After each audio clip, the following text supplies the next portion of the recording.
In the year 1484 of the ocean-round calendar, in the Valley of the Gods, a group of people in white short-sleeved shirts with target symbols printed on their backs were sprinting for their lives through the forest. Terror and helplessness twisted every face, as if some unspeakable monster were pursuing them from behind. "Run! They're about to catch up. Get out of my way. I want to live." Gunshots cracked through the air, followed by shrill screams. A volley of dense gunfire erupted behind them. People fell, one after another felled on the spot, and the fleeing crowd descended into even greater chaos. Amid the turmoil, four small figures huddled close together. No matter how the crowd surged and jostled around them, the four never broke formation, clinging tightly to one another. Among the four, 3 boys and 1 girl. One child's build was absurdly massive, yet the youthful softness of his face made it clear that, like the other 3, he was still only a child. His physical strength was clearly far superior to that of the other 3, yet he remained behind them, using his own body as a living shield. An arrow was buried deep in the target mark on his back, yet even wounded he merely gritted his teeth in silence, forcing himself not to utter a single sound. The only girl among them glanced back, and seeing this burst into tears. She sobbed anxiously, "Xiongzai, get in front of us now. Your body is too big, you'll just get hurt if you stay behind." Xiongzai forced a faint smile onto his face and shook his head. "Jin and I, don't worry about me, I'm fine. As long as you're not hurt, that's all that matters." His words were brave, but the weakness in his tone and the pallor of his face betrayed how dire his condition truly. After all, he was still just a child, albeit one more than 2 meters tall. Hearing Jin's cry, the other 2 boys also turned their heads to look at Xiongzai. The boy with the explosive afro saw the arrow in Xiongzai's back, and his expression darkened. He glanced at the boy beside him and said in a low voice, "Ivan, we have to find somewhere safe to hide fast. Xiong is badly hurt." "Damn those scum." The boy called Ivan was not wearing a white short-sleeved shirt with a target. Instead, he was draped in a white long coat that looked to be of fine quality. He had a head of messy black hair, delicate features, and deep black eyes that were calm and resolute. On his young face, there was a maturity far beyond his years. Ivan's face was as still as water as he spoke slowly. "There's nowhere safe right now. We can't stop. Hold on just a little longer. Once the sun sets, they'll have to head back. But run, or we're dead for sure." Xiong spoke up as well. "Ivan is right. We absolutely cannot stop here. If I can't hold on later, you must leave me and keep running." Only 9 years old, he had already steeled himself for death. Jin's sobs grew even louder. "Xiongzai, I will never abandon you." Though Ivan's words were harsh, his own steps unconsciously began to slow. It was an extremely dangerous thing to do, but fortunately dusk was already falling, and those pursuing them seemed exhausted as well, their pace beginning to slacken. Less than an hour later, the gunfire behind Ivan and the others gradually dwindled and finally ceased. To be safe, they continued running for a while longer before at last stopping beside a small pool of water. Thud thud. The moment they stopped, Ivan and the others collapsed like deflated balloons. Xiong, with his wounded back, fell flat on the ground in a spread eagle position. Ivan first scanned their surroundings warily. Only after confirming there was no danger did he walk to the pool and sit down, staring blankly at his own reflection on the water's surface. They had been on the run for a full week now. In this world of One Piece, Ivan had transmigrated. In his previous life, he had been an orphan on Blue Star, barely managing to graduate from university through work study. Orphans, after all, were a common demographic for such transmigration stories. On the night of his graduation, he and his dormitory brothers had drunk through the night until they were all dead drunk. He only remembered staggering out, bracing himself against the wall on his way to the bathroom, his legs giving out at the stairwell, and then nothing but darkness. When he came to, he had become a small child stranded on a lonely island. As for this body's former memories, all he knew was that the boy like him was named Ivan and was 8 years old. Everything else was a blank, as if wiped away. He knew he had transmigrated into the world of One Piece, because while exploring the island, he crossed paths with Xiong and the others who were themselves on the run. Even setting Jin and I aside, Xiong and Ivan, 2 figures so vivid in the One Piece manga, were all too familiar to him who had read the series. Once he learned their names and saw Ivan's explosive afro, that unmistakable flamboyance, and Xiong, a 9-year-old child towering at 2 meters, how could he possibly not know who they were? The 3 of them were famous good souls in the pirate world. Seeing Ivan, who was even younger than they were, and all alone and pitiful, they did not hesitate to pull him into their group. From that day on, their trio became a group of 4. From Xiong and the others' current ages and their circumstances, Ivan was able to deduce where he was, and the Valley of the Gods, the celestial dragon's slave hunting grounds. When he confirmed this, 10,000 curses roared through Ivan's mind. He knew all too well what would soon unfold here. Before long, the apex powers of the pirate world would gather in this place and launch into a brutal slaughter. The Rock's pirates, the Navy, and the Celestial Dragons trump card the God Knights. Just thinking of them made his scalp tingle. And Ivan was so weak that even a celestial dragon holding a gun, the lowest of combat trash, could take his life at any moment. What kind of hellish starting point was this? Where was the so-called beginner's village? He was thrown straight into a battlefield of max-level bosses, and not just one but a whole crowd of them. Though Ivan knew that in the future Xiong would eat the Paw-Paw Fruit and use its power to help them escape, that was from the omniscient view of his former self reading the manga. Now he was truly one of the prey in this hunting ground. What if some celestial dragon casually shot him dead halfway through? What if because of his joining, they never found the Paw-Paw Fruit in the end? In the original manga, he and Ivan had only stumbled upon the fruit by sheer accident.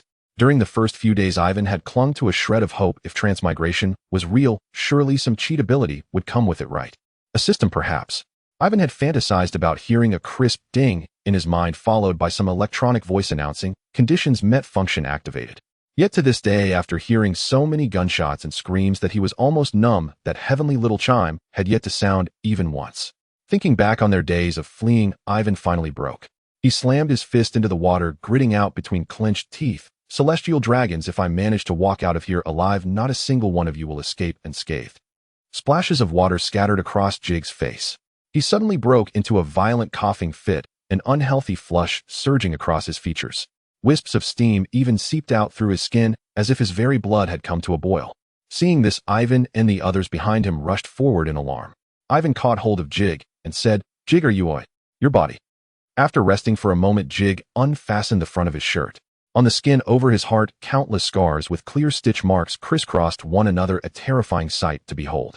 Steam continued to rise from his skin, his entire body flushed a shocking red, especially around his heart, where it was as if a crimson sun had been branded onto him. At a glance, Jig's state resembled Luffy's Gear Second, but it was only similar in appearance. When Luffy entered Gear Second, it was as if he had been injected with stimulants, bursting with boundless vigor. Jig, however, once he entered this state, became like a punctured balloon, weak to the extreme. Whenever his emotions ran high, or he exerted himself too fiercely, this condition would erupt. It was clearly an inherent flaw of this body. Judging from these scars, and from his clothing, which was markedly different from that of the other slaves, the original owner had undoubtedly gone through some extraordinary ordeal. Yet Jig had not inherited the original owner's memories, and had no idea why this affliction existed. "Damn it, no cheat, and I even come with a built-in debuff," he cursed inwardly. Stifling the discomfort in his body, Jig slowly sat down on the ground. Kuma immediately straightened his posture, letting Jig lean against him. Ginny cupped water in her small hands and brought it carefully to Jig's lips, helping him drink with great care. The concern of the three was written plainly on their faces, and the oppressive gloom in Jig's heart was quietly warmed. To have encountered these three was misfortune wrapped in rare good luck. Without them, he doubted he could have survived to this day, let alone dreamed of escaping God Valley. Jig's one advantage was that he had read the manga and knew some crucial information. The problem was that the 6 devil fruits placed in God Valley by the celestial dragons had never been given specific locations in the story. However, according to the rather mystical claim that the fruit chooses its owner, as long as he stayed with Kuma, the probability of finding the Paw-Paw Fruit would be extremely high. Among these 6 devil fruits, the Paw-Paw Fruit and the Azure Dragon Fruit could already be confirmed.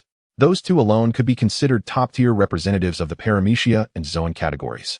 Since the celestial dragons had chosen them as prizes, the quality of the remaining fruits would hardly be inferior. From what Jig knew, in one of the other 4 chests, there was a high likelihood that the fruit destined for that brat red-haired Shanks was stored. Strictly speaking, there should currently be 5 devil fruits on the island. Jig speculated that the Phoenix and the Great Buddha fruits were likely among them as well. The last one he could not yet determine. He did not know whether Whitebeard had already eaten his fruit. If not, then it was very likely the Tremor fruit. Whichever of these 5 devil fruits one consumed, as long as one was not utterly useless, it would be like ascending to the heavens in a single step, with boundless potential for the future. He scoffed at the saying, "There are no useless devil fruits, only useless users." Anyone with half a brain could see how absurd that was. Look at how Monkey D. Luffy's rubber became Nika. In the end, wasn't it simply that rubber as an ability could no longer be glorified any further? Could an ordinary avian Zoan ever truly compare to a mythical phoenix? They said Rob Lucci's ordinary leopard fruit was impressive because he could trade blows with Nika, but that was simply because Lucci himself had solid fundamentals and formidable martial skill. If he had eaten the Azure Dragon or the Great Buddha fruit, instead the amplification would have far surpassed that of a mere leopard fruit. Since he had arrived in the pirate world, a devil fruit was something he simply had to obtain. For Jig, in the absence of any cheat-like power, a powerful devil fruit was the very foundation for his survival here. With that in mind, Jig lifted his head and looked at Ginny with a solemn expression. Caught by his gaze, Ginny instinctively straightened her posture and asked in a small voice, What is it, Jig? Ginny, you are certain you managed to send out the information about the top-grade devil fruits here, right?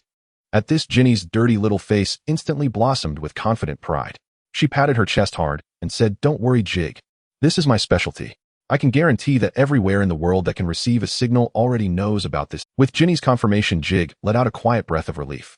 What he feared most was that his arrival had triggered some butterfly effect, preventing the Rock's pirates and the Navy from appearing at God Valley.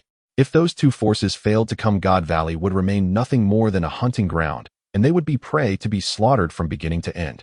As things stood, they were utterly weak. Aside from Kuma, even taking down an ordinary adult would be a struggle for Jig and the others. To obtain a devil fruit, God Valley had to be thrown into chaos. Only then would they have a chance. From the day Ginny sent the information out, Jig had been counting the time. By his reckoning, Rocks should be arriving soon. The number of slaves on the island had already dropped sharply. If Rocks delayed any longer, he would not even catch the scraps. Perhaps tomorrow would be the day the great melee began. Thinking of this, Jig narrowed his eyes and silently ran through his plan once more in his heart. The Paw-Paw Fruit was the absolute core of this plan. Its power was the guarantee that he, Kuma, and the others could escape from God Valley. It was a truly god-tier paramecia fruit. If he could find it, Jig would devour it without the slightest hesitation. Over these few days, he had mentally rehearsed countless times how to develop the Paw-Paw Fruit's abilities. The Azure Dragon Fruit was certainly excellent as well, but compared to the concept-level power of the Paw-Paw Fruit, Jig still felt it fell a little short. Although the Azure Dragon Fruit granted the power of flight on a battlefield like God Valley, where experts were everywhere, that alone was hardly impressive.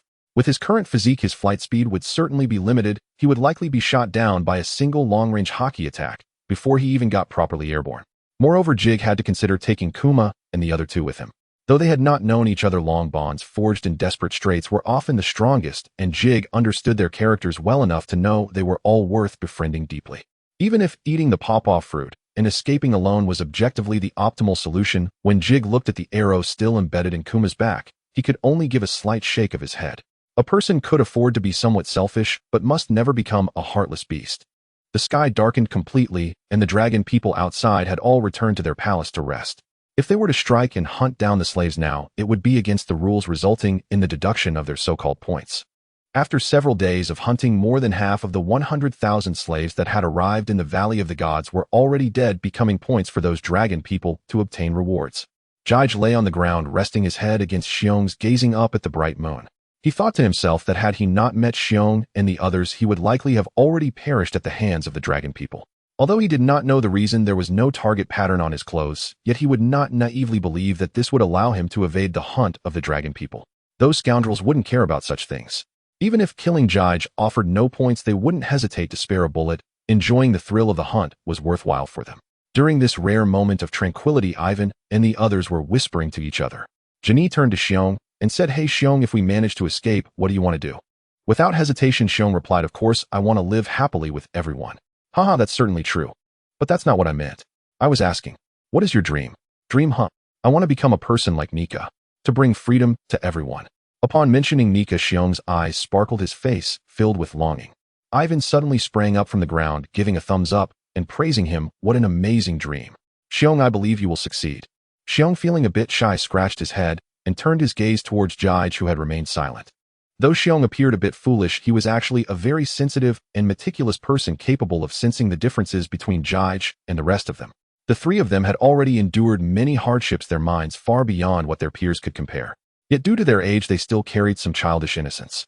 However, Jige, being younger than them, often displayed a maturity that surpassed theirs, almost resembling an adult. The reason was quite simple. Jige had lived alone as an orphan on Blue Star for over 20 years, experiencing the warmth and coldness of human relations during his growth.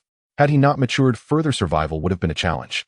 Fortunately, he was quite tenacious and lucky, having gained admission to university with the help of the orphanage director and some kind-hearted individuals.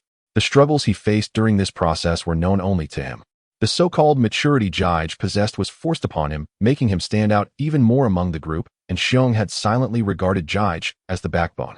Thus, when discussing dreams, Xiong sought Jige's approval even more.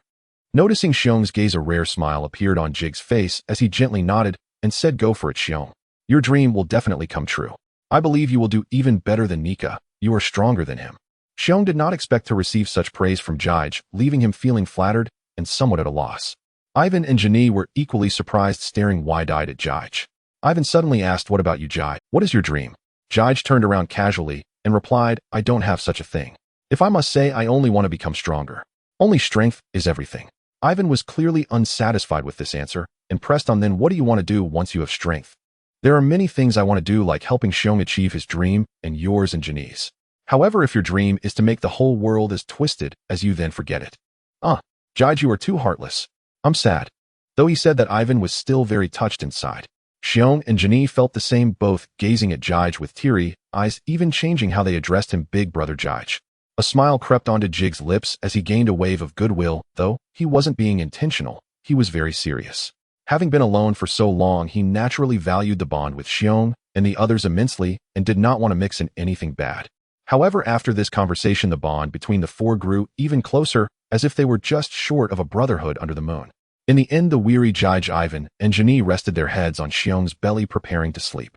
Just before falling asleep, Jige suddenly said, "Don't forget, no matter who finds the devil fruit, be sure to eat it without hesitation. Even if it's just a small bite, remember." The three of them nodded seriously, saying, "Got it, big brother Jige. Let's sleep, and make sure to rest well. We have to continue escaping tomorrow." As the four of them entered Dreamland in the waters not far from the Valley of the Gods, several large ships were approaching the valley like dark clouds. Each ship was flying a flag with a black background and a skull emblem, indicating that this was a large pirate crew. In today's pirate world, this crew's name was known far and wide: the Rocks Pirates. In the cabin of the largest pirate ship, all the key members of the Rocks Pirates were gathered. Excluding figures like Shiki the Golden Lion, there were 3 future emperors present: Whitebeard, Big Mom, and Kaido. Currently, Kaido's status was still below that of Whitebeard and the others, but his talent was indeed outstanding. Coupled with some undisclosed connections with Big Mom, he was also present here. Each of these individuals could dominate a region on their own, yet in this cabin, they were not the main characters. The true protagonist was the middle-aged man seated on the throne at the front.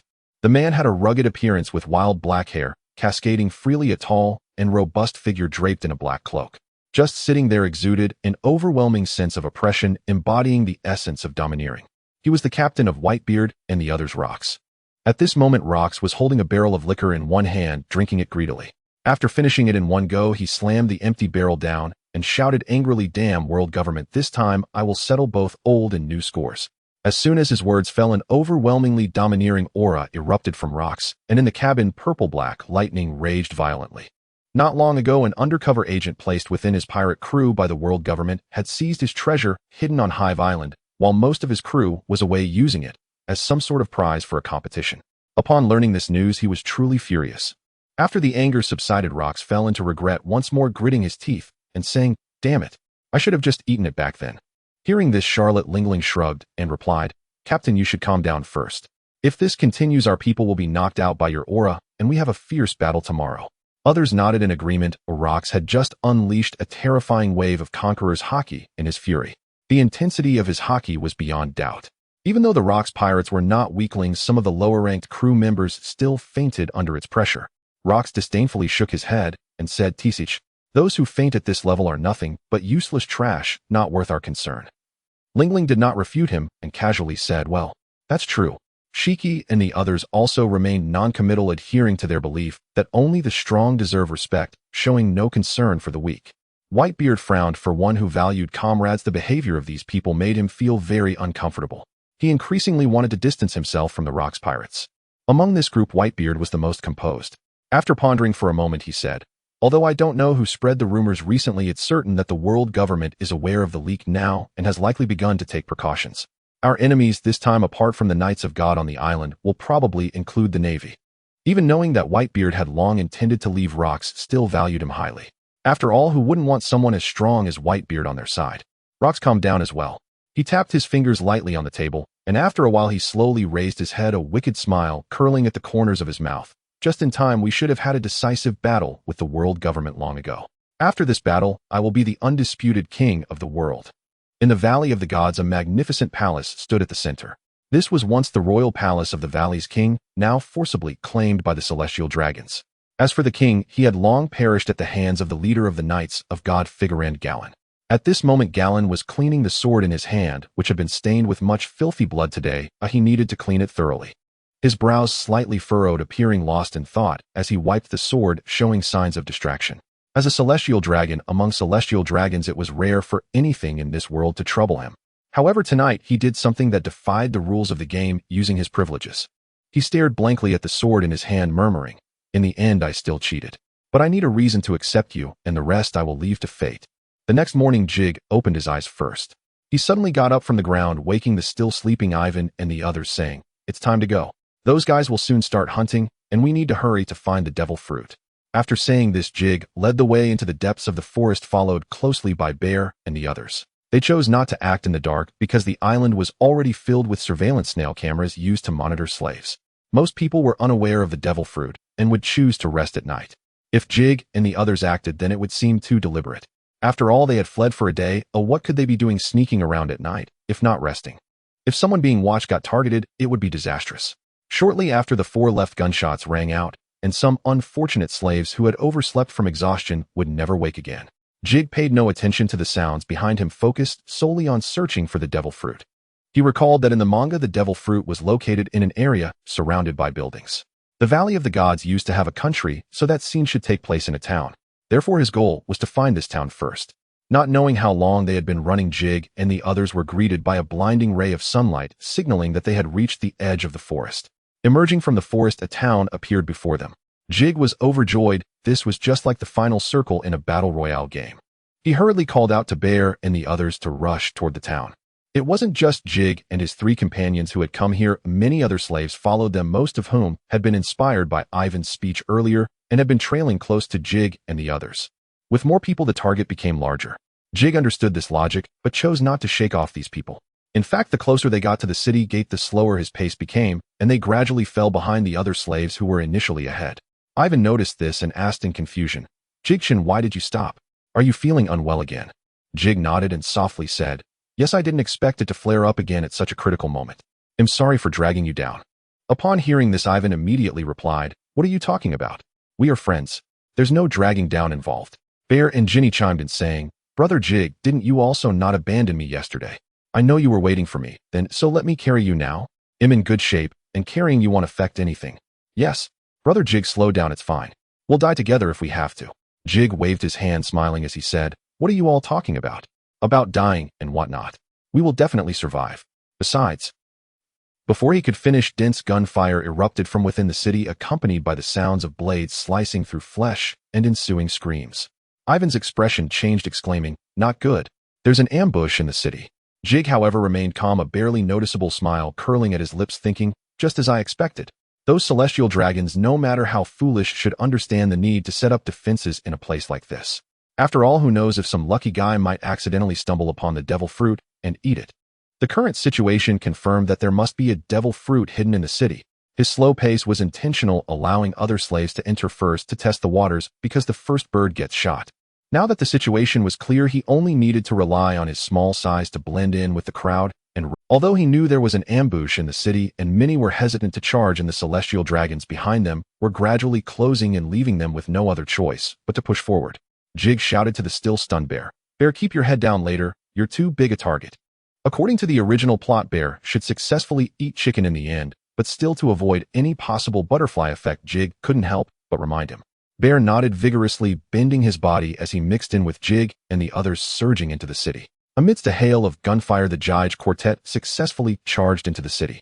During this process, Bear sustained injuries due to his large size, but it did not significantly hinder his movements. Once inside the city, the 4 did not dare to waste a moment searching everywhere for the devil fruit.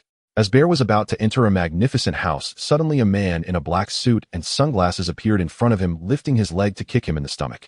Bear looked far more robust than the lean man in the suit, yet after receiving that kick, he flew backward like a large rubber ball, crashing through the wall behind him. Hearing the commotion, Jige and the others rushed over.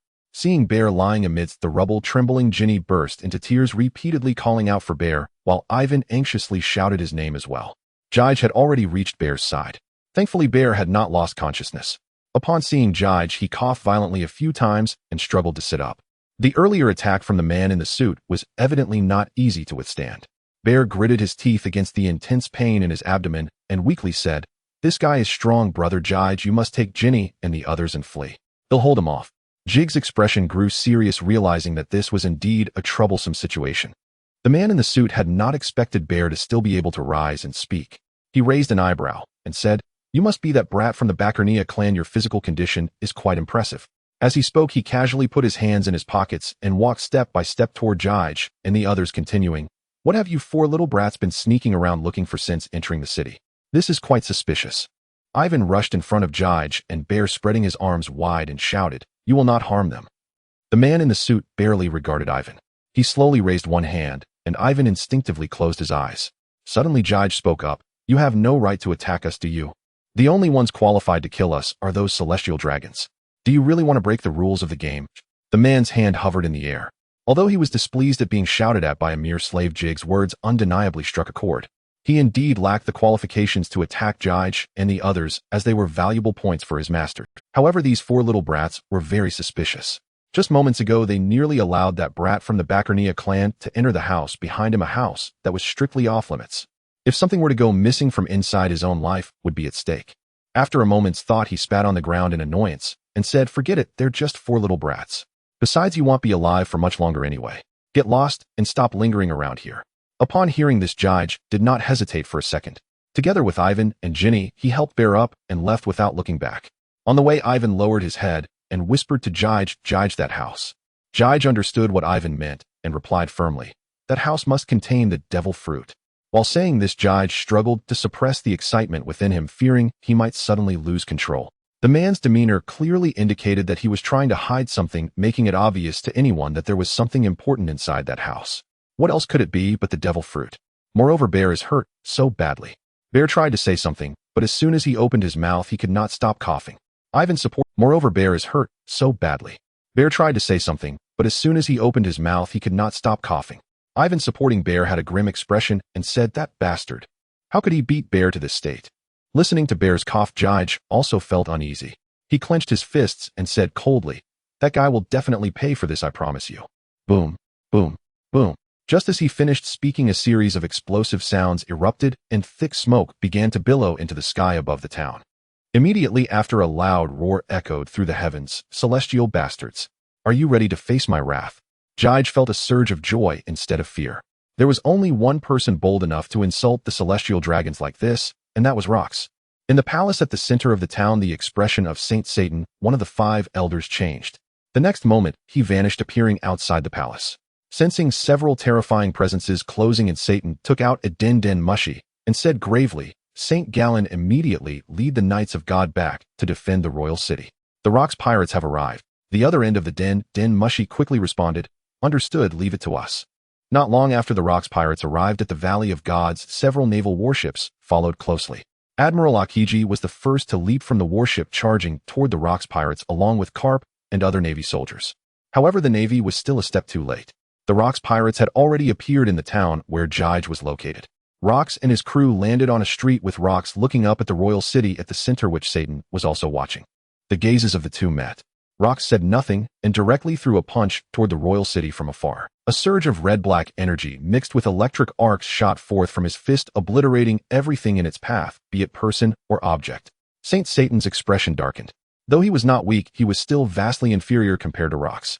Faced with Rox's fierce punch, he wanted to dodge, but there were still many weak celestial dragons in the palace. If he dodged, it would mean doom for them all. Rip! Satan's lower garments were suddenly torn apart, and 8 black spider legs sprouted from his body as 2 black horns emerged from his head, causing him to swell significantly. He raised his cane, bracing himself against Rox's attack. At the moment of contact, the ground beneath him collapsed, and he began to retreat. Just as he was about to be unable to hold on the leader of the Knights of God, Saint Gallen finally arrived, striking down Rox's attack with a single blow. Seeing his attack blocked, Rox merely smiled disdainfully. Today he had plenty of time to deal with these celestials. Not far behind him in a small alley, Jige and his trio witnessed everything that had just unfolded. The power of a max-level expert was truly terrifying. Bear and Ginny were left speechless by Rox's power, while Ivan's voice trembled. Is that the legendary Captain Rox? Just a single punch causes such destruction. He's like a monster. It was also Jige's first time witnessing the might of a top-tier powerhouse in the pirate world, and this shock was far beyond what could be experienced through reading comics. Yet instead of feeling any fear, he felt his blood begin to boil uncontrollably. This abnormal reaction left him bewildered. He had been trying to control his emotions, but it felt as if he was losing control again. The perceptive senses of Rox and his crew were incredibly sharp. This barely noticeable disturbance immediately drew their attention, and the 4 members of Jige peeking out from the alley were swiftly discovered. Upon seeing a few small children, the members of the Rox pirates lost interest. Ling Ling chuckled lightly. Well, it turns out to be a few little brats. Have they even resorted to catching such kids as prey, eh? However, Rox stroked his chin, scanning Jige with an intrigued gaze. That little brat is quite interesting. Ooh, was that a fighting spirit I sensed just now? Do you wish to battle me after witnessing my strength? At this moment, Jige could no longer pay attention to Rox and the others. He was clutching his chest tightly, muttering curses under his breath. Damn it, what is going on? Evans and the others were also flustered upon seeing Jige's condition, thinking he was having a fit. However, Jige felt no weakness. Instead, he was filled with intense excitement. To summarize, he wanted to charge at Rox with a brick in hand. In fact, his current strength was astonishing. With one hand pressed against his chest, he used the other to grip the eaves, breaking that part of the structure with sheer force. Such an abnormal situation had never happened before. Jige even began to wonder, am I experiencing a resurgence? Meanwhile, Rox had already shifted his gaze away.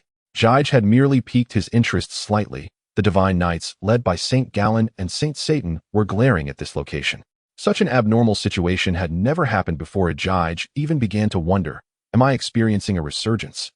With his long golden hair flowing, Newgate stepped forward, clenched his right fist, and a translucent white aura appeared around him before he struck down with great force.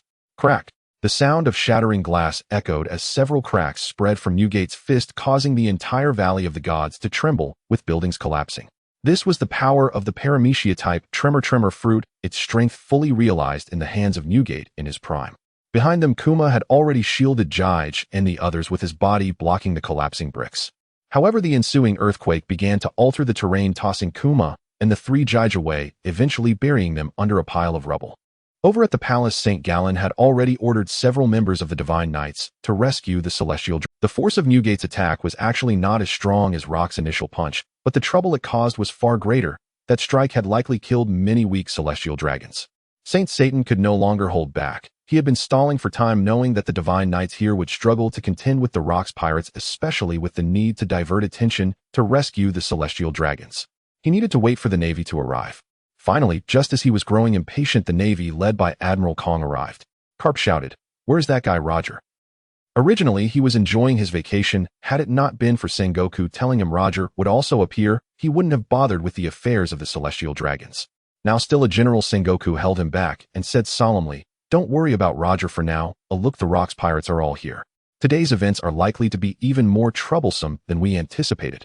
General Zifa surveyed the surroundings, seeing the ruins everywhere. He furrowed his brow and remarked, "That was definitely Newgate's power. Such destructive capabilities are terrifying." The arrival of the Navy did not surprise Rox. He looked at the Navy across from him with a mocking expression and said, "Oh, it seems the dogs of the Celestial Dragons have come running to protect their master." The Navy was instantly incited by these words, but for a moment no one spoke up to refute him, as Rox's statement was indeed quite accurate. The hot-tempered Carp immediately exploded with rage. His fists enveloped in dark armament-color, Carp's figure vanished from where he stood, only to reappear above Rox and the others in the next second. He dove down like a comet, his metallic fists shimmering with terrifying force, aimed directly at Rox below. Fistbone meteor. Rox crossed his arms, not even lifting his head. Meanwhile, Newgate leaped up, colliding, his fist enveloped in shockwaves with Carp's in midair. Boom. The roar mixed with the sound of shattering filled the sky. The residual waves from their clash instantly scattered the clouds above the Valley of the Gods, and the blinding sunlight flooded the land. Rox grinned widely, displaying a brilliant smile. After their collision, both Newgate and Carp separated midair, each returning to their respective groups. A pile of stones trembled, and Kuma's head emerged from within, revealing Jige and the others he had been protecting. Upon seeing those familiar faces, Jige's pupils constricted. At this moment, the situation was dire for the Rox pirates, surrounded by the Navy in front and the Divine Knights behind. Nevertheless, Rox remained incredibly confident. Jige did not think Rox was arrogant at all. Although the manga had not depicted Rox's strength, he had just witnessed it. Just a simple attack had forced Saint Satan to reveal his ultimate move. While this was partly due to Saint Satan needing to protect the Celestial Dragons behind him, it nonetheless showcased Rox's terrifying power. However, what was even more absurd was his crew, the youthful Newgate, Lingling Kaido, and the Gold Lion Shiki, who didn't have a ship's helm stuck in his head. What a dream team this was. Swish. More figures descended. It was Saint Satan and the Divine Knights joining forces with the Navy. As soon as Saint Satan arrived, the hidden observers in the town all gathered dressed in black suits, standing neatly behind Saint Satan. Rox did not regard these people at all. He lowered his arms and stared at Saint Satan, saying, "You world government has some nerve. Daring to steal my treasure today, I shall not only reclaim what belongs to me, but also make everyone aware of who truly rules this world."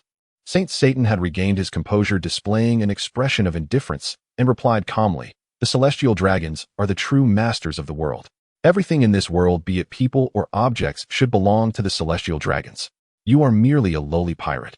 This statement not only displeased the Rox pirates, but also made the navy behind Saint Satan wear expressions of disgust, while the members of the Divine Knights looked on, as if it were only natural.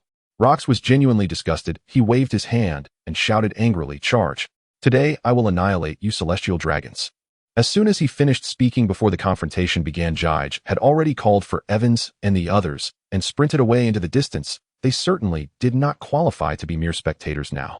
As Jige and the others hadn't run far, a thunderous clash of top-tier domineering powers erupted behind them, accompanied by the continuous sound of explosions. The Valley of the Gods had now completely transformed into a battlefield for the gods. Ivan couldn't help but look back, witnessing countless giant rocks soaring into the air like a torrential rain crashing down. Jige also noticed this scene. He tugged at the dazed Ivan and said, "That is the ability of the float fruit. Run quickly, ow, it would be troublesome if we get caught in it." Ivan snapped back to reality, swallowing hard, and exclaimed, "The power of the devil fruit is truly terrifying. If we were to eat one, could we achieve such power?" Jige narrowed his eyes and replied with determination, "Yes, at least those few devil fruits that the celestial dragons have as prizes won't be inferior to that float fruit." With that, he continued to lead the way towards the luxurious house where the suited man had been. Now all the minions of the celestial dragons in the town had been summoned by Satan to join the battle, leaving no one to pay attention to them. This opportunity must be seized. Returning to their previous location, the house had become a pile of ruins. Without hesitation, Jige dashed to the rubble, using his bare hands to clear the debris, while Ivan and the others imitated his actions. No one dared to slack off at this moment, for even a mere shockwave from that group of monsters could claim their life. Boom! The battle between Rox and the others stirred a fierce wind. On the ruins, Jig's robe fluttered wildly, and his small frame swayed precariously in the storm. Grinding his teeth, Jige persevered in digging, murmuring, "O devil fruit, if you truly choose your master, then choose me. Let us ascend to the peak of this world together." His nails were nearly worn away, and bright red blood oozed from his fingertips, dripping onto the shattered stones below, forming a vivid crimson line that slowly flowed into a crevice. Jige raised his arm to rub his blurry eyes and instinctively dug in the direction of the flowing bloodline. After a day of fleeing, Jig's body was already burdened to the limit. He strained to move a stone, nearly stumbling over. At that moment, a faint golden light flickered beneath the stone. Jige quickly focused and discovered a wooden box, revealing just a corner of a golden plate. Jige felt a surge of blood rush through his body, forcing himself to calm down as he trembled while digging out the wooden box. Fortunately, the box was not locked, likely intended to be easily opened by some weak celestial dragon. Even in his weakened state, Jige could open it effortlessly. At that moment, the box was like Pandora's box in Jig's heart. He held his breath, flung the lid open, and found a peculiar fruit entirely purple and resembling a pineapple lying quietly inside. Upon seeing this fruit, Jig's eyes widened, and a thunderous realization struck his mind. This is the dark fruit. The shape of the dark fruit had appeared in manga, and as the fruit that Blackbeard had coveted for over 20 years, Jige had a profound impression of it. The appearance of this fruit was a tremendous surprise for Jige, a delightful shock indeed. The dark fruit is undoubtedly a top-tier devil fruit. Although it cannot elementally transform like other Logia types, its elemental abilities become virtually useless later on, serving little purpose apart from bullying weaker foes.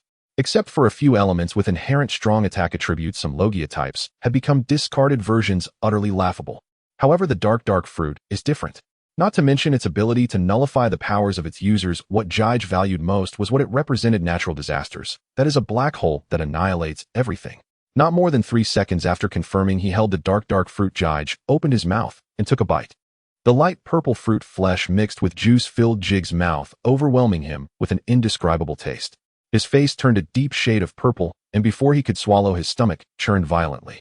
Fortunately, one bite of the devil fruit grants its powers. Otherwise, with Jig's small mouth, he couldn't imagine the suffering he would endure. Throwing away the now ordinary fruit, Jige stood still for a moment, feeling a marvelous sensation wash over him. It was as if he had gained a new sensation, like an additional limb, to move freely. Jige extended his right hand before his eyes attempting to activate his powers. Instantly, his right hand transformed into a pitch-black color with wisps of black smoke rising. He stared blankly at his right hand, and from that moment on he became the master of the dark fruit, the controller of darkness. Jige-chan. Ivan's shout interrupted Jige's thoughts. He turned to see Ivan joyfully raising a paw-shaped devil fruit, exclaiming, "Look what I found. A devil fruit." Jige's pupils constricted. The fruit in Ivan's hand was undoubtedly the blob fruit, identifiable from its appearance. Finding the blob fruit was certainly a joyful event, but Ivan's exuberance was overly ostentatious. In truth, Ivan's intentions were good. He was unaware that Jige had already eaten the dark fruit, and since Jige had always expressed a strong desire for devil fruits, the first thing that came to Ivan's mind upon finding one was to offer it to Jige. Ivan's loud voice combined with the sensitive phrase devil fruit attracted attention from both Rock's side and the world governments, as none of them had ordinary hearing. As soon as Ivan shouted devil fruit, both fighting sides abruptly halted, locking their dangerous gazes on Ivan, who was holding the fruit, causing him to freeze in place. In fact, Ivan had performed quite well. Considering that many among them possessed the conqueror's haki, the fact that he was not instantly overwhelmed by their stares indicated that his potential surpassed that of most ordinary people. Satan immediately recognized the blob fruit and called for Garling Saint to seize it. However, Garling Saint did not move at all. His attention was entirely focused on Jige, who was not far from Ivan, with a subtle expression. The Navy side was more astonished that several children could appear in this place. Carp scoffed, thinking it must be a disaster caused by the celestial dragons. Rox, on the other hand, had no time for such thoughts. Before Rox could say anything, Lingling charged forward, targeting the frozen Ivan. "You brat, hand over that devil fruit to me." Ignoring the somewhat unpleasant expression on Rock's face, Lingling chose to abandon the battlefield upon seeing the meatball fruit. Her speed was incredibly fast, and she was about to rush to Ivan's side. In that fleeting moment, Jige suddenly raised his pitch-black right hand, pointing at Ivan, and a black vortex appeared in his palm. Universal attraction. Buzz. The powerful gravitational force released from the black vortex pulled Ivan along with the meatball fruit towards Jige at an alarming speed, causing Lingling to miss her target, leaving a bewildered expression on her face. The onlookers in the distance displayed a variety of expressions. Rox stared at Jige in disbelief, his gaze fixated on the dark vortex in Jige's hand. "Is that the little brat from earlier? That ability? Could it be?" Saint Satan displayed a rare look of shock, not because of the ability of the dark fruit, but because of Jige's face. That child is... He suddenly turned to the silent St. Gallen beside him, whose expression was complex. He murmured, "He clearly died before, yet he looks just like him." Everyone had their own thoughts, while Lingling, after a brief moment of bewilderment, turned her gaze towards Jige with a playful expression and said in a teasing tone, "I didn't expect you little brat to be an ability user too. It seems like a decent ability. You are quite handsome, but you stole my prey. Be a good boy and hand over that fruit to me. How about following me from now on?" At this moment, Lingling's body had not yet plumped up. She was a voluptuous beauty with stunning looks, and her voice carried a hint of allure. Even so, Jige's mind conjured up the image of that gluttonous, obese, crazy ant from earlier, causing him to shiver involuntarily. Lingling thought Jige was scared of her. She chuckled and slowly walked towards the terrified Jige. Just when Lingling thought the meatball fruit was about to become hers, Jige forcefully squeezed Ivan's hand, causing Ivan to cry out in pain. Seizing the opportunity, Jige grabbed the meatball fruit and attempted to shove it into Ivan's mouth, but he underestimated Lingling's speed. In the blink of an eye, she had already dashed to Jige's side, and the unfortunate Ivan was kicked away like a ball. She crouched down, pinching Jige's arm, which appeared extremely slender in her eyes, and spoke harshly. "Little brat, you are not being very honest." Lingling's expression suddenly changed as she raised an arm covered in haki. At the moment she completed this action, a shadow wielding a sword appeared, striking her arm. Clang! The newcomer was St. Gallen, who after delivering the blow quickly retreated, landing a distance away, his eyes coldly fixed on Lingling. Lingling retracted her arm, the haki fading away to reveal a noticeable red mark on her fair skin. Even with her terrifying defensive power, she felt a dull ache in her arm. Frowning deeply, she did not expect that the leader of the Knights of God would abandon the main battlefield to deal with her, feeling quite troubled. She thought, "It seems the Celestial Dragon also values this meatball fruit greatly. I must obtain it along with that Azure Dragon fruit." The message sent by Ginny had explicitly mentioned the meatball and Azure Dragon fruits. Before coming, Lingling had already looked through the Devil Fruit Encyclopedia, and her main purpose for coming to the Valley of God was to acquire the Azure Dragon fruit. Having already obtained the Soul Fruit, she naturally did not intend to snatch it for herself, but to use it to entice the reluctant Kaido. Lingling was never genuinely loyal to rocks, as she had long wanted to leave the rocks pirates to operate independently, and Kaido was the person she had her eyes on. She planned to use the Azure Dragon Fruit to bind Kaido and have him follow her in the future. Initially, she only intended to use the Meatball Fruit as a substitute, but St. Gallen's attack made her start to value the Meatball Fruit. However, she was mistaken, as St. Gallen was not interested in the so-called Meatball Fruit at all. He turned his gaze towards Jige, who had been overlooked by Lingling, his eyes lingering for a moment on Jige's scarred chest. Seeing those intersecting scars, his expression flickered, and he spoke. "Hey, what is your name?" Jige was taken aback. He naturally knew who St. Gallen was, the leader of the Knights of God, an absolute elite among the celestial dragons with terrifying strength. How could someone like him pay attention to a small child like himself? Was it because of the dark fruit ability he had? Thoughts aside, neither Lingling nor St. Gallen were opponents Jige could resist, especially since St. Gallen seemed to bear no ill will. "My name is Jige." Upon hearing Jige's name, St. Gallen's body subtly trembled, and he asked eagerly, "What is your full name?" Jige was astonished. It seemed St. Gallen knew him, or rather knew his previous incarnation. However, he had no memories of his former self and could only honestly reply, "I can't remember the past. I only know that my name now is Jige, and Jige is my full name." Jige's words were sincere and straightforward. St. Gallen nodded thoughtfully and quietly said, "Did you lose your memory? You can remember your name, but forget your surname." Seeing this, Jige tentatively asked, "Do you know me? Can you tell me what my full name is?" The two exchanged words, with Lingling reduced to a mere backdrop. A vein bulged on her forehead, and she shouted angrily, "Enough! What name and what not? What do you take me for it?" She roughly snatched the Meatball Fruit, preparing to leave. Just when Jige thought the Meatball Fruit was about to be taken away, St. Gallen moved again. He merely raised his sword and swung it, unleashing a sword energy emanating red and black lightning aimed straight at Lingling. Lingling did not dare to underestimate it and crossed her arms defensively across her chest to take the blow, but the Meatball Fruit slipped from her grasp, rolling to Jige's feet. Ivan had already been kicked several meters away by Lingling. Jige jumped up and kicked the Meatball Fruit towards Bear, shouting, "Bear, hurry up and eat the Meatball Fruit." Bear and Ginny were still in a daze, but Jige's shout snapped them back to reality. Bear, ignoring everything else, opened his mouth and lunged at the flying Meatball Fruit. His mouth was much larger than Jige's, and the Meatball Fruit was swallowed whole. Soon a pair of seemingly adorable paw pads appeared in Bear's palm.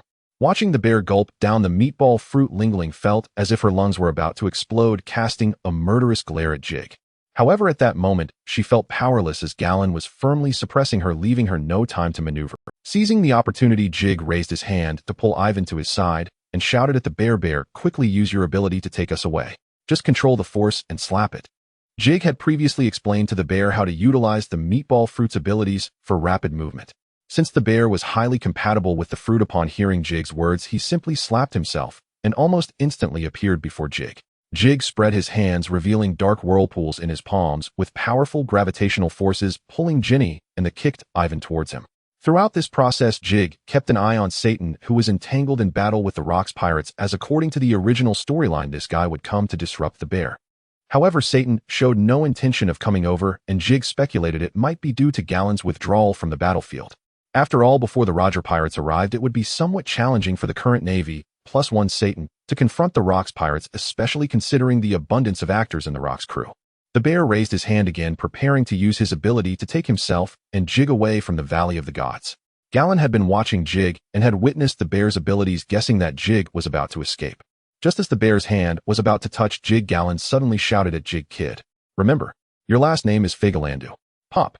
With the activation of the Meatball Fruit's ability, Jige's figure vanished from the spot. The bear wanted to rescue some more slaves, but Rocks, in a sudden frenzy, unleashed his conqueror's haki, causing the Valley of the Gods to be engulfed in thunder and lightning, resembling the end of days. His eyes blazing red, he glared at the spot where Jige had disappeared, his roar echoing across the sky. "Bastard. Where did you send that kid?" "That was my fruit." Sengoku and Carp exchanged glances, wondering what kind of madness Rocks was exhibiting. "What fruit?" "The Meatball Fruit." Although the bear was exceptionally gifted, he was still young, and under Rock's conqueror's haki, he was momentarily dazed. Once he regained his senses, he dared not hesitate, and immediately used his ability to transport himself away. Satan shouted to Gallen, "Gallen, come back quickly."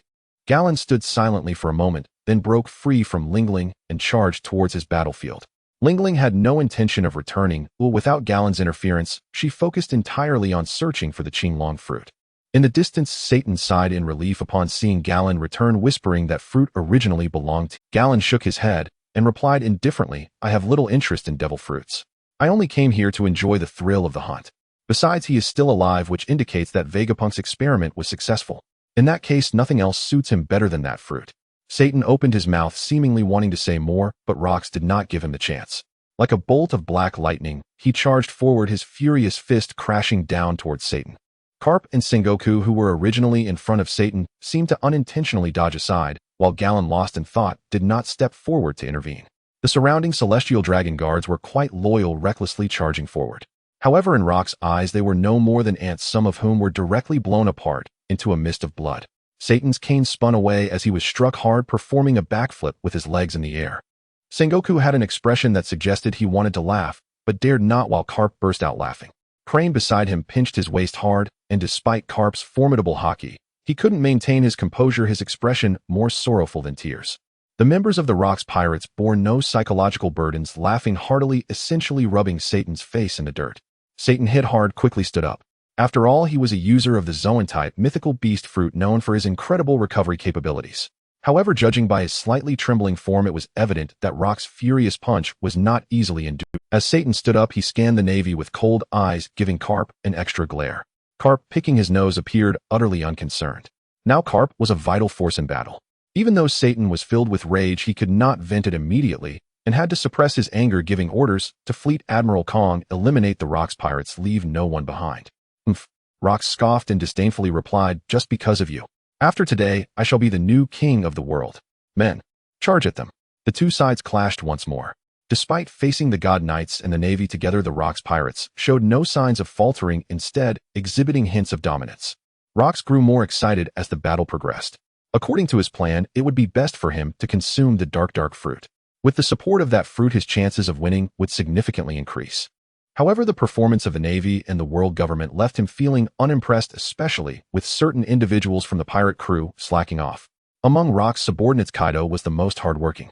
Currently, he was like a headstrong youth, swinging his kanabo with such ferocity that it left trails in the air, targeting anyone in sight, which sharply contrasted with the performance of the other captains.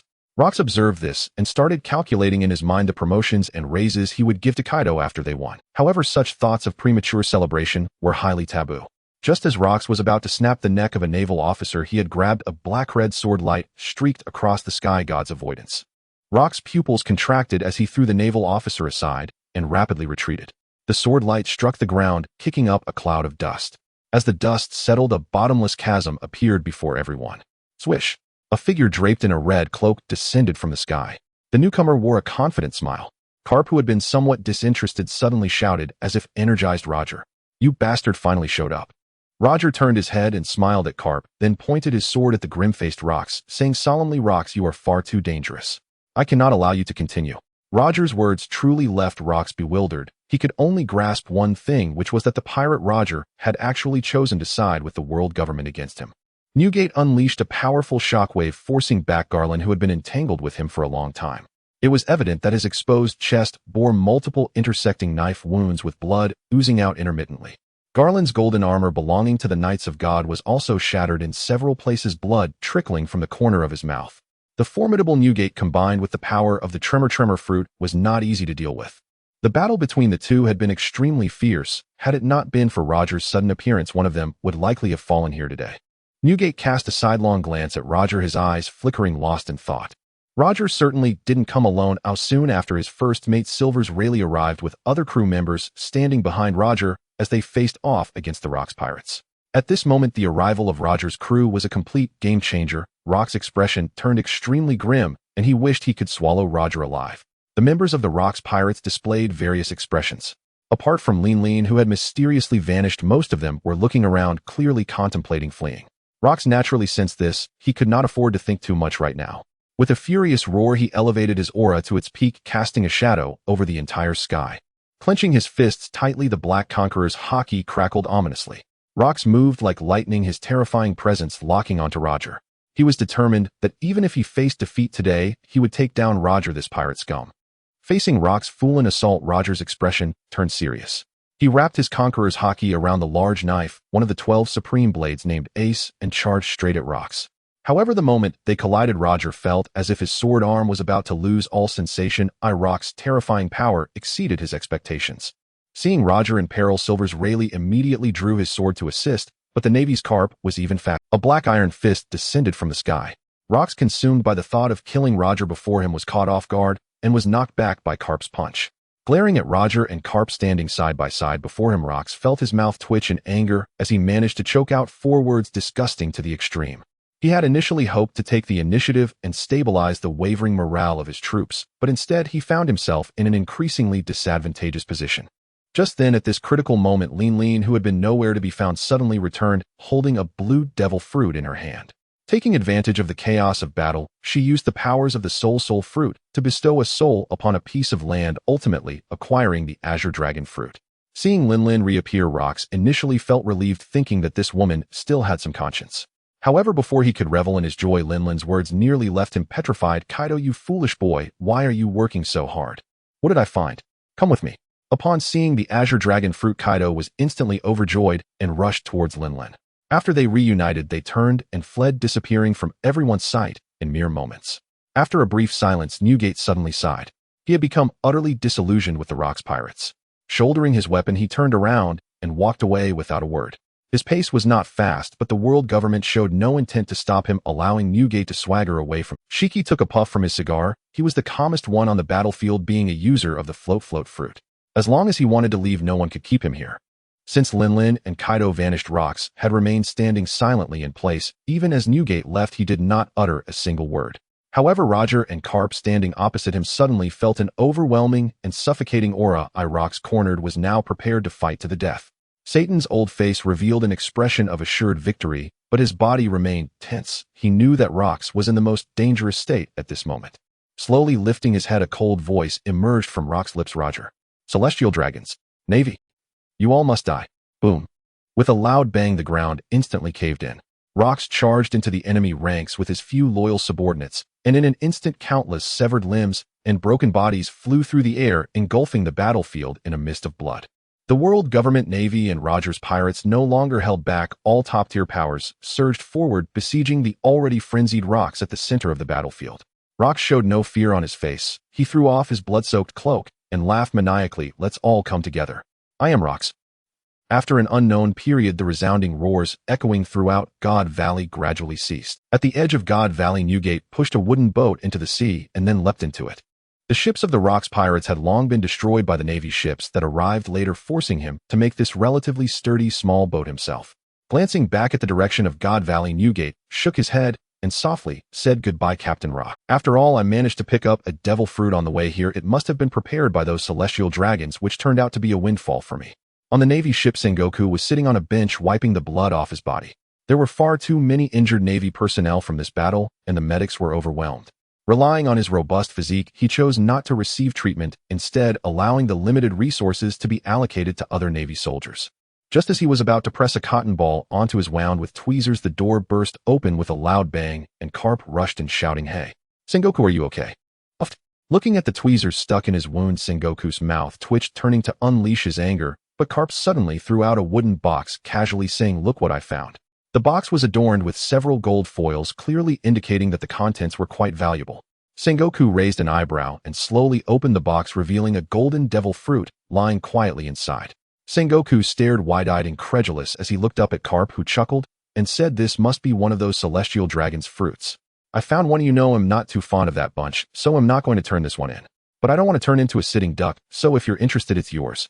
Meanwhile, on Roger's ship, Roger and the others were gathered around a wooden box, staring in bewilderment at the red-haired baby inside, who waved its little hands, and instead of crying, burst into laughter. In the Salber Kingdom, a lawless land, in front of a somewhat dilapidated church, Pop, Jige, and the others were teleported one after another. Ivan shook his dizzy head and muttered, "What happened? My head feels so dizzy. Where is this?" Bear looked up at the church before him, a hint of sadness appearing on his face as he slowly spoke. "This is my birthplace, the Salber Kingdom." Ginny curiously looked around and asked, "So we escaped? There's even a church here?" "Yes, this church belongs to my father. He was a priest." Ivan and Ginny fell silent, recalling what Bear had shared about his past, knowing that he was reminded of painful. Jige, who had been silent, suddenly let out a pained sound. Bear and the others quickly turned to Jige, seeing him holding his forehead, with one hand, his brows tightly furrowed with fine beads of sweat emerging on his forehead, indicating he was not in good condition. Previously, Jig's actions in the Valley of the Gods had completely earned the recognition of the three as Big Brother. Even Ivan, the oldest among them, followed suit and shouted, "Big Brother Jige, what's wrong?" The three rushed to Jig's side. Ivan crouched down, allowing Jig's arm to rest on his shoulder, while Ginny gently stroked Jig's chest, and Bear extended his paw toward Jige. Jige understood Bear's intention. He wanted to use the ability of the rubber ball fruit to help him dispel. It must be said that Bear and the rubber ball fruit seemed like a perfect match with a high degree of compatibility. Moreover, Jige had previously educated them about the abilities of the rubber ball fruit, and now Bear had already explored some practical uses for it. However, Jige raised his hand to stop Bear's actions. In the midst of Bear's puzzled gaze, Jige let out a weak breath and said, "You're still not very familiar with the abilities of the rubber ball fruit. Don't use it recklessly. Even if you manage to use it, there's no one else around. The pain will ultimately return to me." "No, I can." Bear patted his chest, clearly indicating he wanted to help Jige bear the physical pain. However, Jige still refused. He stopped Bear from speaking because he did not want Bear to do that. At this moment, his mind was in turmoil, unable to even identify it as pain. In his mind, chaotic fragments of memories surged forth like a revolving lantern. He wanted to stop and observe carefully, but he couldn't manage to halt it. Everything started after Galen uttered the words Figarland before he left. Jige saw his body placed on a cold examination table while a man dressed like a celestial dragon stared greedily at him. In an instant, anger, fear, and confusion overwhelmed him, causing Jige to feel a splitting headache. Crackle! Silver arcs of electricity erupted from Jige, shocking Ivan, making him crispy on the outside, yet tender on the inside. Bear was also startled by Jige. He hurriedly pulled the stunned Ginny away, also lifting the now rolling-eyed Ivan, retreating swiftly, using the ability of the rubber ball fruit. At that moment, Jige suddenly raised his head, his originally black pupils transforming into blood red as dark waves spread from beneath his feet. His gaze was hollow, his voice icy as if from hell. "I must kill him. Avenge." Darkness spread to Bear's feet, morphing into a massive black maw seemingly ready to engulf Bear. Just then, Jig's body slumped, collapsing to the ground. The dark maw stiffened suddenly before retreating into darkness, returning to Jig's body. Bear swallowed hard, wiping the cold sweat off his forehead. Just now, he wanted to use the fruit's ability to avoid it, but for some reason, when the darkness approached him, he felt an extreme stagnation in his connection to the ability, making it difficult to mobilize. Had Jige not suddenly fainted, he, along with Ivan and Ginny, would have likely been completely consumed by the darkness. After placing Ginny and Ivan down, Bear slowly approached the collapsed Jige, only to find he had completely passed out. He lifted Jige up while Ginny dragged the unconscious Ivan as they made their way into the church. As night fell, Jige struggled to open his eyes, finding himself lying on a soft bed, slowly rising. Once again, a wave of dizziness hit him, and a voice filled with hatred echoed in Jig's mind. "You are me, I am you, avenge for me." However, Jige did not feel anything unusual. His expression remained calm as he murmured to himself, "I understand. We are one and the same. I will definitely take revenge." After saying that, Jige suddenly felt a lightness in his body, as if something had completely dissipated from him. He experienced an unprecedented clarity, his perception becoming extremely sharp, with the entire layout of the church clearly presented in his mind, including the auras of Bear and Ginny within the church as well as beside him. Where did this mummy come from? Jig's face showed a look of surprise as he looked at the large-headed mummy wrapped like a zongzi. The mummy shook its head a couple of times and made a muffled sound. "It's me, Jige. I'm Ivan, the one you almost fried." All this. Jige then remembered what had happened with the electricity earlier. He slapped his forehead, turned around, and helped Ivan up, apologizing sincerely. "Sorry, Ivan. My mind was in chaos at that time. I didn't know what I was doing." It's fine. We escaped from a place like the Valley of the Gods. This little injury is nothing, hee." Ivan's mood seemed quite good, and he didn't seem to take the shock to heart. However, Jige still felt a bit guilty. He jumped off the bed and gently lifted Ivan onto his back. Ivan stared with wide eyes in shock. He was aware of Jig's physique. While he was not weak, he wasn't much stronger than Ginny, who was a girl. But now Jige easily lifted the much heavier Ivan and carried him without any issue, making Ivan feel like he was seeing a ghost. Jige noticed this too, but he didn't say much and just carried Ivan like a gust of wind to the living room.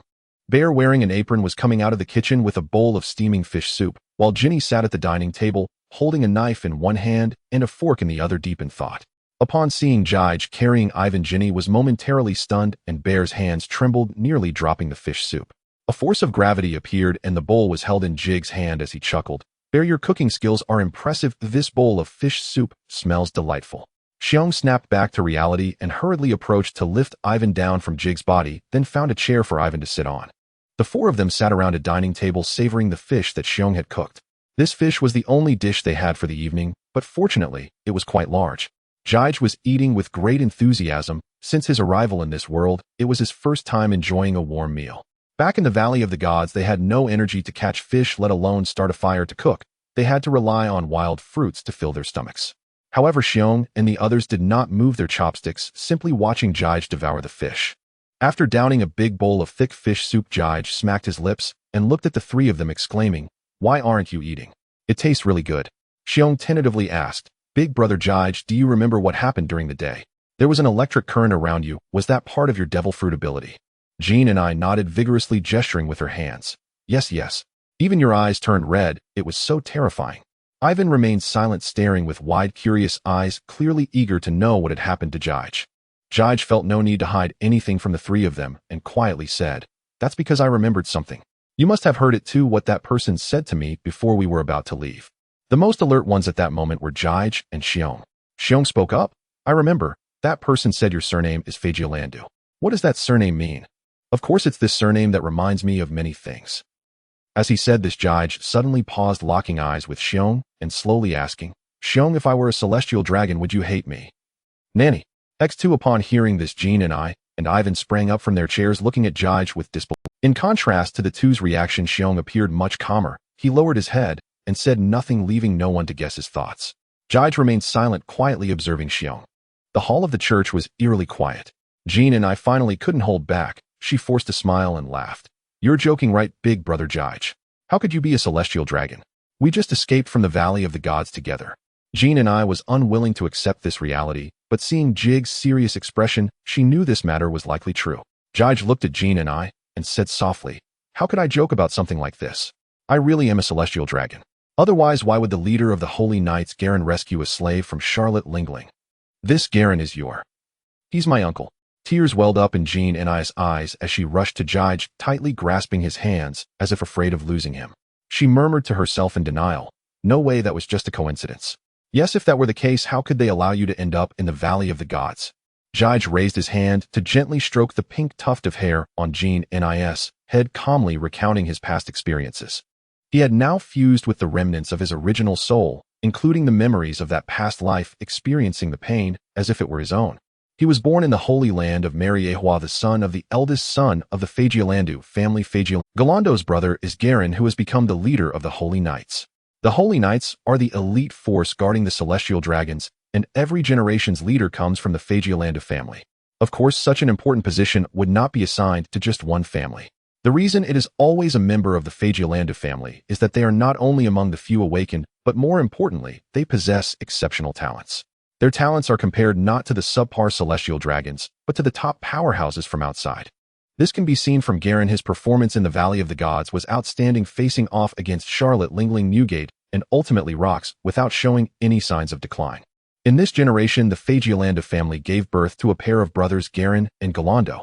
Galando, as the elder brother, also had good talents, but compared to his younger brother Garen, he was somewhat weaker. He lost to Garen every time in competitions, ultimately missing out on the position of leader of the Holy Knights. This became a permanent thorn in Galando's heart. However, his talent seemed to be more concentrated in the brain, as he excelled in scientific research, surpassing Garen by a significant margin. In a world filled with exceptionally gifted races, Galando set his sights on this, and ultimately chose the Fur tribe and Lunaria.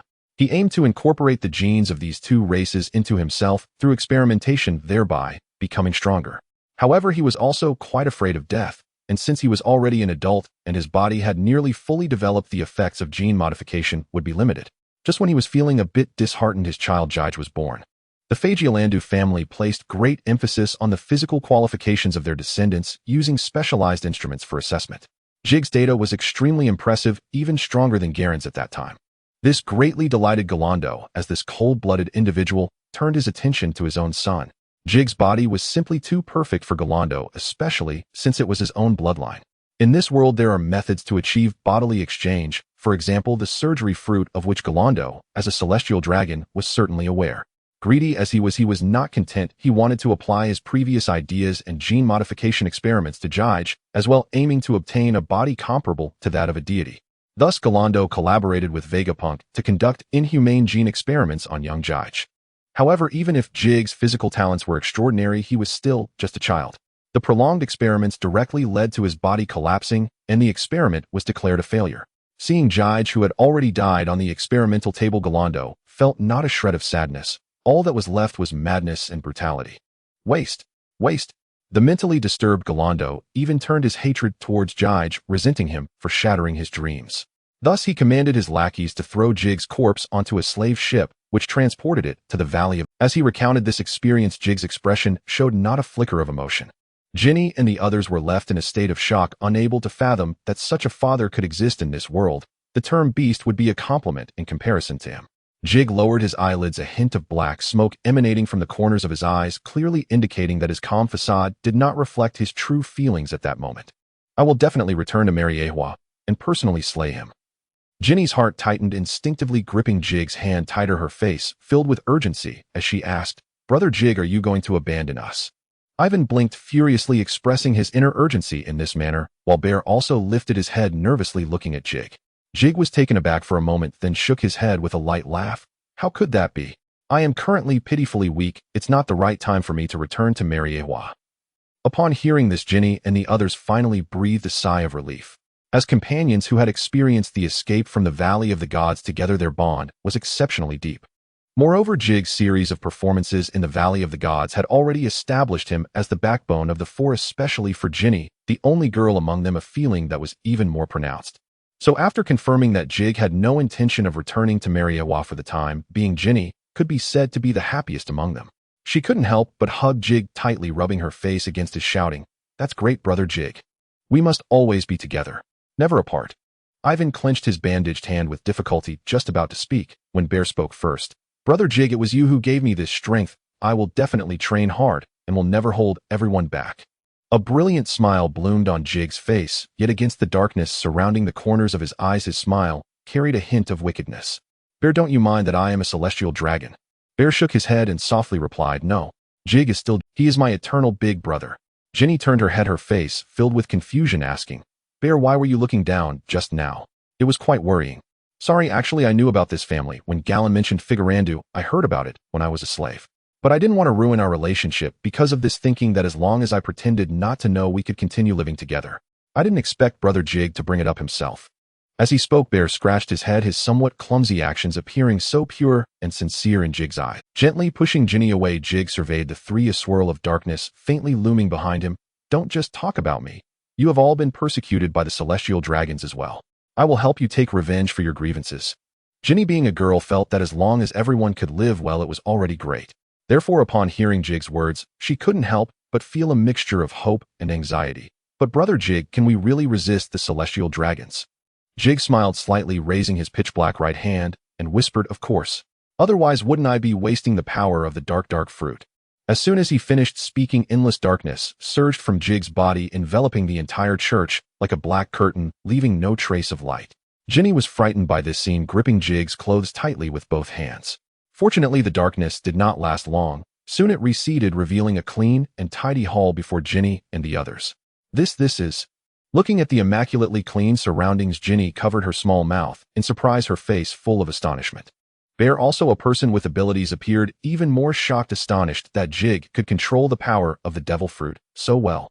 He had already witnessed the power of the dark fruit. That terrifying giant mouth of darkness had nearly swallowed the three of them whole. Bear still couldn't help but break into a cold sweat just thinking about it. He could feel the ultimate destructive power contained within that darkness, a force capable of turning everything to dust. Yet Jige had just unleashed such a massive amount of dark power while avoiding the furnishings in the hall, and the three of them merely sucking up dust and trash. This meticulous control made Bear feel a bit ashamed. If it were him, he might have conjured a huge meatball to envelop the church, then proceeded to clean up. But putting aside the fact that with his current abilities it would already be quite difficult to create a meatball large enough to cover the church, let alone to control the ability to fling the trash out of the church afterward. If he really did that, he would probably blow the entire church away, which deepened Bear's respect for Jige. The reason Jige's control over the dark fruit had improved so much was that he had completely fused with his original self, his soul's strength far exceeding that of ordinary people. It was precisely because of this that he, already highly gifted, naturally awakened the observation haki. Ginny was not as contemplative as Bear. This magical scene made her small face flush with excitement as she clapped her hands vigorously. Gulp! Ivan swallowed hard, a look of envy in his eyes. Among the 2.5 boys present, only he the half-boy had not obtained a devil fruit. Therefore, after witnessing the abilities of Jig and Bear, he desperately wished to have his own devil fruit. However, he held no trace of jealousy. In his view, Jig and Bear were clearly more suited to those 2 devil fruits than he was. Jig noticed Ivan's reaction. Being adept at reading expressions, he easily discerned Ivan's current thoughts and immediately smiled, saying, "Ivan, don't be anxious. The devil fruit that suits you has yet to appear. Trust me, that devil fruit is destined to be yours." Ivan was instantly excited, dancing with joy. He had great faith in Jig's words and immediately asked, "What is the name of that fruit?" Jig wiggled his finger, wearing a mysterious expression, and said, "I won't tell you just yet. You just need to know that it will perfectly satisfy your little quirks." This made Ivan even more restless, pestering Jig with questions. But no matter how much he begged and pleaded, Jig remained silent, driving him mad. Finally, Jig could no longer tolerate Ivan's relentless questioning. A wisp of black smoke emerged from his fingertip, gently swiping across Ivan's mouth. A darkness covered Ivan's mouth, the perfect suction force allowing him only to pout. "I haven't." 6 years later, inside the Church of the Solb Kingdom, a bear towering over 5 meters sat in the center, like a small mountain, facing a line of elderly people waiting for healing. With the power of the meatball fruit, the bear had become a renowned priest in the Solbeck Kingdom, deeply loved by these elderly people who couldn't afford medical treatment. On the Church's pews sat a young couple. The young man focused intently on a black-covered Bible, while the young woman rested her chin on one hand, watching him with admiration. They were indeed Jig and Ginny 6 years later. Now Ginny had blossomed into a graceful young lady, her short hair dyed pink, wearing a white tank top and dark denim shorts. This simple outfit made her look youthful and vibrant. At this moment, she fluttered her large lavender eyes and pouted, saying, "Brother Jig, is this book really that captivating? You haven't even glanced at me, is it, because I don't look good enough?" Jig withdrew his gaze, gently ruffled Ginny's hair, and replied, "When did our beautiful Ginny become so insecure? The love letters sent to the church have piled up to nearly the height of the bear. Who cares about those people? They're just like a swarm of flies, incredibly annoying." Just then the bear had completed his work for the day. He stood up and escorted the elderly people out of the church, leaving behind a massive red, translucent meatball. Seeing this, Jig closed the book in his hands and slowly rose from the chair. Ginny also stood up, gazing at the tall Jig beside her, her eyes sparkling with admiration. Jig had just turned 15 this year, yet he had already reached a height of nearly 1.90 m taller than Ginny, who was a few years older than him. He wore a white high-collared long coat adorned with a black cross pattern on the chest, the colors contrasting sharply with the attire of the bear from the Seven Warlords era. With disheveled black hair, a pale face with sharp features, and eyes as black as night, deep and abyssal like 2 black holes. Looking at the transparent meatball formed from pain and fatigue, Jig quietly said, "It's time for me as a priest to get to work." His finger lightly tapped the Bible, and the black cover seemed to come to life, writhing and forming a small black tornado that surged out, landing in front of the meatball. When the darkness dissipated, an ugly middle-aged man wearing a crown remained in place, his once magnificent clothing now riddled with holes, appearing quite miserable. Seeing the man slumped on the ground, Ginny exclaimed, "King Beckley." The bear, hearing the commotion, rushed back, looking equally bewildered at the sight of Beckley. As the pain and fatigue that the bear expelled could not naturally dissipate over the years, Jig had been tasked with capturing some scoundrels to bear this pain. Jig preferred to venture out at night, and paired with his darkness fruit abilities, he was known among villains as the Dark High Priest. The bear and Ginny had long grown accustomed to this. After spending so many years with Jig, they were no longer the kind-hearted individuals who showed compassion to everyone. However, they never expected that this time Jig had actually captured the king of the country. Jig walked over to Beckley, bent down, placed his hand on Beckley's back, and whispered in his ear, "All right, now reach into this meatball. Do you want me to help you?" Jig's voice sounded like a demon's whisper in Beckley's ears. His body trembled, like a sieve. Of warmth surged from below, and he ended up urinating himself. A strong stench filled the air, and Jig frowned, displeased, saying, "As a king, you are truly disgraceful." Beckley suppressed his fear and stammered, "You can't treat me like this. I am the king of a world government allied nation. Do you want to attract the Marines?" Jig simply smiled and replied, "Yes, I want to bring the Marines here. Speaking of which, they would still have to salute me when they see me." What nonsense are you talking about? Stop shouting. I specifically chose Monday. There are quite a few people here today, and this meatball is much larger than usual. Plenty for you to enjoy." Without waiting for Beckley to respond, Jig exerted a slight force and pushed him into the floating meatball in the air. A scream akin to that of a slaughtered pig echoed through the church hall, continuing for a long time until it gradually subsided. Thud. Beckley, already rolling his eyes, collapsed to the ground, ultimately falling into a pool of blood mixed with his urine. "TCH, can you not handle this for even a moment? You were spoiled for a few years as king. It's too lenient. Jig shook his head, waving his hand as a wave of darkness surged out, engulfing the bloodstains and Beckley dissipating them into the air. Ginny approached Jig, waving her hand to disperse the lingering odor in the air, and asked, "Brother Jig, how did you catch this guy?" Jig smiled slightly and said, "Didn't I just say that? I want to bring the Marines here." "Huh, but wouldn't the Marines side with him?" Did you forget my surname? Do you think the Marines would dare to lay a hand on me?" "So Brother Jig means?" "Of course it's to have the Marines hold a grand welcoming ceremony for me." Jig's eyes narrowed slightly and wisps of black smoke rose from his dark hands. He wanted to join the Marines. After 6 years, he felt that he had reached a bottleneck in his strength. To continue improving, he needed to fight and cultivate his haki. The Salb Kingdom was simply too weak to satisfy his combat intensity. The current seas were turbulent, with the Roger Pirates, the Whitebeard Pirates, and other powers rising one after another. This was the best opportunity for him to hone himself. As for the cultivation of haki, considering the timing, it was just right for Zifa to transition to instructor and take in his first batch of students. Zifa's teaching level was absolutely top-notch, different from the wild methods of Kaido Sensei. He was a proper academic. The 3 admirals of the natural system that followed were all his former students, and all 3 excelled in both physical skills and fruit abilities. Jig believed that with his own talent combined with Zifa's guidance, his strength would soon achieve a qualitative leap. As for his identity issues, Jig had already considered them. He was not afraid that his overly flamboyant actions would prevent him from entering the Marines or attract the attention of Kuro. He took out an envelope from his pocket embossed with a line of golden letters, Figarland Gallant Saint. Jia Lin placed an unusual amount of importance on his nephew. As an elite among the Tianlong people, he had the connections to quickly locate Jige. Over the course of 6 years, they maintained constant contact. When Jige planned to eliminate the king, Jia Lin wrote a single line in a letter sent to him: "Choose your own path. Remember, the Figarland family stands behind you." Jia Lin's status within the family is unquestionable. Even the eldest son Gulando could not. Years ago, he had expressed reservations about Gulando's methods, but he never anticipated that Gulando's experiments would lead to such peril, resulting in Jig's death. By the time he learned of this news, it was already too late. Now that there was a chance for redemption, he certainly would not let it slip by. Initially, Jia Lin had hoped for Jige to return to the family, but Jige had refused. The Figarland family values strength above all. Jige must become stronger, suppress the entire family with absolute power, and then personally eliminate that beast-like father. In the evening, after a day of chaos outside, Ivan returned to the church and immediately saw Jige and the others seated on the sofa. Sensing that the atmosphere was off, Ivan couldn't help but shrink his head and weakly asked, "Are you all waiting for me? What happened?" Jean and I jumped down from the sofa, one hand on her waist and the other pointing at Ivan, saying in annoyance, "Ivan, where have you been wandering off to? It's so late." Ivan widened his eyes and gestured as he said, "Don't you know? It's a mess outside. The king is missing." However, even with such explosive news, Jige and the others showed not the slightest change in expression. Jean and I even sighed, looking at him helplessly. Jige shook the Bible in his hand and smiled, saying, "I've already sent him back to the embrace of the divine." Jige had never hidden his abilities from them, so Ivan immediately understood what had happened. He swallowed hard and made a gesture across his throat, saying, "So the king was taken out by you?" "Yes." After a brief silence, Ivan suddenly raised both hands and began to spin in circles. "I've long found that bastard king displeasing. You truly are something, Jige-chan." "Huh."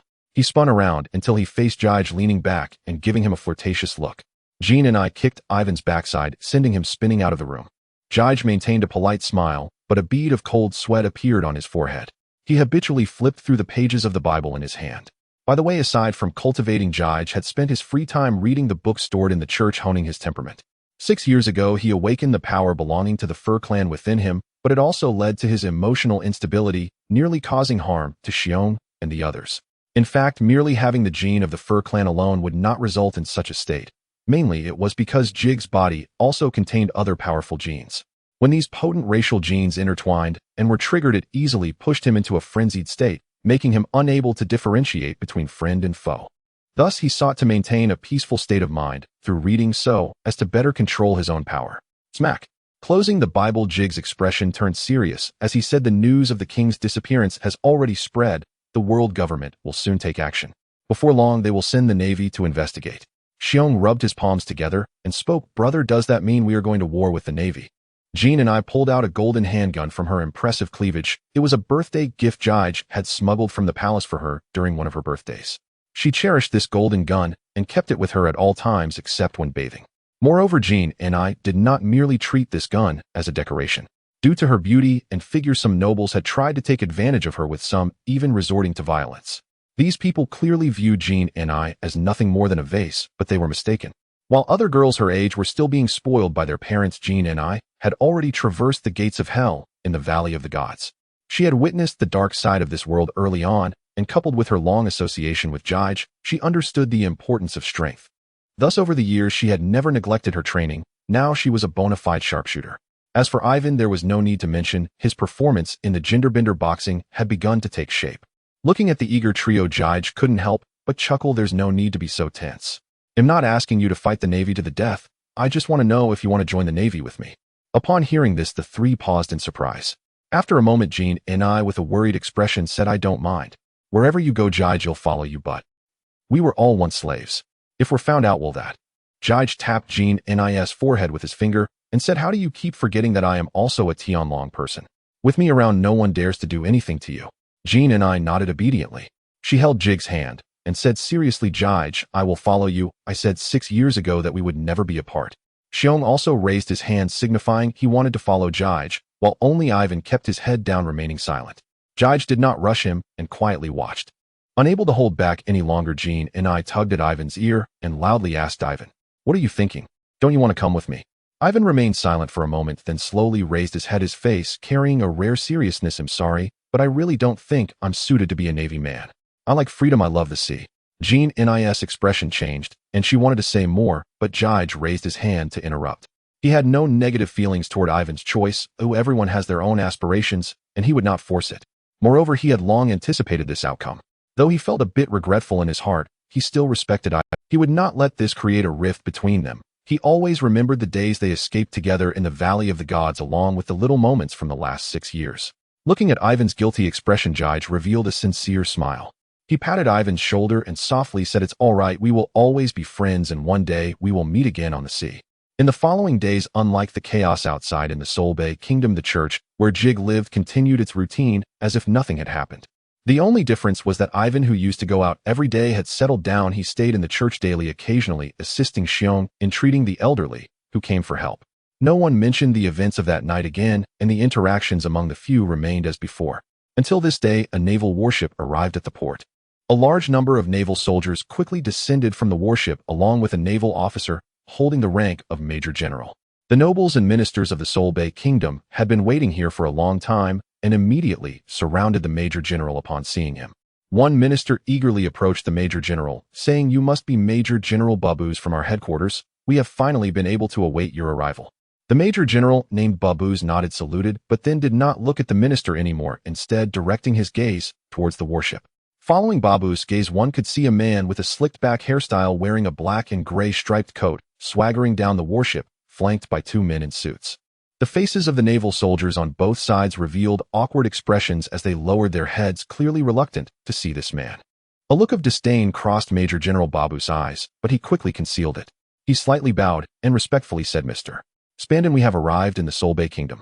Spandane ignored Babuz. He glanced sideways at the man in the suit beside him, who immediately understood and skillfully produced a cigar, presenting it to Spandane's lips before lighting it with a lighter.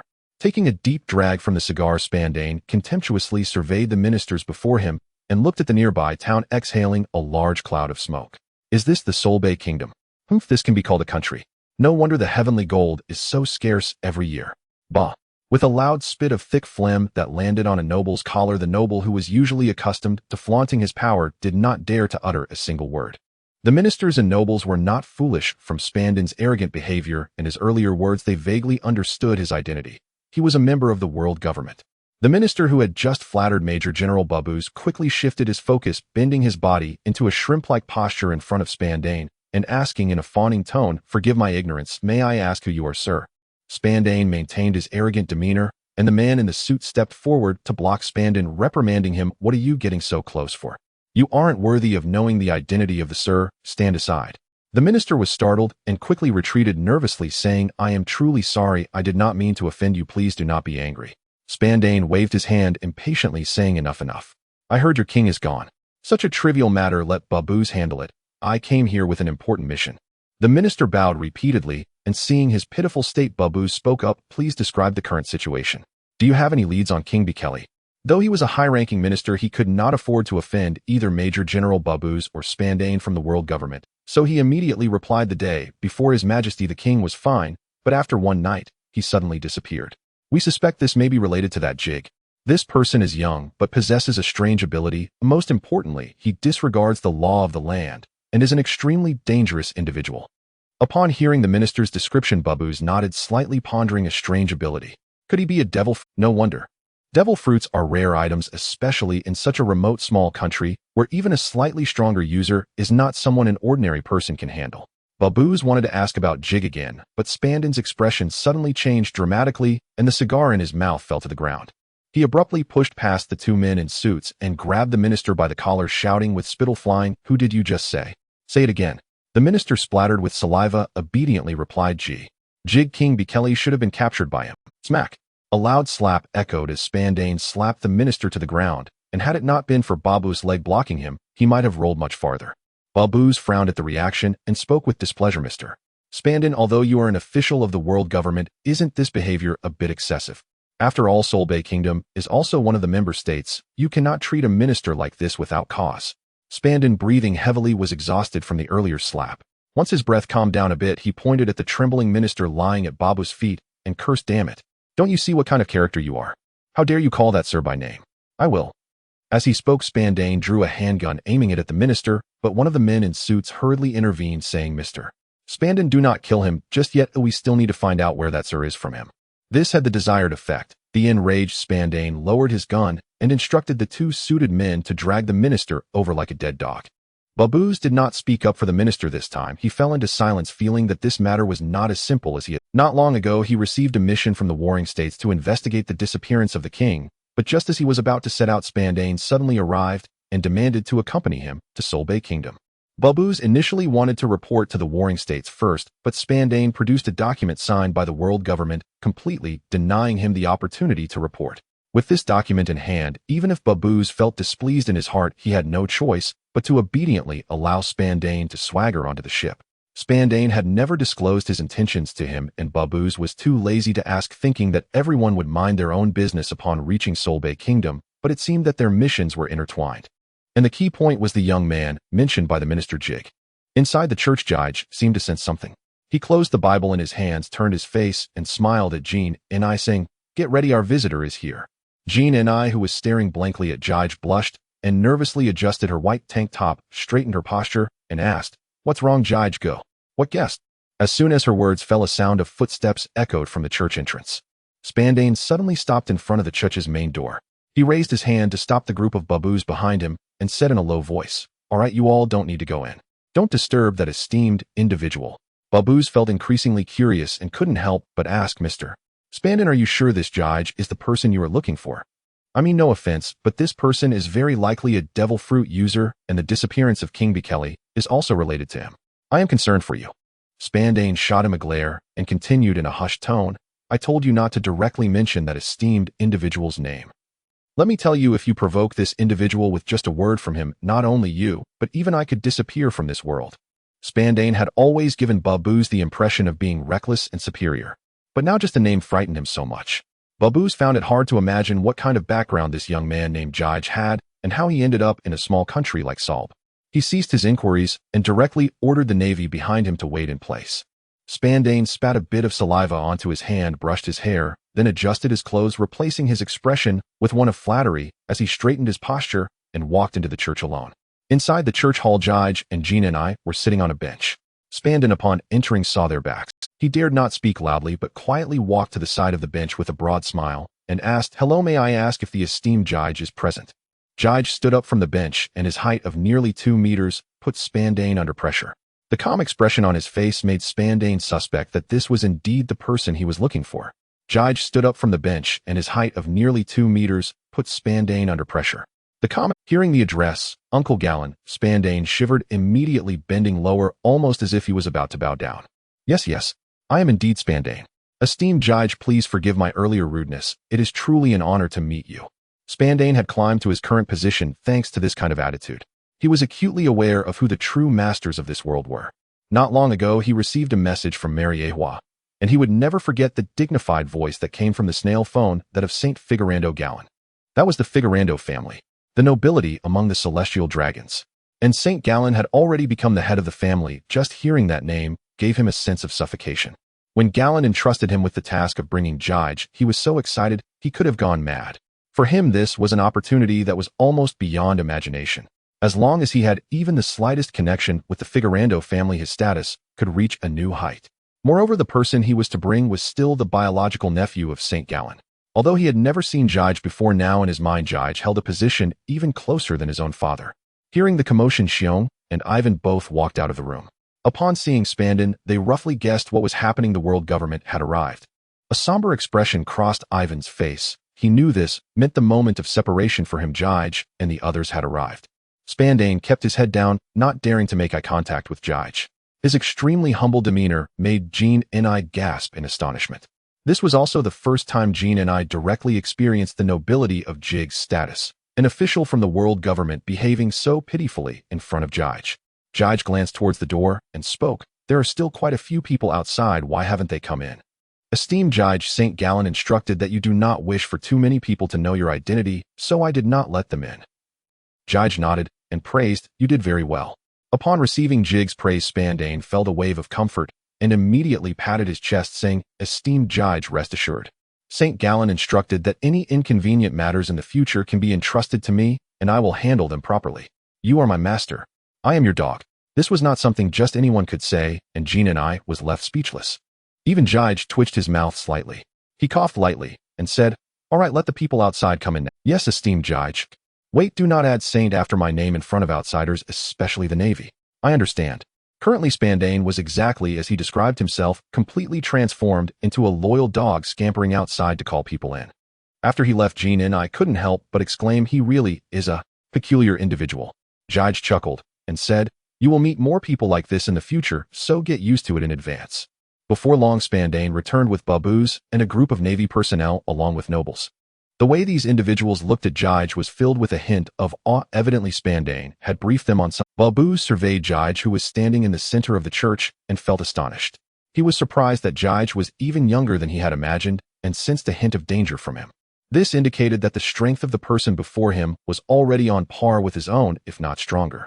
Jige also noticed the military rank on Babu's shoulder and stepped forward towards him.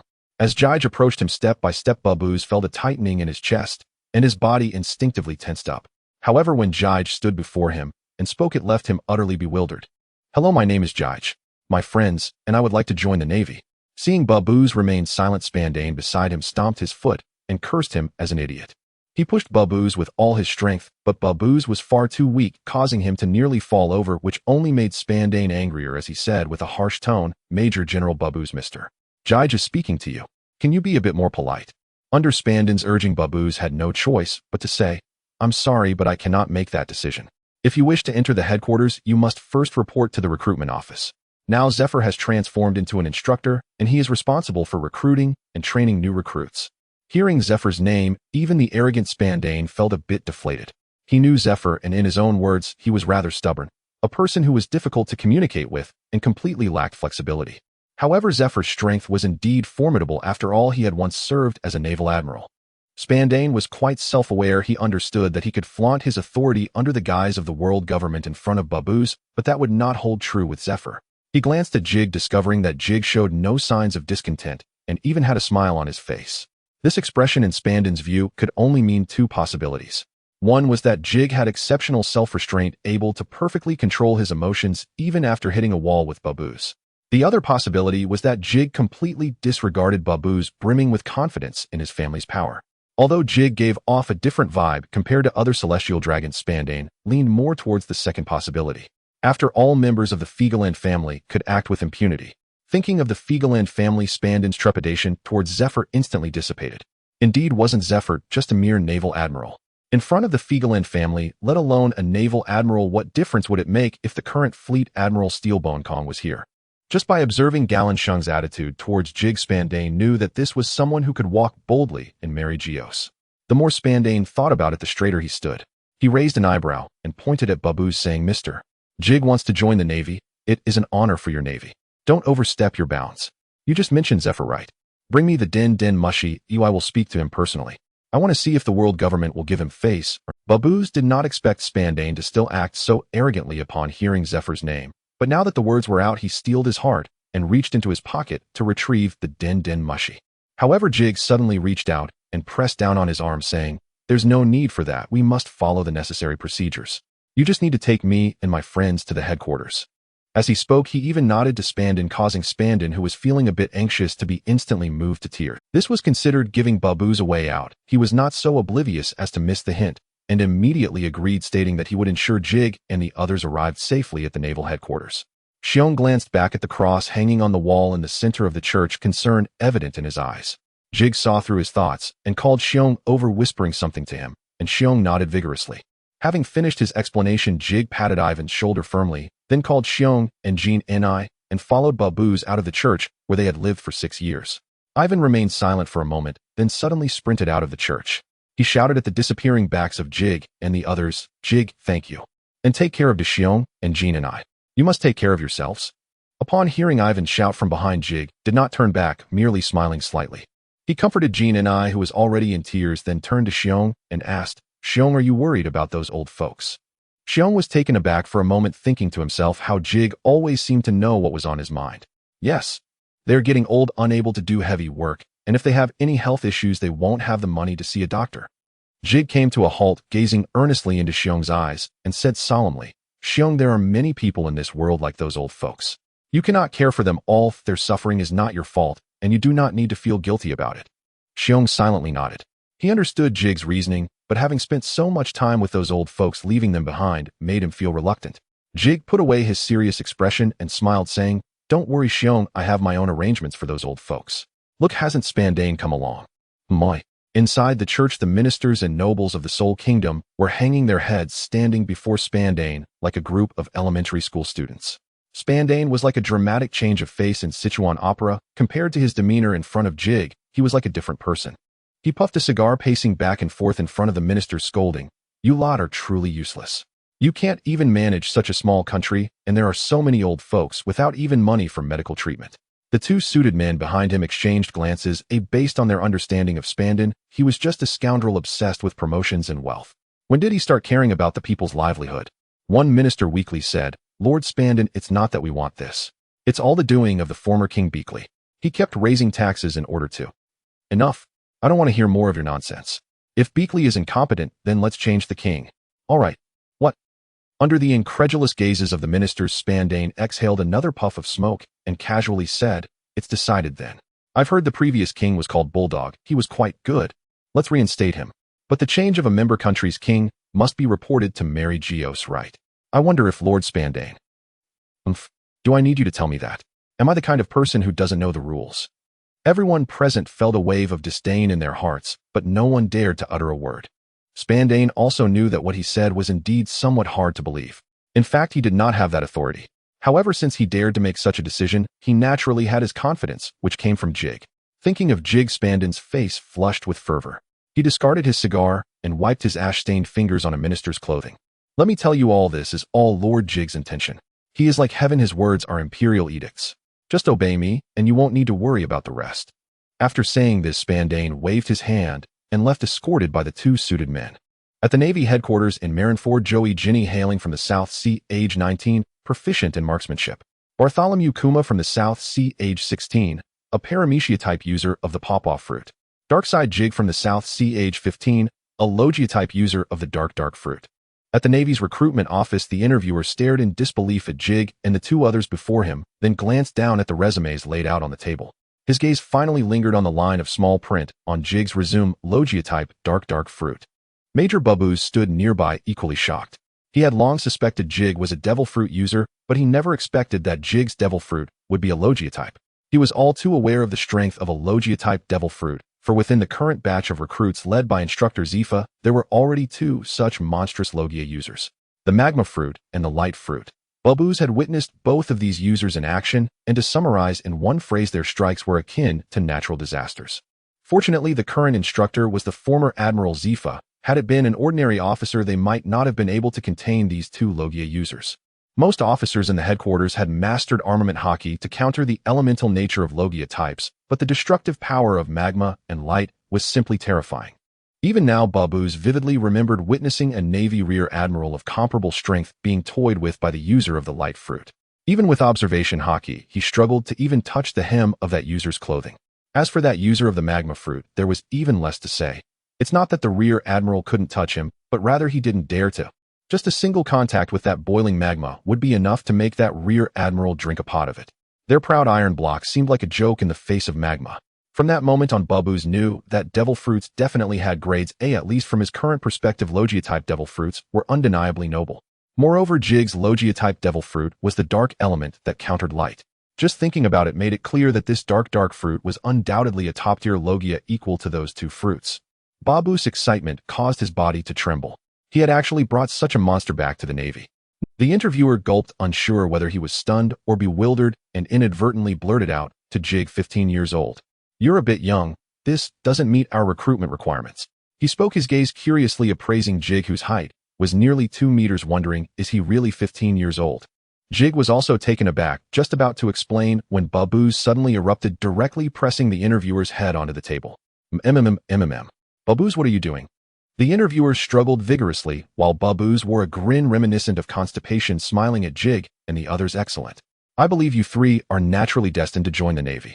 The interviewer struggled vigorously, while Babuz wore a grin reminiscent of constipation, smiling at Jig and the others. "Excellent. I believe you three." Anyone unaware would think that Jig and the others were signing a contract of servitude. When the interviewer raised his head, Babuz was already holding the 3 resumes, instructing, "You've all passed. He'll go report to Admiral Sengoku shortly, and the headquarters will arrange accommodation for you. You can rest for a few days, and then take these 3 resumes to the Naval Academy to enroll." Jig glanced at the vivid red stamp on the resume and said, "Shall we go for a stroll outside and come back here to—" "Of course. But don't wander too far. After all, you haven't officially joined the Navy yet." "All right." After Jig and the others left, Babuz took another careful look at the 3 resumes in his hands, kissing Jig's resume enthusiastically, making the nearby interviewer shiver with disgust. He rubbed his reddened forehead, expressing his dissatisfaction. "Hey, Babuz. This is too much. Even if we ignore Jig's age, have you investigated the backgrounds of the 3? You only know they hail from the South Sea." Babuz shot him a sidelong glance, muttering, "Let's not worry about that for now. This is a Logia type. Do you understand the value of a Logia type? Tisk, there's also a Paramecia type user. Although Paramecia fruits are diverse, who knows? This might also be a pleasant surprise." Look at you. That girl named Ginny seems pretty good too. She has an air of heroism about her. I noticed that very few of the girls who came for interviews before had that feeling. Then that's settled. Our Navy is all about welcoming talents like these. I did nothing wrong." Seeing Babuz falling into a frenzied state, the interviewer reluctantly nodded and weakly replied, all right. Didn't you say you were going to report to Admiral Sengoku? You might as well show these 3 resumes to him too, hey? Not even having investigated their backgrounds properly, this is indeed too rash. He'll report this matter to Admiral Sengoku truthfully. I believe he will certainly support my actions." Babuz carefully tucked Jig's resumes into his clothes and strode away. On the road, his excitement gradually calmed, and he began to seriously ponder this trip to Salt Kingdom. However, no matter how he thought about it, he couldn't possibly imagine that Jig would be a celestial dragon. He could only guess that Jig was likely the illegitimate child of some— However, no matter how he thought about it, he couldn't possibly imagine that Jig would be a celestial dragon. He could only guess that Jig was likely the illegitimate child of some high-ranking official within the world government, arranged to grow up in a remote country like Solb for some shameful reason. However, no matter how he thought about it, he couldn't possibly imagine that Jig would be a celestial dragon. He could only guess that Jig was likely the illegitimate child of some high-ranking official within the world government, arranged to grow up. Thinking this, Babuz quickened his pace and soon arrived at Admiral Sengoku's office, gently knocking on the door. "Admiral Sengoku, it's Babuz. Come in." Inside the office, Sengoku was holding a document just received from the world government, muttering, "Strange, why did Solb Kingdom suddenly change kings? And they didn't even mention the missing King Beckley." Raising his head to see Babuz entering, Sengoku waved him over, asking, "Babuz, just in time, you're back. Tell me what happened in Solb Kingdom. Has King Beckley been found?" Babuz narrated the trip to the Solbay Kingdom in detail to Sengoku, who, after a moment of contemplation, while stroking his chin, remarked, "A mere Solbay Kingdom has drawn such significant attention. I have heard of Spandane. His status within the world government is quite high, though he is not particularly well liked." Babuz nodded in agreement, recalling how many times he had wished to kick Spandane into the sea on the way to the Solbay Kingdom. Sengoku picked up the documents on the table for one last look before tossing them to a nearby white sheep, which munched on them eagerly, resembling a living shredder. Once the sheep gulped down the paper with a soft sound, Sengoku patted its head and said, "Forget it, since the world government has already decided the rest is no longer our Navy's concern. Babush, do you have anything else to discuss?" Babush quickly nodded excitedly, pulling out 3 resumes from his arms and neatly placing them on Sengoku. Sengoku leaned back in his chair, glanced at the resumes on the table, and asked with a hint of confusion, "Resumes? Isn't recruitment under Zifa's purview? Why are you showing these to me?" "Admiral Sengoku, there are 2 devil fruit users in this batch, and one of them is a Logia type, the dark. What? A Logia type?" Sengoku straightened up abruptly, leaning forward and staring intently at the 3 resumes on the table, finally fixating on Jig's, murmuring, dark fruit. "Is it the dark element that counters Borisolino's light fruit?" "Babush, you truly have brought me a delightful surprise."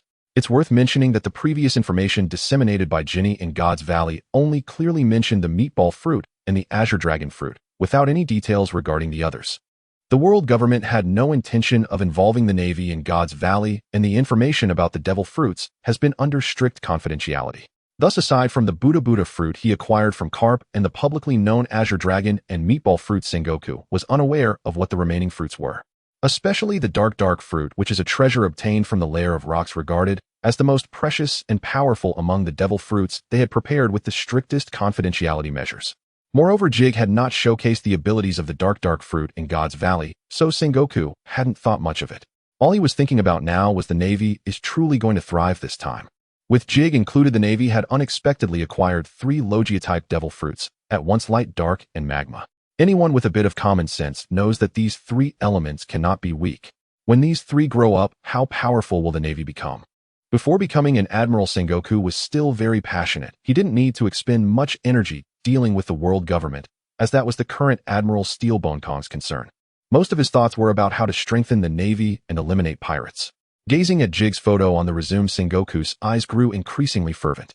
Babush had been observing Sengoku's expression, and seeing the usually composed admiral displaying such an overtly excited demeanor made him feel pleased, though he feigned a troubled look and said, "Admiral Sengoku, normally I wouldn't need to report such recruitment matters to you, but Jig is only 15, which doesn't meet the recruitment regulations. I'm afraid Admiral Zifa might be displeased when he sees this." "Regulations? What regulations? Didn't you see that Jig is already nearly 2 meters tall? At this height, why care about age? Besides, this is the dark fruit.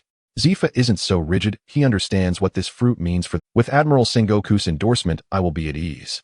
However, there is one more thing. Jig's background is quite extraordinary. You didn't see how Spandon, who usually acts so haughty, behaved so humbly in front of him. That's not a big deal. Since Jig is willing to join the Navy, it shows he is a passionate youth aspiring for justice. Besides, how deep can his background be? Could he possibly be a celestial dragon?" As he said this, Sengoku couldn't help but laugh. A celestial dragon joining the Navy? That would be utterly ridiculous. Shaking his head slightly to dispel this absurd thought, Sengoku glanced at Kuma's resume again. A superhuman meatball fruit. Sengoku paused for a moment, finally recalling the events of God's Valley. He remembered that at that time Charlotte Linlin was blocked by Saint Garling, and the fruit was ultimately consumed by a tall child, who then vanished with 3 other children. Sengoku frowned slightly, beginning to ponder. Could this Kuma be that child from back then? Given his height, it seems quite probable. Was he once a slave of the celestial dragons? This could be troublesome. He didn't doubt Jig would be one of them. In his view, Jig was a person with ties to the world government. How could he possibly have been thrown into God's Valley as prey? Sengoku pointed at Kuma's photo and asked, "What is the relationship between this Kuma and Jig?" "The 3 of them are friends. From my observations, they share a close bond." Kuma and Ginny refer to Jig as Big Brother. Sengoku couldn't help but think back to his past with Crane Carp and himself, a nostalgic smile appearing on his face as he nodded and said, "I see. It's all right, you take them to the accommodation area and find them a place to stay. In a couple of days, take them to report to Zifa." "Understood. Oh, by the way, you did a great job this time bringing back such talent. I will report your efforts to Admiral Kong." "Thank you, Admiral Sengoku." Babush excitedly saluted, and taking Jig's resumes, turned to leave with a joyful expression. After he left, Sengoku stood up from his chair and began to pace back and forth in the office. Once affairs involve the celestial dragons, they can become quite troublesome. If it weren't for Jig, upon discovering Kuma's identity, Sengoku would not have sent Kuma to marry Gios, nor would he have agreed to let Kuma join the Navy. There was no denying that the temptation of the dark fruit was far too great for the Navy. That is no exaggeration at all. Using a term from the Blue Star, a powerful Logia-type devil fruit is akin to the existence of a nuclear weapon. Sengoku didn't want Jig, this future human nuclear weapon, to harbor any grievances against the Navy due to such matters. He comforted himself internally. After all, there are already enough slaves of the celestial dragons, and so many years have passed. As long as we take care to cover it up a bit, they likely won't notice. In Marineford, the leisure area, the future Marine Admiral Kizaru was aimlessly wandering the streets with Akainu. Both were dressed casually. Kizaru wore a yellow shirt topped with a white hoodie and sported a pair of brown sunglasses. Akainu, on the other hand, wore a red shirt, his muscular chest exposed, adorned with a tattoo of rose petals on his left pectoral. He wore a white naval hat, its brim pulled low, and his serious expression exuded an aura reminiscent of a mafia boss. Compared to Akainu, Kizaru looked like a street punk. Kizaru was peeling a banana in his hand and glanced at the gloomy Akainu, saying, "Sakazuki, today is a rare rest day. Can't you be a bit happier?" Akainu adjusted the brim of his hat that nearly covered his eyes and replied in a low voice, "I still have several training sessions left today, though I need to eat quickly and continue training once I get back."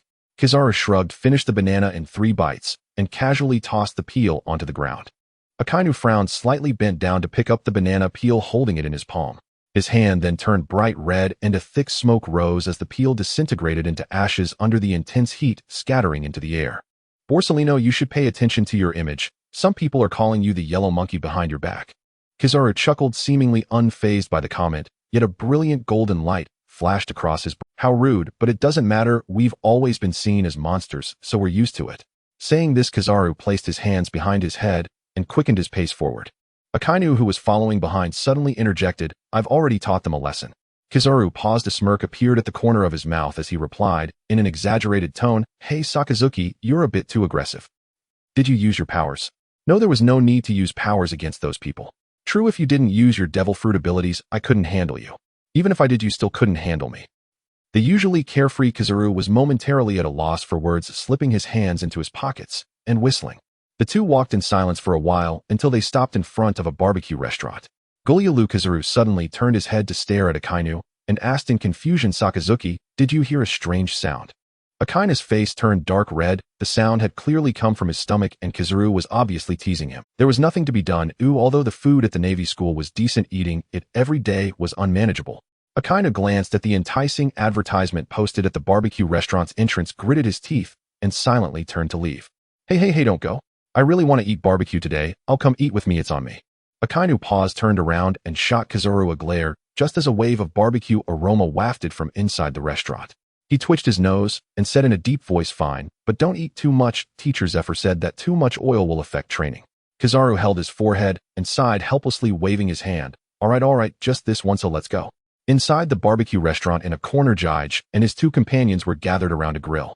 Ginny rested her chin on her hands, her big eyes glued to the sizzling pork belly on the grill, pouting. "Jige, how much longer until it's cooked?" "I'm starving."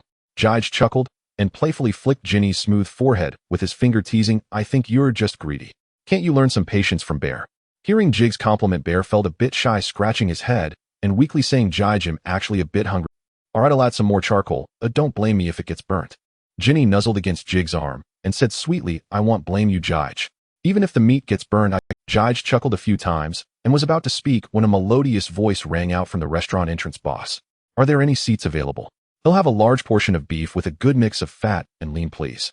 A dull voice followed, and 2 bowls of white rice. "Sakazuki, you really have a fondness for rice." Upon hearing Sakazuki's name, Jige paused in his actions of adding charcoal and looked up towards the entrance. The waitress at the barbecue restaurant had warmly welcomed them, and under her guidance, Kizaru and Akainu finally sat next to Jige and his companions. Kizaru plopped down in a chair, stretched lazily, turned to Jige with a smile, and asked, "Hey there, you seem to be staring at me. Do we know each other?" Jige didn't hide it and smiled back, "Sorry, I was rude. I just felt you have a unique aura, so I couldn't help but look a little longer." Ahem. Akainu suddenly coughed twice, quietly raising his head to glance at Kizaru. Kizaru seemed quite interested in Jige, automatically ignoring the topic of aura, and asked, "You look a bit unfamiliar. Did you just arrive here?" "Yes, we are here to enlist." Upon hearing that Jige and his companions were enlisting, Kizaru immediately pulled a chair over to sit next to Jige, chatting quite casually, "What a coincidence. Perhaps we will be classmates. Let me introduce myself. I'm Borsalino, and that over there is Sakazuki." Jige glanced at Akainu, who gave a slight nod, revealing a somewhat stiff smile. After briefly introducing themselves, Jige smiled and said, "Looks like you two will be our future seniors. Nice to meet." Kizaru waved his hand, saying, "What seniors? We are a bit out of place at school. Once you join, you might want to keep your..." "What's the reason for that?" I find it quite comfortable to be around you too. Hey, we are called monsters at school. Who would want to hang out with monsters? So we have to stick together for warmth. Is that so? Jige flipped the meat on the grill with his chopsticks and said softly, maybe we are a kind of people. The expression on Huang Yuan's face remained unchanged, concealed behind his sunglasses, leaving no one to know where he was looking at that moment. Are we talking about a certain type of person? Is this what Brother Jige meant? As he spoke, he extended a finger, and a cross-shaped golden light flickered at its tip, dazzling some diners who turned to look, causing them to shut their eyes. Chi Quan crossed his arms and said in a deep voice, Borisarino, put away your powers. The light at Huang Yuan's fingertip instantly extinguished. He stood up with his hands clasped together, bowing apologetically to the surrounding diners. Oh dear, I truly apologize, I got a bit too excited. After speaking, Huang Yuan selectively filtered out some unpleasant sounds and sat down again. When he looked at Jige once more, he was suddenly stunned. He saw that Jige's pair of pupils were swirling like two whirlpools, vaguely emitting a pulling force. As he stared, Huang Yuan instinctively felt uncomfortable and withdrew his gaze, unwilling to look into Jige's eyes any longer. Chi Quan also noticed the anomaly in Jige, but he felt no discomfort. Jige's eyes returned to normal, and he smiled in admiration. That was definitely the ability of Senior Borisarino, such a splendid power. Huang Yuan did not take the bait and casually said, Brother Jige is also an ability user, right? Such a terrifying ability. Can you share what your power is? That's a secret for now. We will meet again soon, so why not leave a bit of mystery? Haha, of course. Huang Yuan did not mind. Unless the ability user was already famous, it was better for fewer people to know about their powers. Moreover, in Huang Yuan's view, he had only slightly showcased his ability and did not reveal what kind of ability user he truly was, so he felt he had not lost anything. However, he never expected that Jige was actually a traveler who had already learned quite a bit about him and Chi Quan. Subsequently, the group no longer discussed this topic and began to chat casually. Under Jige's deliberate guidance, the atmosphere became amiable. Even Chi Quan, who usually disliked talking, chimed in a few times. When the dishes arrived at Huang Yuan's table, the two tables even shared dishes that the other did not have. Chi Quan reluctantly shared 2 large bowls of white rice he ordered with Bear. In the midst of this, there was a small episode. Jinny's gluttonous nature sparked Chi Quan's competitive spirit, as he was a rather traditional male. Although Jinny was completely unaware of Chi Quan's thoughts, he couldn't help but feel that as a man, how could he possibly lose to a weaker girl who weighed less than half of him?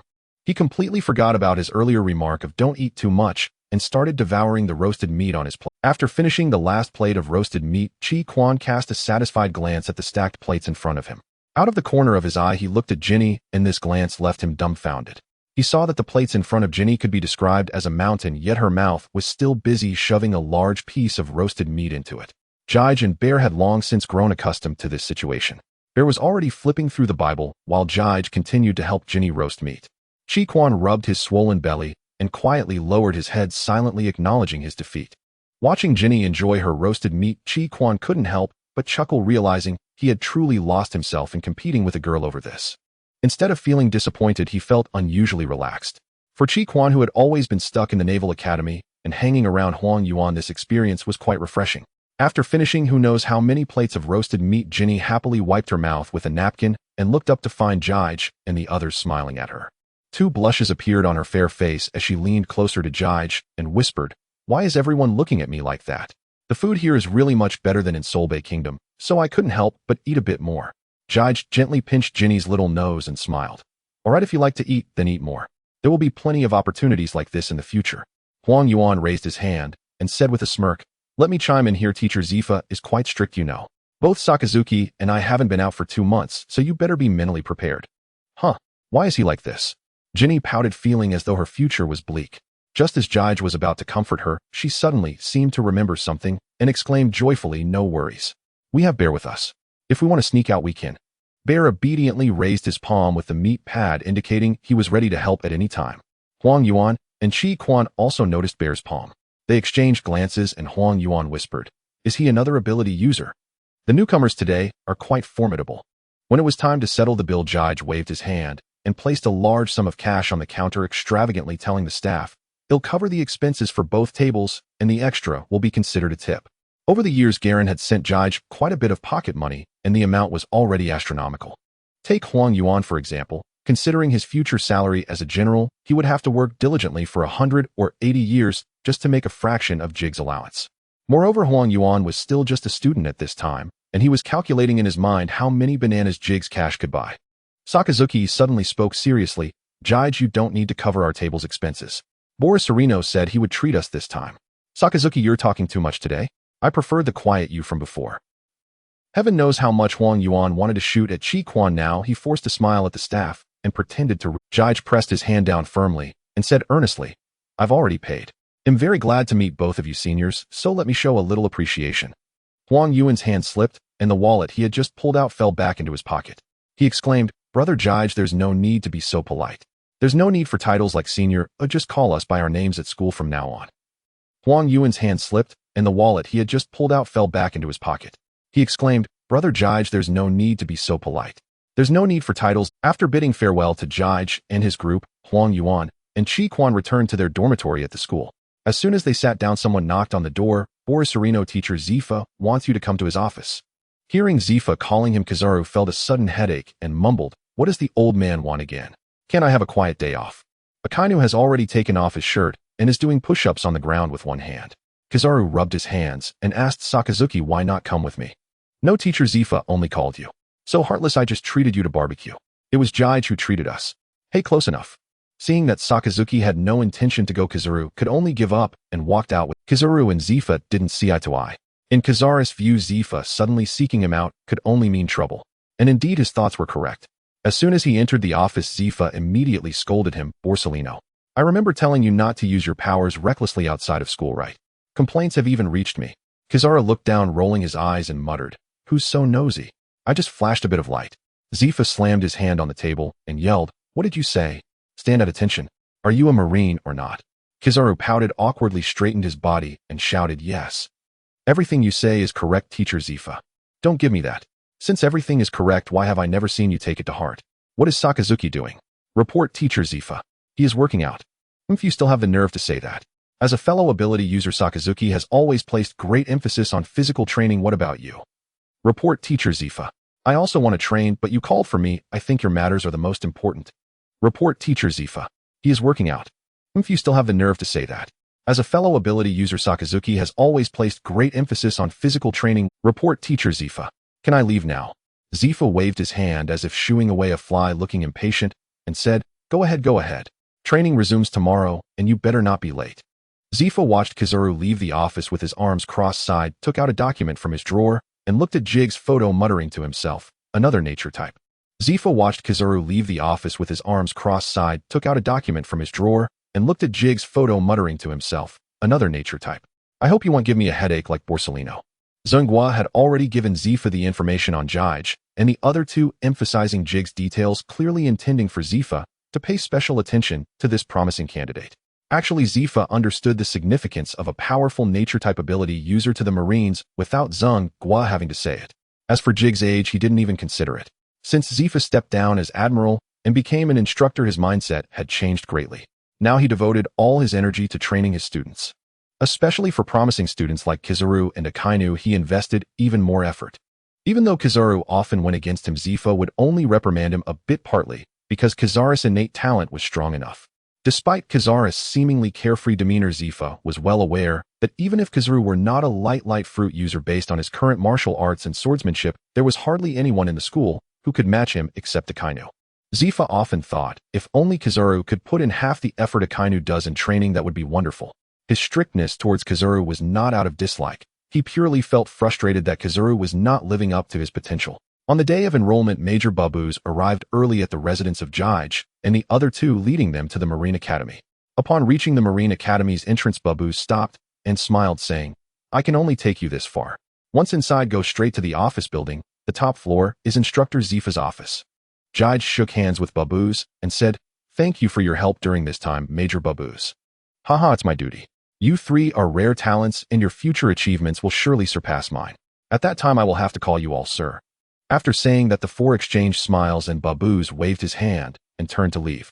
As Jige and the others entered the school, Jige noticed that many students were already training in the training area, including a familiar face, Akainu, whom he had just had barbecue with not long ago. Akainu stood alone in the corner of the training area, surrounded by various training equipment, and was currently lifting a barbell. The barbell, judging by its size, was not something an average person could lift. It was clearly custom-made. In Akainu's hands, the barbell seemed like a toy. There was not the slightest hint of struggle visible on him. Students passing by had long been accustomed to this sight, only glancing at him before continuing with their own business. Akainu seemed to have noticed someone staring at him. He looked up and immediately spotted Jige and the other two standing outside the training area. Jige and Shion waved while Jige gave Akainu a thumbs up. Akainu casually tossed the barbell aside, which fell to the ground with a dull thud. The people around looked over at the sound, then froze. Because the Sakazuki, who always had a poker face in their impression, was actually smiling and waving in a certain direction. Although that smile looked a bit stiff, it was clear that Akainu was trying his best to smile. Following Akainu's gaze, they saw Jige and immediately began to discuss. A newcomer. Who is that? I don't know. They should be new recruits arriving for enrollment. Are there still new recruits joining at this time? That means they must have good qualifications. The admission standards this year are quite high. It looks like he knows Sakazuki. Usually, apart from Borsalino, he doesn't bother with anyone else. I guess they're from the same hometown. Tisk tisk, could he be another monster? Chill. Don't say that. Did you forget what happened last time? Talking bad about Borsalino got them caught by Sakazuki, and they ended up in the hospital for half a month. At this, the discussions abruptly ceased. They remembered that the last few had been smart enough to provoke Sakazuki, saying he relied solely on his powers, and challenged him to fight without using them. Those few had decent strength among the students, and thought that if Akainu didn't use his abilities, they would have a good chance. However, reality was cruel. Akainu indeed did not use his powers, and simply knocked those few out cold with his fists. This made everyone realize that their gap with Akainu was not just about having a devil fruit. Outside, after Jige greeted Akainu, he was about to continue walking forward when he suddenly stopped and raised his hand sharply. Zifa, who had appeared behind Jige without him noticing, looked at his arm being grabbed in surprise and praised, "Good reflexes, you must be Jige." Zephyr arrived early today and witnessed the scene of Akainu greeting Jige. He felt both surprised and pleased by this development, as both Akainu and Kizaru had some issues with their personalities. In fact, Kizaru was somewhat manageable, though at most he would give Zephyr a headache, but Akainu was different, and Zephyr had always been quite concerned about him. This was because Akainu had a tendency to be overly gloomy, holding very extreme views on certain matters, and he was not fond of talking, essentially lacking in social interaction. As an elder in the Navy, Zephyr always believed that the Navy was a collective, and he wanted Akainu to break free from his closed-off heart and actively integrate into this big family of the Navy. So seeing Akainu exhibit a small change in behavior today made him very happy. Then noticing another person arriving to report for duty, Zephyr excitedly ran over. He intended to pat Jige on the back from behind, but unexpectedly Jige's perception was so strong that he noticed Zephyr's movement immediately. Jige released his hand, slightly bowed to Zephyr, and said, "Teacher Zephyr, I am Jige reporting for duty today." Zephyr nodded with a smile, very satisfied with Jige's performance. At least compared to the two problematic youths, Kizaru and Akainu, Jige appeared quite normal. Ginny and Bear also greeted Zephyr. Just as he was about to speak, a melodious voice resounded, "Oh, it's Jige. I see you right away, it looks like today will be a pleasant day." Everyone turned to see Kizaru walking leisurely towards them, one hand in his pocket and the other holding his sunglasses. Upon seeing Kizaru's demeanor, Zephyr, who was in a good mood, suddenly felt as if he had swallowed a fly, and his expression darkened immediately. He glared and shouted, "Borsalino, what time is it? Look at what the other trainees are doing." Kizaru had just adjusted his sunglasses, and upon seeing Zephyr standing next to Jige, his expression changed slightly. He mumbled, "Well, today is not going to be pleasant." He adjusted his posture slightly and said, "Good morning, Teacher Zephyr. The students are really diligent. They've already started training before the designated time." He deliberately emphasized the words "before the designated time," causing veins to bulge on Zephyr's forehead. Considering there were new trainees present, Zephyr suppressed his impulse to slap Kizaru. His expression grew serious, and he said in a deep voice, "Enough. The training time has arrived. Gather in the training area immediately." After speaking, Zephyr swiftly entered the training ground. Kizaru shrugged and said to Jige and Bear, "That's just how the old man is. You'll get used to it." Then placing his hands over his eyes in a lookout manner, he said with a smirk, "Sakazuki really is something. Why get up so early?" provoking the old man to act up again. Jige casually remarked, "Perhaps this is what they call the workaholic." "What does that mean?" It describes someone who is very diligent." "I see. Hey, why work so hard? The time is clearly specified, and there's nothing wrong with training on time. What do you think, Jige?" Jige couldn't help but laugh, thinking to himself that it was no wonder Kizaru would truly clock in after becoming an admiral. Patting Kizaru on the shoulder, Jige said earnestly, "You are right." Kizaru's eyes lit up, and he naturally draped his arm over Jige's shoulder, exclaiming, "I knew we'd get along. Come on, or the old man will get angry again." Ginny watched the two from behind, pouting, "I hope Jige won't influence him negatively." Her mind involuntarily conjured an image of Jige wearing sunglasses and grinning crookedly, causing her to shiver. Bear shook his head, whispering, "No way. Big brother Jige is much more mature than us. He won't be easily influenced by others." Moreover, Senior Borsellino isn't a bad person. Just a bit eccentric. Oh dear Bear, you're so serious. Do you think I know Jige better than you? Well, I know that Ginny cares a lot about Big Brother Jige, which is why she tends to overthink things sometimes. Ginny's face instantly flushed red, and she stomped her foot in frustration. Bear, what are you talking about? I care about you and Big Brother Ivan too. Bear just shook his head, muttering, it's different, it's different. Ginny covered her ears and ran off quickly, leaving behind a remark. Bear, Jige was right, you're just a big straight guy. You'll be single forever. Bear watched Ginny catch up to Jige and smiled faintly. Just then a bright ringing sound echoed, and the surrounding trainees began to gather towards the center of the training area. Zephyr stood there with his hands behind his back, and upon seeing Kizaru and Jige walking arm in arm, his eyelids twitched again. Fortunately, Kizaru didn't pull any tricks this time. He stood at the back of the line with Jige and Bear alongside. Ginny, on the other hand, went to join the female trainees. Once the line was formed, Zephyr cleared his throat and said loudly, 3 new trainees have arrived here today. Before training begins, let them introduce themselves. Clap, clap. The trainees turned to look at Jige and Bear at the back, followed by a round of applause welcoming them, with Kizaru clapping the loudest. Bear was the first to step up to introduce himself. His mountain-like physique left the trainees below in awe, and when he mentioned being a devil fruit user, there was another round of gasps. Zephyr remained expressionless. He had already learned about Bear from Sengoku after all, as he was someone who had experienced the battle at God Valley. Upon hearing the name of the bear fruit, he immediately understood what it was about. He didn't say much. After all, he was no longer an admiral. As long as someone was sent here, they were his students, and he didn't care about the issues of the celestial dragons. Moreover, since they were his students and also devil fruit users, he needed to understand Bear's abilities in order to conduct targeted training. Thus, Zephyr asked Bear to demonstrate his abilities. Bear nodded, placing his hands together in front of his chest, then slowly pulled them apart, revealing a very cute transparent meatball floating in his palms. Some female trainees couldn't help but exclaim, this ability is so cute. Bear's face turned slightly red as he shyly lowered his head. Some male trainees rolled their eyes, thinking that the Paramecia-type fruits were always so flashy, probably another ability that looked good but was useless. However, Zephyr's expression became serious. He could sense the power contained within that transparent meatball. He waved his hand to the trainees below, saying, everyone step back. Let Bear properly demonstrate his abilities. After Zifa finished speaking, everyone gathered behind the bear. The bear pushed with both hands, and a transparent meatball slowly flew out from his palms, floating above a patch of empty ground. The bear glanced back at Jige, who smiled and nodded at him. As everyone's attention was captivated by the floating transparent meatball, the bear softly said, Bear palm impact. Boom. The transparent meatball suddenly exploded. A blinding white light erupted, followed by a terrifying shockwave that spread out, covering most of the training ground. Once everything settled, the area ravaged by the shockwave revealed no traces of weeds, and all that could be seen was a barren ground. The onlookers behind the bear were left speechless by the scene before them, while Zifa crossed his arms, revealing a hint of astonishment on his face. The superhuman-type devil fruit has always been hit or miss, but the meatball fruit had indeed been selected by the celestial dragons, so Zifa had relatively high expectations for its abilities. He just didn't anticipate the meatball fruit to perform this well. In terms of destructive power alone, it was enough to establish the meatball fruit as a top-tier superhuman-type devil fruit. Zifa's eyes gleamed as he looked at the bear's robust figure, thinking he had struck gold again. From the crowd behind, Kizaru had his mouth agape in an O shape, exaggeratedly exclaiming, how terrifying. Is there really such an exaggerated superhuman type? Akaina's face turned serious. He couldn't help but glance towards the calm-faced Jige. He clearly remembered the bear referring to Jige as brother, and now that the bear exhibited such formidable power, he wondered what abilities this brother possessed. On the female student's side, those who previously thought the bear's ability was adorable were still in a daze, while only Ginny clapped her hands excitedly, exclaiming, Bear is amazing. Zifa also snapped back to reality, patting the bear's waist, and praised, very good. Your development of abilities has already reached this level. With further training, I have high hopes for your future. The bear shyly scratched his head, first bowing slightly to Zifa, and then retreated back into the group under the awed gazes of everyone.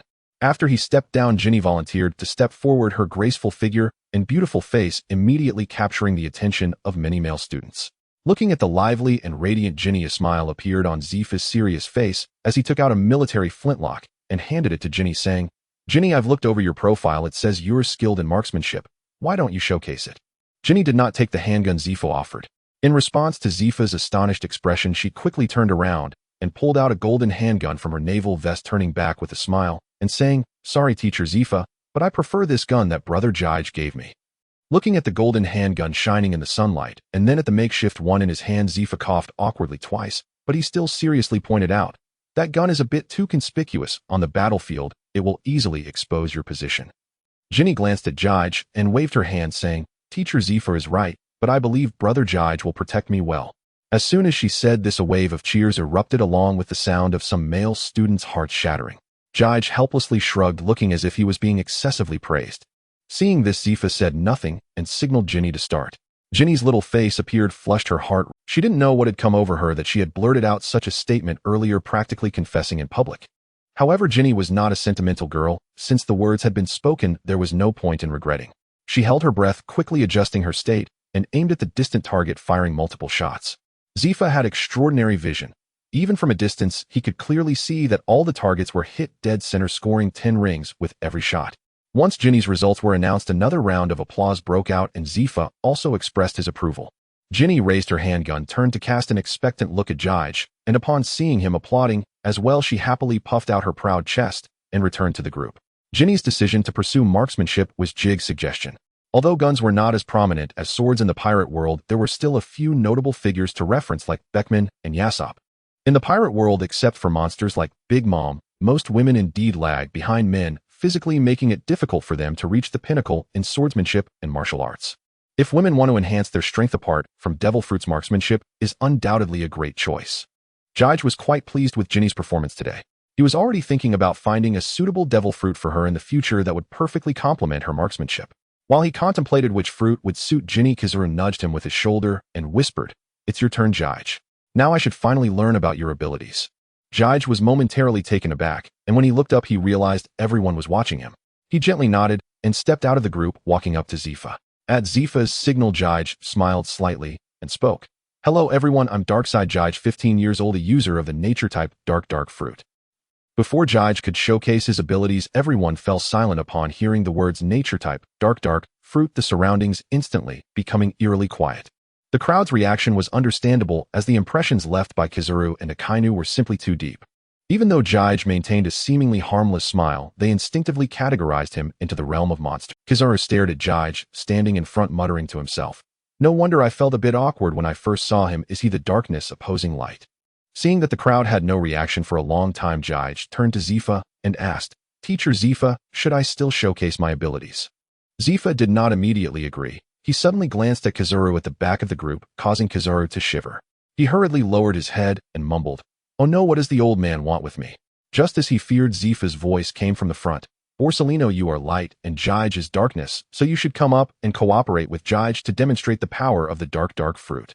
Yellow Ape's face was full of unwillingness as he raised his hand and said, "Teacher Zephyr, Jige is still a newcomer, and he is a natural type user. What if he loses control later?" Zephyr interrupted him bluntly, saying, "You don't need to worry about that. Just come up here now." Sigh. With a heavy sigh, Yellow Ape drooped his head and walked to face Jige. Zephyr added beside him, "Pay attention later. If I find out you are just going through the motions, I will cancel your extra allowance for this month." "What? Teacher Zephyr, you can't joke about that." "Who is joking? Haven't you fought seriously in a long time? I need to see what progress you've made recently." "But Sakazuki, I don't need to worry about Sakazuki in this regard. As for you." Zephyr crossed his arms and shot Yellow Ape a sidelong glance. His meaning was clear. Yellow Ape wanted to struggle a bit more, but Zephyr kicked him in the butt angrily, saying, "Stop talking nonsense. Let's get started." After saying that, Zephyr instructed the other trainees to retreat to the edge of the training ground, leaving the entire area for Jige and Yellow Ape, giving both of them the proper respect as natural type users. Yellow Ape patted the black shoe print on his, but mumbling something under his breath, then looked up at Jige and asked, "Jige, shall we begin?" Jige smiled and replied, "Please take care of me, Borsalino." As soon as he finished speaking, Yellow Ape raised his hand and shot a laser that pierced through Jige's body and exploded behind him, instantly creating a charred pit in the ground. Yellow Ape had anticipated this situation. In his view, since Jige was a natural type user, he would surely be able to elementalize. An energy attack of this magnitude would be ineffective, and this move was purely to annoy Zephyr. Zephyr had just said he only needed to take care of the fighting, and the rest was not his concern, so he would let dear teacher Zephyr worry about the repair of the training ground. As long as he saw Zephyr's dark face, he felt secretly pleased. However, Zephyr knew Yellow Ape too well. With a stern face, he shouted at Yellow Ape, "Borsalino, haven't I told you how to deal with natural type users?" Yellow Ape smirked, knowing he couldn't keep up the act. He lifted his leg, a layer of dark armament haki slowly covering his calf, causing a wave of gasps among the trainees. Is that armament haki? Borisolino has actually mastered it. This guy has hidden it well. Oh, I've never seen him use it. Is it possible that he never needed to use armament haki against us? Oh, that's true, but do you think Sakazuki can also use it? That's a matter between monsters. We should ask less. Knowing too much will only give us a headache. This Jige is going to be in trouble. Without armament haki, he poses no threat to his opponent. Zephyr nodded slightly, observing Yellow Ape's performance. He had already grasped armament haki quite well. Zephyr had other intentions in letting Yellow Ape use armament haki. He wanted Jige, the natural type user, to experience the feeling of being hit. After decades of naval experience, Zephyr had encountered some natural type users, and they all had one common flaw: an over-reliance on elementalization. He wanted Jige to recognize this early, so he wouldn't be overly confident just because he was a natural type user and would pay more attention to training his physical body. Yellow Ape kindly reminded Jige, "Jige, you should be careful later, you might get hurt." Jige seemed unaware of the power of haki, still appearing calm, implying that Yellow Ape could come at him. Yellow Ape adjusted his sunglasses, his body radiating golden light, transforming into a streak of light that appeared in front of Jige, and executed a horizontal kick aimed at Jige's waist. His speed was incredibly fast. By the time everyone on the field reacted, Yellow Ape's right leg had already struck Jige. However, the imagined scene of Jige being kicked away did not occur. Yellow Ape's right leg, covered in armament haki, actually passed straight through Jige's body. Yellow Ape was completely unprepared for this situation, and due to inertia spun 360 degrees in front of Jige before stumbling and nearly falling. After stabilizing himself, he glanced at the still lingering armament haki on his right leg and looked up at Jige with an incredulous expression. Not only was he shocked, but even Zephyr at the side was taken aback. With his rich combat experience, he quickly deduced that Jige had predicted Yellow Ape's attack and had shifted his elementalized form beforehand. Realizing this, Zephyr was even more astonished because it indicated that Jige had awakened observation haki and its intensity was not low. Because the enhancement of Yellow Ape's ability to speed was terrifying, ordinary observation haki simply could not keep up with Yellow Ape's speed. Zephyr couldn't help but recall the moment Jige had caught his arm at the training ground entrance, and he became even more convinced. Considering Jige's age, Zephyr was at a loss for words. Even without the dark fruit, Jige was a true genius. What he didn't know was that Jige's situation was completely different from what he imagined. After becoming the dark fruit user, Jige discovered that the dark fruit could also elementalize. However, due to the nature of darkness, the attacks he received would be automatically absorbed, eventually retaliating against his body with double the pain. To avoid this drawback, Jige developed another form of elementalization, which allowed his elementalized body to merge into the dark space, thus dodging attacks. The advantage of this method was that it could evade almost all attacks, even haki. Of course, the downside was that once in this state, Jige could not attack others. Moreover, even though Jige himself was darkness, staying in the dark space for too long could easily lead to losing himself in the endless darkness. Each time he entered, the duration could not exceed 10 minutes. However, with Jige's development of his fruit ability, the duration would gradually increase. This method was inspired by Obito's Kimui in Naruto, so Jige named this unique elementalization Kimui. Yellow Ape, not willing to give up, tried to probe again, but Jige did not give him this opportunity. A black vortex appeared in Jige's palm, and Yellow Ape instinctively felt a sense of crisis, instantly photonizing and retreating. Jige slowly raised his right hand and softly said, "Universal pull." The countless light points transformed from Yellow Ape suddenly froze, then all flew back toward the previous direction, ultimately coalescing into Yellow Ape's form. His shoulder was firmly gripped by Jige, and a rare look of panic appeared on his face as he realized he could not activate his ability. Looking at the flustered Huang Yuan before him, Jige slowly spoke. "This is the power of the dark fruit. It consumes everything in darkness, including the devil fruit. As long as the user is caught by me, they will lose their abilities." Nanny. Upon hearing this, not only Huang Yuan, but everyone else gasped in shock, unable to fathom that such a devil fruit could exist in this world. Even Zephyr was encountering this situation for the first time. He had intended for Huang Yuan to teach Jige a lesson, but the outcome had completely reversed. Just a few days ago, he had mentioned that Huang Yuan would suffer a setback in abilities, but he never expected it to happen. After all, the light fruit was overwhelmingly versatile, not only demonstrating incredible destructive power, but also possessing high mobility, allowing one to flee even against unbeatable foes. Originally, he believed that darkness and light should be opposites, but what was happening now completely overturned his understanding. The speed of light appeared powerless before the gravitational pull of darkness, and coupled with the dark fruit's ability to suppress the powers of the devil fruit, the dark fruit was practically the nemesis of the light fruit. Huang Yuan recognized this quickly and soon calmed down. He immediately used armament hockey to cover his arms, preparing to engage Jig in a physical contest. His thoughts were clear. While he had indeed suffered a significant loss due to the devil fruit abilities, he felt confident that he would not be outmatched by Jig in physical combat. Did he really think he could just slack off every day at the Navy Academy? With one shoulder held by Jig, he concentrated all his strength into his other arm and threw a punch at Jig's abdomen. In this position, Jig had no way to evade. If he used his divine abilities, he would lose control over Huang Yuan, seemingly left with no choice but to take Huang Yuan's punch head in. Under the watchful eyes of everyone, the hand Jig had on Huang Yuan's shoulder suddenly erupted with a burst of azure lightning. Just as Huang Yuan's fist was halfway thrown, his entire body convulsed from the shock. Thud! Huang Yuan collapsed onto the ground, facing upwards with a wisp of white smoke escaping from his mouth. This time, not only was Huang Yuan stunned, but Zephyr and the other students were also stunned, as if they too had been shocked. Huang Yuan was only momentarily dazed and quickly regained his senses. Jig reached out and pulled him up, brushing off the dust from him, and asked with concern, "Borsellino, how are you feeling? Is it true that the dark fruit has an electrical ability?" Jig casually explained, "Of course not. The electrical ability comes from the Fur tribe, which is a racial talent." Huang Yuan suddenly realized, "I see. So you're from the Fur tribe." He then looked at Jig with a puzzled expression and asked, "But your skin looks quite smooth. Where did all the fur go? Could it be?" Huang Yuan's expression suddenly turned lewd as he glanced at Jig's pants.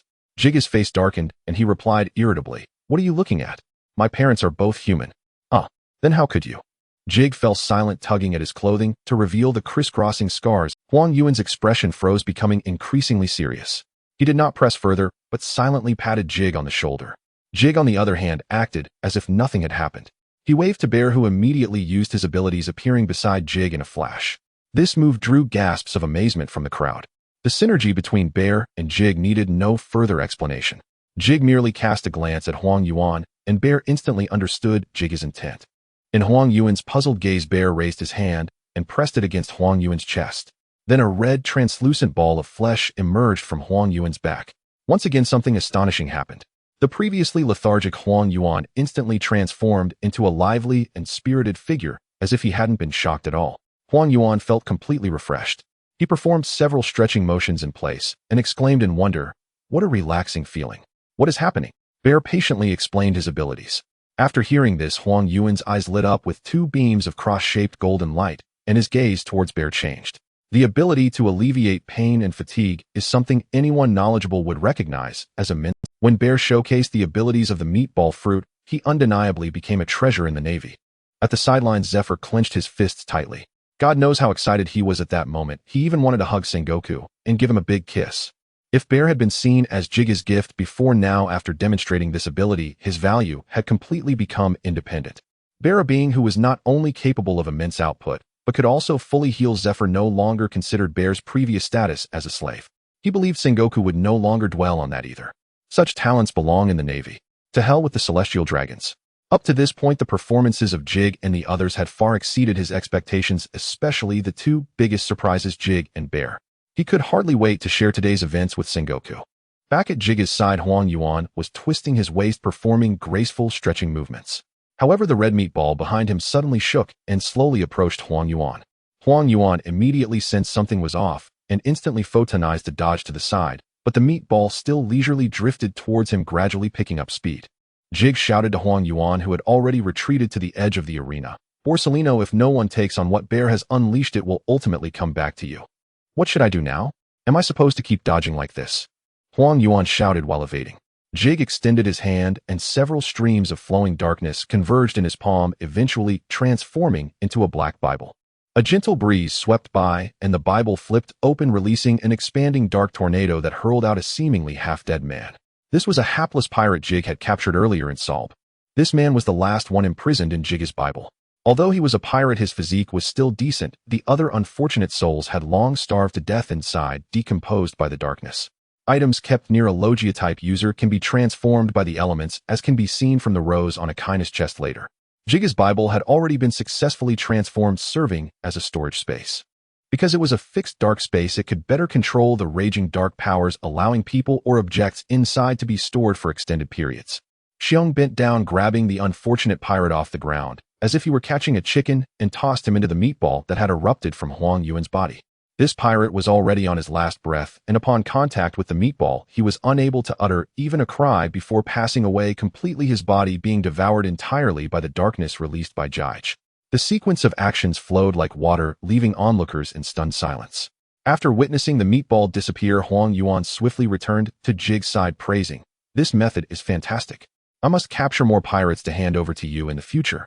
Jige put away his Bible and replied with a smile, "Capturing pirates is hard work. Are you not tired? You understand me well, but with Xiong's abilities, having more pirates on hand can never be a bad thing." The two exchanged smiles. Although Huang Yuan seemed a bit eccentric, he was not a petty person. A losing was losing, and he wouldn't let it create any rift with Jige. On the contrary, their relationship had grown even stronger.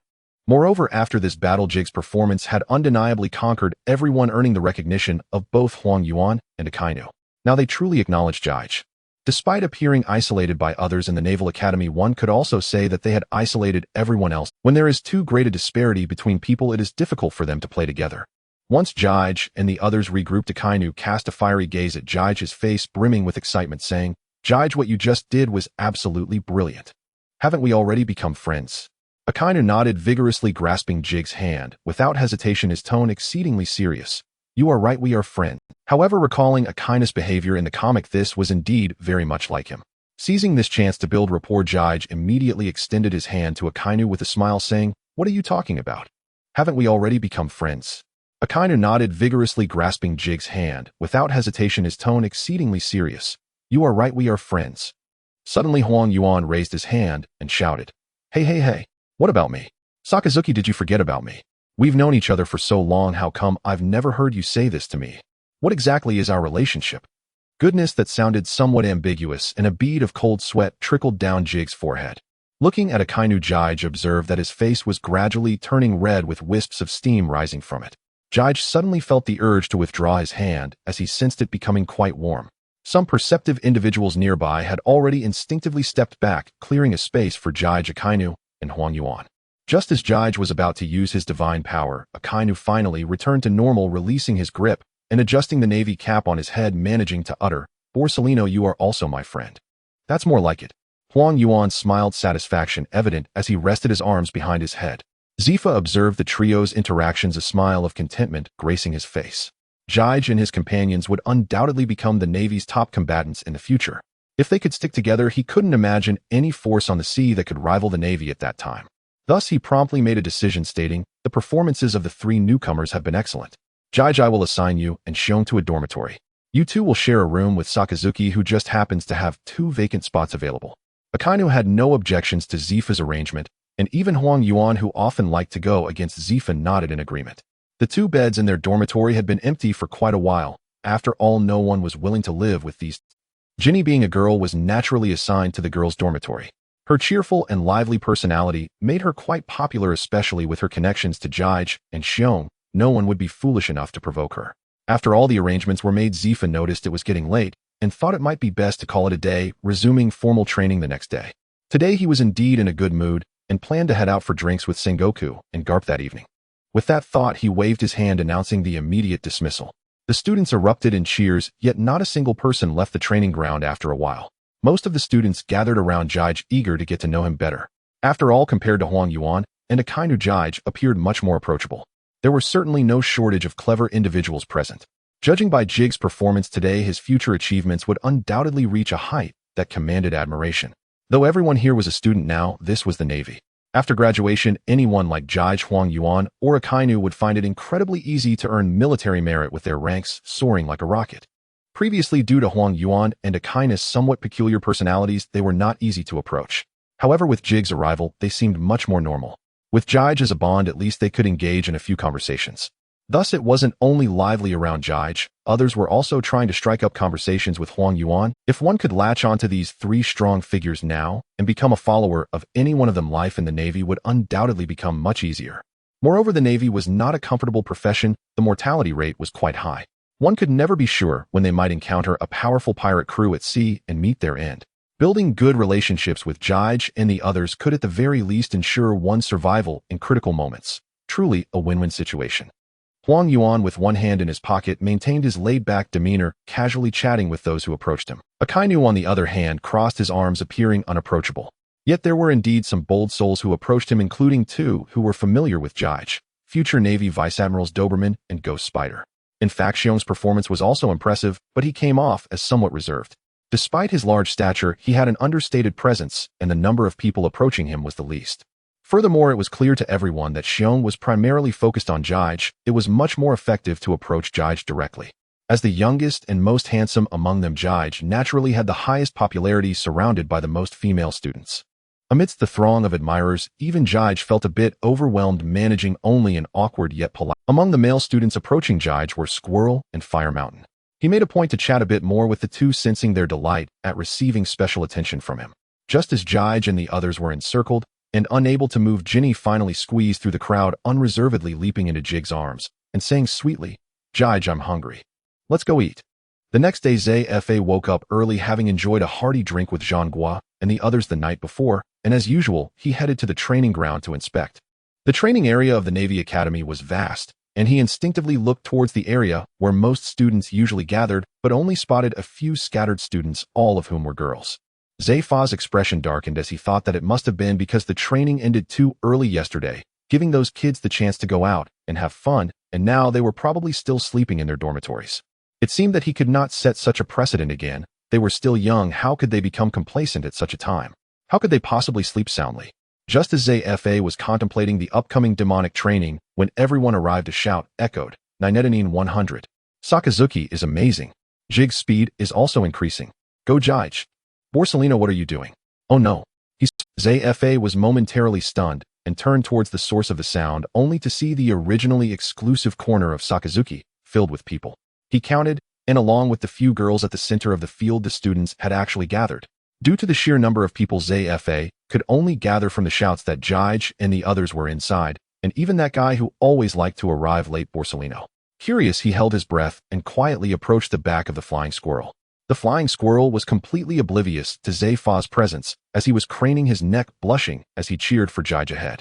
In the center of the crowd, Jige, Borsellino, and Sakazuki were lying on the ground with bare arms, each lifting a large barbell in a pressing motion. On the side, Ginny was timing with a stopwatch, but her gaze remained fixed on Jige, unsure if she could accurately press the button when the time came. Seeing this scene, Zaifa's previous irritation instantly vanished, and he even felt quite pleased. Although he did not know what had transpired, the sight of the students coming together was genuinely delightful. However, when he turned his gaze to Borsellino, he instinctively reprimanded, "Borsellino, you're slacking off again. Is there glue on that barbell?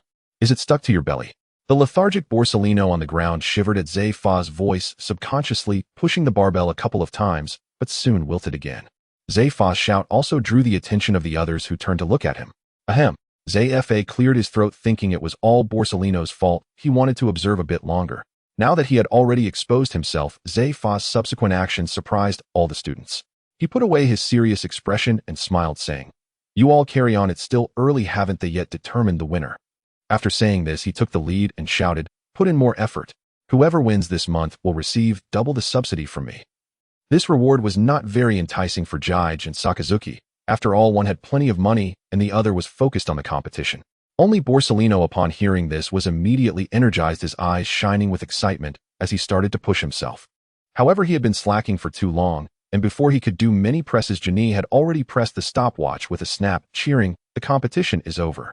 Jige, you are truly impressive. You are tied for first place with Sakazuki." As for Borsellino, who came in second, which was effectively last, he lay on the ground like a wilted eggplant, lamenting, "Zaifa, why didn't you say it earlier? What a waste of effort." Zaifa rolled his eyes at him, saying that the opportunity was given. Who could he blame for not seizing it? The three on the ground got up one after another, and Ginny immediately draped a coat over Jige, causing a wave of envious looks from the male students. Sakazuki picked up the coat from the ground and put it on, covering his muscular upper body. In fact, there were still quite a few female students who liked Sakazuki's rugged male charm, but he looked too fierce, and none dared approach him. Of course, Sakazuki did not care about such things. As he fastened the buttons, he said, "Jige, your physique is quite strong, much better than that guy Borsellino." Jige shivered at this, thinking that Sakazuki always spoke in a somewhat blunt manner. However, Jige still admired Sakazuki in his heart, knowing that his physical talent was among the best, being from the Figarland family bloodline, and his body had undergone special modifications. Although Sakazuki's talent was not low, it still paled in comparison to Jige. The fact that the competition results were tied was entirely due to Sakazuki's hard work. Borsellino sat cross-legged on the ground, sighing repeatedly, still regretting the loss of the double subsidy. Sakazuki understood Borsellino well and comforted him thoughtfully, saying, Borsellino, even if you had given your all from the start, it would still be hard to beat me and Jige, so don't overthink it. Borsellino looked at Sakazuki with a speechless expression, retorting, Are you comforting me or belittling me? Of course I'm comforting you. Hearing their conversation, Jinny couldn't help but burst into laughter, grabbing Jige's hand and saying, Jige, these two are really interesting. Not only Jinny, but even the onlooking students were amused by Sakazuki and Borsellino, as they suddenly realized that these two, who had once been seen as monsters, actually had such a cute side. After dispersing yesterday, the generous Jige treated all the students to a big meal. Being young, they quickly loosened up after sitting together and having a few drinks. The few students who had been beaten up by Sakazuki took the opportunity fueled by alcohol to apologize to him and Borsellino face to face. The most explosive moment was Jinny. Her appetite was astonishing, but her tolerance for alcohol was completely the opposite. She got drunk after just a few drinks, and at that moment she coiled around Jige like a little snake, saying things that made her want to find a crack in the ground to hide in now. On the way back, she even told Xiong that if she ever got drunk again, he should use his ability to expel the alcohol from her body, otherwise she would truly be too embarrassed to face anyone. When she met Jige at the training ground today, her face was still flushed. Fortunately, Jige did not have the chance to bring up last night's topic, as he was directly pulled into the competition by Sakazuki. The two fell back onto the ground, gazing into each other's eyes. Jinny's face turned increasingly flushed until Jige gave her waist a gentle pat, prompting her to slowly sit up. Dreamy. As per tradition, before the training begins, each day ZFA always discusses the training objectives for the day. Today he is explaining the training for the 6 styles. Before Jige and the others arrived, ZFA had already shared the training methods for the 6 styles with the others. However, the 6 styles are not so easily mastered, let alone all 6. Even among the students, finding one proficient in just one of them is a rare occurrence. Even seasoned vice admirals like the flying squirrel and the ghost spider have only managed to learn 2 or 3 styles at most, while formidable figures like Akainu and Kizaru have yet to master them all. With new members joining, ZFA decided to teach the 6 styles once again. Of course, it is not necessary to master all of the 6 styles. It depends on individual circumstances. For someone like Kizaru, there is no need to learn Moonwalk, as his Pika Pika Nomi grants him innate aerial mobility that surpasses it. Among the 6 styles, Kizaru is best at Finger Pistol, as it greatly enhances the power of the lasers he shoots from his fingers. Jige attentively watched as ZFA demonstrated and explained the 6 styles in succession, immediately dismissing the iron block and paper drawing. The paper drawing seemed particularly useless to him, as with his observation hockey, he found no need for such a skill. As for the remaining iron block, isn't that just an illusion technique? Removing these 2, the other 4 styles would greatly benefit Jige. Finger Pistol and Tempest Kick fill the gap in Jige's current lack of single-target attacks, while Shave and Moonwalk would significantly enhance his mobility. After finishing his explanation, ZFA disbanded the group, allowing the students to consolidate what they had learned. He then approached Jige and the others, preparing to personally instruct them. Given that Jige and his companions were late arrivals, it was reasonable for ZFA to give them special attention. He looked at Jige and asked, Did you all understand what I just explained? Do you need me to demonstrate again? Jinny and Xiong nodded, but Jige remained silent. Thinking Jige was digesting the information, ZFA chose not to disturb him and began guiding Jinny and Xiong instead. He started speaking about Shave, but halfway through Jige suddenly moved. His feet tapped the ground at an almost imperceptible speed, and then his figure instantaneously shifted several meters away. Upon witnessing this, ZFA's words came to an abrupt halt, and some of the observing students stood frozen in shock. Akainu grasped Kizaru's fist, turning to say, Is that Shave? Has Jige already learned it? However, he was not too surprised. The use of the 6 styles depended on one's physical condition. The stronger the body, the quicker the learning, especially for a seemingly simple move like Shave. Jige himself felt nothing out of the ordinary. He tried it a few more times, increasing his speed until he even generated afterimages. This display left some students who had yet to master Shave feeling hopeless, exclaiming how unfair it was. Jinny tilted her head and said to ZFA teacher, ZFA, why don't we just go find Jige to learn directly? You can skip to the next style. Alright. Actually, Shave is a very basic move. Once you master Shave, it means you've met the standards for leg strength, and you can proceed to learn Moonwalk and Tempest Kick. With a whoosh, of blue slashing wave cut across half the training ground, landing on the edge of the wall and leaving a deep crack. Watching Jige floating midair, stepping on the air, ZFA was at a loss for words. In less than a cup of tea's time, most students had barely finished warming up, while Jige had already learned 3 of the 6 styles. Such talent was simply unheard of, bordering on the monstrous. Some students in the training ground had already knelt down pondering the meaning of their existence. In midair, Jige frowned and murmured to himself, the power isn't quite enough. Let's try it this way. Jige forcefully stepped in the air, shooting straight up into the sky. During this process, his left foot erupted with a burst of violent electric light, and then he kicked downward, tempest kick, thunder slash. Whoosh. A crescent-shaped slashing wave entwined with arcs of electricity descended from above, striking the ground and causing a violent explosion with rampant electric light surging forth, illuminating the stunned faces on the field. Gently landing, Jige looked at the charred pit on the ground and finally displayed a satisfied smile. This was the effect he had been aiming for. Zfa had become numb to it all. Weakly waving his hand, he said, "You two can go find Jige directly. These 3 styles are enough for you to practice for a while." Jinny cheered and happily pulled Xiong towards Jige. In no time, many people had gathered around Jige. The flying squirrel looked at the deep pit created by Jige's kick, muttering to himself, "This move wasn't taught by teacher Zfa. Don't stare, looking longer will only make you feel worse. Just focus on practicing our own skills. Don't compare yourself to Jige, he is not in the same league as us." Jinny, however, didn't care about that. She stood cutely next to Jige and said sweetly, "Jige, teacher Zfa asked us to come find you. We need your help today." Xiong immediately added, "Jige, you teach Jinny first, I'll just practice by myself." Jige nodded and led Jinny to a corner to begin unknown instruction. Jinny studied diligently, her long fair legs swinging back and forth in front of Jige, causing his blood to rush. He shook his head and focused on explaining some key steps to Jinny, but it seemed her thoughts were not on the learning, rather it felt like she was intentionally showcasing herself. When Jige was trying to correct her posture closely, Jinny lightly bit her lip and suddenly performed a high kick. This caused her body to lose balance, her calf resting directly on Jige's shoulder, while her upper body leaned in one direction. Jige instinctively reached out to hold her waist, steadying her. The two stood in a very awkward position, with Jinny's face pressed tightly against Jige's chest. The powerful heartbeat made her feel flushed all over, and her breathing grew heavy. Jige himself was not doing well either. Jinny's figure was simply too alluring. If he didn't react to such close contact, he would have to join Ivan in his future endeavors. Taking a deep breath, Jige cautiously shifted his shoulder, hoping to let Jinny lower her leg. However, Jinny showed no sign of cooperation. A sly glint crossed her eyes, and as Jige relaxed, she exerted force again, and the two of them fell backward, tightly pressed together. The two fell back onto the ground, gazing into each other's eyes. Jinny's face turned increasingly flushed until Jige gave her waist a gentle pat, prompting her to slowly sit up. With a soft pop, their lips parted, yet Jinny did not get off Jige, her long legs forming of shape as she sat atop him, making the position appear even more intimate. She looked down, her eyes fixed on Jige, and asked softly, "Jige, just now, what did you feel?" "Not bad, soft." "Oh." Jinny, embarrassed, bounced off Jige and ran away, covering her face. Jige smacked his lips and stood up, watching Jinny, who had already run far away, with a gentle smile. Having lived 2 lives, he could easily perceive Jinny's feelings. He just thought it wasn't the right time yet. At the very least, he should wait until he graduates from the Naval Academy, as he would only just be 18 then. In the time that followed, Jinny's attitude towards Jige remained the same as before, but she frequently accidentally made physical contact with him. Each time, Jige calmly accepted her advances. Jinny, being a tender sprout, was no match for his experienced demeanor, and she would always end up blushing and fleeing in embarrassment. Of course, their interactions weren't solely about teasing, most of the time was dedicated to training. Though Jinny's talent couldn't compare to a monster like Jige, one shouldn't forget her gluttonous trait. Despite eating so much, she had never gained weight. Those with this trait in the world of One Piece were rarely weak.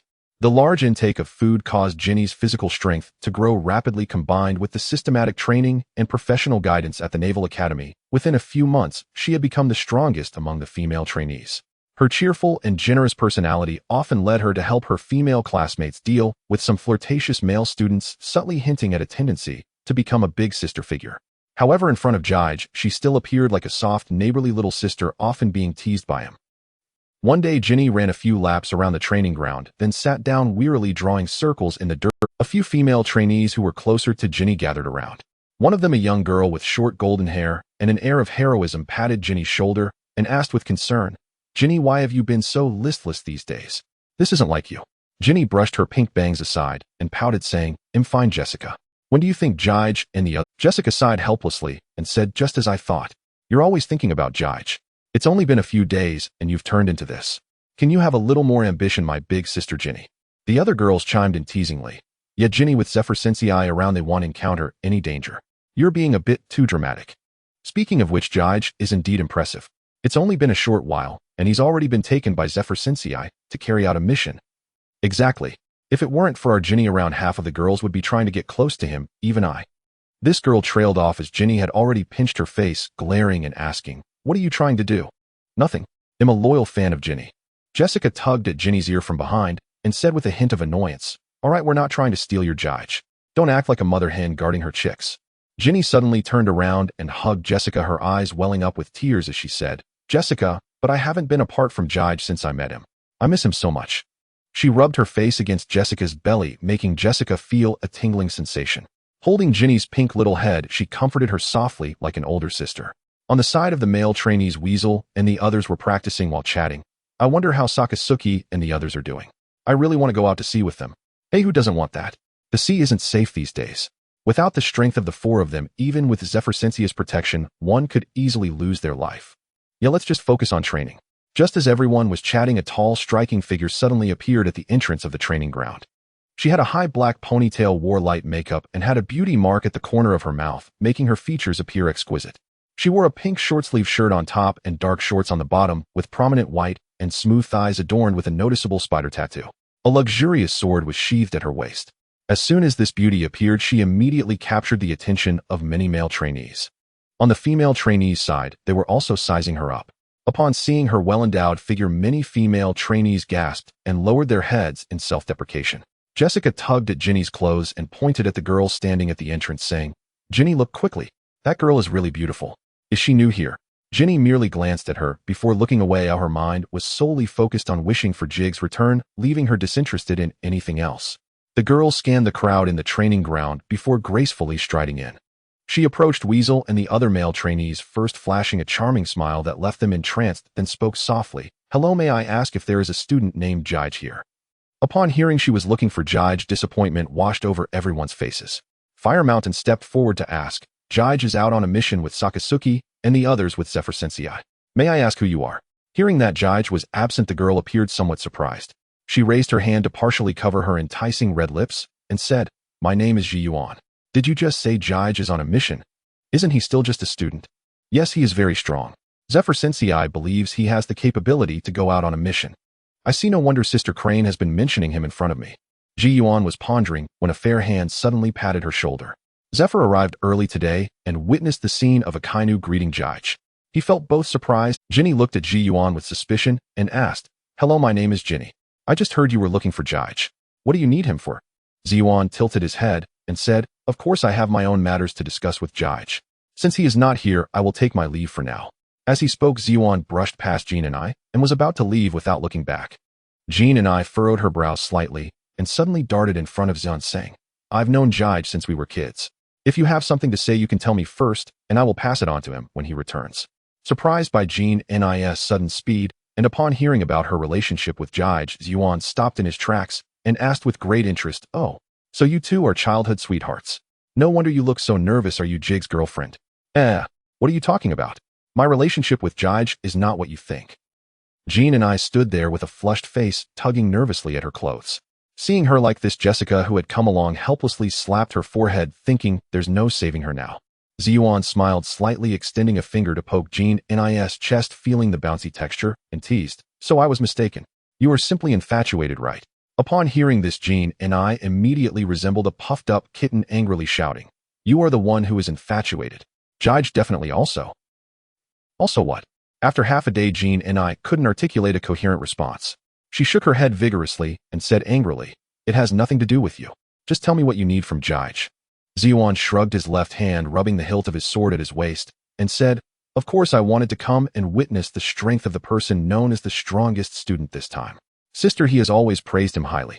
Upon hearing that Ziyuan came to challenge Jean Ni hadn't spoken yet, when Hua Xiaoshan stepped forward again, saying, "Then Miss Yuan, why don't you spar with me first? I see you must also use a sword, right?" Upon hearing that Ziyuan came to challenge Jean Ni hadn't spoken yet, when Hua Xiaoshan stepped forward again, saying, "Then Miss Yuan, why don't you?" Speaking of which, Hua Xiaoshan was indeed a bashful man. Although he usually looked cheerful and innocent, he became more excited than anyone else in the presence of beautiful women. In the comics, he even had the glorious record of being turned to stone by the Empress, which was rather embarrassing compared to Wushi, who had faced the Empress earlier. Ziyuan scrutinized Hua Xiaoshan, slightly nodding lightly, and saying, All right, indeed, it is a bit improper to challenge the strongest right from the start. As she spoke, she slowly drew her sword from her waist, saluted Hua Xiaoshan like a swordsman, her expression extremely serious. Hua Xiaoshan hurriedly returned the salute and also drew his katana. Suddenly, Wuxia interjected, "Miss Yuan, if I'm not mistaken, that sword in your hand should be the famous blade Jinbairo." As a pure swordsman, Wuxia was quite familiar with most of the famous swords in existence, and clearly remembered their shapes, often looking at catalogs of famous swords late at night to fall asleep. Because of this, Yuan regarded him with a bit more respect and softly said, "That's right, this Jinbairo is a birthday gift from Sister He. I really like it." Sister He. I wanted to ask, does the Sister He you mentioned refer to Admiral He? Yes. Hiss. After receiving Yuan's confirmation, everyone gasped in awe. Admiral He had an incredibly high reputation in the headquarters, standing alongside generals like Wang Hua. For students like Wuxia, this background was truly a representation of a naval aristocracy. Jessica leaned close to Jean and I and whispered, "She is actually Admiral He's sister. Jige is in a bit of trouble getting involved with someone like her." Throughout, Jean and I remained completely calm, merely nodding in acknowledgement, seemingly unconcerned about Yuan's background. In her view, no matter how grand the background, could it surpass her Jige? Hua Xiaoshan wiped the cold sweat from his forehead, feeling a bit regretful. After all, she was Admiral He's sister. If he were to accidentally injure her during their spar. Although Admiral He was not the type to hold grudges over such matters, there might be others seeking retribution for her. Yuan seemed to anticipate everyone's thoughts, lightly laughing. "Don't worry, we are having a normal match. It won't involve any messy matters." Moreover, a sharp gleam sliced through the air from the blade of Jinbairo as Yuan's entire demeanor shifted, no longer showing any trace of feminine softness. Her voice turned cold. "I don't believe I would be weaker than a man." Whoosh. Yuan vanished from her spot, only to appear behind Hua Xiaoshan in the next moment, thrusting Jinbairo towards his lower back. Instinctively, Hua Xiaoshan reacted with astonishing speed, spinning around and raising his sword to block Yuan's attack. The tremor from the sword made Hua Xiaoshan completely abandon any distracting thoughts. He yelled, using brute force to push Yuan away, followed by his katana vibrating at an incredibly fast rate. As soon as Yuan landed, she saw flames bursting forth from Hua Xiaoshan's sword. She squinted her eyes and murmured, "Is that flame formed from high-speed friction with the air? A rather unique move." Hua Xiaoshan gripped the hilt of his sword with both hands and leaped fiercely, swinging down towards Yuan. Faced with this powerful strike, Yuan chose not to meet it head-on, but instead skillfully evaded again, quickly putting distance between herself and Hua Xiaoshan. Just as Hua Xiaoshan prepared to chase after her again, with his sword raised, Yuan suddenly sheathed Jinbairo, slightly leaning her body and assuming a stance to draw her sword. In contrast to Hua Xiaoshan's large sweeping movements, Yuan appeared almost motionless. As the distance between her and Hua Xiaoshan closed, she finally made her move. Jinbairo was once again drawn from its sheath, tracing a beautiful arc through the air as a pink sword aura erupted forth, striking precisely against Hua Xiaoshan's katana. After executing this action, Yuan performed a flourish with her sword and turned to walk towards Wuxia and the others, seemingly declaring her victory. Hua Xiaoshan was still gritting his teeth, trying to withstand the sword energy that Yuan unleashed. However, he ultimately could not hold on for more than a few seconds, and both he and his sword were sent flying, landing in a very awkward manner. Wuxia looked at the approaching Yuan with a serious expression, murmuring, "She actually produced sword energy. Should I say, as expected of Admiral He's sister." Facing the astonished gazes of everyone, Yuan placed one hand on her waist, her face once again breaking into a bright smile as she declared loudly, "If the level of the Naval Academy is like this, then perhaps I won't need to wait for Jige to return." Yuan's words were particularly jarring to everyone present, and before the weasel could draw his sword to challenge her, Jean and I had already stepped in front of Yuan. She stared directly into Yuan's eyes and said word by word, "You seem to have lost your humility. Jige's strength is not for you to question." Yuan chuckled lightly. Having been a favored child since childhood, she looked down on Jean Nis one-sided admiration for a man speaking with a dismissive tone. "Say whatever you like. In the end, you're just a little girl blinded by emotions. Wake up, little sister, your Jigage might not be as great as you think." Jessica, standing nearby, showed her anger. Being straightforward, she rushed forward to confront Yuan without caring about backgrounds. Jean and I grabbed Jessica firmly. Her strength was immense, and Jessica was pulled behind her with almost no resistance. Drawing the golden pistol that Jige had given her, Jean and I coldly said, "Aren't you here to challenge me? I'll accompany you for a fight." "You..." Yuan crossed her arms, her gaze sweeping over Jean Nis' graceful figure, and remarked, "Are you stronger than that person from earlier?" "You'll find out once we start fighting." Ziyuan thought of the speed Jin and I had previously displayed and nodded. She pointed her golden blade at Jin and I and said, "Make your move, let me see your strength." Jin and I no longer spoke, raising her leg to execute a sweeping kick.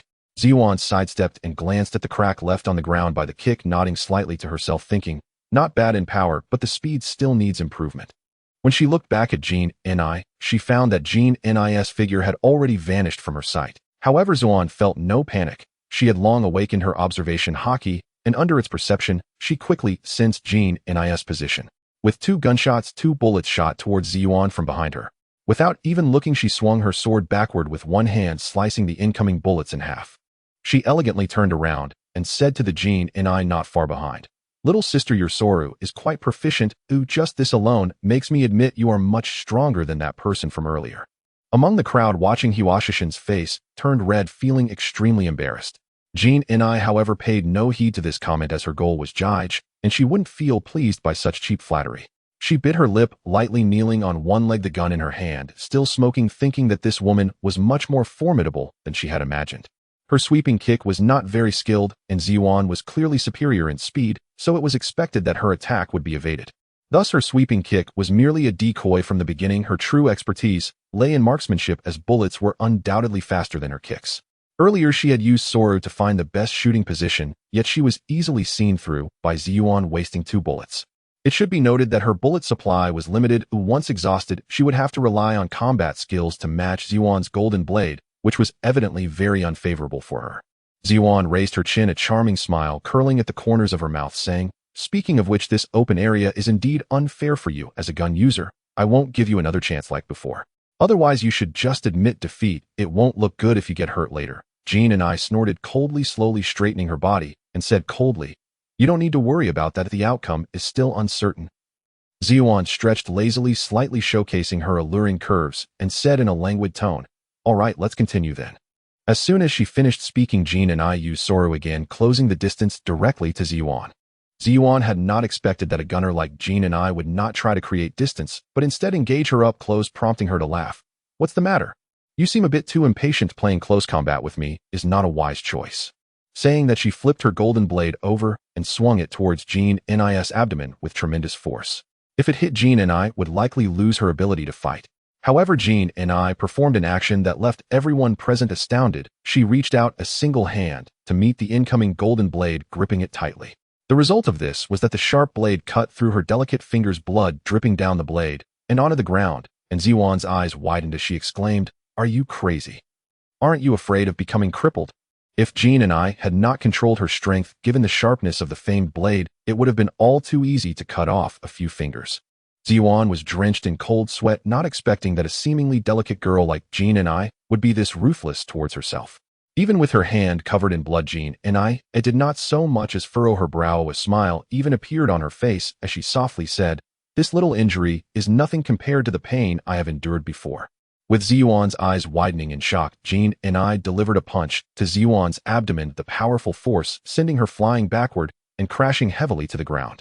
Jin and I forcefully flicked the blood off her hand, muttering to herself, "For you to speak ill of my jigage, you must pay a price." Ziyuan clutched her abdomen with one hand, using the golden blade to prop herself up as she coughed violently for a moment before quickly regaining her composure.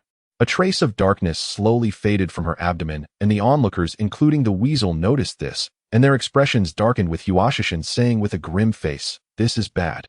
She has actually awakened armament haki." Jin and I's earlier attack was negated by haki. Hiwashishin's feelings became even more complicated at this moment, because it meant he, a grown man, had not even forced Ziyuan's armament haki out, which was akin to a slap in the face. Ziyuan didn't even glance at him. She brushed off the dust from her clothes, her expression growing colder. She had indeed awakened armament haki, but its strength was average. Ziyuan did not feel that Jin and I's earlier strike was completely negated, but she could still feel a strong pain in her abdomen. This punch had ignited Ziyuan's fighting spirit, and she took on a stance to draw her blade again, clearly intending to end this match. Jin and I, having witnessed Ziyuan's sword energy, knew she could not evade it, yet she raised her pistol fearlessly, aiming the barrel at Ziyuan. Buzz. In a fit of rage, Ziyuan unleashed a powerful pink sword aura, far surpassing his previous attacks. Almost simultaneously, Jin and I pulled the trigger, and a pitch-black bullet burst forth from the gun's muzzle. After firing the bullet, Jin and I suddenly seemed to lose all her strength, her body going limp as she collapsed to the ground.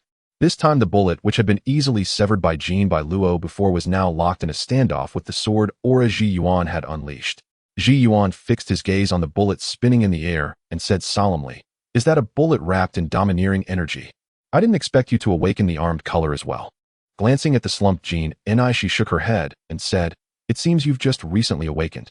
To use it at this moment is impressive, but with this level of domineering energy, it won't be enough to block my attack." Glancing at the slumped Jin Ni, she shook her head and said, "It seems you've just recently awakened. To use it at this moment is impressive, but with this level of domineering energy, it won't be enough to block my attack." The squirrels could no longer contain themselves, wanting to rush forward to help. If that sword aura struck Jin Ni, she would definitely suffer severe injuries, and they would have no face left to meet Jigo. However, given their speed, they feared they might not make it in time. Jin Ni trembled as she raised her handgun. Even if she could only fire one ordinary bullet, she would never concede. But it was all too late. Before she could pull the trigger, Ji Yuan's sword aura had already reached her, the blinding sword light, causing her to instinctively shut her eyes. In her mind, countless thoughts surged. I still lost, how embarrassing. I clearly worked hard to train, and Jigo often praises me. If I had just a little more time, I definitely wouldn't lose to this woman. If I get hit, it should hurt a lot, right? Woo. Actually, I'm really afraid of pain. Why don't I feel anything yet? I can't be dead, can I? What if I can't see Jigo again? No way. Jin Ni suddenly opened her eyes wide and a tall figure appeared in her sight. The sunlight was blocked, leaving her in darkness, but she felt immensely warm, for her Jigo was the embodiment of that darkness. It was Jigo who had just returned. A bright and charming smile blossomed on Jin Ni's slightly pale face as she called out softly, "Jigo." Jigo maintained a posture with one hand reaching out, his dark hand shimmering with a metallic luster. Hearing Jin Ni's call, he turned his head, wearing a smile that was incredibly familiar to Jin Ni. However, when he saw Jin Ni's bloodied hand and her pale complexion, a wave of intense dark energy radiated from the corners of his eyes. The moment Jin Ni saw Jigo, her feeling of weakness evaporated. She jumped up and hugged Jigo's waist from behind, exclaiming, "Jigo, you've finally come back. I missed you so much." Jigo gently stroked her pink hair and said softly, "I was only gone for less than a month. Look at how anxious you were, didn't we talk on the phone? The phone bug is too ugly. I still prefer to see Jigo with my own eyes." All right, first calm down and tell me what happened with that woman over there." Jin Ni obediently nodded and briefly recounted the situation to Jigo. She didn't badmouth Ji Yuan for her defeat, only mentioning that she came to challenge. Jigo listened quietly, and once Jin Ni finished, he softly said he understood. Suddenly, he leaned down and kissed Jin Ni gently on her smooth forehead, causing her to freeze in place, as if petrified. Jigo smiled as he pinched Jin Ni's soft cheek. When he turned to face Ji Yuan, there was no longer a trace of a smile on his face. His eyes were filled with an extreme darkness. Ji Yuan still maintained her sword-swinging posture, her face displaying a dazed expression. Her mind was still replaying the scene from earlier. Just as her sword aura was about to strike, Jin Ni's figure appeared like a ghost and shattered that sword aura. Upon meeting Jigo's gaze, Ji Yuan instantly felt a chill sweep through her body. She instinctively gripped her sword tightly and said with a serious expression, "You must be Jigo, right? Sister, he said you were strong, and it seems she was right." Jigo did not respond. He shoved his hands into his pockets and slowly walked towards Ji Yuan's step. The astute squirrel silently thought that something was wrong. Jigo's demeanor seemed off, and that woman named Ji Yuan was in danger. The squirrel wasn't swayed by beauty. He wasn't worried about Ji Yuan, but rather Jigo. Ji Yuan had mentioned she was sister, his younger sister. Although it was unclear if they were blood relatives, their relationship was definitely very close. He had unconditional trust in Jigo's strength, and because of that he feared Jigo might accidentally harm Ji Yuan. If such a thing were to happen, even if sister he were to be magnanimous, it would not end well. If sister he were to get angry, even teacher Zfa would find it hard to protect Jigo. Speaking of which, why did Jigo come back alone? Where did teacher Zfa go? Doesn't he realize this could lead to a huge disaster? Seeing Jigo drawing closer to Ji Yuan, the squirrel was burning with anxiety. He glanced at the dazed Hua Xiaoshan and the others beside him, cursing them as useless teammates, then turned and ran towards the office building to make a call. At that moment, no one noticed the squirrel's sudden departure. Ji Yuan, watching Jigo approach, tentatively swung her sword aura again. Jigo merely waved his hand, casually dispersing the sword aura, as if swatting a fly, his speed unaffected in the slightest. Though his speed wasn't fast, it placed immense psychological pressure on Ji Yuan, prompting her to push off the ground and retreat rapidly. It wasn't until she had retreated over 100 meters that she finally stopped. Before she could catch her breath and calm her emotions, she looked up and found Ji Gu standing right in front of her. Ji Gu leaned slightly forward, quietly observing Ji Yuan, their faces close enough to feel each other. Ji Yuan wanted to continue retreating, but was horrified to find she could no longer move. Ji Gu's body radiated a powerful magnetic force, irresistibly drawing her body to remain in place. Ji Gu's expression was calm and unperturbed as he spoke in a low voice. You seem quite confident in your abilities. Do you wish to challenge me? Come on, I'm standing right here. You can make your move now. Ji Yuan couldn't endure this. She gritted her teeth and swung her sword, but Jin Bai Luo passed through Ji Gu's body, slicing through the air. The attack missed, and Xuan was momentarily stunned, only then recalling that Jige was of the nature type, who a physical attack devoid of domineering energy couldn't harm him in the slightest. Thus she wrapped her sword with armament haki and thrust it towards Jig's waist, seemingly fixated on that area, continually aiming for it. She made the same mistake as Huang Yuan did initially, conflating Jig's divine might with ordinary elemental transformations. The armament-trapped golden sword pierced through Jig's body without any obstruction. Xuan's mouth fell open as she exclaimed, "How is this possible? I clearly used armament haki."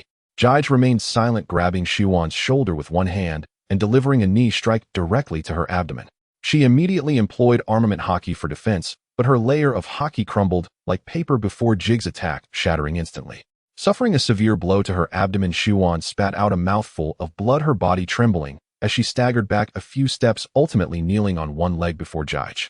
Witnessing this scene, the crowd watching the battle couldn't help but twitch their mouths, secretly thinking that Jige showed no mercy, truly ruthless in his actions. Jige looked down at Xuan and said indifferently, "What's wrong with you? Are you admitting defeat?" A look of embarrassment surfaced on Xuan's face. Just moments ago, she had approached Genie with the same lofty demeanor, brimming with absolute confidence in her abilities. Now the roles had reversed. Her so-called confidence had been completely shattered by Jige, and her proud swordsmanship couldn't even graze the hem of his clothing. Xuan finally understood why he praised Jige so highly. Given Jig's displayed strength, he might have been too conservative in his assessment. She let out a bitter laugh, thinking how she had been so pleased with herself for defeating two students, yet now realized how laughable her performance truly was.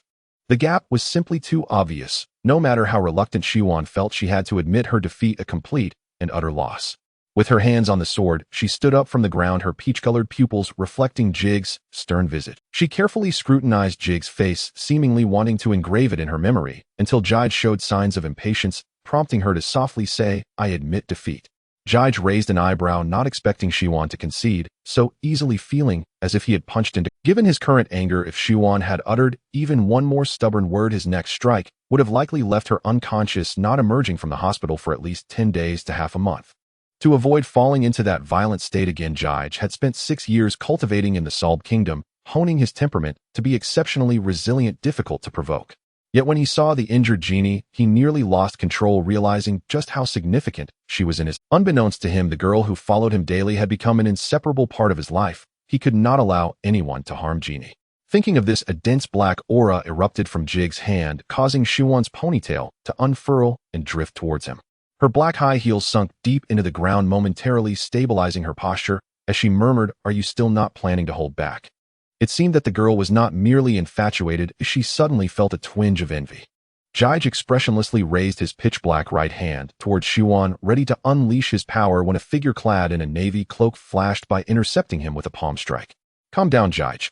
The newcomer was tall, with deep blue hair tied into a ponytail like Xuan's, exuding a very competent aura, though her face appeared somewhat aged. She was Vice Admiral He. Thanks to the warning from the squirrel, she managed to arrive in time.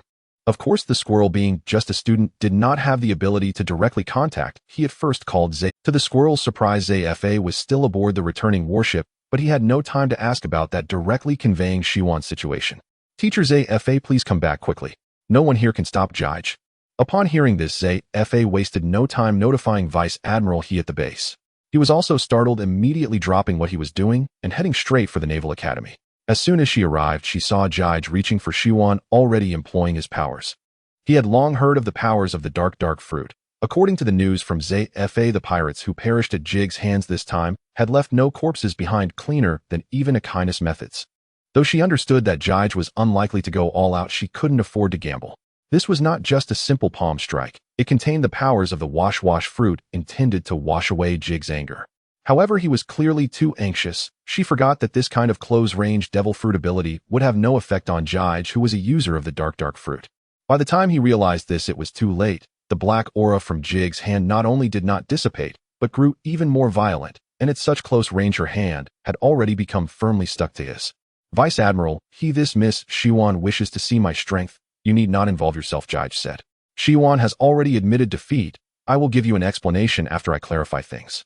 Upon hearing his words, the students on the scene were utterly shocked. Goodness, that's Vice Admiral he. She actually said she would give Jige an explanation regarding a student. Was there something wrong with their ears? His gaze flickered as her armament hockey swiftly covered her entire arm, unleashing a tremendous force that pushed Jige back. After all, she was an old-school Navy officer. Even without her fruit powers, her skillful use of armament hockey was not something an ordinary admiral could compare to. After breaking free from Jig's grasp, he wrapped her arm around Shiwan's waist, carefully checking her injuries. Once she confirmed that Shiwan was not severely harmed, she let out a small sigh of relief, unable to help but scold Shiwan. You really are a troublemaker, coming here and causing such a huge mess. Did you not always say you disliked staying at the base?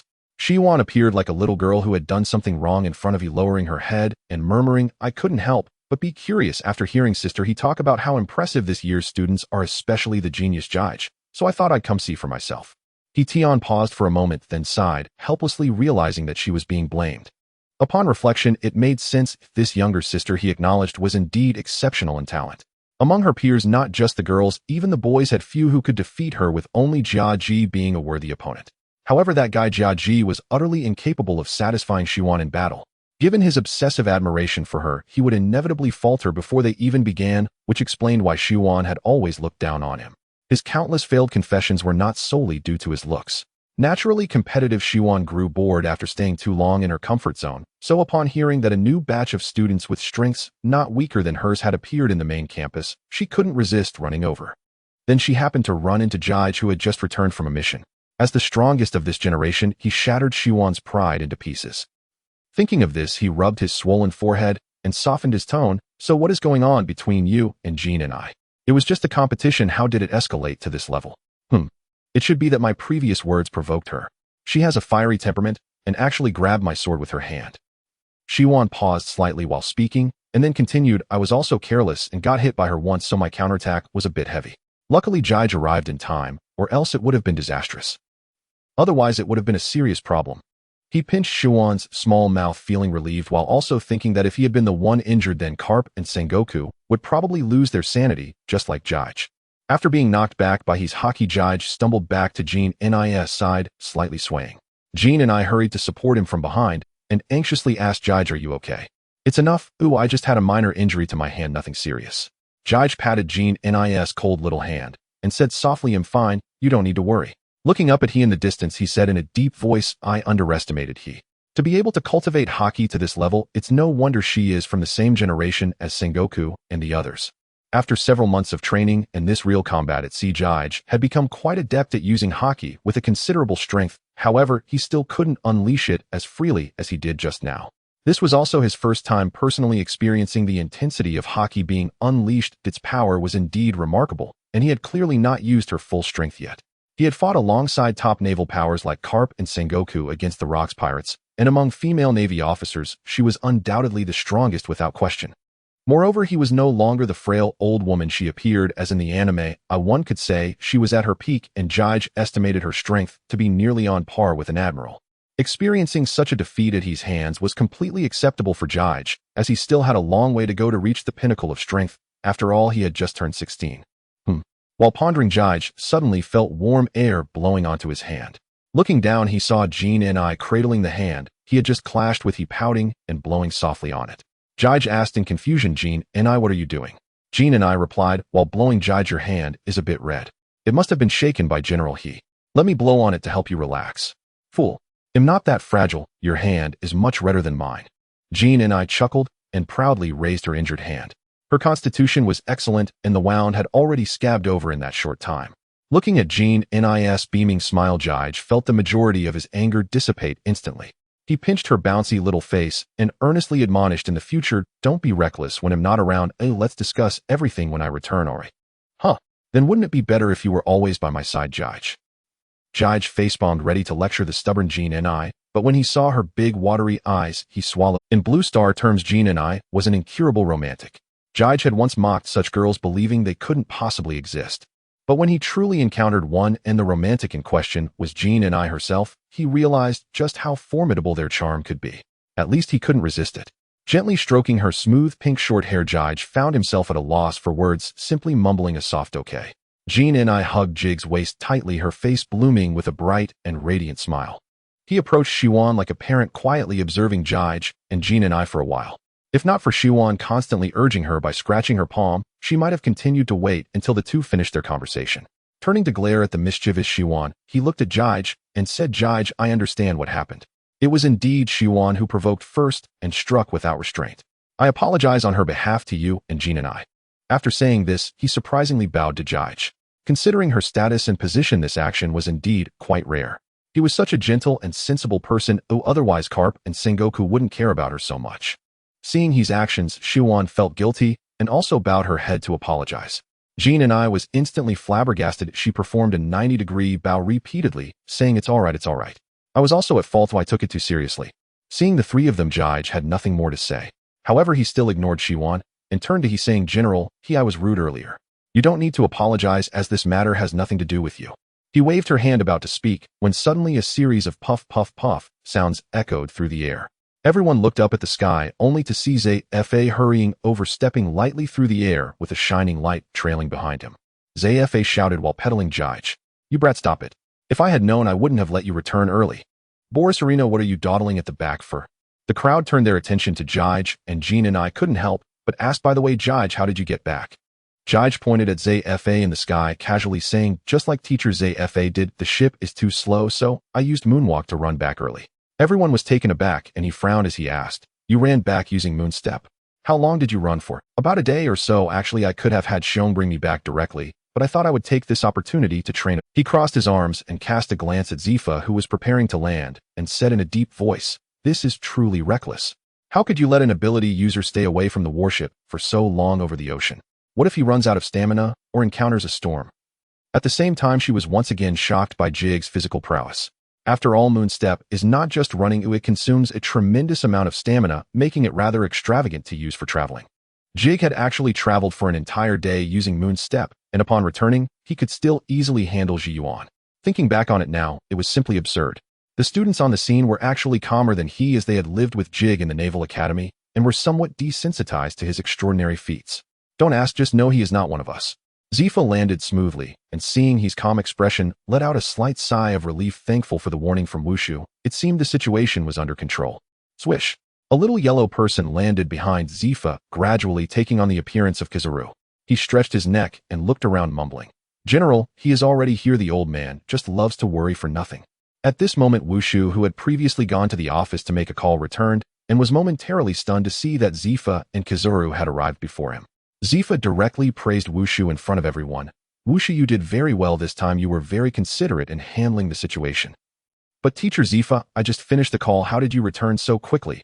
"Oh, that was Xiong using his ability to send me and Palyasolino back, but the position was slightly off." At this moment, aboard Zifa's warship Akainu and Xiong were sitting cross-legged on the deck, while the surrounding Navy soldiers occasionally sneaked glances at them, whispering, "Hey, just now Instructor Zifa, and that Palyasolino suddenly disappeared. Such an amazing ability. Where do you think they went?" "Maybe they went back to headquarters ahead of time. After all, the mission is completed, and it's so close to headquarters. Which pirate crew would dare to cause trouble here? Speaking of which, this mission was really easy. We hardly had to exert ourselves." "Hey, you should look at what kind of people Instructor Zifa brought this time. Those 4 students are simply monsters. Are the newcomers already this strong?" "No kidding, their fruit abilities are terrifying. Any pirate crew that encounters them is really in for a tough time.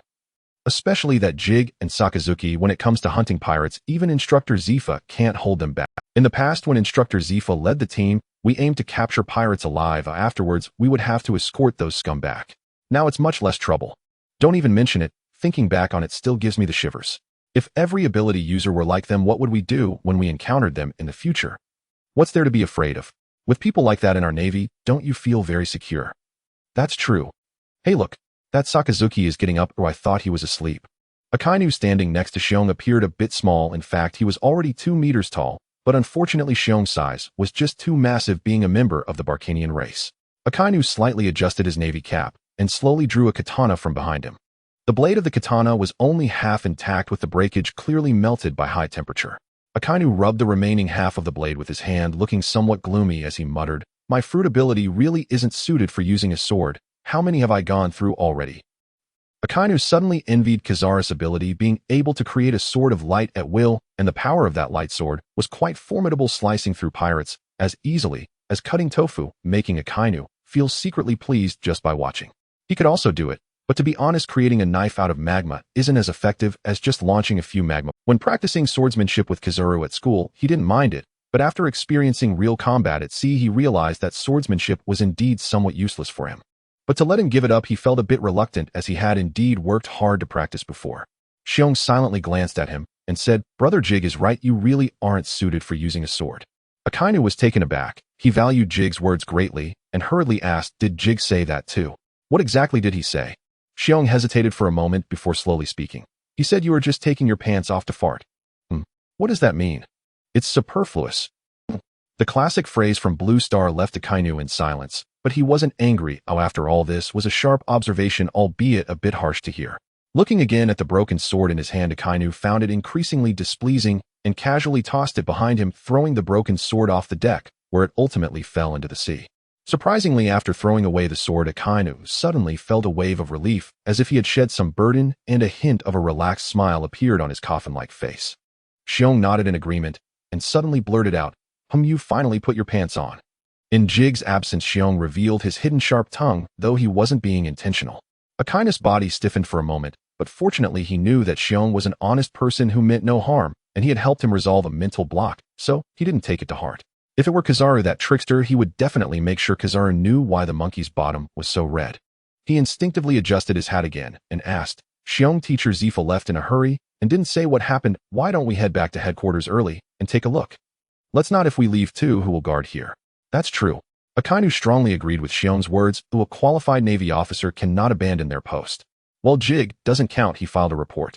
Thinking of this, Akainu gave Xiong an approving look, then sat back down beside Xiong. The two fell silent, standing like two statues on the deck, providing a strong sense of security. At the Naval Academy, he finally pulled Ziyuan away. Just as they reached the door, Ziyuan suddenly turned back to glance at Jige, who had said something to Jinny, causing her to giggle. On the way back, he noticed Yuan, who was silent with her head down, and asked, "Yuan, are you still thinking about the battle earlier? Don't take it too seriously. Just focus on your training. When we return, and you will surely improve in the future." As she spoke, he suddenly hesitated. What she meant to say was that Ziyuan could defeat Jige, but after witnessing Jig's earlier performance, even she felt that it seemed like an impossible task. She had to admit that Jige was truly extraordinary. When Wangwo and Carp were at Jig's age, did they possess such strength? If they had faced Jige back then, the outcome would likely not have been much better than Ziyuan's. Now, with her thoughts halfway out, he felt a bit awkward, unsure of how to continue. Ziyuan wasn't foolish, as she had already picked up on his meaning. However, instead of getting angry, she burst into laughter, saying, "Sister, why did you stop speaking? You don't even believe what you wanted to say, right?" Having her thoughts exposed, he decided to be straightforward with her sister, with whom she shared a close bond. Well, Jig's talent is indeed astonishing. To be honest, for him, becoming a general is merely a matter of time. Ziyuan gently shook her head, thoughtfully replying, "A future naval admiral, is that how you evaluate him?" Having her thoughts exposed, he decided to be straightforward with her sister, with whom she shared a close bond. Well, Jig's talent is indeed. Becoming a marshal isn't just about strength. Given Jig's disposition, I believe he is not suited for that position. With the Dove faction being the strongest in the current Navy, he was a representative figure among them. He had heard from Zifa about Jig's ruthlessness towards enemies during missions. With her conservative sense of justice, she didn't think Jige was a suitable candidate for marshal. Thinking of this, he also laughed, realizing that they were getting too far ahead. No matter how strong Jige was, he was still just a student, and technically he didn't even hold a formal military rank yet. Ziyuan chose not to continue discussing the topic. She stopped in her tracks, and with a serious expression under his puzzled gaze asked, "Sister, is the Naval Academy still accepting students?" "I want to join the Naval Academy for training." They are accepting students, but the first academic year is almost over. If you want to join, you'll have to enroll in the next session." Ziyuan pouted after hearing this, then suddenly hugged his arm and began to act cute, saying, "Sister, with your relationship with instructor Zifa arranging for me to be a transfer student shouldn't be too difficult, right? Just help your little sister out, okay?" He found it hard to resist Ziyuan's charm and helplessly replied, "But weren't you complaining that the main base was too boring and that my teaching isn't as good as Zifa's? Why do you suddenly want to join the Naval Academy now?" "I just want to get to know Jige better. With such a genius around, my strength will surely improve rapidly." He looked at Ziyuan suspiciously and asked, because of Jige.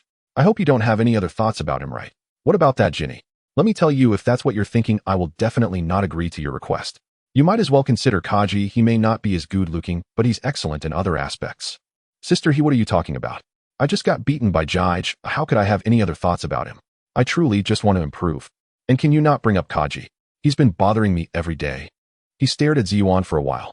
Ziyuan looked back at her sister with an open demeanor. In the end, he relented and waved her hand, saying, All right, I'll talk to Zifa about this, but you must promise me not to cause any trouble once you're in school. Once he gave in, Ziyuan cheered, hugging he tightly and planting a forceful kiss on her cheek, leaving behind a bright red lip print. Sister, you're the best. Don't worry, I will train hard at school and definitely won't embarrass you. He wiped the lipstick off her face and gave Ziyuan a roll of her eyes, saying, Can you be a bit more composed? That Ginny is about your age and looks so cute. And you? That's just a little girl's act. Men prefer more mature women. You? Mature woman. Are you trying to make me laugh? He ignored her increasingly eccentric sister and left on her own. Ziyuan watched his receding figure, her beautiful eyes squinting like a cunning little fox. Taking a pink hair tie from her pocket, she tied her loose hair back into a ponytail, murmuring to herself, Sister, just wait and see, women don't necessarily need strength to defeat men. A few days later, Jige woke up a bit later than usual today, leaving the dormitory with Kizuru, who liked to arrive right on time. By the time they reached the training ground, it was already time to assemble. He walked to his position and stood at attention waiting for Zifa's arrival. Kizuru tilted his head and said, Jige, it's already this late, and the old man hasn't shown up yet. Do you think he's getting lazy in his old age? Jige shook his head and quietly replied, No, the older you get, the less sleep you need. I think Instructor Zifa must have been delayed by something. What could he possibly have to deal with? If you ask me, he should retire quickly. I heard the retirement benefits for Navy admirals are quite generous. So you don't want to become an admiral then? Of course I do. As a justice-driven Navy member, my dream has always been to become a Navy admiral. Akainu, maintaining a standard military posture, shot him a sideways glance, and his disdainful expression conveyed his thoughts. When the bell rang, Zifa finally appeared. Everyone was taken aback when they saw him, as a slender beauty followed closely behind him. This beauty was none other than Ziyuan, who had nearly challenged the Naval Academy not long ago. In the midst of everyone's astonished gazes, Zifa brought Ziyuan to the front, cleared his throat, and said, Students, today, we welcome a new member. You should be familiar with her, so let's have her introduce herself. Ziyuan walked out from behind Zifa with a smile, greeting the people below. Hello everyone, my name is Ziyuan. A few days ago, I had a little disagreement with some students here. I hope you won't take it to heart, and please take care of me from now on. The crowd looked at each other in confusion, and the female students were silent, with Jessica even casting a glance at Ziyuan that carried a hint of hostility. The male students also showed no reaction, and the squirrel and others instinctively looked towards Jige, making the atmosphere somewhat awkward. Zifa couldn't help but feel a bit of a headache. To be honest, if it weren't for Crane personally seeking him out, he wouldn't want Ziyuan to enter the Naval Academy. He was well aware of the situation with this year's students. Among the female students, Ginny was like a pet of the group, while among the male students, they were completely led by Jige. Although Jige was the youngest among them aside from Akainu and Kizuru, his strength was already far superior. With such strength combined with a maturity that belied his age, the male students had no reason to challenge him. Ziyuan had managed to offend both of these individuals. To be honest, Zifa didn't know how Ziyuan would fit in at the academy going forward. Looking at Ziyuan, she seemed completely unaware of the awkward atmosphere, or rather she may have sensed the slight resistance from the crowd, but didn't take it to heart at all. From beginning to end, her gaze lingered on Jige, who stood in the front row, her large peach-colored eyes shimmering with captivating light. Jessica nudged Ginny with her elbow, whispering, Ginny, Ziyuan keeps looking over at Jige. I feel like her motives for coming to school are a bit impure. Ginny frowned slightly. She had naturally noticed this as well, but Ziyuan had already apologized that day, and the matter was behind them. She wasn't a petty person and didn't want to isolate Ziyuan over that battle. She found it beneath her. So even though she felt somewhat awkward about Ziyuan's behavior, she still said, Well, after all, she's our classmate now. If we continue to show no sign of acknowledgement, it would be quite impolite. After saying this, Ginny took the lead in clapping. Once she started, the other girls quickly joined in. Jige looked at Ginny, who was clapping enthusiastically, and couldn't help but chuckle softly, also clapping symbolically.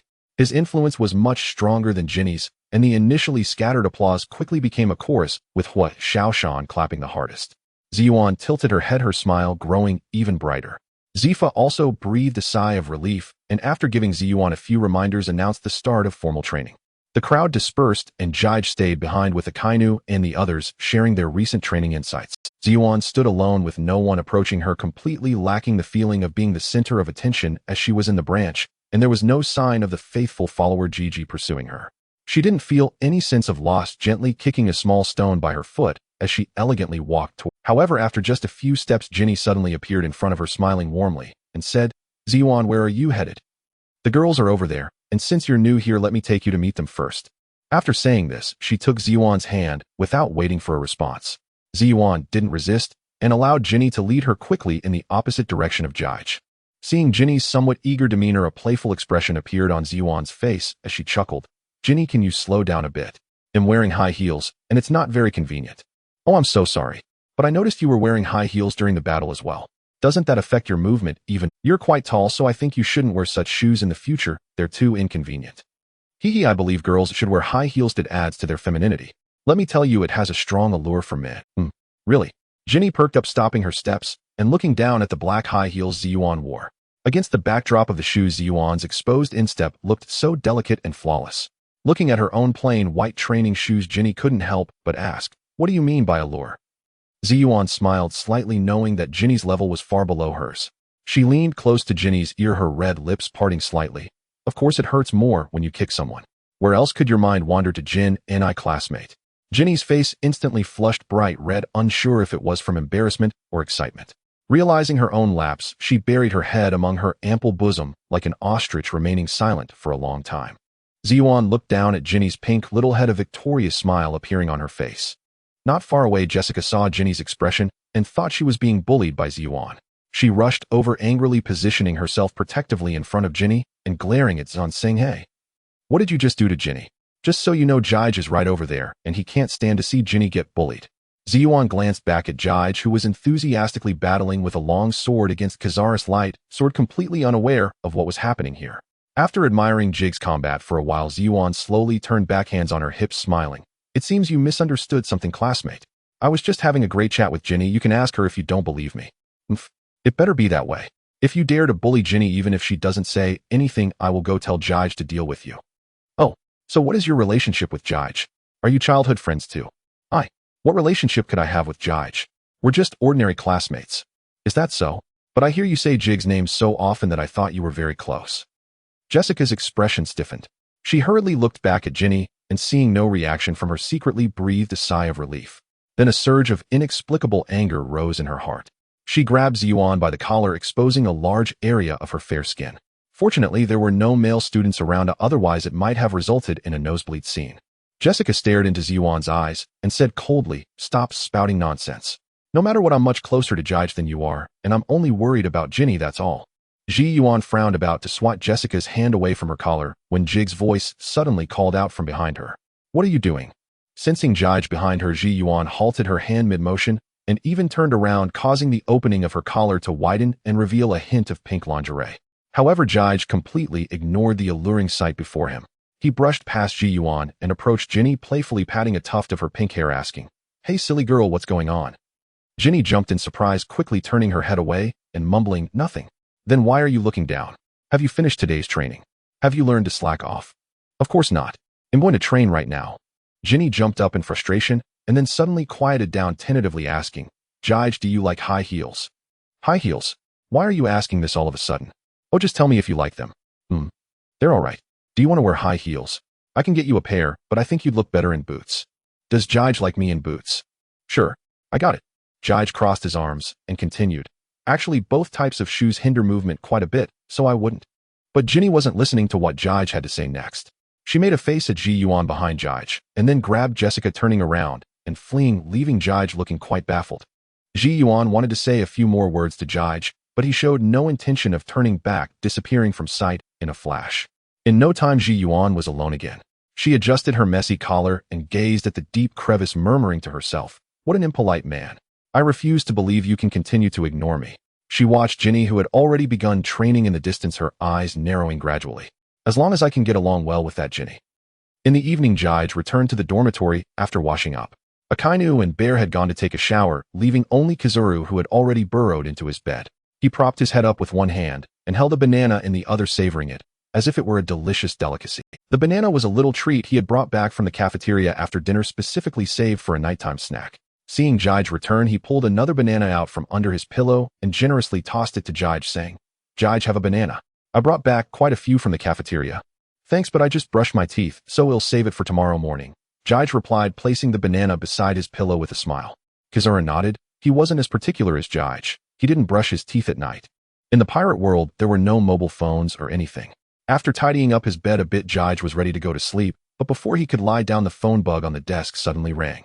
This phone bug had only been set up a few days ago, and only Jige and his friends in the dorm had one. Since they had all reached the rank of officer, Zephyr no longer treated them as ordinary students.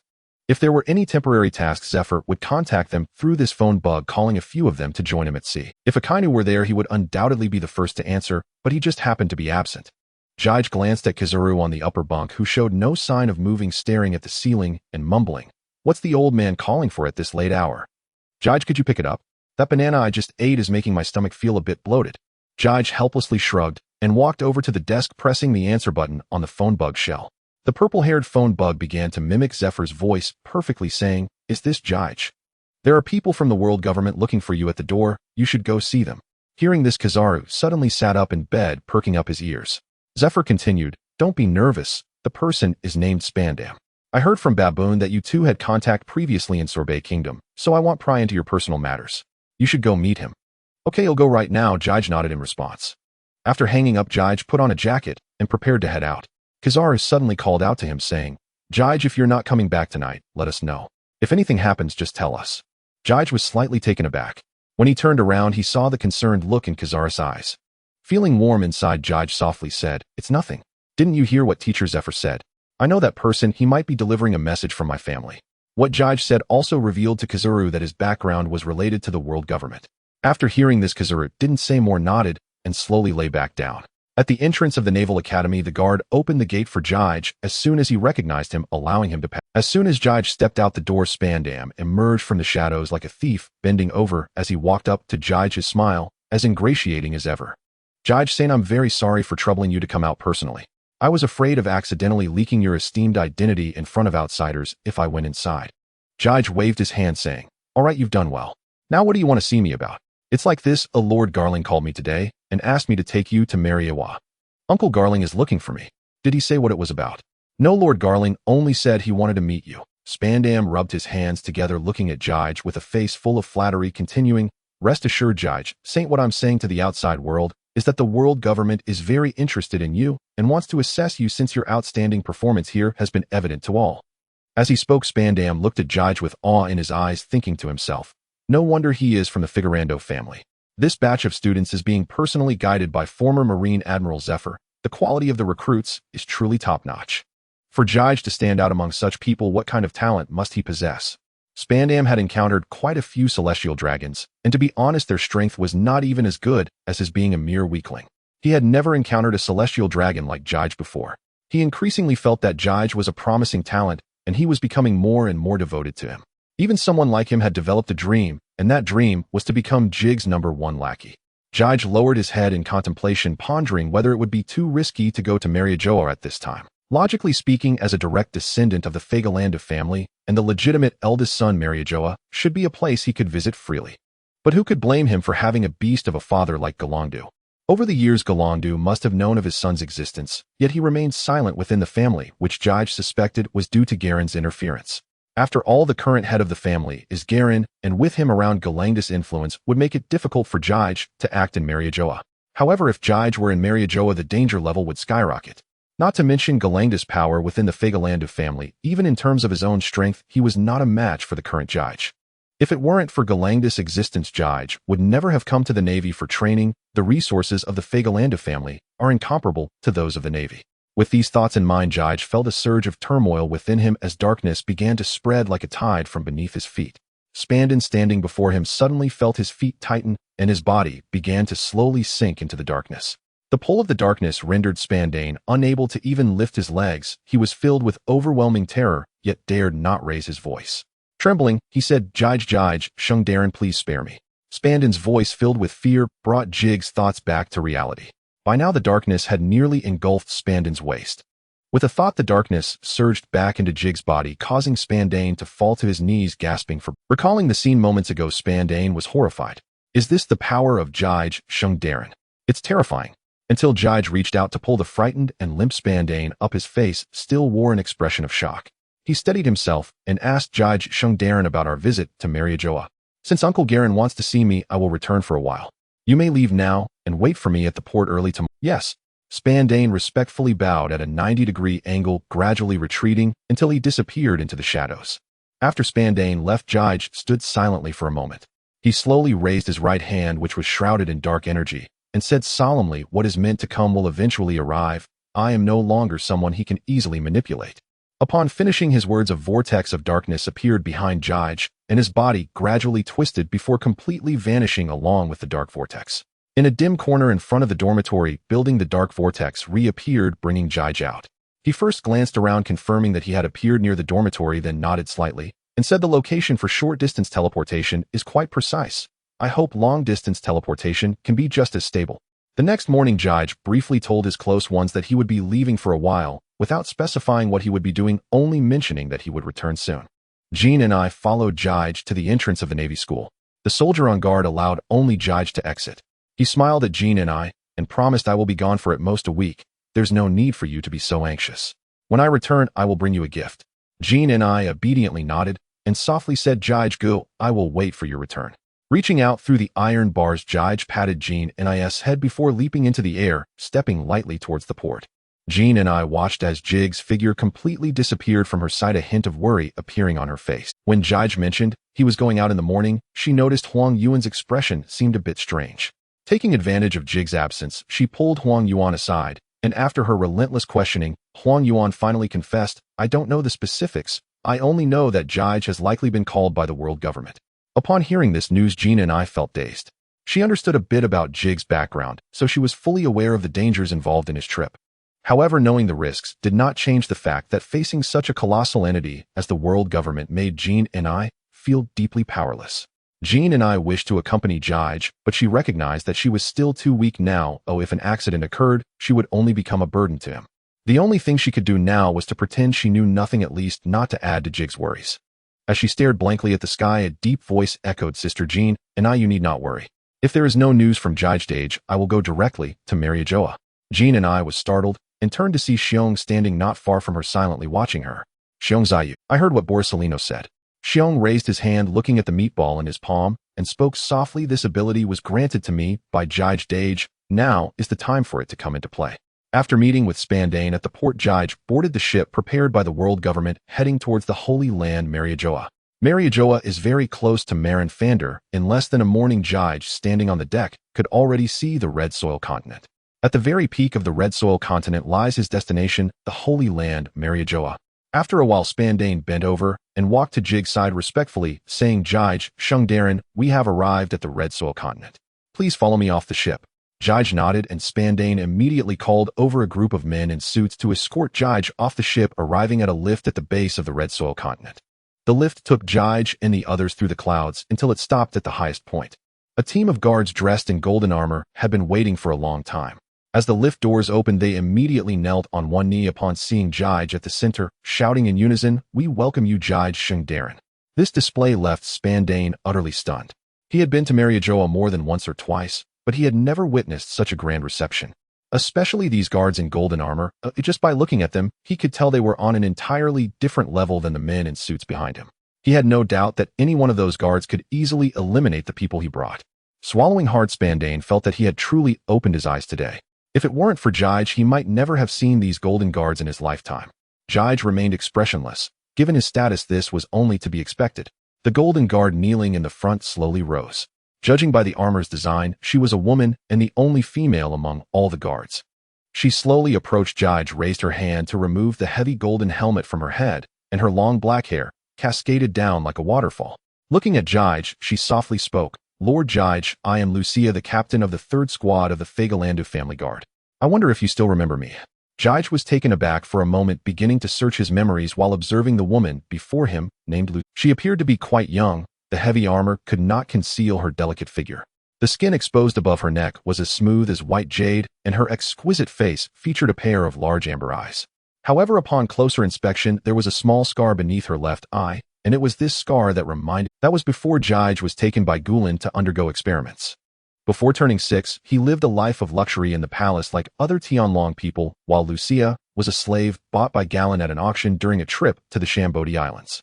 Galen did not have any particular preferences. He was drawn to Lucia because the host introduced her as a prince. Lucia's original country was a non-allied nation that was annihilated by a group of pirates due to its weakness. Except for Lucia, the royal family was almost entirely slaughtered by the pirates. She was discovered hiding under the bed and was sold along with some treasures to the auction house. As a member of the royal family, she stood out among the many slave children, and Galen immediately chose her, purchasing her as a birthday gift for Jige's 4th birthday.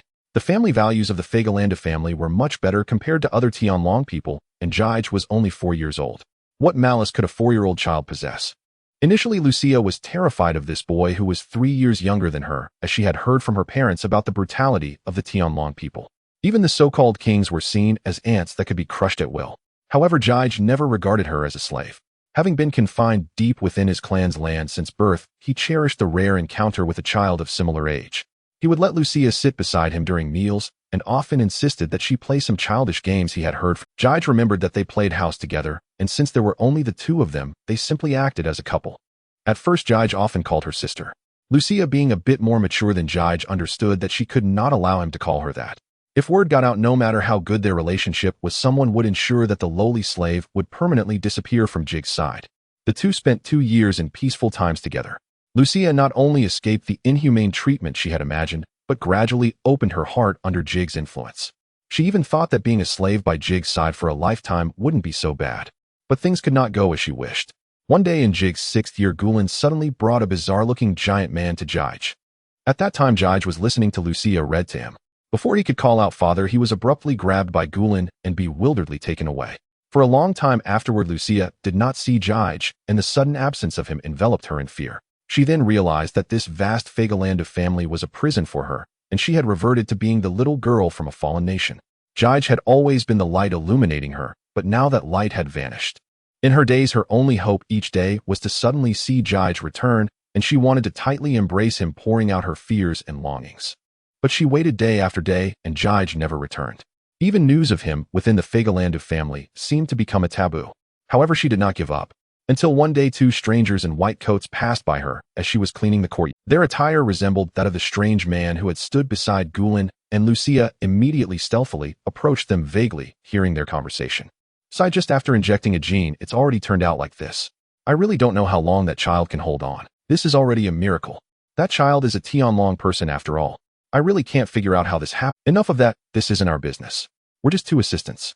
We just need to follow what Dr. Beijiapank has instructed."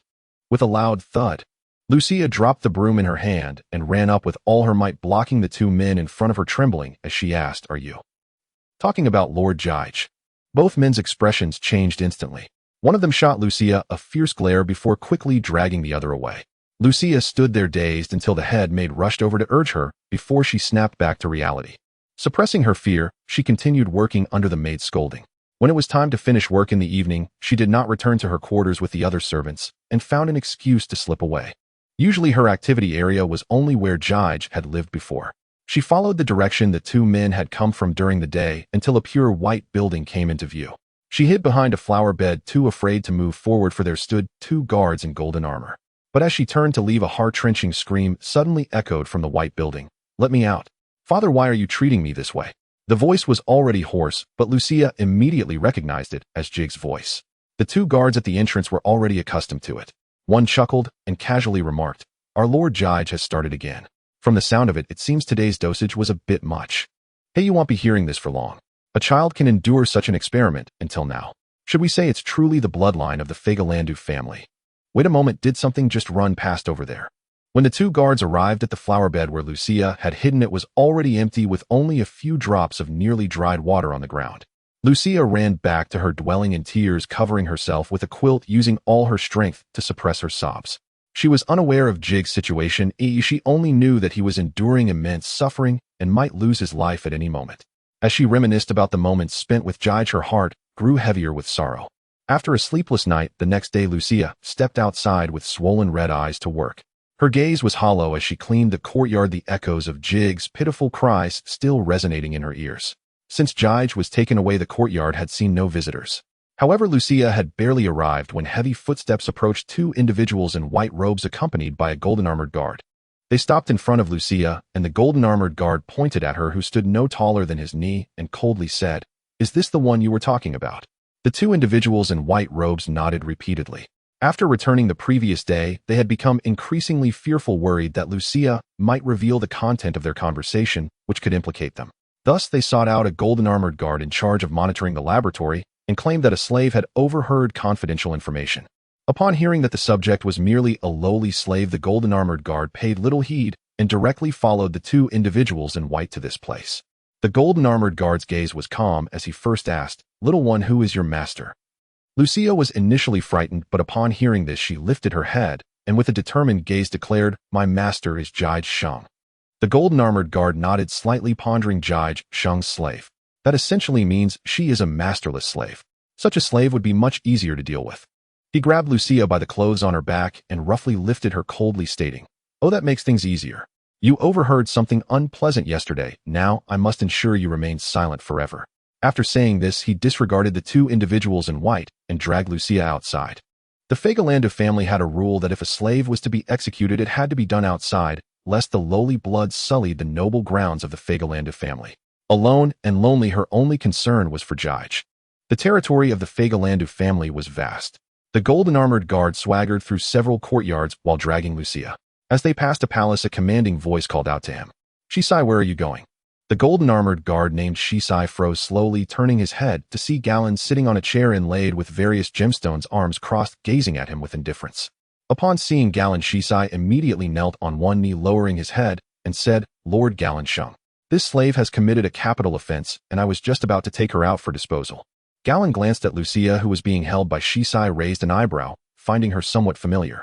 He stood up from his chair, slowly approached the kneeling Shisai, and looked down at Lucia, asking, "What is your name?" Lucia lowered her eyes and mechanically replied, "Lucia." Such indifference was an absolute disrespect for a slave. Shisai frowned and roughly threw Lucia to the ground, scolding, "You insolent little wretch. How dare you speak like that to Lord Garling Sheng?" The force behind Zizai's action was considerable, and Lucia felt as if her entire body had fallen apart. Yet she struggled to rise from the ground, meeting Zizai's gaze without fear. Lucia's defiance ignited Zizai's fury. Had Gallen not been present, he would have immediately killed this disrespectful slave. Gallen, however, recalled Lucia's origins. Wasn't she the birthday gift he had bought for Jige years ago? He asked, "I remember you are Jig's slave, but what crime have you committed?" Mentioning Jige unleashed the suppressed anger within Lucia, and she shouted at Gallen, "What crime I committed is none of your business. If you want to kill me, then go ahead. Even Jige Sheng is imprisoned and tortured by you. What am I, a mere slave, worth?" Gallen's brow furrowed. What did you say?" Shisai, sensing the shift in the atmosphere, realized the gravity of the situation and, disregarding all protocols, transformed his hand into a blade and viciously slashed at Lucia's neck. Bang! With a dull sound, Shisai was kicked away by Gallen, his body sliding along the ground. Holding his chest where the armor was dented, he struggled to get up. Just as he raised his head, he was met with Gallen's frosty face, which radiated an overwhelming aura. Under this pressure, the ground beneath Shisai began to crack. "Did I permit you to move?" Gallen made no move, yet Shisai felt as if struck by a heavy blow. He crumpled to his knees, fearfully exclaiming, "It is I who am at fault. Please spare me, Lord Garling Sheng." Gallen ignored him, turning to Lucia and speaking in an undeniable tone, "Tell me exactly what happened." From the moment Shisai struck to when he was knocked to the ground, it all transpired in an instant. Lucia was still in shock, standing there in a daze. Gallen grew impatient, his aura surging, pressing Shisai down onto the ground, who let out a pained scream. Finally coming to her senses, Lucia saw Zizai's plight and sensed a shift in the situation. With a tentative attitude, she recounted everything she had seen and heard the previous day. Gallen listened quietly, his expression darkening. Once Lucia finished speaking, he approached her in silence and coldly said, "You should remember the location of that place. Take me there." Lucia nodded vigorously and hurried ahead to lead Gallen. He didn't even spare a glance at the fallen Shisai, stepping over his body as he moved. Arriving at the white building where Jige was imprisoned, the remaining golden-armored guard at the entrance quickly knelt and saluted upon seeing Gallen's grim expression. Gallen merely stared at the grand door. With his keen hearing, he had already caught the moans emanating from within her. It was his nephew Jige. Without waiting for the guard to open the door, he threw a punch, and the heavy iron door shattered like a fragile mirror, revealing the scene inside. On a snow-white large bed lay Jige, his body filled with needles. Surrounding him were a group of stunned individuals in white robes, along with a figure resembling Garling, but with a conical hairstyle, named Guolando. Jige, hearing the commotion, struggled to lift his head and looked at Garling and Lucia at the door, painfully whispering, "Uncle Garling, Lucia, save me." Seeing Jige lying on the bed, barely breathing, Lucia's tears streamed down her face as she shouted, "Lord Jige," and rushed forward, only to be pulled back by Garling, who coldly asked Guolando, "What exactly are you up to? Didn't you say you were treating Jige? What illness could take so long to heal? Look at what you've done to him." Guolando calmly placed a green syringe on Jige's bed and replied, "Why are you meddling instead of focusing on your own cultivation? Jige is gravely ill, though it's not so easy to heal him. I suffer every day seeing him like this. He is my own son." Guolando deliberately emphasized the last few words, clearly indicating that Garling should not meddle in his affairs. Jige struggled to speak, but Guolando pressed his mouth shut and softly said, "Poor child, you should not speak. Just rest well." Garling's gaze flickered. He could not discern whether Guolando's words were true, so he remained silent. Seeing Garling quiet down, Guolando's lips curled into a subtle smile. Just as he was about to tell Garling to leave, Lucia, held back by Garling, suddenly shouted, "He is lying. I heard them yesterday. They are doing experiments on Jige." Guolando frowned, gripping the crescent-shaped pendant at his chest, and pulled out a small knife. He sliced the air with the knife, and a surge of sword energy shot towards Lucia.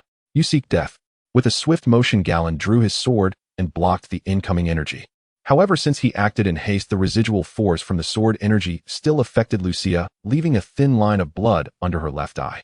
Bright red blood flowed from the wound, yet Lucia was oblivious. She tightly gripped the hem of Garling's clothes, pleading, "Please take Lord Jige away. He will die if this continues." Garling was troubled by Lucia's cries.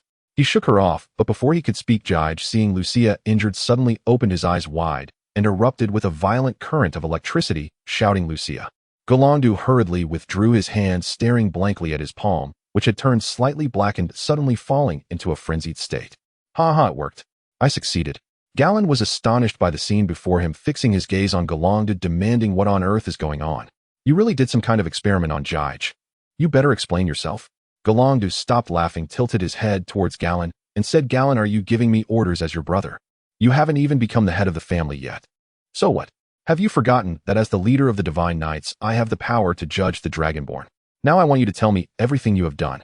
Guolando paused for a moment, then suddenly covered his face and laughed heartily. "Ha. Yes, the leader of the Divine Knights, such great authority." As he continued laughing, Guolando's expression grew increasingly sinister. He locked eyes with Garling and gritted his teeth, saying, "That position was supposed to be mine. Don't flaunt it before me. You wanted to know what I did, right? Fine. He'll tell you." He lowered his head to look at the stunned Jige, and in a soft voice said, "I admit no matter how much I cultivate, it is difficult for me to surpass you in strength.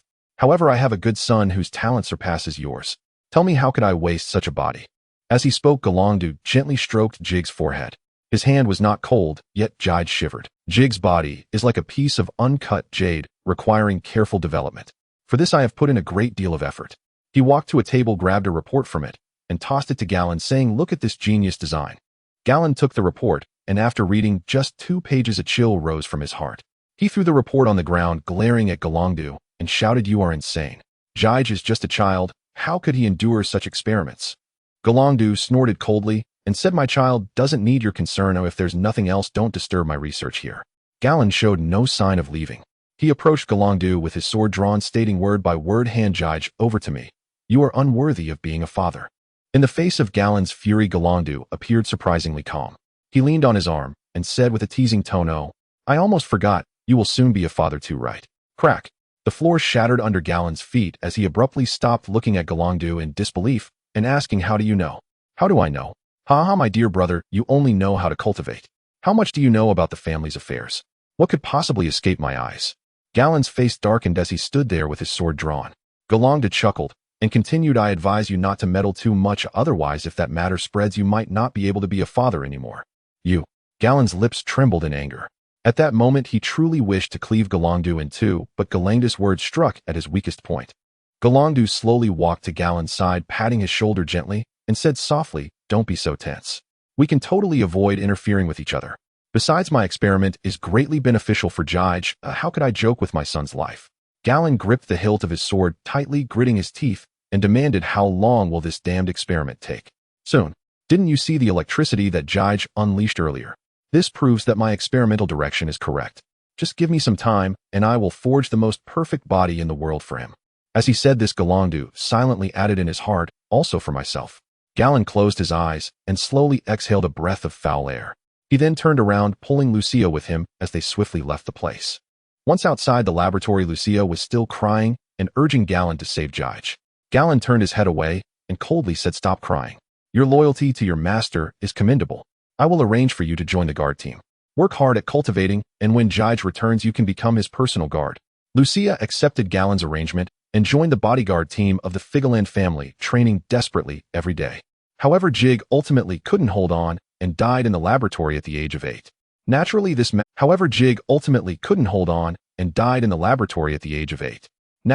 matter was not widely publicized. Only a few people within the Figarland family and several prominent figures among the celestial dragons knew of it. Lucia was unaware that Jig had died, but this was a good thing for her. Jig was her motivation to train hard, and if she had known, she probably wouldn't have made it this far. Over the years, the happiest day for her was when Galen returned from the Valley of the Gods and specially told her that Jig had come out, but due to some special reasons he couldn't return to Marioi yet. Although there was some regret upon hearing this news, a heavy stone finally fell from Lucia's heart, and she felt more motivated in her training, eagerly anticipating the day she would meet Jig. Until 6 years later, on this day, Galen found her again and told her that Jig was coming back. Now a captain, she was overjoyed arriving here with her subordinates before dawn to wait for Jig. As the elevator doors opened, she immediately saw Jig standing in the center. The little boy who once called her sister Lucia had now transformed into a tall and handsome young man. Perhaps due to the long passage of time, Jig seemed not to recognize her after she removed her helmet. However, it didn't matter. Lucia felt that her years of waiting were worthwhile as her Jig Saint was once again standing before her. Memories of Lucia gradually became clearer in Jig's mind, and his gaze toward her grew increasingly gentle. He recalled the girl who had once followed Galen into the laboratory. He raised his hand and gently stroked the scar beneath Lucia's left eye. Lucia's body trembled slightly as she stared blankly at Jig. "Lucia, I'm back." Jig's voice was not loud, yet it struck deeply at the softest part of Lucia's heart. At that moment, her amber eyes were already filled with tears. Because this was the strictly hierarchical Marioi, she suppressed the urge to embrace Jig and smiled as she said, "Young master, welcome home." Jig nodded gently. The two gazed at each other for a long time, while the golden-armored bodyguards Lucia brought remained motionless, none of them daring to look up. Spandane behind them didn't even dare to catch his breath, and the other suited men were even less likely to do so. Those who understood the situation knew that keeping their heads down and counting ants was the wisest choice at this moment. Reaching out to wipe away the tears at Lucia's eyes, Jig softly said, "Take me to see Uncle Galen." Lucia gently responded with an mm. Once she turned around, her expression instantly became cold, and she commanded the kneeling guards, "Form up, escort the young master home." As soon as she finished speaking, the guards stood up one after another, forming 2 lines behind Jig, maintaining impeccable order. Spandane swallowed hard and shouted while jumping behind the guards, "Jig Saint will wait for you on the ship." At this point, no one responded to him as Jig and his entourage had already left in a grand procession. On the way, celestial dragons occasionally rode past on their slaves, and upon seeing this spectacle, they began to discuss. "Hey, isn't that the exclusive guard of the Figarland family? Who is that guy in the lead? Who knows? He isn't that Lucia? She has become more and more beautiful. It would be great if I could get her to my side. You can just think about it. Galen Saint has publicly stated that she is meant for his nephew Jig Saint. If you hadn't mentioned it, I would have almost forgotten about him.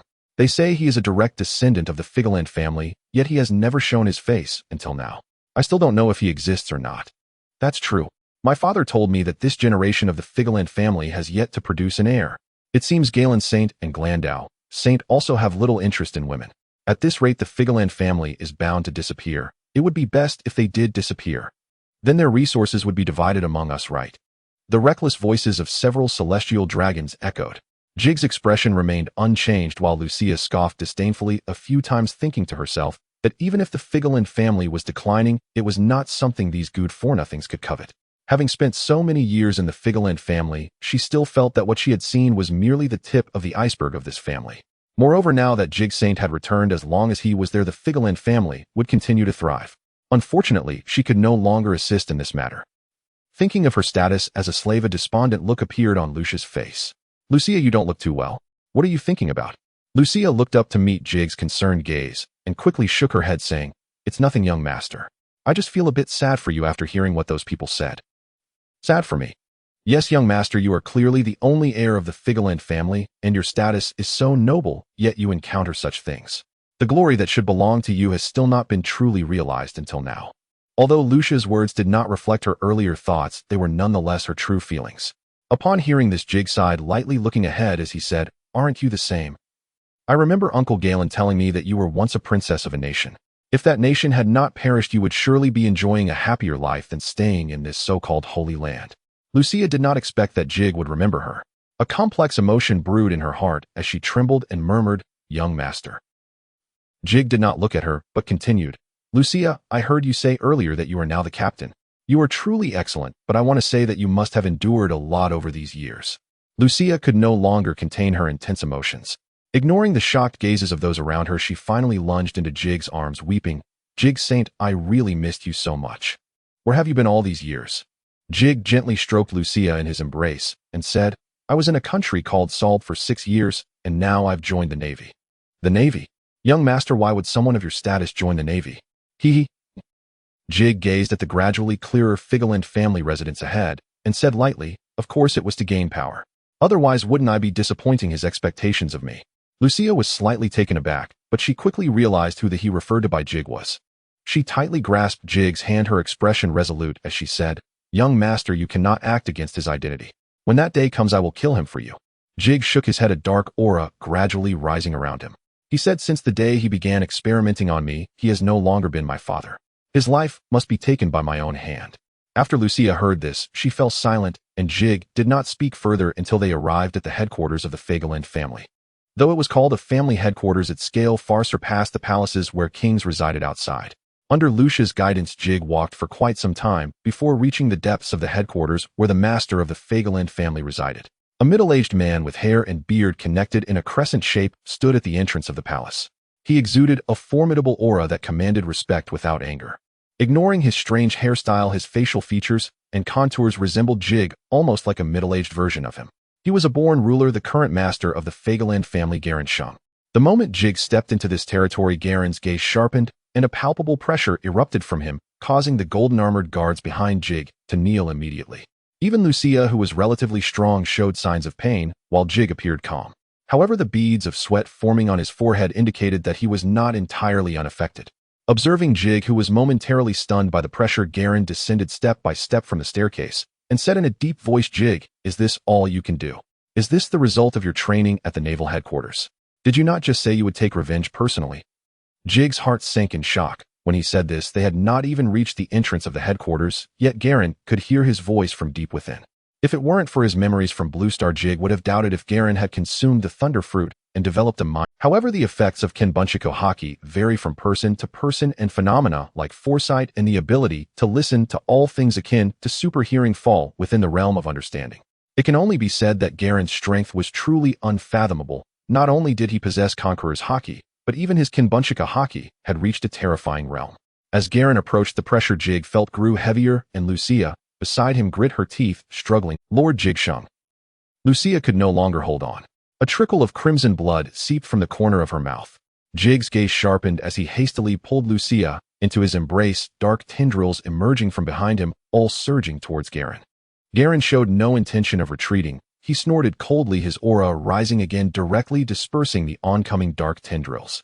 His terrifying aura hit Jig like a heavy blow, bending his body as he nearly collapsed to the ground while holding Lucia. Garling stepped forward, looking down at him, and said, "Is this where you stop?" At this moment, Jig's eyes had turned completely dark. In truth, he could have used his divine might to evade the impact of this Conqueror's Haki, but if he chose to avoid it, his so-called revenge would indeed become a complete joke. Seeing Jig, who was forcing himself to stand up, Garling's eyes flickered with a hint of appreciation. Since the Valley of the Gods, he hadn't seen Jig, and he wanted to assess him. Although he spoke as if he were disappointed in Jig, in reality Garling was quite pleased with Jig's performance. The Conqueror's Haki that Garling released was not merely a psychological intimidation, it could inflict substantial damage. After all, he was one of the top powers in the pirate world, and even the later Shanks might not surpass him in the mastery of Conqueror's Haki. Jig being able to withstand the impact of his Conqueror's Haki at the age of 16 demonstrated that he certainly possessed the qualities of a king. Just as it seemed Jig was about to falter, Garen was about to retract his conqueror's haki, when suddenly Jig, who had been looking down, murmured, "How could it just end like this?" And after Jig shouted this, it felt as though something shattered deep within his soul, followed by a surge of pitch-black aura mixed with lightning erupting from him. Buzz. Lucia, who was in Jig's arms, felt her body lighten. Her previously blurred consciousness gradually returned. She looked around and saw a black semicircular barrier enveloping her and Jig. She widened her eyes in surprise and looked at Jig, saying, "Young master, you awakened Conqueror's haki." Jig smiled and nodded. He straightened his body, staring directly into Garen's astonished eyes, and said, "Uncle Garen, is this the gift you prepared for your nephew?" Garen was also taken aback by Jig's sudden awakening. After regaining his composure and retracting his Conqueror's haki, he said, "Indeed, this is the quality that the Figarland family should have. Welcome home, Figarland Jig Shang." Jig slightly focused just as he was about to respond. Lucia, who was in his embrace, suddenly let out a soft grunt. Startled by her sound, Jig quickly looked down and asked, "What's wrong, Lucia? Are you hurt?"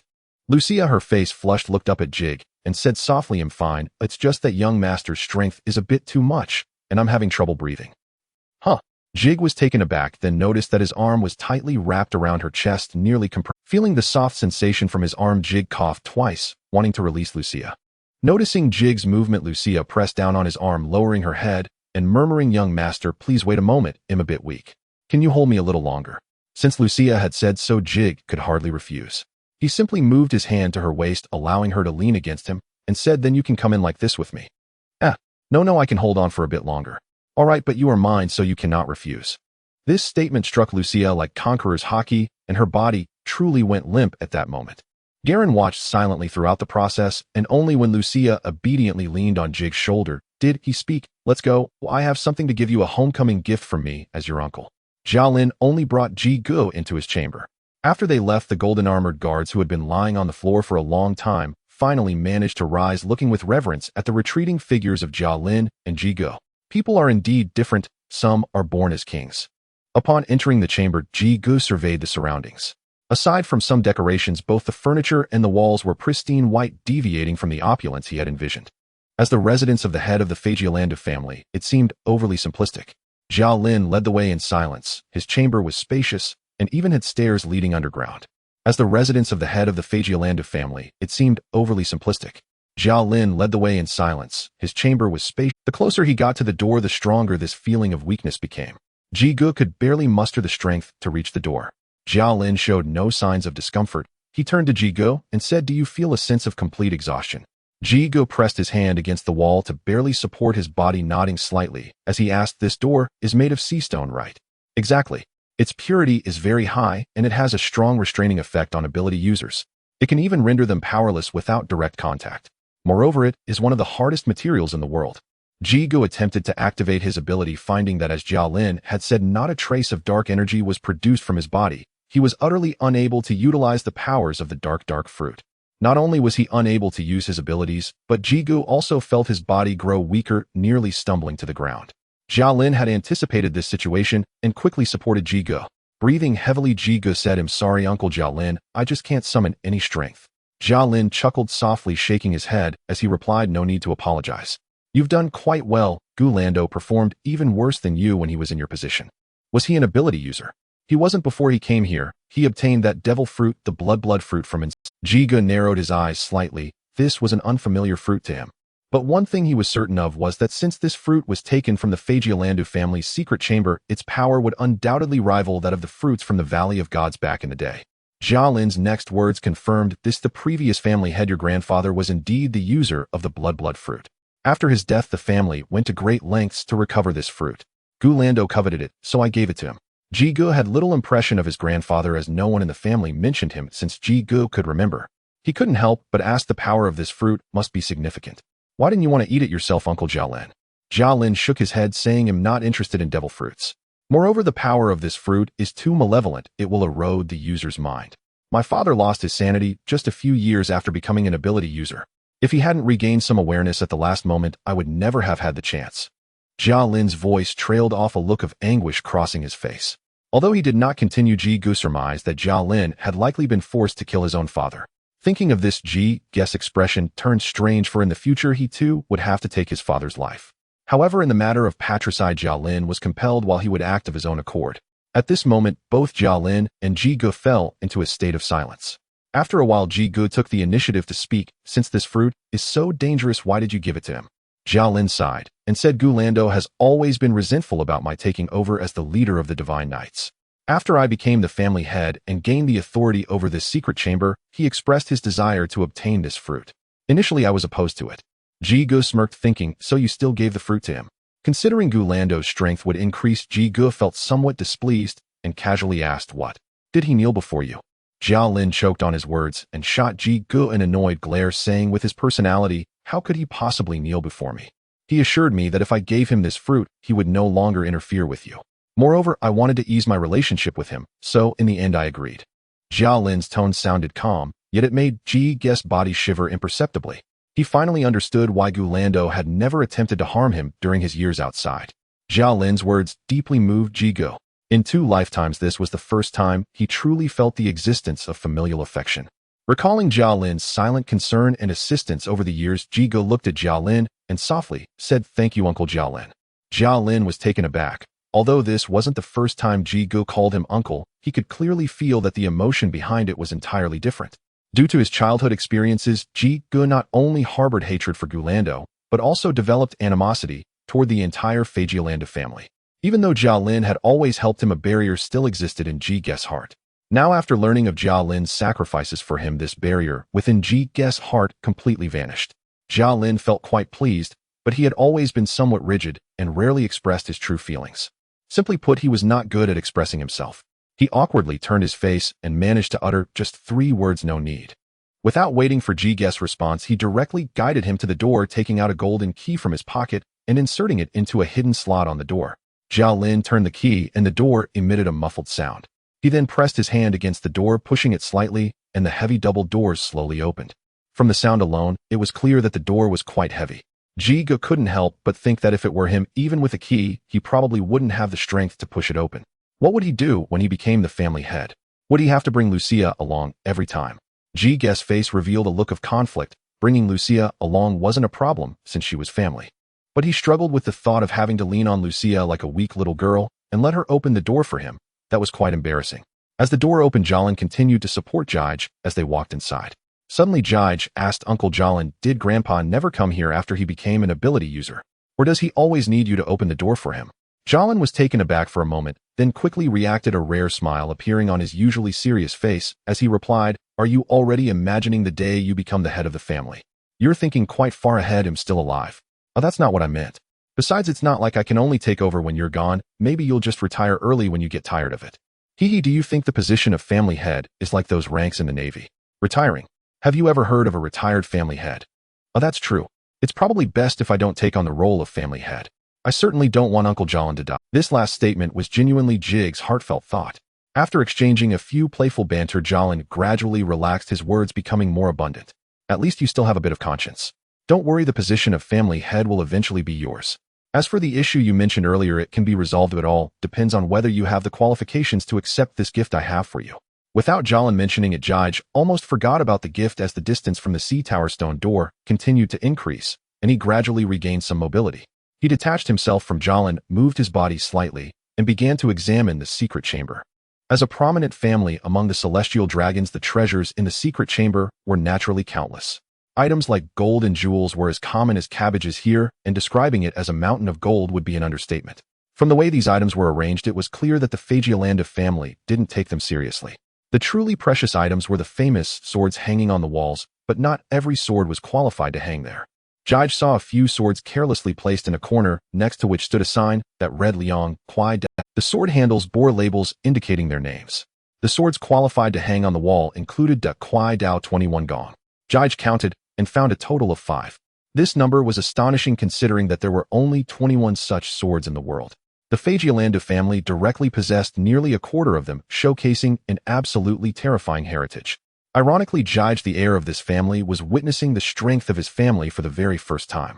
Jia Lin turned around and saw Jig's gaze fixed on those famous swords, a playful smile forming at the corners of his mouth as he asked, it seems you're quite interested in swords.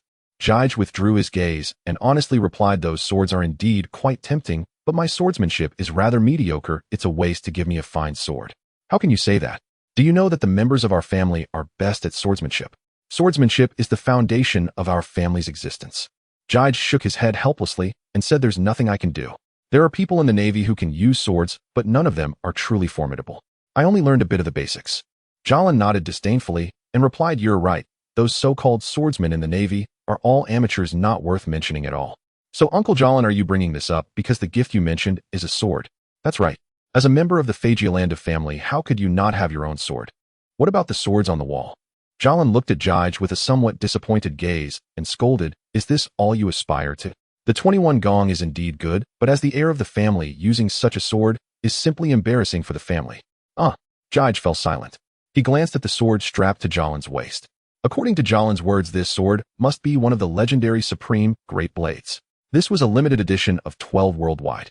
Jige certainly didn't believe that Jalin was planning to give away his own sword. That would be absurd, since he said that it implied that the Figarland family possessed more than one Supreme Great Blade. Jige could only silently marvel at this profound heritage while growing increasingly excited. Jalin didn't keep Jige waiting too long. He led Jige to the end of the secret chamber where several luxurious coffins were displayed. The largest coffin in the center was the most ornate. Above all the coffins hung corresponding photographs. From the bizarre hairstyles in those photos, it was clear that those resting within these coffins were surely the past heads of the Figarland family. Upon arriving here, Jalin first bowed in respect to the coffins in front of him, and Jige followed suit. Then Jalin walked up to the largest coffin and slowly pushed open the lid. Jige approached Jalin's side and peered inside the coffin, where he saw a skeleton clad in golden battle armor. To his astonishment, the skeleton still had hair, which maintained the hairstyle from the photograph. The longevity of that hair was astonishing. However, Jige's attention was soon drawn to the sword cradled in the skeleton's arms. This sword had a pitch-black blade with purple vein-like patterns covering the edge, and the base of the hilt was adorned with an exceptionally bright red gemstone. As he observed, Jige's gaze became increasingly vacant, as if he had lost his soul. Jalin was also gazing at the sword within the coffin. He appeared to be perfectly normal, even touching the blade as he said, this is the first family head of the Figarland family, St. Caecilius, the owner of this sword. Speaking of which, you and he. Jige, what's wrong with you? Jalin finally noticed something unusual about Jige, and just then an unexpected change occurred. The sword Jalin touched suddenly ignited with black flames, and then the entire sword transformed into a streak of black light, crossing over Jalin and surging into Jige's right hand. The black light gradually coalesced back into the original shape of the sword, and Jige finally regained consciousness. He lifted his right hand holding the sword and murmured, what just happened? And what is this sword? Jalin was also stunned by the scene that had just unfolded. He steadied himself, looked deeply at Jige, and said, the sword in your hand is one of the 12 gong known as the demon sword Muramasa. As the name demon sword Muramasa was uttered, the sword in Jige's hand began to emanate wisps of black mist. A look of shock crossed Jige's eyes, for this black mist was all too familiar to him. It was the power of darkness. Jige's current feeling was akin to when he obtained the dark fruit in the Valley of the Gods, as if the demon sword Muramasa had become a part of his very being. With a single thought, Muramasa instantly transformed into a dark mist that fused with Jige's right hand, ultimately forming a black knife-shaped mark on the back of his hand. Jalin witnessed the entire process, his expression shifting from initial shock to calmness. Looking at the mark on Jige's hand, he slowly spoke. Indeed, you possessing the power of the dark fruit are the most compatible master for Muramasa. Jige found Jalin's words somewhat mystical, and he inquired, are you saying that anyone who possesses the abilities of the dark fruit can become Muramasa's master? Of course not. To become the master of the demon sword Muramasa, one must first be of the Figarland family bloodline, or otherwise the sword will devour you instead. Devour? Exactly. 800 years ago, the holy ancestor Caecilius was also a wielder of the dark fruit, and his mastery over its capabilities was nearing the limit. He could even actively separate the demonic power within him. When Jalin previously mentioned surpassing limits, Jige initially thought it referred to the awakening of the fruit. He even believed that the ancestor's level of mastery was somewhat lacking, as he was merely on the verge of surpassing. Didn't that imply he hadn't even managed to awaken the fruit? However, with the final statement, Jige outright denied this notion, for the idea of actively separating demonic power sounded utterly absurd, even to him, with the memories of Blue Star. This indicated that the wielder had touched upon the most primal power of the devil fruit, further implying that the awakening of the fruit was not the limit of its power. There existed a higher realm beyond that. The information obtained from Jalin today completely overturned Jige's understanding of the pirate world, causing him, with the memories of Blue Star, to put away any sense of superiority. It It was reasonable to think so. After all, the manga was never fully completed, and no one could guarantee that this world line would be identical to that in the manga with too many unknown factors involved. Jige believed that he had already developed the dark fruit quite well thanks to his blue star memories, but the awakening was still a far-off prospect, not to mention the realm of surpassing limits. At this moment his thirst for knowledge was intense, and for Jige the heir of the family Garling was completely open, continuing to speak about that ancestor. 800 years ago the ancestor dealt a critical blow to Joy Boy with this demon sword Muramasa, but he himself was gravely injured and passed away shortly after due to his wounds not long after the establishment of the world government. Although Jige already knew of Joy Boy's existence, he still pretended to be curious and asked Garling who exactly was Joy Boy. Was he very strong such that even a powerhouse like the ancestor was not his opponent? Joy Boy is the common enemy of all celestial dragons, and the only one who has trained the powers of the devil fruit to surpass limits. He wields a terrifying power of rule, and because he completely fused his own power with that of the devil fruit, he gave birth to a fruit that possesses the characteristics of both the Paramecia and Zoan types known as the Nika fruit. As soon as the name Nika fruit was mentioned, the mark on Jige's right hand suddenly flickered with black light, as if the demon sword Muramasa was conveying a feeling of unwillingness to him. He suppressed the restless Muramasa and solemnly asked, "So this Joy Boy is already dead, right?" Garling did not respond immediately. After a moment of silence, he slowly spoke. "According to worldly views, he is certainly dead, having perished at the hands of the 20 kings of that year. However, everyone knows that once a wielder dies, the devil fruit will be reborn. As long as the fruit containing his will still exist, he has not truly died." After saying this, Garling looked deeply at Jige and said, "We will certainly not allow this fruit to fall into the world. We have been searching for it for the past 800 years, but this fruit, like your dark fruit, seems to have its own will. Whenever we are about to find it, it is either already consumed or some unexpected event occurs causing it to disappear again. Fortunately, during all this time, those who fortuitously obtained the Nika fruit have not been able to unleash its power at all, and not a single wielder capable of awakening the fruit has emerged. Thus the world only knows of the rubber fruit we fabricated to conceal the truth, completely unaware of the Nika fruit." After saying all this in one breath, Garling suddenly reached out and placed a hand on Jige's shoulder, speaking earnestly, "But we must not let our guard down. This world belongs to us celestial dragons, and once someone fully unleashes the power of the Nika fruit, it will become our greatest threat. You should have heard quite a bit about the celestial dragons during your time outside, right? Give me a reason why he deserved to die." Doflamingo finally snapped. After all, he was the words of ants are hardly worth heeding. However, most celestial dragons today indeed only seek pleasure. A life of indulgence has corroded their minds. The kings of that year are now reduced to just one, and once the power of the Nika fruit revives, I cannot imagine how we will be able to resist with our current strength. Jige nodded in agreement, thinking that if it weren't for Garling and a few enlightened celestial dragons, they wouldn't even need to wait for the awakening of the Nika fruit. Just a single rocks pirates could likely wipe out the celestial dragons. Garling sighed and said, "In fact, besides the Nika fruit, the dark fruit is also a key target for our search. Its power played a crucial role in that battle 800 years ago. However, the ancestor had not truly reached the realm of Joy Boy, so to prevent the dark fruit from falling into the hands of others and becoming difficult to handle, he separated a portion of its demonic power and infused it into the demon sword Muramasa before his passing. This demon sword accompanied the ancestor in battles for many years, and he often nourished it with his own blood, which is why the dark fruit could leave the Figarland family, but it will never abandon us. It will always belong to our clan. As a wielder of the dark fruit, having its assistance will make things like awakening the fruit much easier for you. The specifics are unclear to me, and you'll need to experience that for yourself. It has been proven that the ancestor's foresight was remarkable. Powerful devil fruits like the dark fruit are indeed hard to come by. If it weren't for that full rocks, we wouldn't even know how long it would take to see it again. Now it has finally returned to our Figarland family, and I believe this is the arrangement of heaven."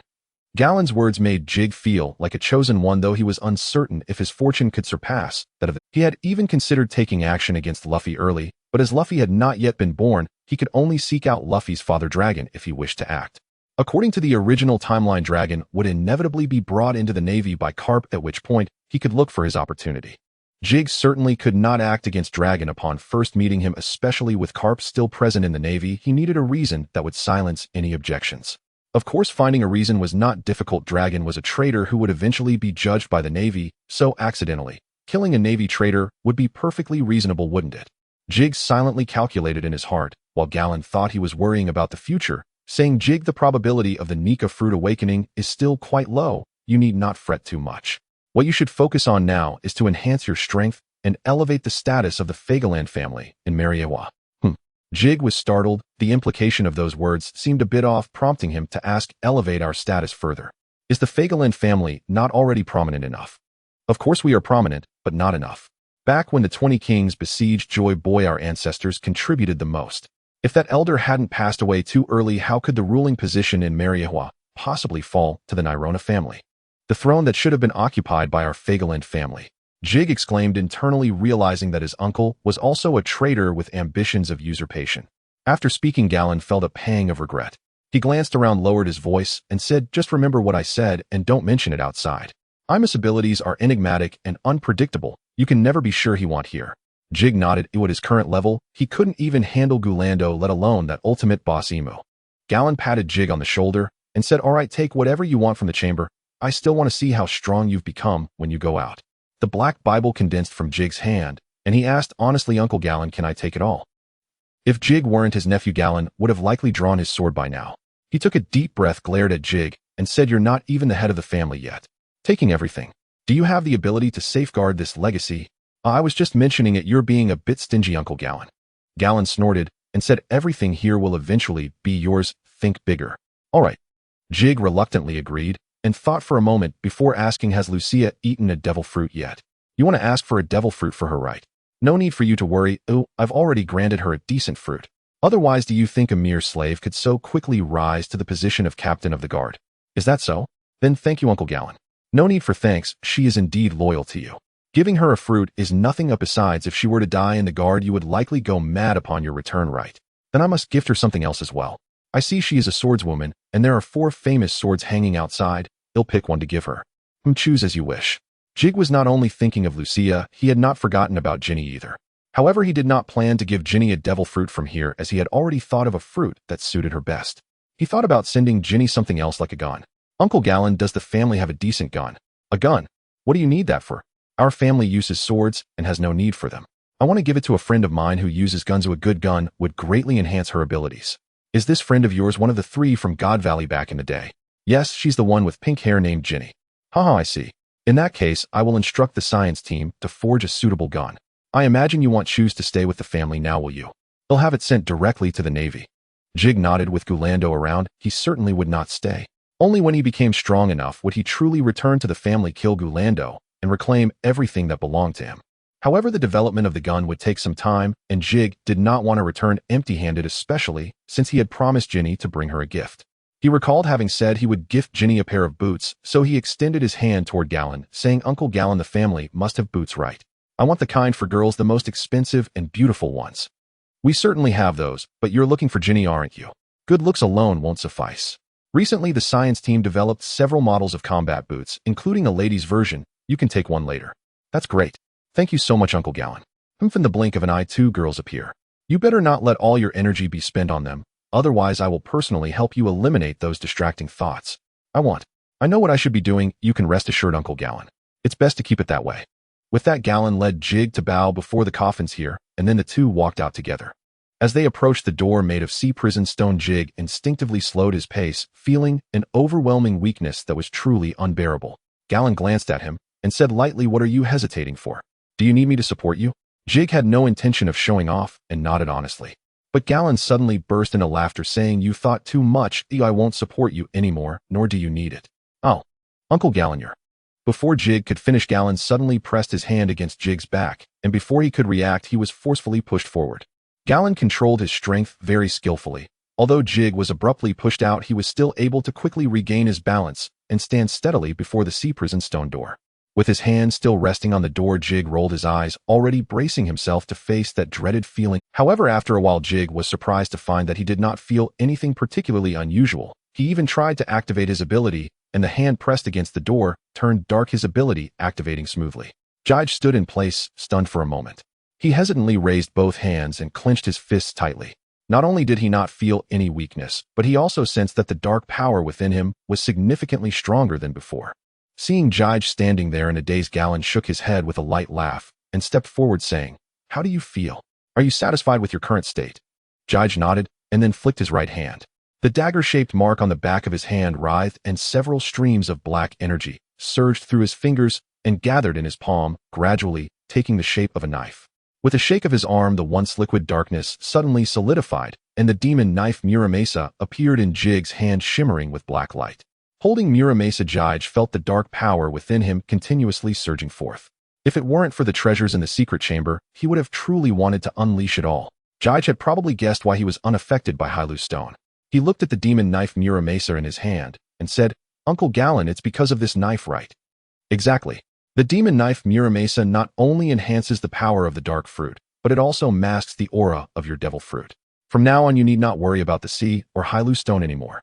Hearing this, a smile appeared on Jig's face. After he and Gallen walked out of the door, he turned back and released the universal attraction towards the door.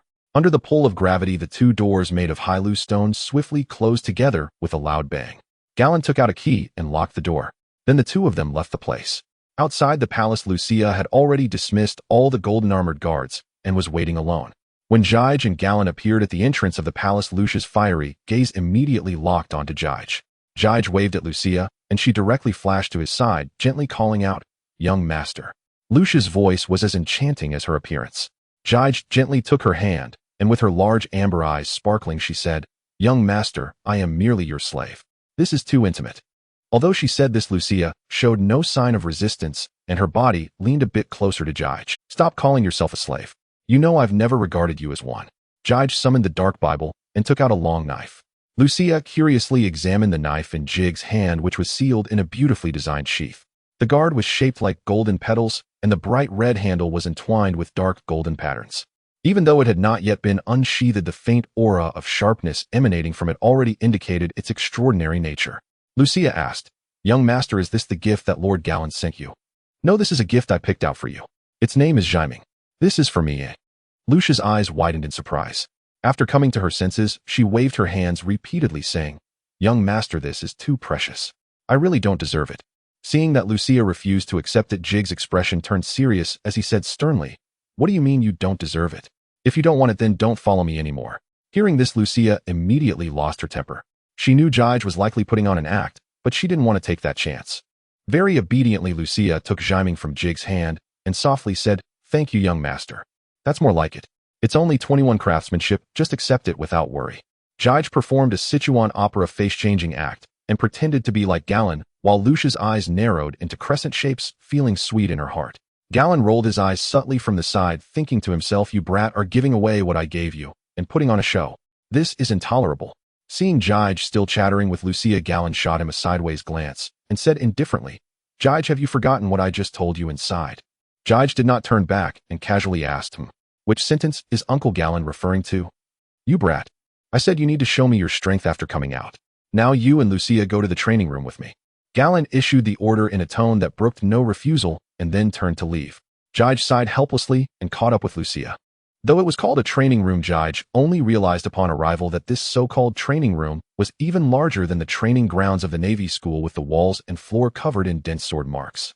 Upon entering, Gallen directly said, "All right, you and Lucia can have a match. Let me see the results of your training in the Navy. If I'm not satisfied, you'll train here until I am. By the way, you are not allowed to use your fruit abilities." Before Jige could respond, Lucia's face showed a hint of difficulty as she said, "But I don't want to fight against the young master." Lucia's words could be seen as disrespectful, and a hint of displeasure appeared on Gallen's face as he said lightly, "You have quite the nerve to defy me. What? Are you afraid of hurting Jige?" "No, the young master is definitely stronger than me." "Aye. All right, Lucia, let's just have a match. Don't worry, I'm much stronger than you think." Jige interrupted Lucia with a wave of his hand. He had already noticed that Gallen was starting to lose patience. He had no doubt that if he weren't there, Gallen would have directly killed Lucia just now. In daily life, Gallen was not at all like he was when he was with Jige. After all, he was a celestial dragon, viewing all living beings as ants. Only when dealing with his own kin, especially his nephew Jige, would Gallen show a more amiable side.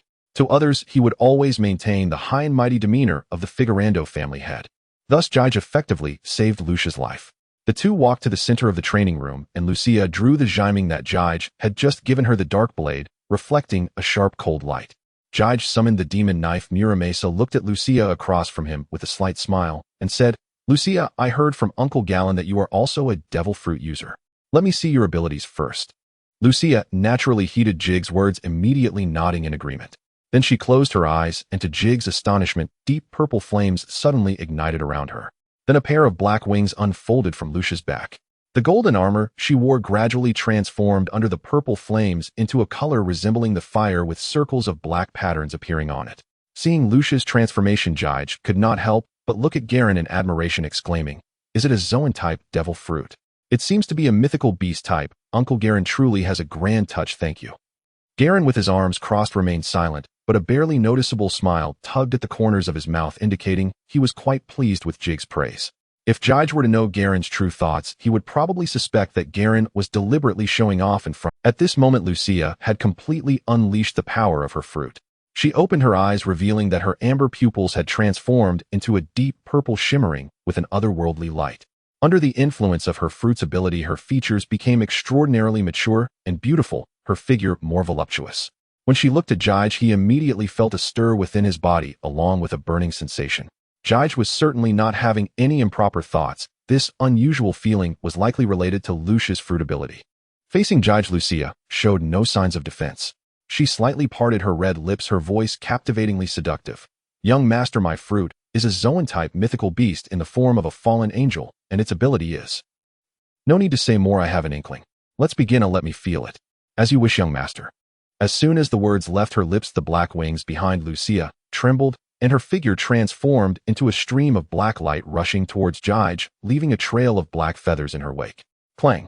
The sword Daime clashed with Muramasa, producing a sound reminiscent of clashing metal. In her fallen angel form, Lucia had received a tremendous boost in both speed and strength. From this strike alone, Jige could ascertain that Lucia's power far surpassed that of the top female cadet in the Navy she won.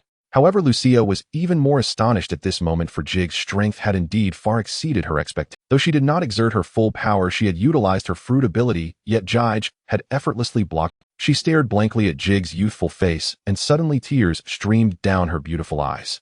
Jige froze, thinking to himself, "I haven't even retaliated. Why is Lucia crying?" She stared blankly at Jige's youthful face, and suddenly tears streamed down her beautiful eyes. Jige froze, thinking to himself, "I haven't..." She stared blankly at Jige's youthful face, and suddenly tears streamed down her beautiful eyes. Jige froze, thinking to himself, "I haven't even retaliated. Why is Lucia crying?" Jige recalled his experiences over the years. Aside from those few days in the Valley of the Gods, it seemed he really hadn't suffered much. Thus he replied, somewhat bemused, "You're thinking too much, Lucia. I haven't had it as hard as you imagine. In fact, I've been quite relaxed. As for my strength, could it not be that your young master is simply exceptionally gifted?" Lucia wiped her tears, about to speak, when Garling, who had been watching the battle, suddenly called out, "What are you two doing? Jige, are you trying to make me test your strength personally?" Upon hearing this, Lucia leapt out of Jige's embrace in a panic, exclaiming, "Young master, let's hurry and continue our fight." With Garling's domineering presence, Lucia did not believe he would be gentle if he were to engage Jige. If he were to injure her young master Jige, it would be worse than killing her. Jige, however, appeared nonchalant, thinking to himself that if worse came to worst, he could just unleash his divine might and let Garling attack him. After all, it wasn't the first time they had met, and he didn't need to exert any effort. In fact, he was quite curious to see Garling's helpless expression. However, noticing Lucia's anxiousness, Jige dismissed this mischievous thought and prepared to quickly conclude this unwilling battle. With this in mind, he raised his knee towards Lucia and then unleashed a wave of slashing lightning through the air. Raging Foot Thunder Slash. Lucia's gaze sharpened as the armament hockey instantly enveloped Daime in her hands. She held the blade horizontally in front of her chest, and the wave struck her sword's edge without dissipating, pushing her backward with tremendous force. Lucia's gaze sharpened as the armament hockey instantly enveloped Daime in her hands. She held the blade horizontally in front of her chest, and the wave struck her sword's edge without dissipating, pushing her. One could say Jige had underestimated Lucia's strength. She smirked, purple flames rising from her body. A flush appeared on Lucia's face as her power surged once more. With a swing of her sword, she directly dispersed the wave. When she looked at Jige again, an exceptionally enchanting smile graced her lips. "Young master, you really are amazing. I like you the most." Jige was utterly taken aback by Lucia's sudden confession and couldn't help but ask, "Are you all right?" Lucia smiled coyly, a hint of purple energy slowly emanating from her lips. She said, "What could possibly be wrong, young master? I merely used my fruit ability. This purple flame is called the Flame of Desire. It can reduce others to ashes in the fire of their own desires, but when used on myself, it amplifies my innermost desires, greatly enhancing my strength." "So your desire is..." "Exactly, my desire is you, young master." Lucia's voice was laced with an alluring charm, intensifying the stir within Jige's heart and the burning sensation grew stronger. He suppressed the turmoil within him, deciding not to hold back any longer.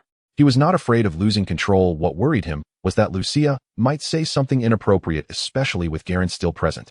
In a flash he appeared before Logia, flipping Muramasa and slapping it towards her abdomen like a board, but Logia showed no intention of blocking. Instead, she opened her arms wide, embracing Jige. What the hell? Jige hastily withdrew, but in his rush, he couldn't stop himself and plunged directly into Lucia's ample bosom. Logia smiled sweetly as she held the somewhat dazed Jige and leaned down to kiss him. The black wings slowly enveloped them both. Witnessing this scene, Garen's mouth twitched uncontrollably. He had intended to reprimand them, but ultimately sighed and said, I should never have let these two fight. On the way out of the training room, Jalin walked ahead with a dark expression, while Logia blushed and followed closely beside Jige. Only Jig's expression remained normal as he reminisced about the scene in the training room. Wrapped in countless soft black feathers, Logia bestowed a passionate kiss, while he kept his eyes wide open until Logia released her fruit ability. As the flames of desire burned out, Logia slowly opened her eyes only to find Jige staring at her unblinkingly. Then Logia fainted in Jig's arms, and it took him quite a bit of effort to wake her up. Jalin had no intention of letting these two fight anymore. He had realized that they would likely never come to blows. At that moment, filled with jealousy, he walked silently ahead, while Jige glanced at Logia, who was sulking beside him, and teased Logia, your fruit ability really surprised me. Young master, please don't mock me anymore. Steam began to rise from Lucia's head. Although she still wouldn't look up, Jige could see her ears had turned. Jige wasn't going to let Logia off that easily, and continued, but I want to hear you say it again. Who do you like the most? Logia had nearly buried her head in her chest. She mumbled a few sounds, and finally, under Jig's pressure, she let out a voice as faint as a mosquito's buzz. I like the young master the most. Upon hearing this, Jige felt a wave of satisfaction wash over him and nodded contentedly. That's enough. Jalin, unable to bear it any longer, suddenly turned around and shouted, yet Jige was not afraid at all, which startled Logia, causing her to burrow back into Jig's embrace. Jalin silently placed his hand on the hilt of his sword, contemplating whether to enforce family discipline. Jige remained oblivious, tightening his hold on Logia. Bulu bulu. The voice of the telephone bug sounded, causing Jalin to frown slightly as he pulled out a telephone bug with a white mustache from his pocket, its left eye bearing a scar, and its expression appeared very serious. After Jalin answered, the telephone bug emitted a frail voice. Sir Jalin, please come to the meeting hall. There is a matter that requires your arbitration as the leader of the Divine Knight Brigade.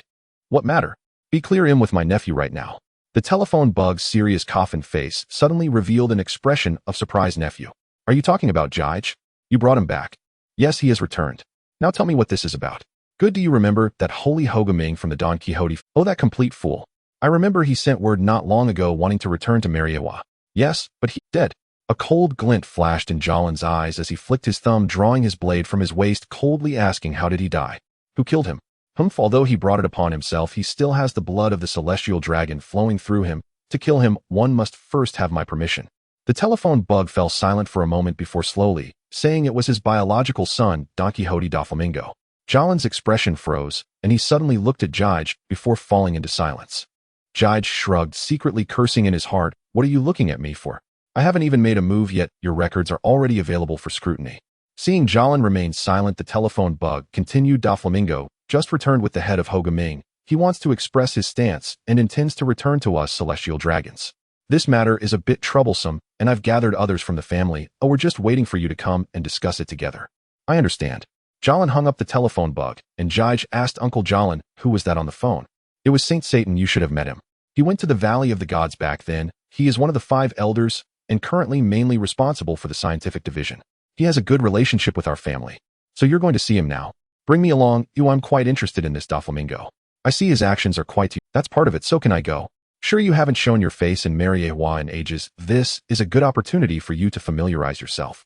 Go and change your clothes first. Change clothes. Jig's mind immediately conjured up the image of the space suits worn by the celestial dragons, and he immediately said with disdain, forget it, those clothes are bulky and ugly. I don't like them. Jalin's expression darkened as he said, what nonsense are you talking about? In this kind of occasion, you must wear our family's formal attire. It is a symbol of identity. It is Lucia's duty to assist you in changing. Let her take you. After saying this, Jalin turned and left directly to change. Logia gently said, young master, I think the family formal attire is very beautiful. Come on, I'll take you to change. Jige sighed helplessly, waved his hand, and followed Logia back to his original chamber. Nearly 7 years had passed since Jige last left this place, but the furnishings in the chamber remained clean and tidy, especially his room, which could be described as immaculate. Lucia opened the wardrobe by the bed, and inside hung black long coats of the same style from his childhood to the present. She took out a few pieces that roughly fit Jige's build and placed them on the bed, gently saying, "Every year when the young master was away, I would apply to make a few new ones for you in case you returned one day and couldn't find suitable formal attire." Jige stared blankly at Lucia, but she seemed to always inadvertently touch the softest part of his heart. Lucia approached gently to help Jige undo his outer garment softly, saying, "Do you remember how I used to help you change when we were young? I may be a bit rusty now, so I hope you won't mind." "Lucia, have you been cleaning my chamber all these years?" "Yes, that has always been my duty. Although there are plenty of places to stay, I think the young master still prefers to MHM." After neatly folding the jacket she had taken off and placing it on the bed, Lucia picked up a black long coat to drape over Jige and began to fasten the buttons on the clothing. Jige looked down at Lucia, who was earnestly focused, and suddenly asked, "Lucia, if I were to keep you by my side forever, would you feel like you lost your freedom?" Lucia paused for a moment, raised her eyes to meet Jige's gaze, and then slowly pressed her face against his chest, whispering, "How could that be, young master? This has always been my wish." Lucia fastened the last button for Jige, stepping back to scrutinize him from top to bottom, and exclaimed, "Young master, you look truly splendid in this outfit." Jige put on a pair of black boots and walked to the full-length mirror where he saw himself dressed in black, tall and well-proportioned. Lucia walked up behind Jige, wrapping her arms around his waist, and Jige naturally placed his hand over her. After a moment of tenderness, they stepped out, for there were important matters to attend to. When they next saw Garling, he was also dressed in a black outfit similar to Jige's, accompanied by a burly golden-armored guard wearing a helmet. The golden-armored guard bowed to Jige and respectfully said, "Lord Jige, I am Carlos, the captain of the 1st Guard Squad. By the way, the Figarland family has a total of 5 guard squads, with the 1st, 3rd, and 5th squads under Garling's command, while the 2nd and 4th squads are assigned to Gulen Duo. The 3rd squad has essentially been entrusted to Jige by Garling, and since Lucia is the captain of the 3rd squad, it is only natural for Jige to take over." Garling appraised Jige, a look of approval dawning in his eyes, and said, "Not bad, this is what a member of the Figarland family should look like." Jige, with one hand in his pocket, replied, "I thought it would be one of those white plump sacks with a fish tank on the head." "Don't talk nonsense, you don't need to wear any fish headgear here, and I think that kind of clothing is acceptable." "Uncle Garling, you hesitated there, right? I still haven't seen you wear that kind of clothing. Is it not fitting?" Garling glared at him, saying, "You should be thankful you are my nephew. Not many dare to speak to me like this, even in Mary Joa." Garling could no longer intimidate Jige. He chuckled and said, "But who told me to be your nephew? Just put up with it, Uncle Garling." With that, Jige strode ahead, and Lucia hurried to catch up, asking, "Young master, do you know the way?"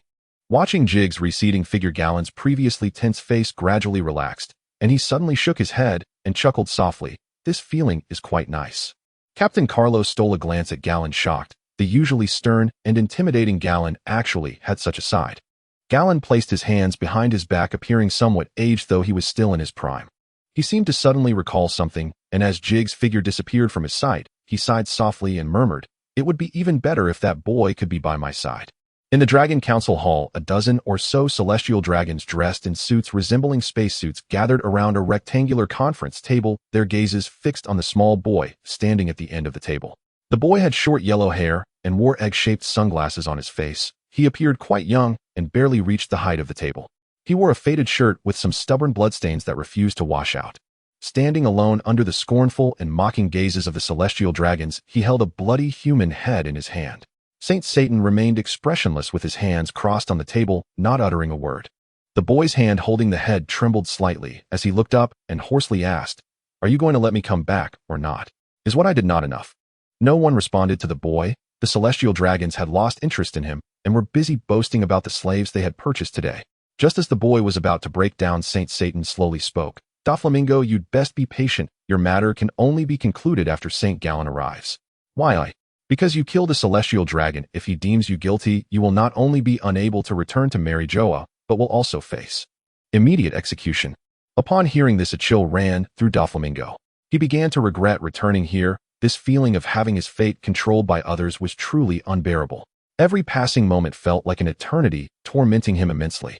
Suddenly, a slow but steady footstep echoed from the entrance of the council hall, and as the door swung open, Doflamingo's eyes fell upon a burly man clad in golden armor. Doflamingo swallowed hard. While at the Holy Land, he had often heard Saint Garling's name from Saint Hogu, yet he had never seen Saint Garling in person. So at first he thought the one entering was St. Gallen, but the burly man stood straight by the door, seemingly waiting. The previously noisy celestial dragons fell silent, and a few female celestial dragons craned their necks to look towards the door. With all eyes on him, two tall figures stepped into the council hall. It was Gallen and Jige, this pair of Uncle Carlos who had opened the door stepped aside as Gallen and Jige entered. Lucia remained outside. The celestial dragons inside were taken aback upon seeing Jige beside Gallen and began speculating about Jige's identity. Gallen said nothing directly, taking Jige to sit in the two empty seats to the left of Satan. Satan's gaze lingered on Jige for a moment before turning to Gallen and asking, "St. Gallen, you have finally arrived. Do you need to introduce the one beside you to everyone?" Gallen crossed his arms, glanced at Jige, and said, "He is my nephew Figarland, Jige Saint." Jige, also with arms crossed, merely nodded in acknowledgement after Gallen's brief introduction. Their casual demeanor sparked quite a stir below. The celestial dragons, after a brief moment of shock, immediately began to whisper among themselves, "St. Gallen's nephew. Does that mean he is the sole heir of the Figarland family? Oh my, I almost forgot he had a nephew. I didn't expect to see him today. St. Jige is quite young and resembles St. Gallen, though his hairstyle is a bit too ordinary. We should go introduce ourselves. He is likely to be the next captain." Several celestial dragons had already moved their chairs closer to Jige, enthusiastically chatting with him. Doflamingo was left completely sidelined, staring blankly at Jige, who was surrounded by the celestial dragons, feeling a surge of intense jealousy. The aloof celestial dragon showed a surprising display of deference towards Jige, all stemming from Jige's identity as the sole heir of the Figarland family. This identity was simply too dazzling. To most outsiders, all celestial dragons were the same, exalted and unassailable. However, within Mariewa, the stronghold of the celestial dragons, the Figarland family was undoubtedly a unique presence. It was synonymous with power. In the absence of the Figarland family served as the final bastion defending the glory of the celestial dragons. Jige was now receiving the same treatment once afforded to Gallen, observing quietly from the side. Until annoyance flickered across Jige's face, he tapped the table with a finger and spoke in a low voice. "Silence. It is time to discuss Don Quixote Doflamingo." A faint aura of royal pressure emanated from Gallen. Aside from Satan, the other celestial dragons held their breath, awkward smiles on their faces before quietly returning to their seats. Satan remained silent throughout. In truth, he and Gallen stood on equal footing, but today was Gallen's first time allowing Jige to make a public appearance, and he wisely lowered his presence. He had even tacitly accepted that the nature of this meeting was akin to Jige's public introduction, and he was more than willing to give face to the Figarland family.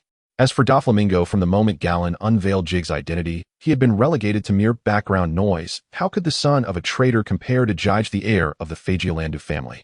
Were it not for Gallen steering the topic back to Doflamingo, it was likely no one would have cast a glance at him until the meeting's conclusion. Doflamingo felt the indifference of the crowd, and even though he was seething with rage, he could only grit his teeth, awaiting Gallen's final judgment. His life or death might hinge on a single word from Gallen. Jealousy, fear, and unwillingness interwove within Doflamingo's heart. He was starting to wish he could leave, but that would mean giving up his only chance to reclaim his status as a celestial dragon, which he could not bear.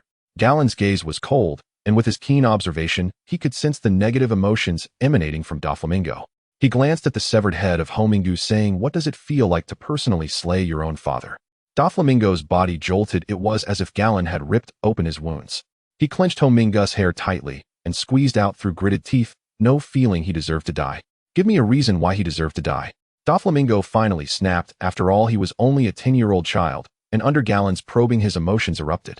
"He was too foolish. He caused my mother's death. He made my brother and me live like that." Doflamingo recounted everything he had experienced after leaving the Holy Land, and at the end, he threw Homingu's head away like garbage. The head rolled on the ground until it struck the leg of the table, at which point all the remaining paternal affection in Doflamingo's heart transformed into hatred. He looked at the celestial dragons sitting there watching him like a circus clown and inwardly shouted, "I should have been one. My life is completely ruined." After hearing this, Gallen merely scoffed, not even glancing at the head that had rolled on the floor, and said blandly, "Indeed, you reap what you sow. This outcome is quite deserved for him." Satan, standing by, said, "St. Gallen, what is your opinion on Doflamingo's return to the Holy Land?" Gallen pondered for a moment, first glancing at a celestial dragon seated diagonally opposite. This celestial dragon had green hair and an unattractive face. Of course, among those present aside from Gallen and Jige, few were good-looking, so his appearance was not particularly notable. "Masquerade St. Doflamingo is from your Don Quixote family. Do you wish for his return?" Upon hearing this name, Jige raised an eyebrow. He had some recollection of this celestial dragon, the one who had beaten up another celestial dragon to save White Star and Mariawa, only to be executed by Galen. However, this guy had not yet been brainwashed by EG, and in temperament was no different from the other celestial dragon. Muscarud disdainfully glanced at Doflamingo and said, Homingu is a sinner who has brought shame to the Don Quixote family. Our family has already expelled him. He and his family can forget about returning to the family for the rest of their lives. Doflamingo felt as if he had been struck by lightning. He glared furiously at Muscarud, his fists clenched. However, Muscarud simply turned away, smiling broadly at Galen, saying, of course, how to deal with him is ultimately up to you, St. Galen, or if you want him back, then that's not a problem. All right, I understand. Galen waved his hand to interrupt, and under Doflamingo's anxious gaze, he suddenly turned to Jige and said, Jige, whether Doflamingo stays or goes or dies, I'll leave that decision to you. At this statement, everyone was taken aback, their eyes converging on Jige. Jige bore an expression of surprise, not expecting Galen to hand the decision-making power to him. Satan, who had remained silent, glanced at Galen, already understanding his intentions. Galen was creating momentum for Jige, allowing the other celestial dragons to see his importance, thereby solidifying Jige's status as the heir of the family, so he could establish a foothold in Mariawa. When Satan turned his gaze to Jige, who was crossing his arms, his expression suddenly changed. He noticed the black knife-shaped mark on Jige's wrist. His eyes flickered, astonished. Is that the demon sword Muramasa? St. Galen has actually given it to Jige. Realizing this, Satan, who had initially intended to voice an opinion, fell completely silent. He was determined that whatever decision Jige made, even if it meant allowing Doflamingo's return, he would support it. Because the demon sword Muramasa was not merely a symbol of the Figarland family head, its emergence held exceedingly significant implications for the entire celestial dragon lineage. Jige pondered for a moment, lifting his gaze towards Don Quixote Doflamingo, and said, to be honest, I quite admire you, Don Quixote Doflamingo. Upon hearing that the decision-making power had been handed over to Jige, Doflamingo initially thought he had no. After all, Jige appeared far too young. To Doflamingo, Galen's actions seemed utterly dismissive, as if he were handling a piece of trash. He didn't expect Jige to speak on his behalf, who not receiving a death sentence would already be the best outcome. However, upon hearing Jige express admiration for him, the flicker of hope reignited in Doflamingo's heart. He looked at Jige with eager anticipation, knowing that his fate now lay entirely in Jige's hands. Yet Jige did not rush to make a final decision. He simply asked, you have a brother, right? Why didn't he come here? Doflamingo paused for a moment, then nodded and replied, yes, his name is Rosinante. He was traumatized and ran off to who knows where. Oh, so your family now consists of just you. If you were allowed to return, are you sure you could remain within the family? Doflamingo couldn't help but glance at Muscarud, who responded only with a disdainful look. He fell silent. Muscarud's attitude represented the entire Don Quixote family's stance toward him. Jige was correct. Even if he were granted permission to return to the family as the son of a traitor, he would likely find it difficult to secure even a place to stand. In the entire hall, the only one who showed him any concern was surprisingly Jige.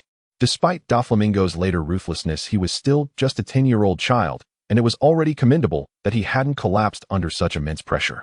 This might be the most vulnerable moment of his life. Even if Jige's words weren't meant to show concern, they still brought a glimmer of warmth to Doflamingo's cold heart. Moreover, considering Jige's lofty status, this display of concern became even more precious. Thus, when he spoke again, his address to Jige changed.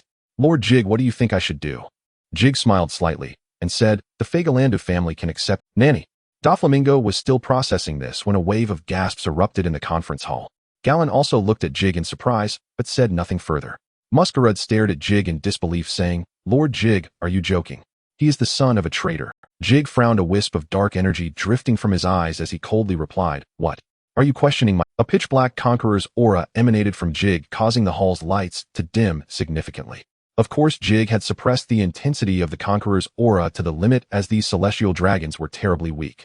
Nevertheless, under its influence, many celestial dragons felt dizzy, especially Muscarud, whose body swayed before he ultimately fell from his chair, plopping onto the ground. He had no idea what had just happened, staring at Jige in terror, while other celestial dragons sat frozen in their chairs, too scared to move. Satan was not surprised by Jige's display of Conqueror's aura. After all, it would have been astonishing if the sole heir of the Figarland family lacked such talent. Doflamingo had awakened his Conqueror's aura due to an earlier incident, but being so young, he had no idea what it was, let alone how to control it. Unaffected, he could only see that after Jige spoke, those celestial dragons were so frightened they couldn't even let out a sound. What shocked him the most were Jige's words. He was still questioning whether he had heard correctly. This was the Figarland family. Doflamingo still remembered that when the ancient sage Homingu decided to leave the family, he had expressed that his greatest concern was the Figarland family. This family had a long-standing privilege that made all celestial dragons tremble the right to judge celestial. Doflamingo could never have imagined that one day he would have the opportunity to join this family. It was so surreal that he began to stutter. "Oh, Lord Jig, are you serious?" Jig's expression darkened. It was one thing for Doflamingo to stutter, but he faltered on the first syllable of his name. Fortunately, no one here understood the meaning of Jijiji. He frowned and impatiently said, "I don't have the leisure to joke with you." Doflamingo widened his eyes, took a deep breath to collect his thoughts, and shouted, "If Lord Jig can let me join the Figarland family, I vow to serve you with my life." Then you can leave now." "Huh?" Doflamingo's mind was completely boggled. "What is you can leave?" Was Jig asking him where to go? "To report to the Figarland family." He tentatively asked, "Does Lord Jig mean?" "What I mean is that you can leave Mary Joa now. Go out into the world and make a name for yourself. When you have enough strength, come find me. The Figarland family does not accept useless people. I merely gave you an opportunity. So what? Don't you want this opportunity?" Jig's words could be seen as a mere illusion, yet the illusion he painted was indeed incredibly. Doflamingo's expression froze. He wanted to say more, but upon seeing Jig's increasingly impatient face, he quickly replied, "Yes. I truly appreciate Lord Jig for giving me this opportunity. I will do my utmost and never let you down." After saying this, Doflamingo turned around and strode toward the door. Jig called out to him, saying, "You must have gone through a lot of trouble to get here. When you take the elevator down, you will see a ship. Go find a person named Spandane on that ship and tell him I sent you. He will take you to where you want to go." Doflamingo immediately felt overwhelmed with gratitude and deeply bowed to Jig, maintaining his posture as he slowly retreated to the door, eventually turning to leave. After he left, Gallon suddenly said, "Jig, what exactly are you thinking? Don't tell me you're just toying with him." Jig smiled and replied, "Uncle Gallon, this time your judgment is not as sharp as mine. That guy has good potential. If he can be utilized by the family, he will definitely be a valuable asset." On the way back, Gallon asked, "Jige, how long do you plan to stay in Mary Joa this time?" Jige thought for a moment and replied, "If Uncle Jallin has no other matters, I might leave tomorrow." "You Brett, you think you can just take something and leave, huh?" Uncle Jallin, you wouldn't be reluctant to let me go, would you?" Jallin's sword at his waist revealed a glimmering blade, but Jige showed no fear. He rested his hands behind his head and turned to Lucia, saying, "Lucia, you should come with me when the time comes." Lucia's face lit up with joy. When she first heard Jige say he was leaving, her heart had been anxious. Now hearing this, she let out a big sigh of relief. She nodded vigorously and said, "As long as the young master is willing, wherever you go, Lucia will follow." Jige smiled slightly and, disregarding Jallin's increasingly dark expression, said, "Uncle Jallin, I still need to trouble you to help Lucia fabricate a reasonable identity with the world government. I want her to enter the Naval Academy as well." Jallin almost laughed out of anger at Jige. He said unhappily, "What are you doing at the Naval Academy? Training or enjoying yourself? Should I arrange for her to share a dorm room with you?" "No need for that. I'm not in a single room, and it wouldn't be convenient for Lucia to stay with me." Jallin's forehead broke into a large frown. He turned his head away and said flatly, "I want to take care of this. You figure it out yourself." "Come on, Uncle Jallin. Not many people in the world government know about me. My words aren't as effective as yours. Did you forget that fellow named Spandam? I've already promoted him to the commander of CP9. In the future, for matters like this, just give him direct orders." "Haha, I see it still has to be Uncle Jallin. Ooh, I find him very easy to work with." Jallin stopped in his tracks, glancing sideways at Jige. He said, "Don't get too ahead of yourself. If you want to go back, that's fine, but you need to properly train your swordsmanship here first. At the very least, learn some moves to show when you leave. Don't just brandish the Muramesa randomly." Jige had no objections to this. Regardless of the time, improving strength was the most important thing. However, swordsmanship in One Piece, in Jig's view, was just ordinary slashing, emphasizing brute force and style. Upon returning to the family estate, it was already late. Jallin took Jige directly to the dining room to prepare. In the center of the dining room was a huge rectangular dining table adorned with several golden candlesticks, looking quite luxurious. Jallin sat at the head of the table, picking up a newspaper prepared by the servant. Jige sat to his left while Lucia went out to instruct the servants to prepare the meal. Looking at the empty dining room, Jige asked, "Uncle Jallin, do you usually eat here alone?" Jallin looked down at the newspaper and replied, "Yes, you don't have to worry. Ever since I became the leader of the Knights of God, Galandu has not eaten with me again. He won't come over." "Where is he now?" "He must know I've returned. He stays in the science department all day, though I don't know what he's researching." At this, Jallin sighed and continued, "Ultimately, those are all crooked paths. He hasn't been to the train. Haha, maybe he's secretly training behind your back, or he's focused on enhancing his fruit abilities." Mentioning Galandu, the atmosphere suddenly became heavy. Jallin closed the newspaper and looked seriously at Jige, saying, "Jige, do you really want to kill him? After all, he is your biological father." Jig's eyes turned pitch black as he stared directly into Jallin's eyes, resolutely saying, I do not recognize him as my father. He has never regarded me as his son. To him, I am merely a tool for enhancing his power. Only one of us can survive. Jalin furrowed his brows and asked, a tool for enhancing power. What do you mean by that? It seems you still don't know Uncle Jalin. He has gone to great lengths to experiment on me. What do you think he is trying to do? Isn't it to ensure you can defeat me in the future and reclaim the position of head of the family? To be honest, he thinks too highly of himself. I had already planned to hand over the position of head of the family to you. It can only be given to you. A dark vortex erupted from behind Jige as he spoke, his expression devoid of emotion. Uncle Jalin, you think too simply. He is merely cultivating a perfect body for himself to later usurp my body through special means. He has never intended to rely on me as his son. To put it another way, from the beginning, he has been plotting my death. What are you saying? Jalin sprang to his feet, an endless rage surging in his eyes. He truly did not know about this matter. If he had known earlier, he would not have cared about Galang's threats and would have chosen to clean house directly. Jige's heart was not as calm as it appeared. He forcibly suppressed his nearly uncontrollable emotions, allowing the darkness behind him to slowly recede into his body, continuing. If I'm not mistaken, Galandu is currently researching methods for body swapping. After all, the surgery fruit has yet to appear, and he must be getting a bit impatient. After hearing Jige's words, Jalin stood there silently, not moving for a long time. He did not doubt the truth of Jige's words, for Jige had no reason to fabricate such things. Years ago, Jalin had no choice but to personally kill his own father, which had left him with immense psychological trauma. That's why he had been thinking of advising Jige not to follow his old path, at least leaving Galangdu alive. But now he had completely dismissed that thought, for Galang's actions seemed utterly inhumane to him. He was not worthy to be called a father. At this moment, Jalin was utterly disappointed in his brother Galangdu, even wanting to find Galangdu immediately to teach him a lesson. He would not think about killing Galangdu, for now his thoughts had aligned with Jige's. That is, Galang's life must ultimately be taken by Jige himself.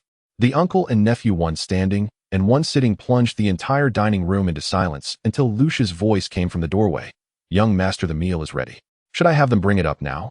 Hearing Lucia's voice, Jige finally calmed down. He took a deep breath, put on a relaxed expression, and called out to Lucia. Lucia, let them serve the dishes. Thank you for your hard work. Lucia jogged over, casting a curious glance at the pale-faced Jalin standing there, then gently wrapped a white napkin around Jige, saying, Young master, this is what I should do. Please allow me to serve you during the meal. Jalin hid his hands tightly clenched in his sleeves, suddenly looking at Jige with an apologetic expression and saying, Jige, I'm sorry. Lucia's eyes widened in shock. What had she just heard? The one called a King Jalin was actually apologizing. What had happened while she was away? Jige shivered, his emotions complex, as he looked up at Jalin and quietly said, Uncle Jalin, you don't need to apologize. It was Galangdu who concealed the truth. You were not aware at that time. Jalin shook his head and replied, If I had been more resolute back then, you wouldn't have had to suffer there, nearly losing your life. All right, Uncle Jalin, you really don't need to overthink it. You are my only family. There's nothing to apologize for. Let's eat. This is actually our first meal together after all. A smile appeared on Jige's face, which made Galen's heart ache even more. Just now he had uttered the words, I'm sorry, for the second time in his life. The first time was when he had personally plunged a sword into his father's heart. At that moment, a hint of relief had appeared on his father's face, and though he was not good at expressing himself, he had only managed to say one sentence, I'm sorry. Galen quietly sat back in his chair, murmuring, family, huh? Jige turned to Lucia and signaled with his eyes. Lucia immediately understood, snapping her fingers, and a group of servants carrying dishes rushed in, while others came out to drape a napkin around Galen. During the meal, Galen appeared quite dejected while Jige was deliberately trying to cheer him up. This scene left Lucia somewhat bewildered, as the roles of the uncle and nephew seemed to have reversed, with Galen looking like a wrong child. Dinner ended in this bizarre atmosphere. Afterward, Galen left for his chamber accompanied by several servants, leaving only Jige and Lucia in the dining hall. Although Lucia was curious about Galen's strange behavior, she refrained from asking. Having lived in the Figarland family for so many years, she knew when to hold back. Jige rubbed his throbbing temples and stood up, saying, Lucia, let's go rest. Lucia's face flushed, and she gently replied with a hum, then helped Jige remove his napkin and placed it on the table, following him to the chamber. Upon reaching the bedroom, Jige flopped onto the bed, staring blankly at the ceiling. In truth, he was not as relaxed as he appeared in the dining hall. Everything he had experienced in the laboratory as a child had long become his inner demon.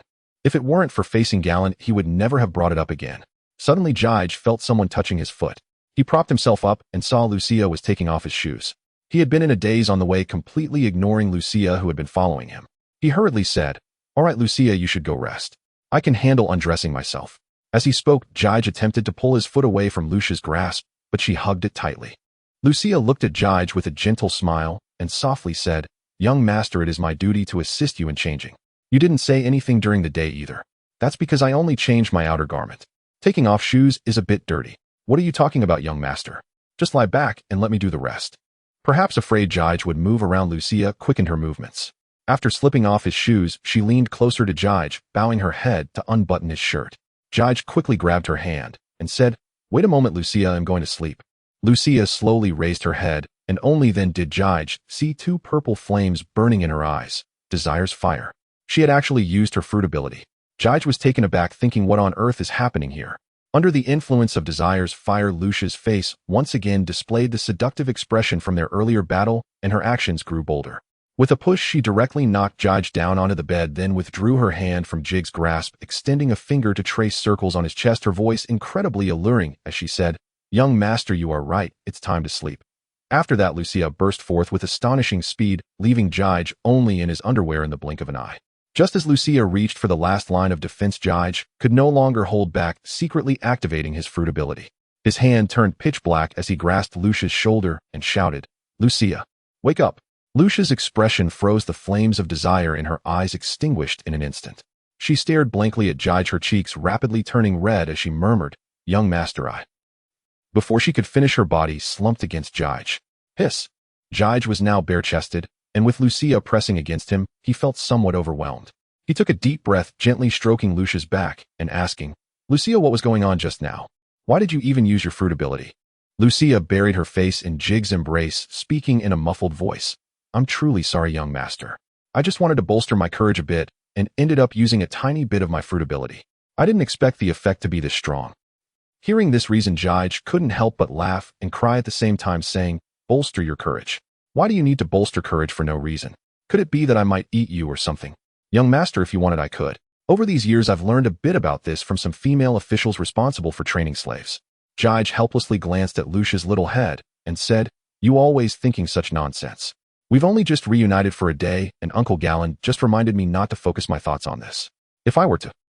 If he found out tomorrow, he would definitely make it hard for me and very likely wouldn't let you go with me." Upon hearing the last sentence, Lucia suddenly propped herself up from Jige, panic-stricken, as she said, "No. I worked so hard to wait for you to come back. I don't want to be separated from you again."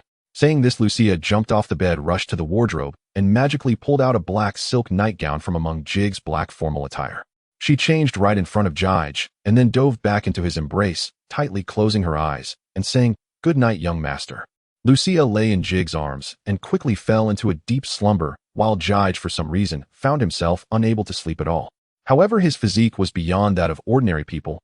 Even after a sleepless night, he woke up the next morning full of energy, feeling no trace of fatigue. After changing clothes and having breakfast under Lucia's service, Garen did not show up during breakfast. Jige thought that Garen must still be affected by what happened last night and was likely still recovering from the shock. Just as Jige finished his breakfast, Carlos rushed into the dining room with a message. "Lord Jige, the head of the family, asks you to go to the training room now." Understood. Jige did not take Lucia with him and headed alone to the training room from yesterday. Inside the training room, Garen, dressed in a black Taoist robe, stood with a wooden sword facing away from the door. As soon as Jige stepped in, he felt a sharp sword aura rushing towards him. The demon sword Muramasa seemed to sense the danger and suddenly appeared in Jige's hand. Before Jige could greet him, Garen turned around and unleashed a sword aura. Jige's pupils contracted, and he instinctively raised his sword to block. Clang. Garen's sword aura didn't even use the armed color to expand. It was simply a regular slash, yet it forced Jige to retreat several meters in an instant. This was still with the demon sword Muramasa absorbing most of the impact. Jige's right hand holding the sword trembled slightly. His expression turned serious. This was the first time he personally felt Garen's terrifying strength. The title king was indeed well-deserved. Compared to Garen's sword aura, Shuan's attack couldn't even be considered a tickle. Garen's face was calm, just like when he faced Lox in the Valley of the Gods, holding his sword with absolute authority. A red aura gradually enveloped the wooden sword in Garen's hand, and Jige furrowed his brows, thinking that can't be Conqueror's hockey, can it?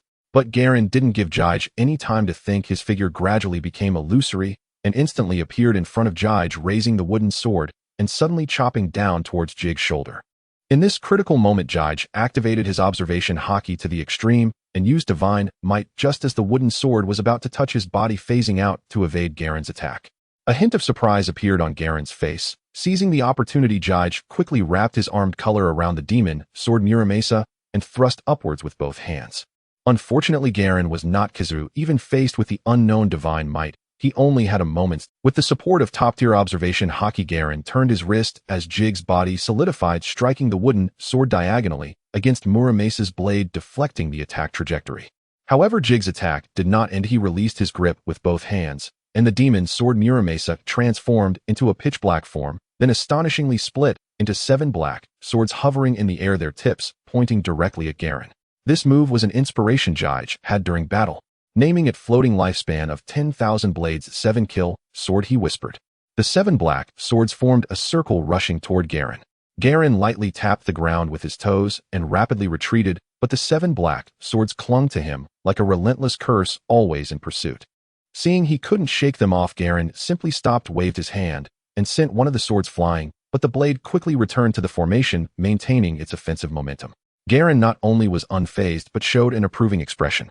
He finally spoke. So you utilized Muramasa to give the formless darkness a physical form.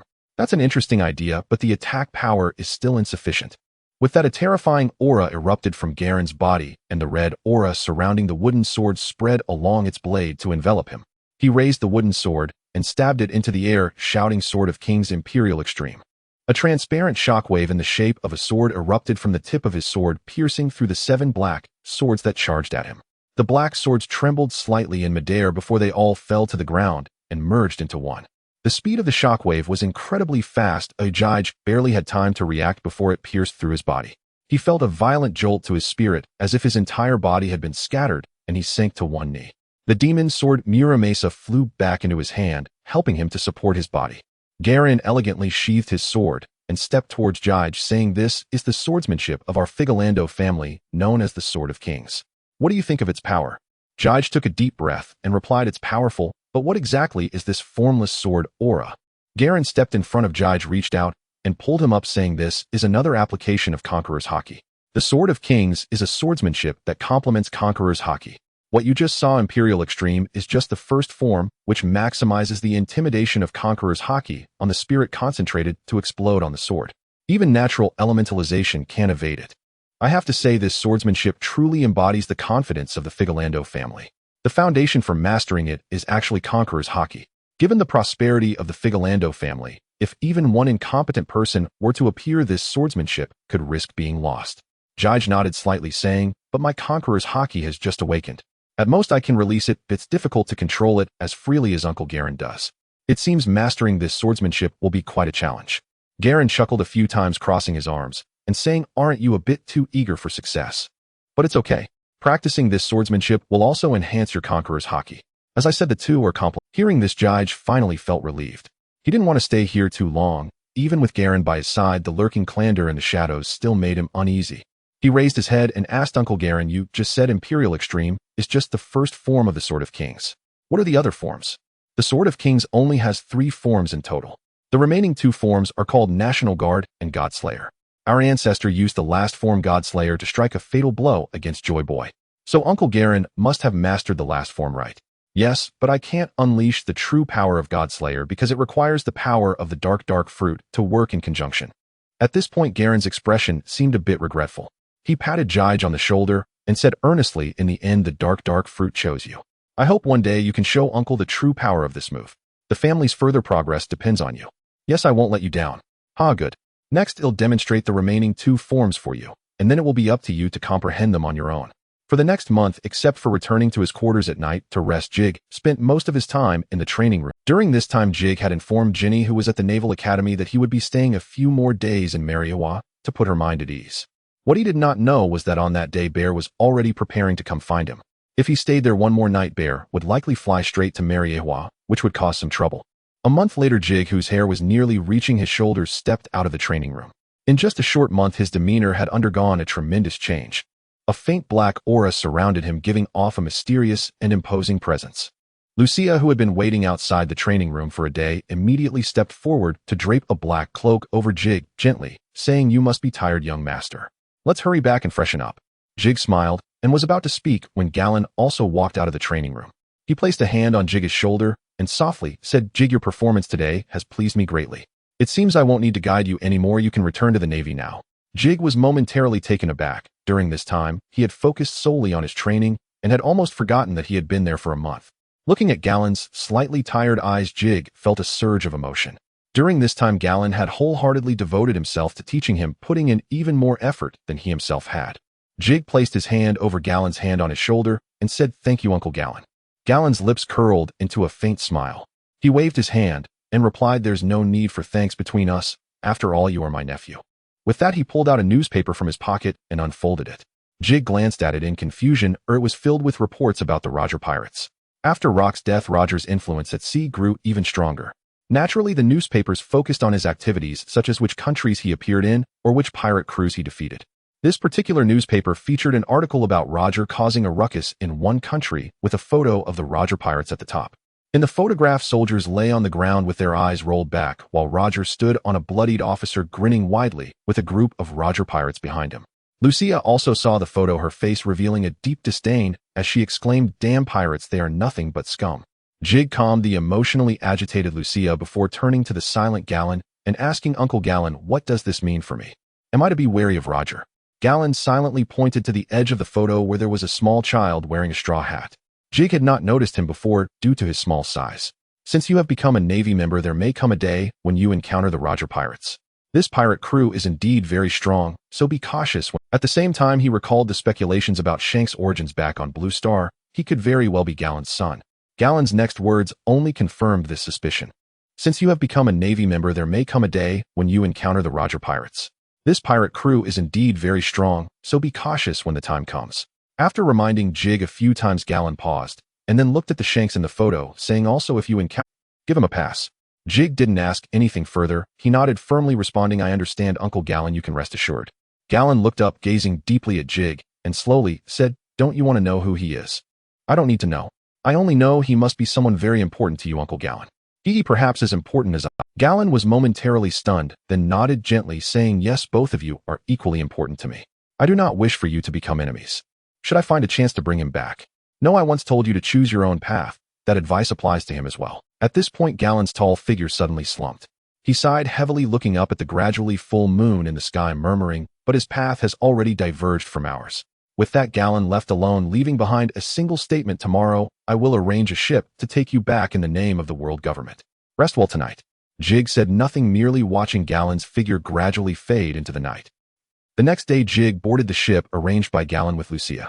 Standing on the deck, Jig looked up at the red Earth continent, feeling as if a pair of sharp eyes were watching him. Only when the red Earth continent had completely disappeared from view did Jig turn back to the cabin, discussing matters related to the Naval Academy with Lucia to help her prepare for life there.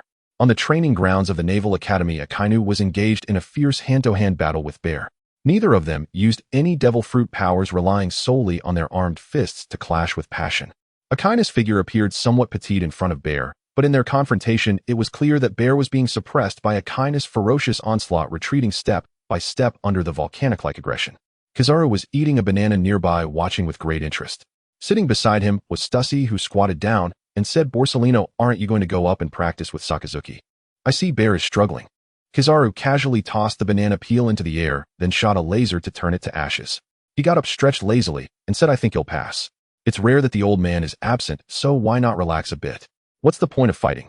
Stussy was accustomed to Kizaru's laid-back attitude. He shrugged and said, "I wonder what happened to Zifa today. He hasn't shown up yet." Stussy was accustomed to Kizaru's laid-back attitude. Meanwhile, in Zifa's office, he was seriously looking at a resume on his desk. The resume featured a stunningly beautiful young girl, though her expression seemed somewhat cold. He was, of course, not attracted by the photo itself, but what caught his interest was the information on the resume: Lucia, Darkside Zoan type, human fruit, mythical beast form, fallen angel. Darkside, Jig's cousin.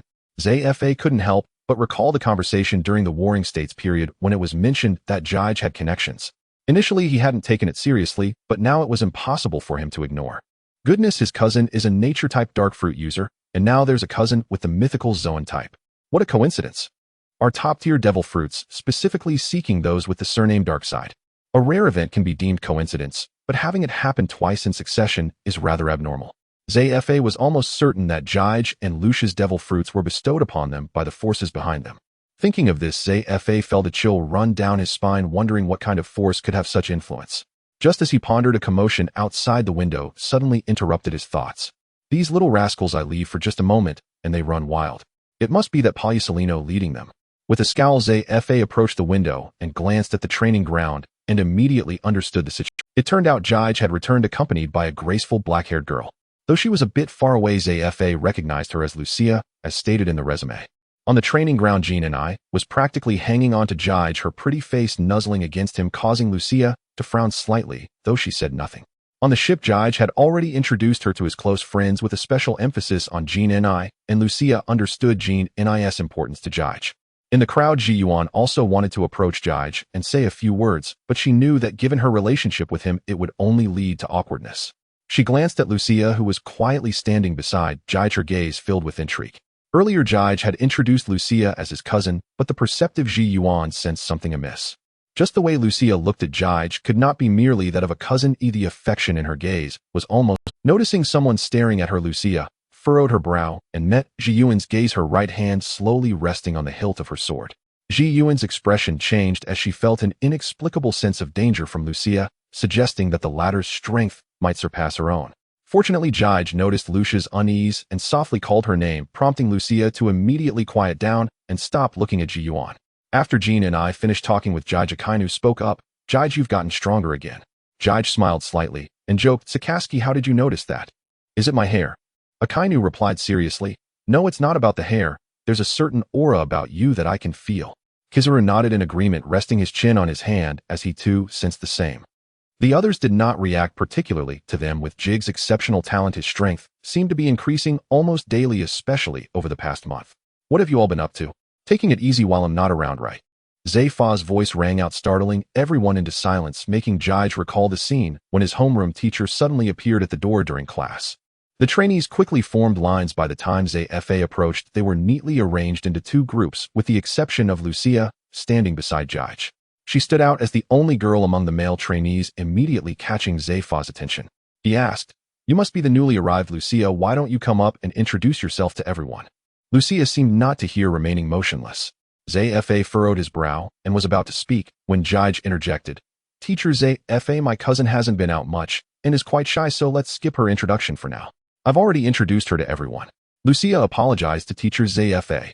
Lucia immediately nodded obediently and softly said to Zay-Fa, I'm sorry.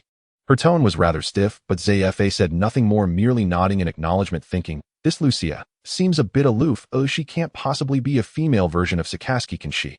Sakazuki suddenly felt an itch in his nose and rubbed it while Zay-Fa continued to speak to Lucia. You can go join the female trainees now.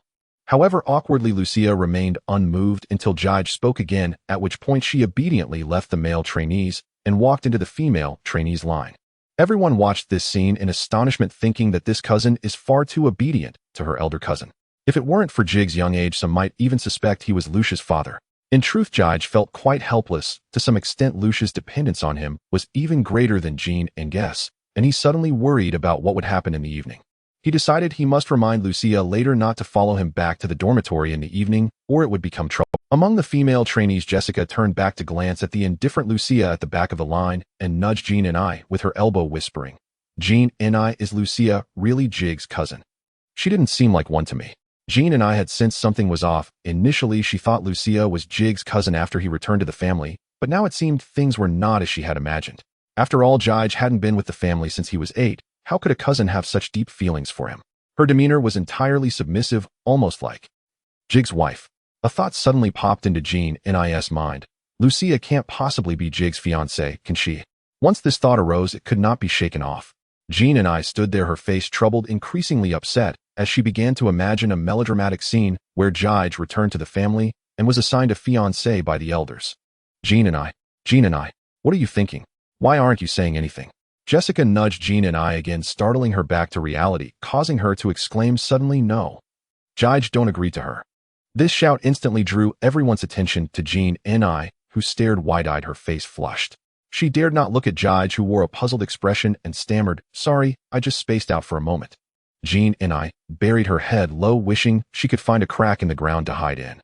Fortunately, Zephyr did not scold her. He simply outlined today's training agenda before dismissing everyone. At that moment, a naval officer rushed in. It was Major General Babuz, who had brought Jige back to the headquarters. he shouted as he ran General Zephyr. Vice Admiral Carp has encountered the Whitebeard pirates at sea, and the battle has already begun. Admiral Kong wants you to go assist Vice Admiral Carp immediately. What? Zephyr exclaimed, quickly standing firm in front of Officer Babuz, and asked anxiously what was Carp. Where is Sengoku? Babuz had no time to catch his breath, and immediately replied Vice Admiral Carp wanted to return to the East Blue to visit family. There weren't many people on the ship, and Admiral Sengoku and Vice Admiral Crane went out on a mission. Since Admiral Kong couldn't reach you by phone, he sent me over. Zephyr's expression grew increasingly grim. He understood the strength of the Whitebeard pirates. Since Rock's death, they had developed rapidly with more and more members on board subtly trending towards dominance. Especially their Captain Newgate, a former member of the Rock's pirates whose strength was at a monstrous level. He was once the top fighter aboard Rock's ship, and Carp was truly in deep trouble this time. There was no time for Zephyr to think further. He looked at Babuz and asked have the warships gathered. Admiral Kong has made arrangements, and the assembled warships are standing by in the harbor. Zephyr nodded, but still felt a sense of worry. The death of Rox had not deterred the pirate forces, instead it encouraged them to form new pirate crews without restraint. The various powerful pirate crews that had scattered were now even more difficult to deal with than when Rox was alive, and the Navy was facing a severe shortage of manpower. If Admiral Kong could gather a complete fleet, it would be a miracle. The combat power available on board was likely minimal, and his only goal was to ensure Carp's safe return, but the casualties would probably be extremely severe. After all, the Whitebeard pirates were not like the Roger pirates. Their number of members was considerable, making it hard for Zephyr to look after the ordinary soldiers during the fight. The group of students behind him also felt anxious upon hearing this news. Some were Carp's fans who wished they could join the fleet to support him, but they knew that with their strength, they would be little more than cannon fodder.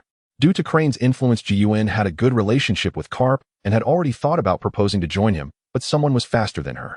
Teacher Zephyr, let me go with you. Zephyr turned to see Jige Akainu and Kuma stepping out from the ranks, with Jige being the one who spoke. Kizaru lingered slightly in the ranks, but eventually followed along, silently trailing behind Jige and the. Once Jige made his declaration, Lucia, being a new student, was quick to step out of the female group, moving even faster than Jean and I and Ji-Yun. These 7 individuals represented the strongest force of this cohort. A smile of appreciation appeared on Zephyr's face, but he shook his head and said, "No, you are the future hope of the Navy. This opponent is not an ordinary pirate. I cannot take you with me." Who? Akaina's shoulder turned bright red, smoke billowing from him as he raised his fist, speaking with determination. "Teacher Zephyr, I only know that I am a Navy soldier, and for the sake of justice, please let me go with you." Jige was not as agitated as Akainu. He wasn't particularly invested in Carp. He only wanted to test his training results through this top-tier battle. After all, opportunities like this were rare. No matter how strong he became, he was still just a student, and if he missed this chance, he didn't know when he would have another. He spoke, "Teacher Zephyr, such a large-scale battle is indeed very suitable for the 3 of us with natural abilities. Besides, with Kuma here, I think I don't need to elaborate on his capabilities." Jige's words truly moved Zephyr. The strategic value of natural devil fruit users on the battlefield was indeed significant, which is why the Navy's upper echelons valued them so highly.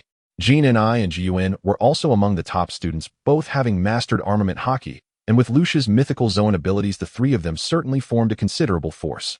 Moreover, as Jige said, there was the safety net of the Paw-Paw Fruit ability. The more Zephyr thought about it, the more feasible it seemed. Bringing Jige and the others along truly felt like an extremely correct choice. With that thought, Zephyr stopped hesitating, waving his hand, and saying, "You 7 come with me to the harbor immediately." Jige smiled and said, "Teacher Zephyr, you're too hasty. Did you forget that we have Kuma?" Zephyr was taken aback for a moment before realizing, right, Kuma, use your ability to send us to the harbor." Without further ado, Kuma activated his powers, making 6 popping sounds as Jige and the others vanished from their positions. After sending them off, Kuma turned to himself. Since Carp's location was unfamiliar to Kuma, he couldn't directly send Jige and the others there. Without further ado, Kuma activated his powers, making 6 popping sounds as Jige and the others. Several pirate ships were surrounding a naval warship, unleashing a barrage of cannon fire. The naval officers aboard were desperately resisting the incoming cannonballs to prevent the warship from sinking. Many pirates had already boarded the warship, engaging in fierce combat with the Navy. Meanwhile, Carp had charged alone onto the main ship of the Whitebeard pirates, the Moby Dick, which was clearly not a wise decision. Whitebeard looked at the aggressive Carp, grinning and revealing his white teeth. "Gurara Carp, you're still as impulsive as ever to provoke my Whitebeard pirates. Do you think him, Roger?" Carp's suit was tattered, and he wiped his nose with his thumb, speaking nonchalantly, "Does it make a difference? Whitebeard, before catching Roger, I'll capture you and throw you in prison first. You really don't see the situation clearly. You still want to capture me. Today I will show you the strength of my Whitebeard. A man dressed as a samurai stood beside Whitebeard brandishing his twin swords and shouting, Whiteji, don't waste time with him, let me handle him. Whitebeard casually pulled him back, saying lightly, let it go Odin, you are not his opponent yet. After that he looked up at the moon rising in the sky and chuckled, it's getting dark. Hurry up and deal with you, I still have to celebrate with my son's Gururara. Go hold a banquet with your sons in prison. Kapu's fists glimmered with a metallic sheen, and he charged at Whitebeard like a cannonball. Impulsiveness is your weakness, Kapu. Whitebeard's gaze hardened, his muscles bulging as shockwaves rippled from his fist. Boom. The two exchanged punches from a distance, unleashing a terrifying shockwave at the center, while Yutian, who had just been shouting about dealing with Kapu now, wore a face of constipated despair as he endured the residual force. Don't be fooled by the fact that he could hold his own against Whitebeard. That was merely due to Whitebeard's character, as he didn't unleash his full strength from the start. Had he encountered Roger first, he would have undoubtedly been taught a lesson by Roger's single divine evasion move. However, though that lesson would come late, he would eventually experience it in a few years. In any case, Yushin's strength was currently only at the initial royal deputy level, significantly weaker compared to his contemporaries like Rayleigh, who was the genuine vice-captain of the Roger Pirates. Whitebeard was still locked in a stalemate with Kapu stealing a glance at Yutian. He said in a deep voice, Yutian, go help Cat Belly Snake and the others on the warship. After witnessing Kapu's strength, Yutian became obedient, immediately leaping towards the warship. Kapu realized something was amiss. The only ones left who could fight on his ship were Bogart and a few Navy majors. After witnessing Kapu's strength, Yutian became obedient, immediately leaping towards the warship. Kapu realized something was amiss. Kapu wanted to fall back, but he was facing Whitebeard, making it impossible for him to break free. At this moment, he truly felt some regret, and the force behind his punches began to wane. In battles among strong opponents, the worst taboo is this. Whitebeard, already slightly in the lead, unleashed a shockwave that nearly sent Kapu flying into the sea. On the warship, with Yushin's arrival, the situation on board quickly turned into a one-sided massacre, resulting in numerous casualties for the Navy, including a Navy major who fell to Yushin's blade. At this moment, Yutian was like a wolf among sheep, unleashing his prowess among the Navy. Bogart, as Kapu's aide, naturally possessed considerable strength, but he was still a step away from the royal deputy level. Just facing Cat Belly Snake and Dog Storm was already exhausting him, and he couldn't spare any effort. Seeing the Navy fall one by one, the usually calm Bogart let out a furious roar, forcing Cat Belly Snake and Dog Storm back with a fierce sword strike, then charging towards Yutian. Damn pirates! Stop right there! Yutian grinned, crossing his twin blades before his chest, armed color wrapping around the blades. Gun mimic ghost. Swish! Yushin's figure darted through Bogart like a wraith, landing while maintaining his previous posture. Moments later, Bogart trembled, clutching his abdomen as he collapsed to the ground. He was already severely exhausted. Forcing his way out of combat earlier had pushed him to his limit. Otherwise, with his strength, even if he was not as strong as Yutian, he wouldn't have fallen so quickly. Seeing their strongest fighter down, the Navy was filled with despair, yet not a single person thought of surrendering. After all, that kid KB hadn't even been born yet. These men had fought alongside Kapu for many years, so they at least had some awareness. But this was a real battlefield, not some child's play where people didn't die after fighting for a long time. Bogart struggled to rise, wanting to fight again, but Yutian had already lost interest. He slowly raised his blade, preparing to deliver the final blow to Bogart. Suddenly, a dark vortex appeared out of nowhere before Bogart. Amidst the bewildered gazes of everyone, the darkness slowly coalesced into a human form, revealing Jige. Bogart looked at Jige, who had his back turned to him, and hesitantly asked, "Who are you?" Jige turned around and replied softly, "Thank you for your hard work, Commander Bogart. Leave the rest to us." Upon seeing Jige's face, Bogart was stunned for a moment, then a look of joy appeared on his face as he exclaimed, "I remember now. You are Admiral Zephyr's student, Jige." On the opposite side, Yutian raised his chin and said, "So reinforcements have arrived. Good, I was just getting bored." Jige ignored Yutian. He glanced at the surrounding pirates, still clamoring, then suddenly spread his arms wide, and two dark vortices appeared in his palms. Dark Universal Attraction. Buzz. A powerful gravitational force emanated from Jige's palms, and many pirates didn't even realize what was happening before they were pulled towards Jige. Just as they were about to reach Jige, darkness surged from the ground beneath him, erupting with countless knife-shaped spikes that pierced through all the attracted pirates. By the time Yutian came to his senses, Jige was already surrounded by countless pirate corpses at the center, a torrent of blood spraying down and instantly staining the deck red. Jige raised an eyebrow, sensing that among the pile of corpses around him, there were still signs of life. He dissipated the gravitational force, causing the bodies to fall away, and several young men about his age quickly stood up after landing. Among them, two stood out, one with a pineapple hairstyle emanating blue flames, and the other resembling a humanoid diamond shimmering with brilliant luster. Jige immediately recognized that these two were future commanders of the Whitebeard pirates Marco and Jaws. Their fruit abilities were indeed very useful for survival, and the rest of the young men had merely avoided fatal injuries, bearing several wounds on their bodies. At this moment they all stared at Jige with hostile eyes, yet Jige merely smiled. Not bad, all are Whitebeard's good sons. As he spoke, Jige lightly raised his right hand, and the surrounding knife-like spikes transformed into a liquid form, all converging into Jige's right hand, solidifying into the demon blade Muramasa. Sensing the chilling aura emanating from Muramasa, Marco and the others' expressions changed, and they instinctively wanted to distance themselves from Jige. Just then Yutian, wielding dual blades, charged over like a mad bull. "Bastard! Navy brat, what have you done?" Jige had initially intended to eliminate a couple of good sons first, but had to temporarily abandon that idea. Armed color instantly wrapped around Muramasa as he slashed a pitch-black sword aura towards the charging Yutian. As a member of the Figarland family, Jige was already an exceptional swordsman, and with a month of special training from Garen, the sword aura he unleashed actually forced Yutian to a halt. Yutian braced his blade to block the sword aura attack, feeling a rush of horror. To him, Jige seemed to be about the same age as Marco and the others, who had just used their strange fruit abilities to catch them off guard, but this sword aura completely awakened the enraged Yutian. Yutian finally faced his opponent squarely, his expression serious as he asked, "Navy, what is your name?" Jige quietly responded, "Second-year student of the Navy Academy, Darkside Jige." Upon hearing this, the surrounding pirates displayed expressions of shock. How could someone with such power merely be a student in the Navy? What a joke. If all the Navy's newcomers are like him, how will we pirates survive on the seas in the future? However, before they could recover from their astonishment, several warships appeared on the nearby sea, followed closely by several transparent bear paws rushing towards them at an almost imperceptible speed. 6 bear paw-shaped large pits suddenly appeared on the deck behind Jige, indicating the arrival of the bears. As for Zfa, he had already been brought onto the Moby Dick. Akainu scanned the area, and when he saw the Navy soldiers lying on the ground, scorching magma erupted from his body, causing the temperature on the entire deck to rise sharply. Seeing this scene, Yutian's pupils constricted as he exclaimed, "Magma! This is bad. He is a Logia user." Everyone dispersed quickly. However, it was too late. Akainu was ruthless. With few words, his arms had already elementalized, and he struck directly at the surrounding pirates. In just a brief moment, a large number of pirates were turned to ashes by the scorching magma, and many unfortunate souls were blasted off the warship by the magma's explosive force, falling into the sea like dumplings. Witnessing this, the remaining Navy on the deck felt their morale surge, shouting as they charged towards the opponent. The Whitebeard pirates were not ordinary pirates either. They quickly regained their footing. Yutian was the first to charge forward, aiming directly at Jige and Akainu. Jige's expression remained calm, exuding an inexplicable pressure. He said in a deep voice, "This guy is not easy to deal with.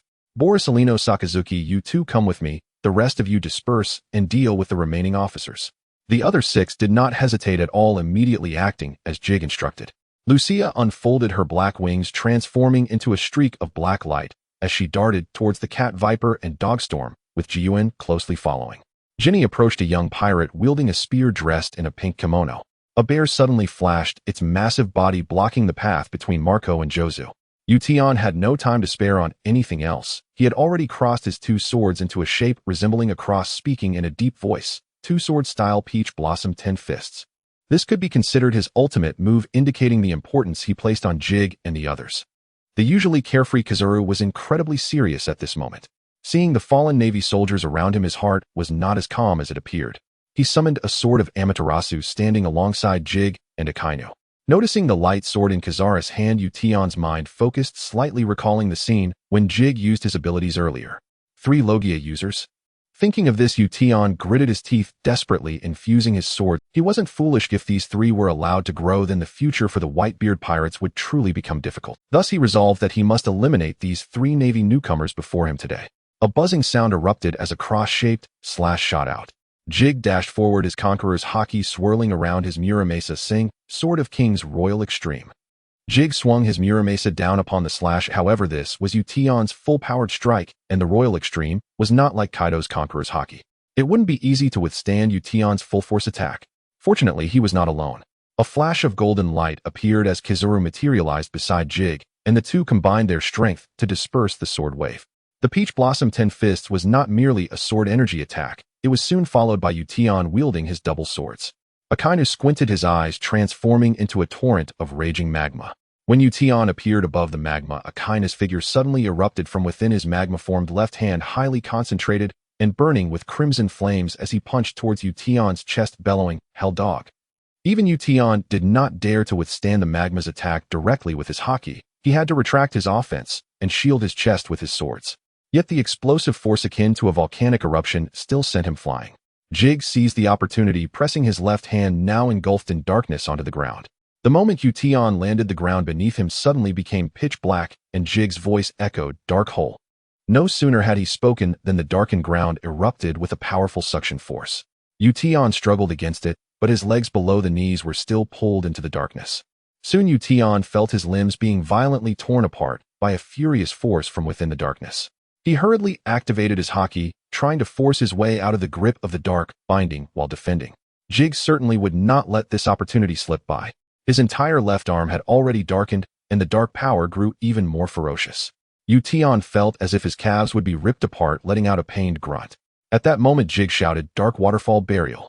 With the dark power fully unleashed, Yution's eyes widened in horror as he let out a pained scream towards the heavens. Under the intense stimulus, he finally broke free from the darkness, crashing heavily onto a patch of ground untouched by the darkness. There was no choice in dealing with an enemy as formidable as Yution. Jig couldn't allow the dark power to spread too thin. Otherwise, with his ability, covering the entire deck in darkness would be effortless. Meanwhile, Cat Viper and Dogstorm, hearing Yution scream, changed their expressions drastically. They could not afford to neglect Lucia and Jiuan attacking them. After enduring a wave of damage, they desperately rushed towards Yution. Upon seeing Yution, their eyes were filled with rage, and they shouted, "Lord Yution." Yution's face was pale, propped up by his two swords. His right leg had vanished from the knee down, blood spraying from his pant leg onto the ground, making him appear utterly miserable. Cat Viper and Dogstorm rushed to Yution's side, one on each side supporting him. The hot-tempered Cat Viper roared, "Who did this? Who hurt Lord Yution like this?" Yution gritted his teeth against the excruciating pain and weakly said, "I was too impulsive, this element. Is it darkness?" He pushed away Cat Viper and Dogstorm, standing with only one leg, struggling to stabilize himself, gritting his teeth as he said, "We absolutely cannot let these three go. Kill them." Without needing him to say it, Cat Viper and Dogstorm, who were extremely loyal to him, were already furious. Cat Viper was about to make a move, but the comparatively calm Dogstorm suddenly restrained him, saying, "Wait, look up at the sky." Cat Viper was stunned for a moment, then looked up at the sky. When he saw the full moon, an expression of ecstasy appeared on his face, saying, "Today happens to be the night of the full moon." "Huh, you are all doomed." The Cat Viper and the Canine Tempest gazed at the full moon in the sky, their bodies gradually beginning to swell, their fur transforming entirely into white. Most notably, their head fur danced wildly like the mane of a lion. This was the unique racial talent of the Fur Clan transformation under the moonlight, the moon lion form. The two transformed individuals appeared extremely excited, their blood-red eyes firmly locked onto their opponent Jige. Accompanied by the crackling sound of electricity, the two suddenly vanished. Jige raised an eyebrow, sweeping his Muramasa behind him, colliding with the two electrified claws. The Cat Viper and the Canine Tempest let out a long howl, then brandished their sharp claws, while the raging electricity surged from their claws. Jige, however, disregarded the electricity, facing the two in their moon lion state with unwavering confidence. The Red Dog and Yellow Ape, initially thinking of helping, instead turned their attention to the already weakened Yution. With laser-like magma raining down, Yution, who had lost a lower leg, was still struggling to adapt, forced to stand his ground and fight. However, being a practitioner of martial arts, the absence of Jige, the most difficult opponent, made the fight considerably easier for him.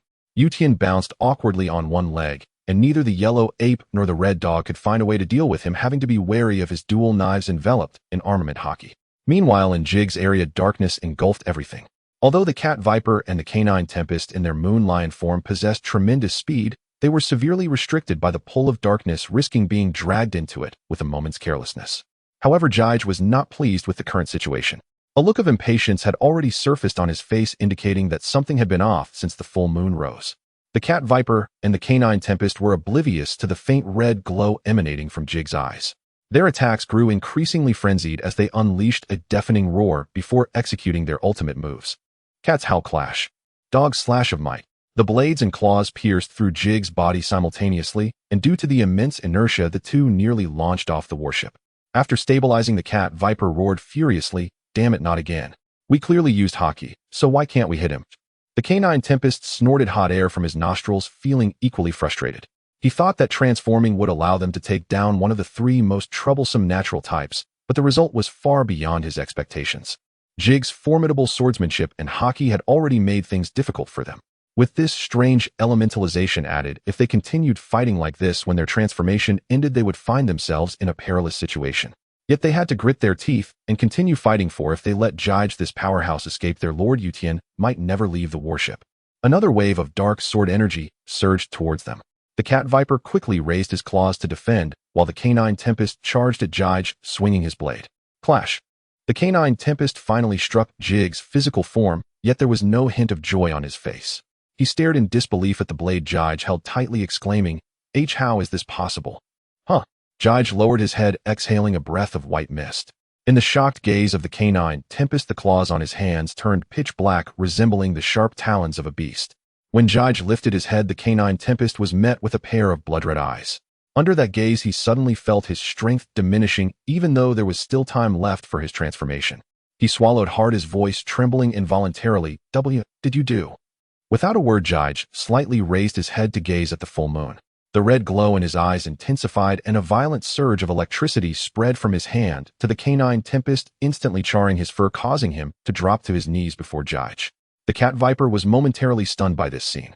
Their fur clan had a high resistance to electricity, and he couldn't understand how the canine tempest could be injured like this. Jige ignored the canine tempest on the ground. Bathed in moonlight, his black hair flowed without wind, radiating a dazzling light of electricity. The people on the deck couldn't help but look towards Jige. Lucia sliced through the obstructing vista and stared blankly at Jige, murmuring, Young master. Crackle. The electricity around Jige became increasingly violent.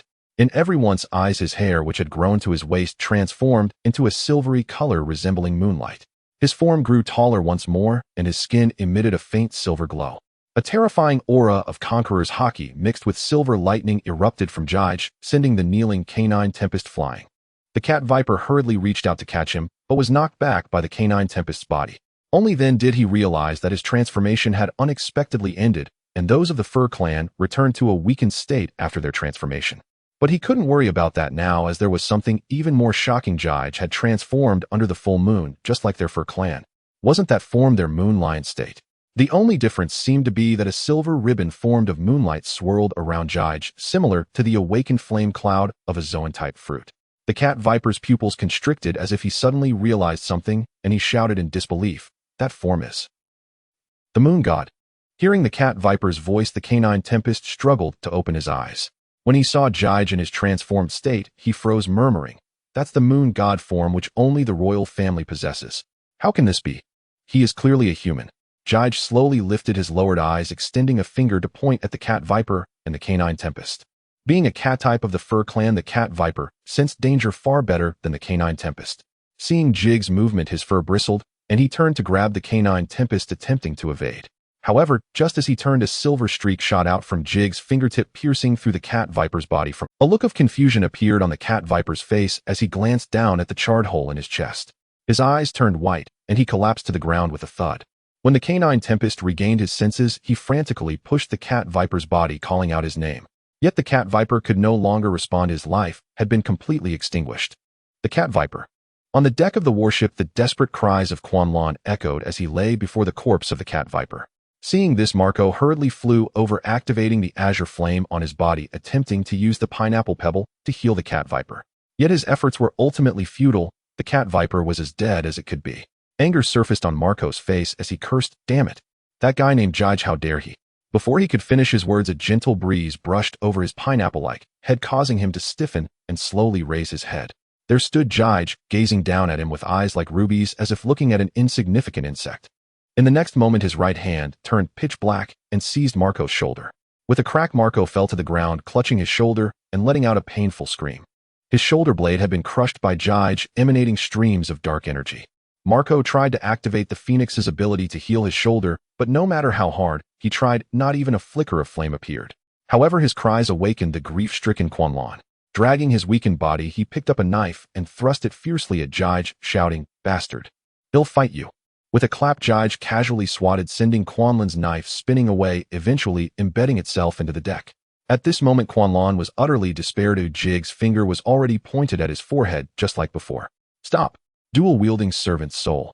Finally, Yutian arrived, his clothes tattered beyond recognition, revealing skin marked with severe burn scars and 2 glowing golden wounds on his abdomen.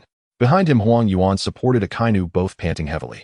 The fiercely determined Yutian had certainly given them quite the challenge, especially Akainu, who had desperately tried to force magma down Yushin's throat.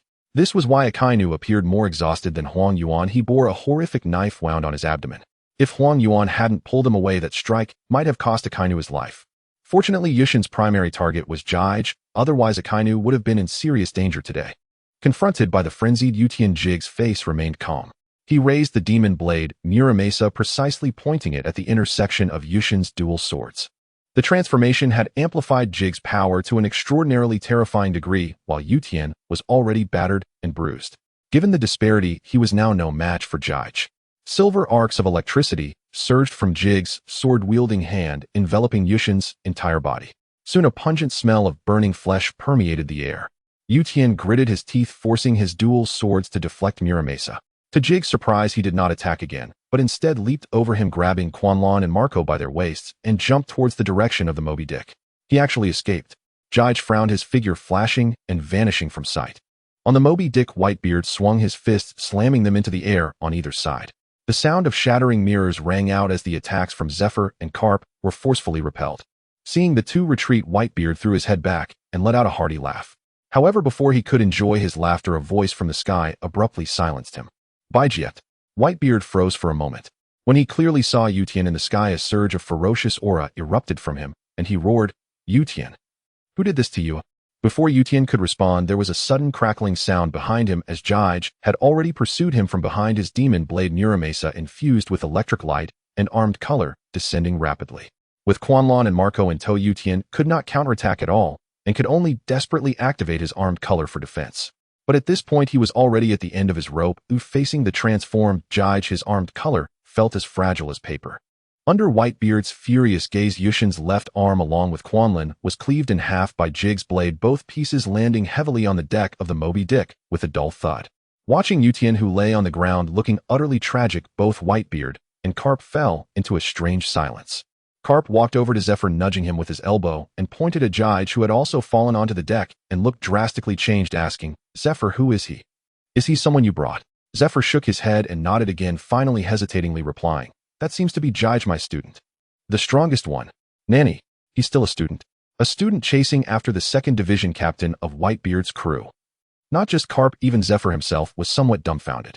To be honest, he wasn't entirely sure if that was really Carp had heard of Whitebeard's 2nd Division captain long ago. Although it was the 2nd Division, the Whitebeard pirates were quite unique. The captain had a penchant for adopting sons, so there was a significant gap in age and strength between the captain and the crew. In short, the Whitebeard pirates were still in a developmental phase, with only Captain Whitebeard as the top powerhouse. Of course, he alone was sufficient. Among the others, there were many potential trainee crew members, but the only one who could truly be called a powerhouse was Yutian, who was close to Whitebeard. Yet this brother of Whitebeard, Yutian, was almost turned into a human stick tonight by a Navy student, and now lay there half dead.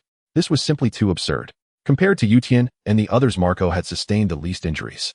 After some time, he gradually regained some of his fruit abilities. Though the healing was limited, he could at least move freely. Marco glanced at Quanlan, who was now in 2 halves not far away, tears filling his eyes. He dragged Yutian to Whitebeard's side, choked up, and cried out, "Dad! The cat viper has been killed, and he died at the hands of that Navy."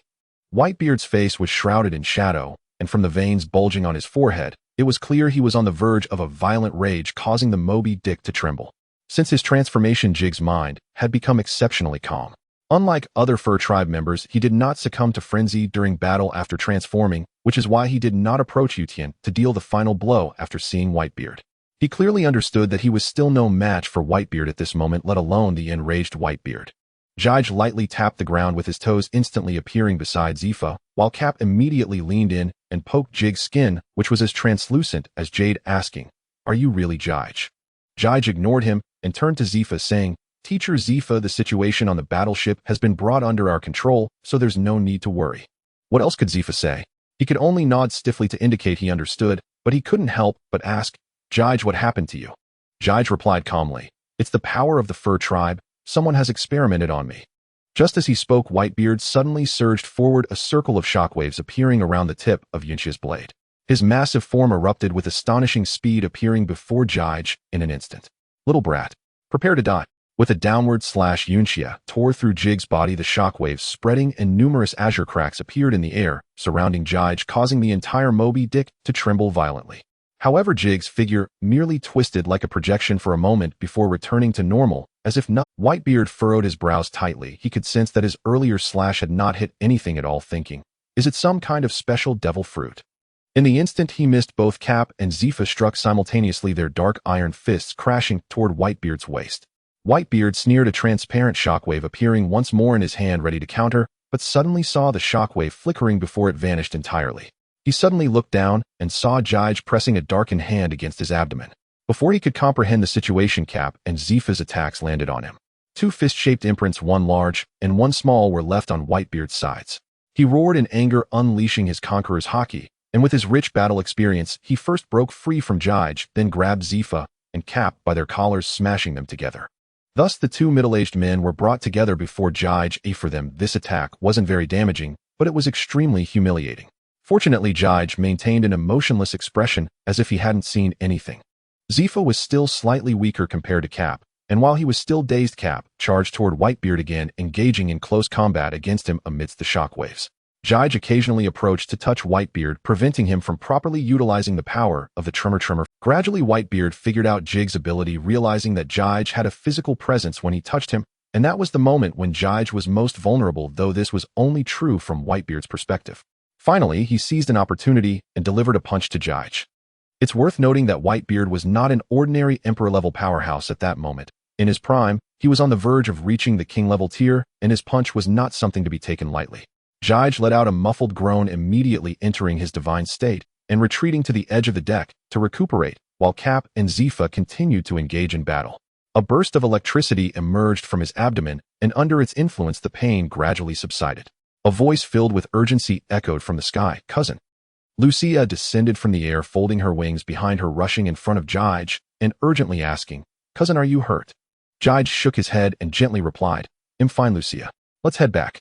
Indeed, this level of battle is still a bit overwhelming for me right now." In truth, Jige could still fight if he wanted to. In his transformed state, he possessed genuine Deputy Emperor-level combat power. Coupled with Zifa and Cap, defeating Whitebeard wouldn't be impossible, but it would come at a significant cost, and he saw no need to push himself. Lucia thought Jige was feeling overwhelmed by Whitebeard's strength. She grasped Jig's hand and softly said, "No, cousin, you've already done very well. You're still so young. Just give it a little more time, and I believe you will definitely surpass Whitebeard." Jige smiled slightly, reaching out to caress Lucia's delicate face, saying, "Of course, I am your young master after." Lucia nodded vigorously, her face blooming with a bright smile. The two stood up from the ground, glanced at the three fighting Whitebeard, then turned and leaped into the sky, returning to their original battleship. Seeing Jige return, the members of the Whitebeard pirates displayed astonishment, but Jozu, lost in thought, was directly slapped to the ground by Kuma and rolled several times before coming to a stop. This also created some distance between him and Kuma. After getting up, he decisively shouted, "Everyone retreat. Go support Dad." While it was said to be support, everyone knew Jozu was merely looking for a pretty excuse to escape. Other members also recognized the dire situation. After Jozu shouted, they all abandoned their opponents, with the stronger ones jumping and the weaker ones forced to jump into the sea to swim. During this process, many pirates were slain by Jige and the others on the spot, showing no intention of capturing any alive. Other members also recognized the dire situation. After Jozu shouted, they all abandoned their opponents, with the stronger ones jumping, and the most outstanding performer in this battle was Jige. Without him, just dealing with Yutian would have been enough to give them a hard time, not to mention encountering the full moon transformed Cat Viper and Dogstorm along with several competent trainee crew members. In any case, Akainu was genuinely convinced by Jige this time, especially when he saw Jige chase Yutian toward the Moby Dick, where Whitebeard was. He felt an overwhelming surge of excitement, wishing he could join in. However, as he had sustained serious injuries to his abdomen and was being held back by Kizaru, he ultimately had to choose to remain on the battleship. Gion looked at Jige with a gaze filled with admiration. At that moment, Jige was still in his transformed state, his mysterious and noble posture creating a strong visual impact, and thinking back to Jig's performance in battle, her heart raced even faster. Kuma brought a stunned pirate before Jige, placing a hand on his abdomen, and a red transparent paw emerged from behind him. He casually tossed the pirate into the red paw, accompanied by a piercing scream. Jige relaxed his body and smiled, saying, "Thank you, Kuma." Kuma scratched his head and replied, "Big brother, this is what I should do." Ginny was still gently rubbing Jige's stomach while Lucia was behind him patting his back, treating him like royalty. Jige closed his eyes, took a deep breath, and the silver hair that reached his waist gradually retracted while the silver ribbons surrounding him vanished, returning him to his original appearance. After transforming back, Jig took a firm grip of his fist, realizing that he did not enter a weakened state like those of the fur tribe after their transformations. He wondered if it had something to do with the fatigue and pain he had just experienced with the bear, but after some thought he dismissed that notion. Jig couldn't help but think of the moon god form and the term royal clan that the cat viper and dog storm had mentioned earlier. Is it because the genes of the fur tribe used by Gulan Duo are special? Jig couldn't help but think of the moon god form and the term royal clan that the cat viper and dog storm had mentioned earlier. Is it because the genes of the fur tribe used by Gulan Duo are special, or has this gene mutated within me? He leaned towards the first possibility, as Gulan Duo's obsessive pursuit of perfection had reached pathological levels, and with his status, acquiring some ancient fur tribe genes would not be a difficult task. Just as he was pondering this, two figures swooped down from the sky and landed on the deck. It was Carp and Zephyr. Carp looked extremely dissatisfied and shouted at Zephyr, "Why are you in such a hurry to come back? What a great opportunity this is. Can't we handle Whitebeard together?" Zephyr shook his head and replied, "Have you forgotten we're on the sea? I know, but neither of us is a devil fruit user. If the ship sinks, it should be Whitebeard who suffers, right?" "That's true, but haven't you noticed? Whitebeard had clearly been somewhat restrained during the battle earlier. If pushed to his limit, his reckless release of the power of the Tremor Fruit could trigger a terrifying tsunami. Do you have confidence in capturing Whitebeard in such a natural disaster? And what about Jig and the others? What will happen to the soldiers?" Zephyr grew more agitated as he spoke, raising his voice by the end. Carp listened dumbfounded until Zephyr finished, then wiped the spit that had splattered on his face, his tone softening, as he said, "Well, you make a valid point. The power of the Tremor Fruit is indeed quite troublesome at sea." Zephyr snorted coldly and continued, "As long as you understand, dealing with a pirate like Whitebeard requires ample preparation. It would be best to lure him onto land. Given our current situation, forcing him to that point is already quite good. Of course, we owe this to Jig and the others." At this, Zephyr turned to Jig, his eyes filled with pride, saying, "Especially you, Jig, being able to injure such a key force of the Whitebeard pirates, Kazuki Odin-like, that you truly are the most outstanding student of this batch."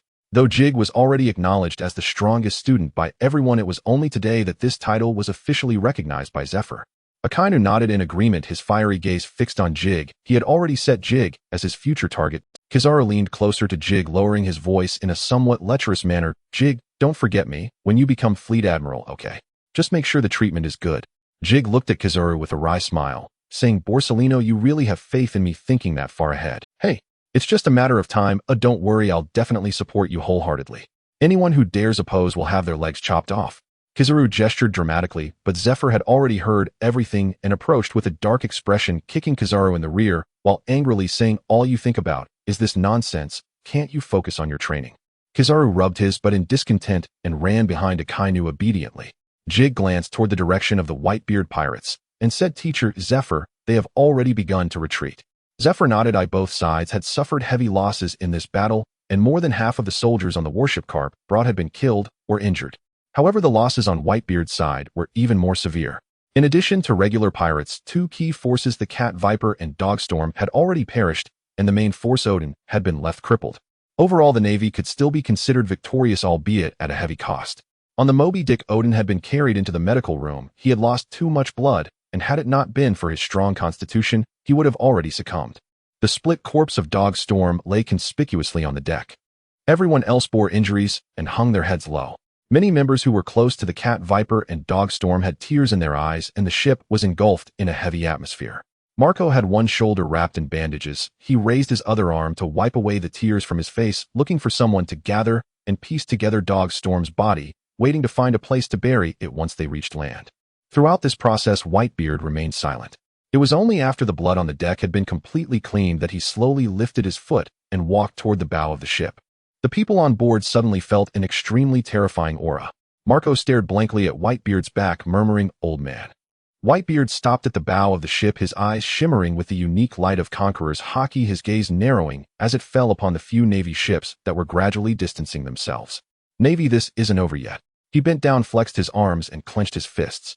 As Whitebeard adopted this stance, all his sons immediately showed expressions of excitement. "Old man, crack." Whitebeard charged a punch into the air before him, and the fissure created instantly spread 100 meters, unleashing towering waves on the sea.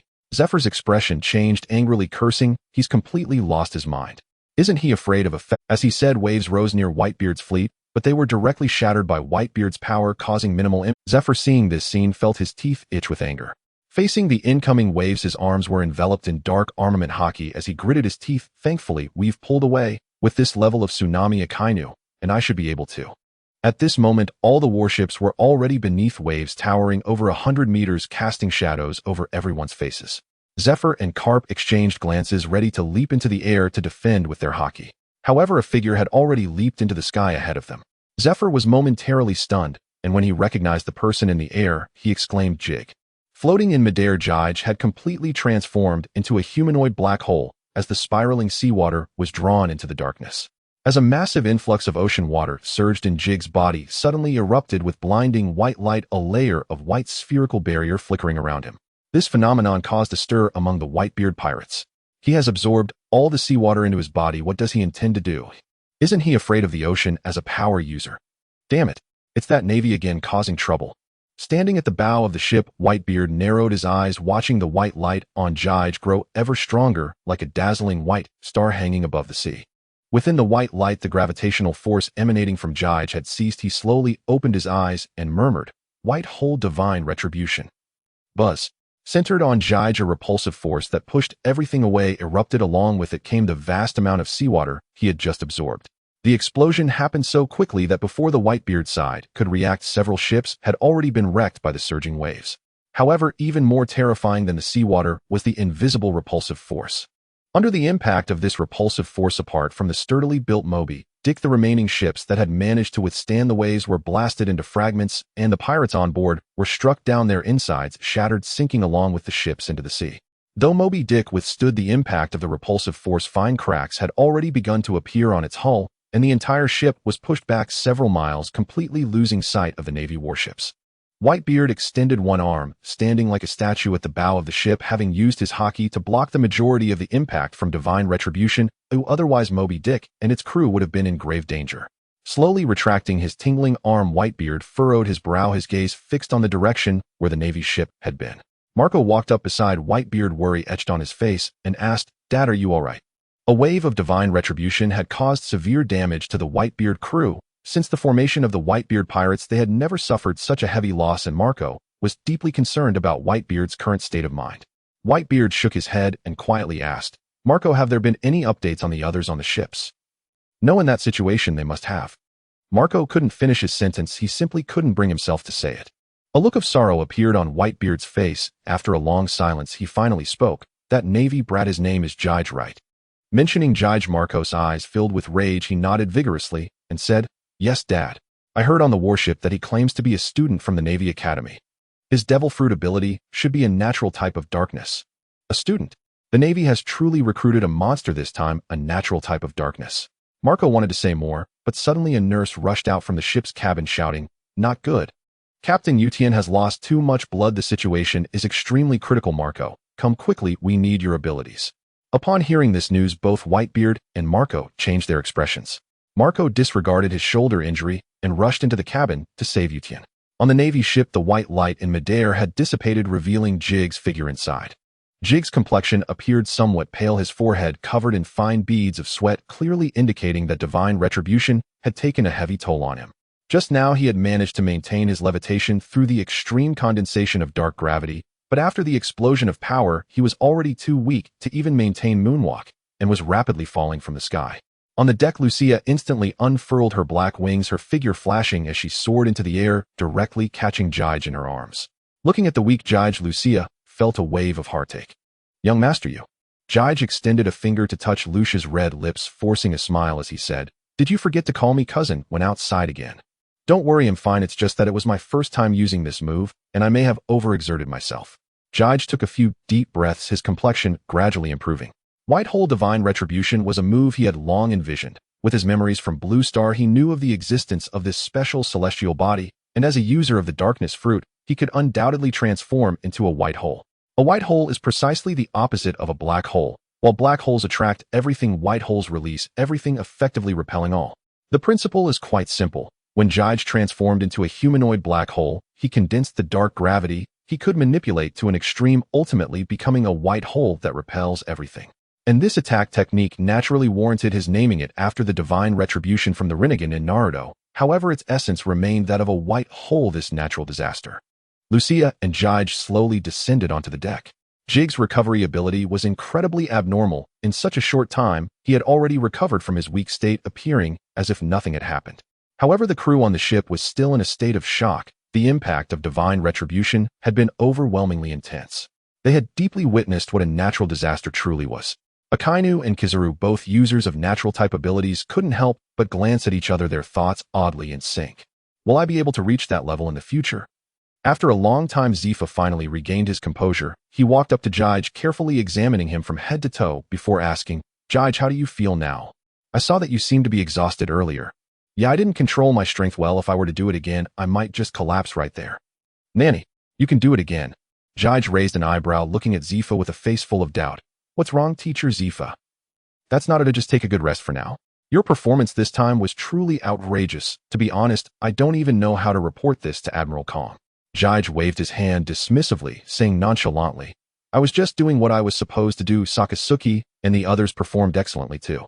If it weren't for everyone's efforts, capturing Kazuki Yutien wouldn't have been so easy."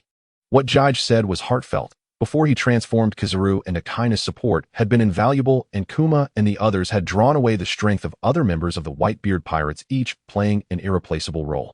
Kapu walked over and patted ZFA on the shoulder, saying, "ZFA, transitioning to instructor was truly the right choice. These recruits are all remarkable." ZFA nodded, his gaze sweeping over the 7 members of Jige, and said, "They are the future of the Navy and the demise of pirates." When the warship returned to Marineford, ZFA personally rushed to Marshal Kong's office and detailed the mission, emphasizing Jige and the others' contributions amidst Kong's bewildered expression. ZFA praised all the recruits, but Jige's performance was so outstanding that Kong's mind buzzed. After he paused for a moment and asked, "Are you saying Jige disabled Kazuki Odin and then chased him onto the Moby?" "Yes. And then he destroyed the Whitebeard Pirates fleet with one blow." "No, the Moby Dick that Whitebeard is on is still intact." After digesting the explosive news, Head just heard Kong finally said, "All right, I understand. This mission was executed beautifully. As for the recruits you mentioned, especially Jige, I will grant them their deserved rewards, and I will report this matter to the world government. I believe they will promote it vigorously, which will greatly enhance our Navy's prestige." By the end, excitement appeared on Kong's face. Over the years, pirate forces had become increasingly rampant, largely due to the influences of great pirates like Roger and Whitebeard. This time, Whitebeard had suffered a significant setback, and if this matter were properly publicized, it could serve as a significant deterrent. Moreover, the outstanding performances of recruits like Jige were all from the Navy, though it was also due to their innate talents. It couldn't be separated from the cultivation of the Navy Academy, could it? Surely many young people would yearn to join the Navy Academy, attracting more individuals to enlist and perhaps encountering several highly talented newcomers. The more Kong thought about it, the more excited he became. After ZFA left, he immediately began making arrangements. Soon the news of the Navy's battle with the Whitebeard Pirates spread throughout the world, and the newspapers declared the outcome of the battle as a resounding victory for the Navy. Moreover, the newspaper clearly emphasized Jige and the others with the headline boldly stating, "Navy Supernovas." A photo of Jige leading the group was prominently displayed at the top of the newspaper, along with personal information and achievements from the battle. This approach was akin to star-making in Blue Star, and the effect was exactly as Kong had anticipated. The news quickly caused a sensation worldwide. The 7 recruits even had their own fans, with Jige having the most, not only because he was the most handsome among the male recruits, but also due to his dazzling achievements. The 7 recruits even had their own fans, with Jige having the most, not only. With the emergence of this star effect, countless young people around the world were eager to sign up for the Navy, and the recruitment offices in various divisions were already overwhelmed. Kong was quite pleased with this situation and personally issued orders for each division to screen the newly recruited sailors. Talented recruits would be sent directly to the headquarters to become the second batch of recruits personally taught by ZFA. However, in his excitement, he was unaware that while reporting Jige and the others' matters to the world government, a small incident occurred in Mariehua. In the Celestial Dragons conference hall, the 5 elders sat together. The red-marked Wokuli pointed at several documents sent by Kong and said, "Isn't this meatball fruit user the remnant of the Bacchania clan? He actually joined the Navy." The blonde-haired elder biter spoke solemnly. "The Bacchania clan is a wicked race. I believe we should immediately send someone to bring him back to Mariehua. He was originally a slave." Holding a long knife and dressed in a white robe, Elder Nasishu said, "I say, don't you want to discuss Jig's Maz?" Elder Maz, who sported a long beard, spoke. His situation is somewhat complex. After all, he is from the Figarland family. Whether or not to publish him in the newspapers needs to be discussed with Elder Gallen. Wokuli snorted coldly, saying, "Of course he cannot appear in the newspapers. As a celestial dragon, to join the Navy is a degradation of status, and mingling with the Bacania clan is a tremendous scandal if it were to spread." The other three did not immediately express their opinions. Only Elder Satan glanced at him and was about to speak when the door of the conference hall suddenly swung open and Elder Gallen, dressed in black robes, slowly walked in. Wokuli frowned and said, "Elder Gallen, what are you doing here?" Gallen ignored him and sat down at the end of the table, crossing his legs as he faced the five elders. A hint of anger appeared on Wokuli's old face. He stared at Elder Gallen and said, "Elder Gallen, shouldn't you discipline your nephew? Does he not remember his own identity?" Gallen looked at him and said lightly, "What problem does Jige have with what he did this time? Does one have to waste their energy on indulgence to be a qualified celestial dragon?" "You?" Wokuli was choked and stood up, angrily questioning. "Then what's the story of him mingling with the Bacania clan?" Gallen crossed his arms and said, "Mingling?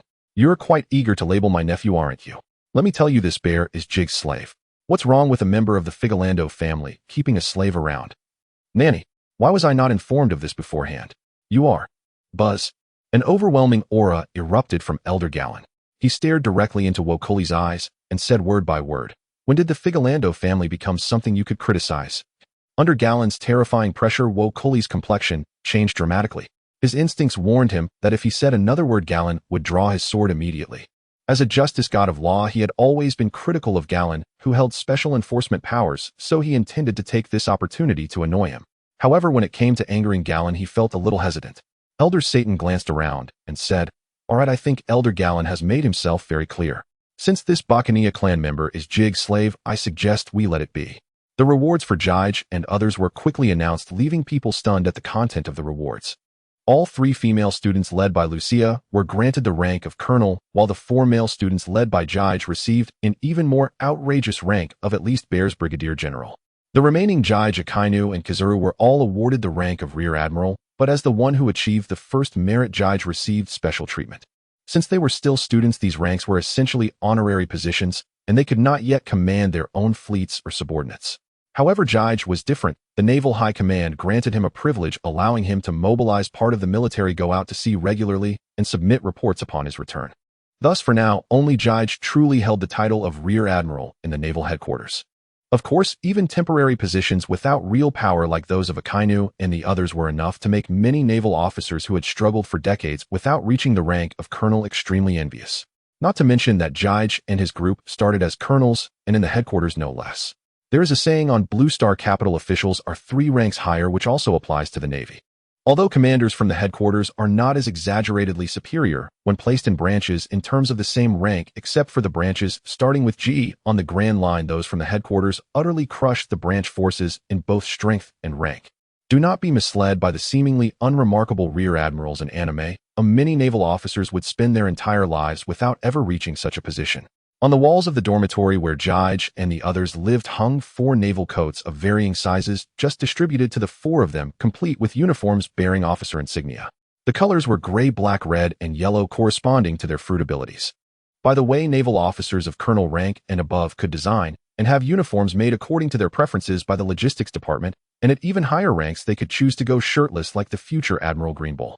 However, apart from trying on the coats when they were just issued, the 4 would not wear them during training, as wearing coats to training would seem somewhat pretentious. But when Jige and the others appeared on the training ground again, the way the other students looked at them had changed significantly. No matter how extraordinary their talents were before, as long as they were in school, everyone was just a student.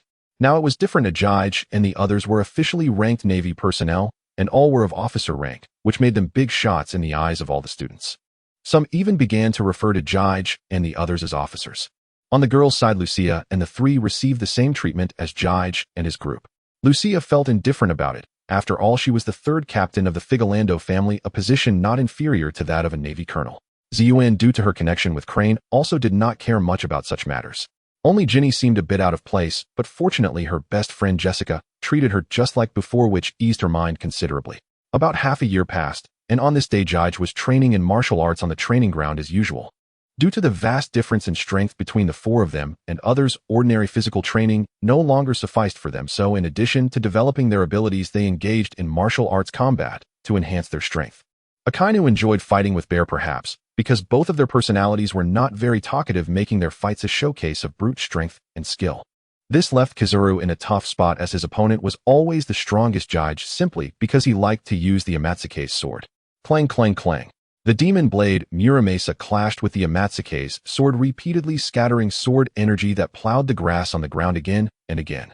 In this training, Kizaru was the only one allowed to use his ability, as his weapon was a light sword created using his ability.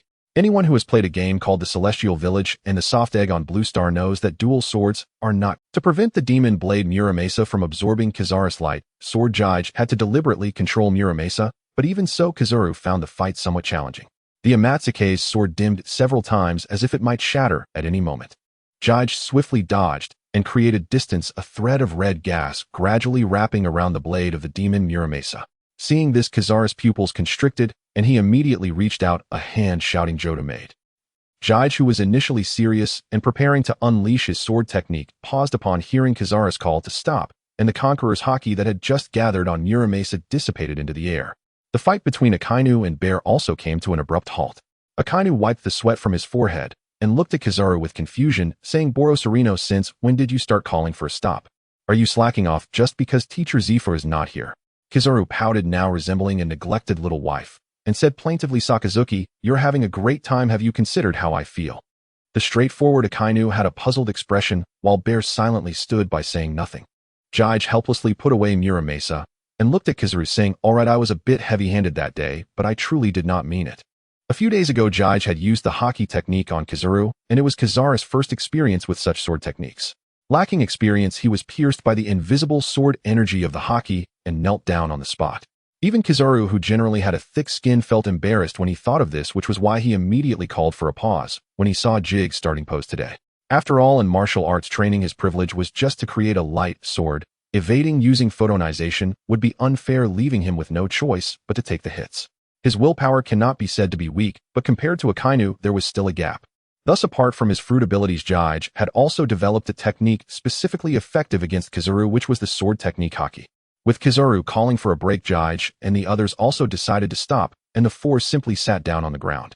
After a while, Lucia and Ginny finished their training and walked over, sitting on either side of Judge. Akainu and the others were already accustomed to this situation. The four boys chatted casually, and Ginny occasionally joined in. Only Lucia quietly knelt beside Judge. When Judge looked at her, she would smile gently, a smile that captivated many male students harboring secret crushes on her. Until the messenger Weasel hurried over, saying, Judge, Teacher Zephyr is at the recruitment office, and he wants you all. The squirrel spoke while saluting Jig and the others.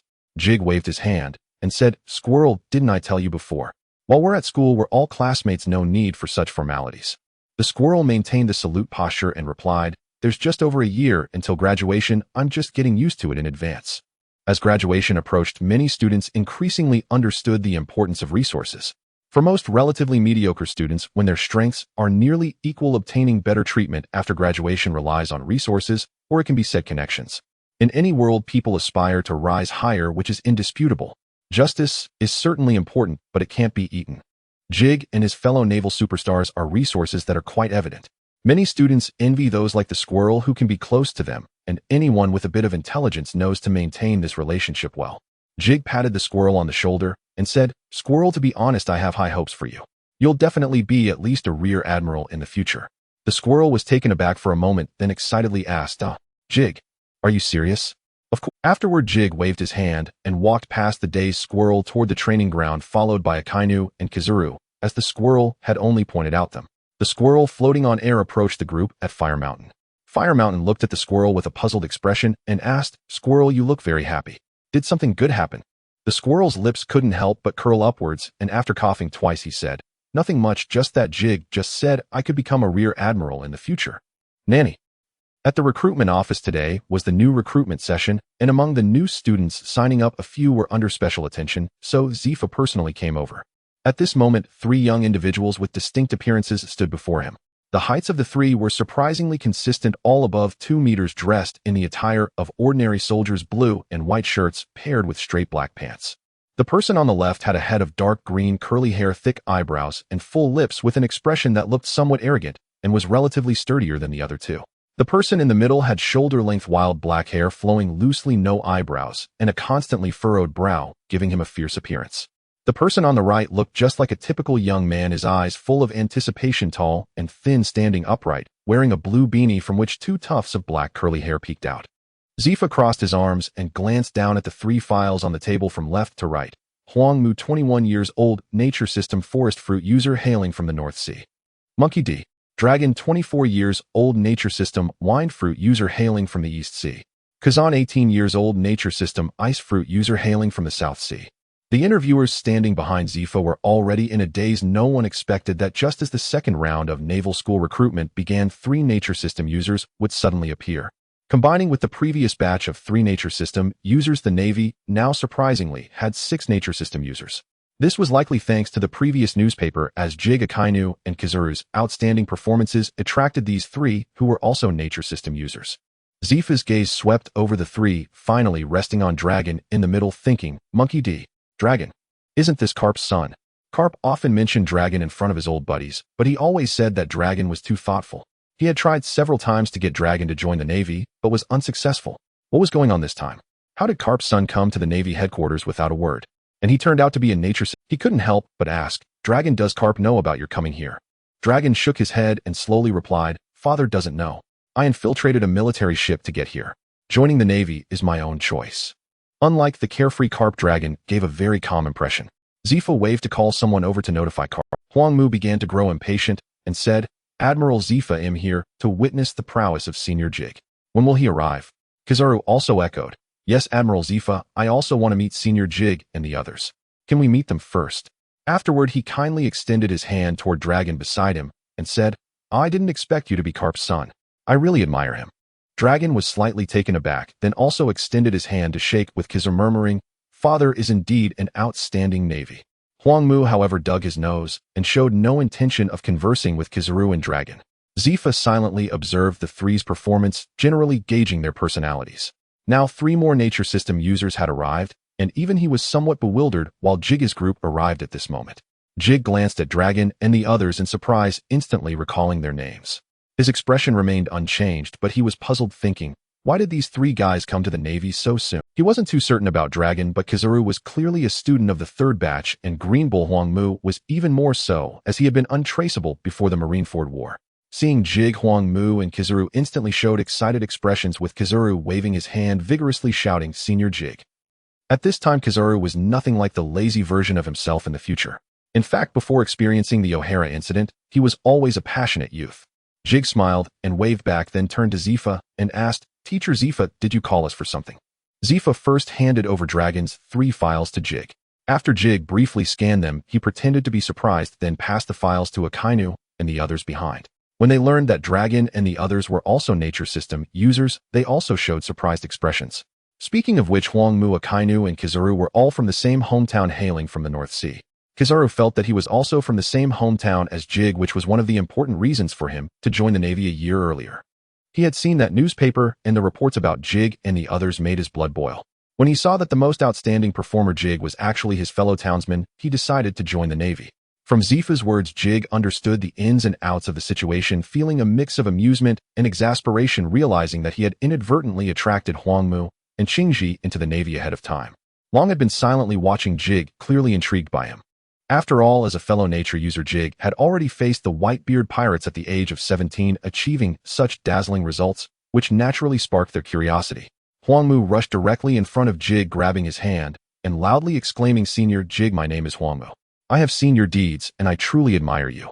Garbage like pirates who disregard the government should be completely eliminated. Upon hearing this, Akainu immediately showed an expression of appreciation, while Long frowned slightly. He did not like such extreme viewpoints, and he had a rather poor opinion of the world government. This was also the main reason he had hesitated to heed Carp's advice to join the Navy. He stared at Jig, wanting to see how this rising star of the Navy would respond. Jig smiled and replied leisurely, Hello Huang Mu, welcome to the team. Despite being 6 years younger than Huang Mu, his demeanor and tone gave off a very mature and composed impression, subtly embodying the aura of a superior. This only intensified Long's curiosity about Jig.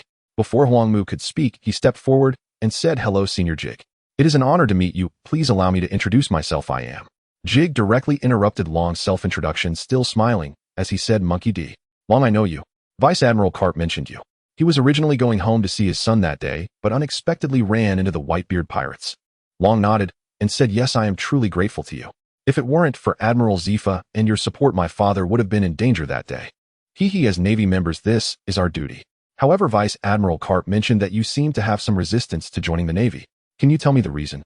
The others present looked at Long with curiosity. Typically, children of Navy officers like Carp would be arranged to join the Navy as soon as they came of age, yet Long was already 24. Long remained silent for a moment. Instead of answering the question, he countered, "Can I know the reason why Senior Jig joined the Navy?" Jig smiled slightly and said, "Me. Initially, I joined the Navy to gain power, but now I believe it is for justice." Jig spoke sincerely, as the term justice held various interpretations among pirates, and his concept of justice was the only justice. The Navy members around him, upon hearing the word justice, had a glimmer of light in their eyes. Akainu clenched his fist. From the moment he joined the Navy, he had already solidified his sense of justice. Long seemed dissatisfied with Jig's answer. He pressed further, "Senior Jig, you place great importance on power, so does your justice mean suppressing everything with absolute power? Just like your approach to pirates, killing without capturing them? To put it bluntly, this seems to seriously contradict the justice philosophy of your teacher, Admiral Zifa." This statement was too sharp, and Zifa frowned upon hearing it. In his view, every Navy member had their own interpretation of justice, and as long as it wasn't too far off, he would never interfere as a teacher. Akainu stepped forward, his gaze icy as he fixed his eyes on Long, speaking in a deep voice, "Monkey D. Long, there is absolutely nothing wrong with Jig's sense of justice. Do you think just because you are Carp's son you can point fingers at him? Let me tell you here, there is no special identity. You are a soldier now, and Jig is a major. Has Vice Admiral Carp not taught you how to speak to your superiors?" Kizaru said nothing. With one hand in his pocket and the other adjusting his tinted glasses, he stepped forward, standing alongside Jig and Akainu. The combined aura of these three caused Huangmu to swallow hard, not daring to speak, while Qingji was utterly baffled, unable to understand how Long could be so bold. Yet Long, at the center of the storm, maintained his composure, continuing to stare directly into Jig's eyes. The atmosphere among them grew increasingly tense, the temperature rising. Zifa initially thought Long was just putting on a connected act and was considering scolding him a bit, but seeing this scene, he felt something was off. Akainu and Kizaru seemed intent on surrounding Long. In his heart, he cursed Carp. "Why haven't you arrived yet? Look at your good son." Surprisingly, Jig was the one with the most normal emotions. He glanced around and laughed. "Sakazuki Polysolino, why are you two looking so fierce? This junior is just discussing justice with me. It's perfectly normal to have slightly different ideas." Akainu snorted coldly, staring at Long as he slowly retreated. Kizaru then quipped, "Oh, looks like this junior has his own unique insights on justice. No wonder he is Carp's son." Long seemed a bit on edge, stating each word carefully. "Could we not keep mentioning my father? I've said it before, joining the military was my own choice." Kizaru raised the hand that was in his pocket, fiddled with his ear, and pretended not to hear as he stepped back. Seeing that the two had quieted down, Jig continued, "Long, from what you're saying, do you believe that power is irrelevant, or do you think pirates shouldn't be killed?" Long took a deep breath, his face returning to calm as he said flatly, "Power is certainly important, but I believe a person's power is limited. Moreover, not all pirates are heinous. Only with tolerance and equality can we gather everyone's strength to achieve true justice." I must say, Long's concept of justice sounds quite reasonable, but Jig couldn't help but chuckle lightly. In his view, this kind of ideology might be achievable on Blue Star. After all, one person's power is. However, in a world with supernatural powers, a person's strength truly has infinite possibilities. If one has not achieved so-called justice, it can only be said that their power is insufficient.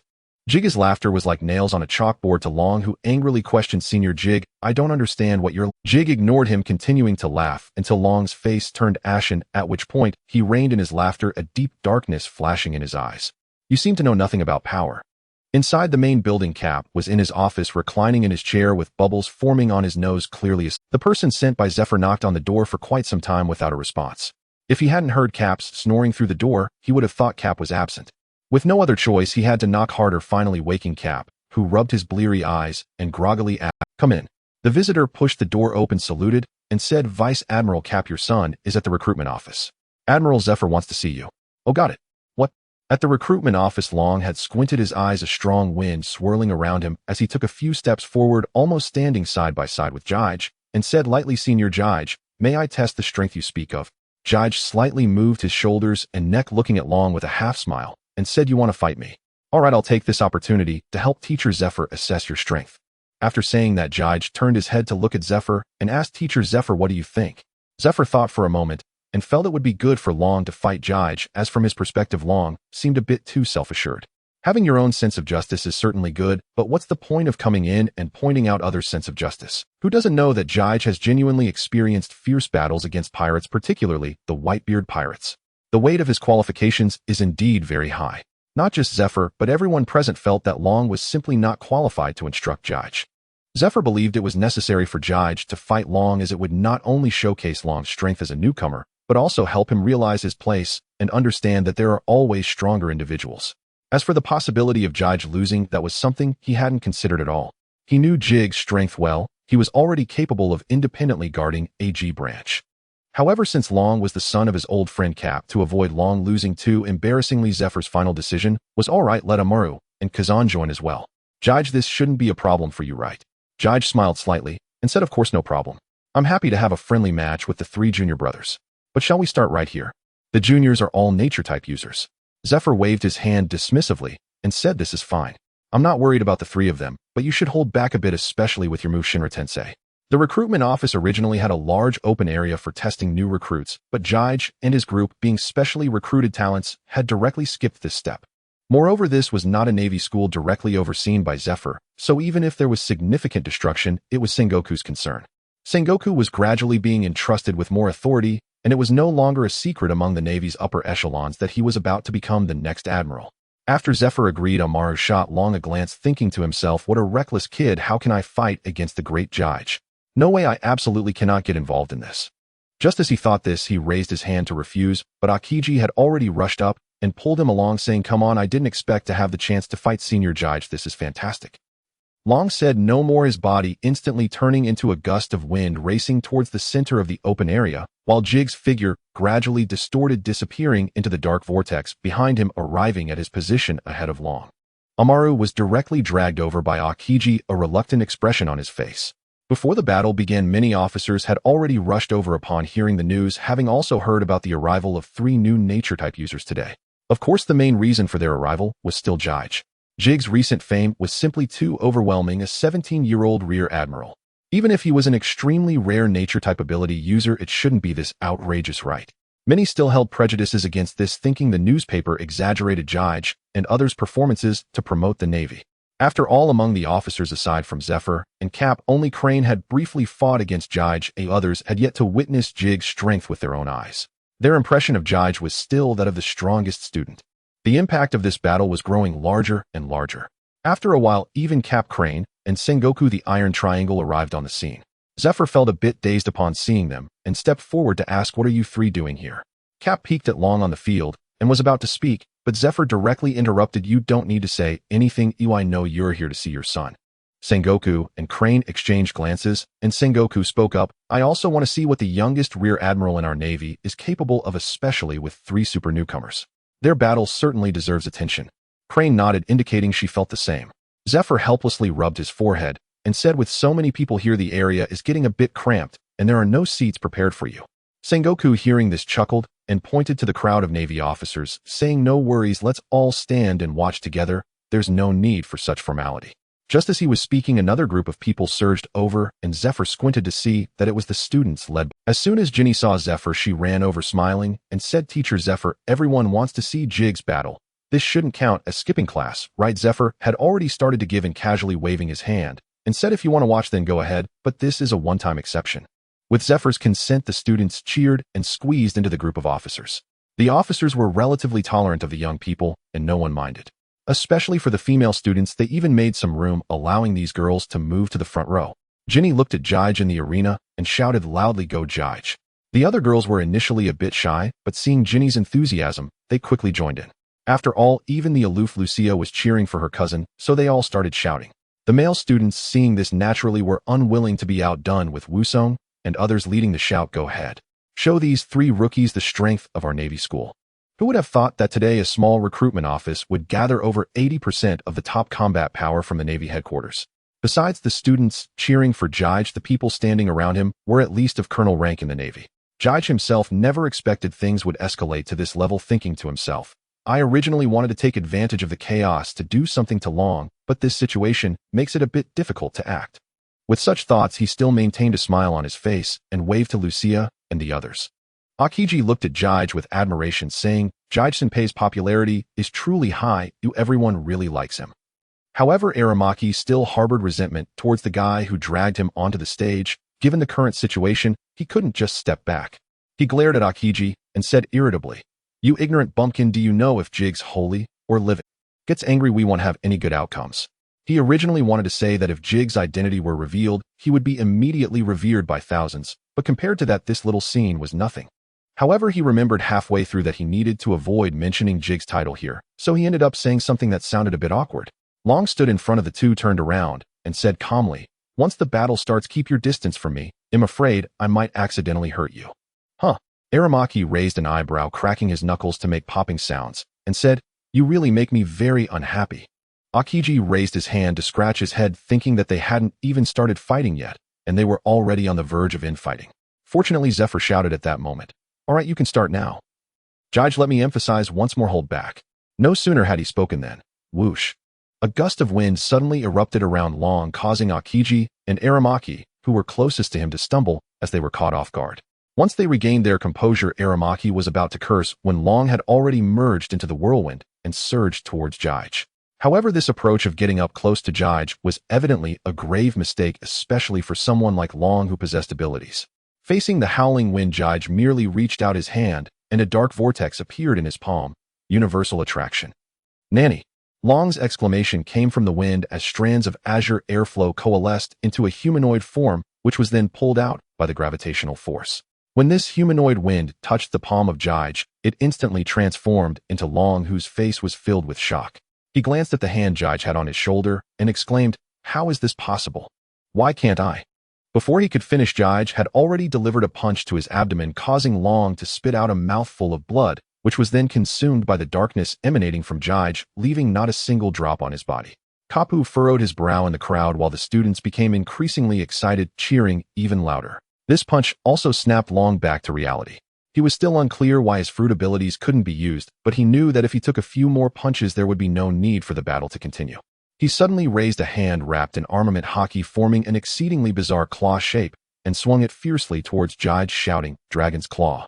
Seeing Long use armament haki, some who were unaware of Long's background couldn't help but gasp. Jige was not surprised at all that Long had armament haki. Long was already 24 years old, and with Kapu as his father, if he hadn't even learned armament haki, Kapu would have to question whether he had an extra hat on his head. He released Long's shoulder, instantly phasing out of existence, causing Long's grand claw to grasp nothing but air, bewilderment appearing on his face once more. Before he could regain his wits, Jige lifted his leg and delivered a sweeping kick to Long's waist. Long struck again, flew back like a kite, with a broken string crashing heavily between Akiji and Aramaki. Aramaki looked at the disheveled Long and couldn't help but laugh, taunting, Oh, no wonder you told us to stay away right from the start. You almost got crushed just now. You're such a good person. Long, struggling to get up, heard this and was so angry that he shook his arms, sitting back down on the ground. Ultimately, it was Akiji who could no longer bear to watch and kindly reached out to help Long up. Long, with a dark expression, thanked Akiji. Even though he was usually composed, he couldn't maintain his demeanor at this moment. He walked in front of the two, saying without looking back, It seems I indeed underestimated his strength. Relying solely on myself won't defeat him. Let's attack together. Aramaki laughed awkwardly and said indifferently, I think you overestimated your own strength, and you're even thinking of defeating Jige-senpai. Should I say you're brave or foolish? Akiji, being the peacemaker among the three, stepped forward and said to Aramaki, All right, it's a rare opportunity to spar with Jige-senpai. We should give it our all. If we perform poorly, how can we show our faces to him after enrollment? Hearing this, Aramaki's body shook. Those words truly struck a chord with him. Indeed, wasn't the purpose of his coming here to get closer to Jige-saint? If he didn't demonstrate his worth, would Jige-saint even take a second look at him? Thinking this, Aramaki's expression finally became serious. He patted Akiji on the shoulder and said solemnly, I didn't expect you, this fool, could say something so insightful. Not bad, I appreciate you. After saying this under Akiji's puzzled gaze, he turned and walked away, saying as he went, Aren't you all from the natural system? Show some decent strength and don't drag me down later. Aramaki's attitude had done a complete turnaround compared to before leaving Long feeling completely disoriented in the wind. However, Aramaki having combat resolve was a good thing for the other two. The three exchanged glances, then took up positions, forming a triangular formation in front of Jige. In the next moment, Long and the others almost simultaneously unleashed their abilities. A swirling azure hurricane erupted around Long, causing sand and stones to fly in the area. A vast expanse of solid ice spread out beneath Akiji's feet, causing the temperature to drop sharply. Only Aramaki's situation was a bit peculiar, as a layer of green vegetation sprouted from the ground nearby, creating a scene full of vitality. The three natural phenomena all spread towards Jige's location, who watched with great interest and murmured, "Boom." The waves of darkness erupted from Jige's body, spreading outward instantly, turning the entire arena into a blend of black, green, azure, and blue. However, everyone noticed that the black was visibly eroding the other three colors. On the battlefield, darkness continuously eroded the other three elements. No matter how much power Long and his companions exerted, they found it difficult to halt the encroachment of darkness. Among the three, the strongest was actually Long, and at this moment he felt the greatest pressure. The wind was supposed to be free, omnipresent. However, when Jige unleashed endless darkness, his wind was confined to a small area where he stood, and even that area was constantly shrinking. This was not just a suppression of the fruit's ability, but also an intuitive reflection of the power gap between the ability users. Everyone present noticed this. While witnessing the terrifying power of the dark fruit, they marveled at Kizaru pulled out a banana from somewhere, eating it while saying to Akainu beside him that Long must be feeling very frustrated right now. The speed of the wind is completely ineffective against darkness. Akainu glanced at him and replied, "Indeed, I still remember the day Jige first arrived." "Okay, no need to say more, let's keep watching. How long do you think these three newcomers can hold out against Jige?" Akainu looked at Jige, who appeared relaxed on the field, and said faintly, "That depends on when Jige decides he no longer wants to play. After all, he hasn't even used his sword yet." While the two were speaking, darkness had nearly spread to Long and his companions. Gritting his teeth, Long whispered, "Don't just stand there. If you can't use haki, then attack from a distance. It's best not to come into contact with his body." After saying this, he transformed into a whirlwind and soared into the sky. He was wary of Jige's manifestation of all things and unsure of its range, so he could only fly a little higher, stopping at what he considered a safe height. The other two also used their abilities to ascend. Aramaki sprouted a large dandelion from his back, carrying him upward. Akiji stomped one foot, causing a giant ice pillar to rise from the ground, lifting him up as well. As soon as the three ascended, the ground they had occupied was completely engulfed by darkness. However, even at high altitude, the gravitational pull of the darkness continued to drag them downward. Akiji's situation was the most critical. The ice pillar he created was constantly collapsing under the waves of darkness. Long's lower body transformed into a green hurricane, while his upper body became solid. He stared down at Jige with his hands outstretched, gathering two vortexes of wind in his palms before launching a barrage of dense green wind blades. Wind-weaving storm fong. Aramaki extended his transformed arms, each sprouting four thick wooden spikes that glimmered with a dark sheen, clearly indicating he had also awakened his haki. He appeared like an octopus at that moment, with 8 thick tree spikes growing wildly, all thrusting towards Jige below. 8-headed spear tree. Akiji exhaled a breath of cold air, extending an elemental arm as a giant ice bird flew into existence. Ice blizzard beak. The three elemental attacks descended in a torrential manner, leaving the observing generals in awe. Aside from a few top-tier fighters like Carp, even several vice admirals found it difficult to withstand these three attacks. The range of natural attacks was simply too vast, and combined with the destructive nature of the elements represented by the three, just watching made one's scalp numb. They all felt a pang of worry for Jige, while Zephyr and a group of students appeared much calmer, having full confidence in Jige's strength. Throughout it all, Jige maintained a calm demeanor, not even lifting his head. When the three attacks from the sky were about to land, Jige's body suddenly erupted with blinding white light. Seeing this, Zephyr and others finally changed their expressions. Zephyr abruptly turned his head to meet Carp's serious gaze. Without a word, the two rushed to the front, and amidst the puzzled looks of the onlookers, they simultaneously raised their arms to shield themselves. At that moment, Jige's voice resonated from the center of the arena. White Hole God's vortex.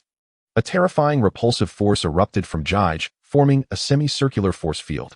The attacks from Long and his companions were instantly crushed by the repulsive force, causing them to spit blood and lose balance in midair, plummeting down. Carp and Zephyr stood ready, but just as the repulsive field seemed poised to expand towards them, it abruptly halted, making their actions appear somewhat awkward. Carp reluctantly lowered his arms and said, "This Jige. It seems he has mastered this move, controlling both range and power exceptionally well." Zephyr's raised arms naturally turned into a cross over his chest, leaving behind a mysterious silhouette for the onlookers. However, at that moment, no one paid attention to Carp and Zephyr, Instead, they all wore expressions of horror, staring blankly at the now barren ground. The entire arena fell silent until a cracking sound broke the stillness. The ice pillar beneath Akiji's feet had been shattered by the earlier repulsive force disintegrating into ice particles in the air. He was the only one who had fallen to the ground, while the other two had hovering abilities. Nonetheless, as a user of the natural type, Akiji was not in danger of being killed from falling, but due to the fruit's characteristics, his appearance looked quite tragic as he landed in a heap of shattered ice. What troubled him most was that as soon as he landed, darkness swept in the shattered ice he had transformed into could not coalesce, and merely resisting the pull of darkness was overwhelming for him. This was still under the condition that Jige had not completely unleashed the gravitational pull of darkness. Struggling to form a mouth with a piece of shattered ice, he shouted, "Senior Jige, I concede." As soon as the words left his mouth, the darkness in the area where Akiji stood instantly faded, losing its pull, and he quickly regained his corporeal form. Gasping for breath, he looked at Jige with awe. Jige smiled and swiftly appeared before Akiji, helping him up from the ground. Akiji felt both moved and ashamed, lowering his head and saying, "I'm too weak." Jige placed a hand on Akiji's shoulder, and Akiji suddenly looked up, meeting Jige's encouraging gaze. "Don't belittle yourself, you performed admirably, Senior Jige." At that moment, Jige appeared as radiant as the sun in Akiji's eyes. He was only 18 now, while Aramaki and Long were significantly older and had not undergone systematic training. Therefore, even if he was the first to lose, there was nothing to be ashamed of. To Jige, Qingji is undoubtedly a significant force worth recruiting. After all, he is a genuine candidate for a general. In the original story, Qingji was greatly influenced by Carp, but now Jige plans to intercept this novice Qingji and draw him to his side. Encouraging words cost nothing, so Jige decided to say a few more, moving Qingji deeply, who eventually obediently retreated to the sidelines. In the sky, Aramiku, the user of the forest fruit ability, was recovering rapidly under the sunlight, which was also due to the fact that Jige did not unleash his full power, giving him the chance to recover. He looked at the already retreated Qingji and thought to himself, it turns out that Jige-san appreciates this ice cream, fool, so much, I must put in more effort. Aramiku turned his head to glance at Long, who was not far away. Long's condition was not great. He appeared as a mess, clearly still recovering from the impact of the previous divine punishment. Otherwise, he wouldn't still have failed to solidify his form. A sneer appeared on Aramiku's face. He had always looked down on Long. What nonsense about tolerance and equality. There are indeed distinctions among people. Some individuals are born as kings, towering above all, and that is an unchangeable fact. Once Long finally stabilized his form, Aramiku directly mocked him. "Hey, can you still go on? At this rate, you might as well admit defeat." Long shot him a cold glance and replied, "If you want to admit defeat, go ahead. TCH, I must admit your mouth is pretty tough. Oh fine, let me show you my strength." After saying this, Aramiku's expression turned serious and the dandelion behind him retracted into his body as he rapidly descended.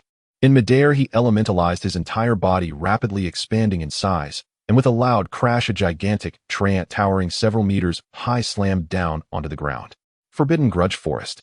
Jige crossed his arms and watched the giant treant before him with great interest. Suddenly, a tornado whirled toward him, pulling him into its embrace. The dragon in the sky smiled slightly and muttered to himself, "Getting distracted in battle is a grave mistake." "You are quite right."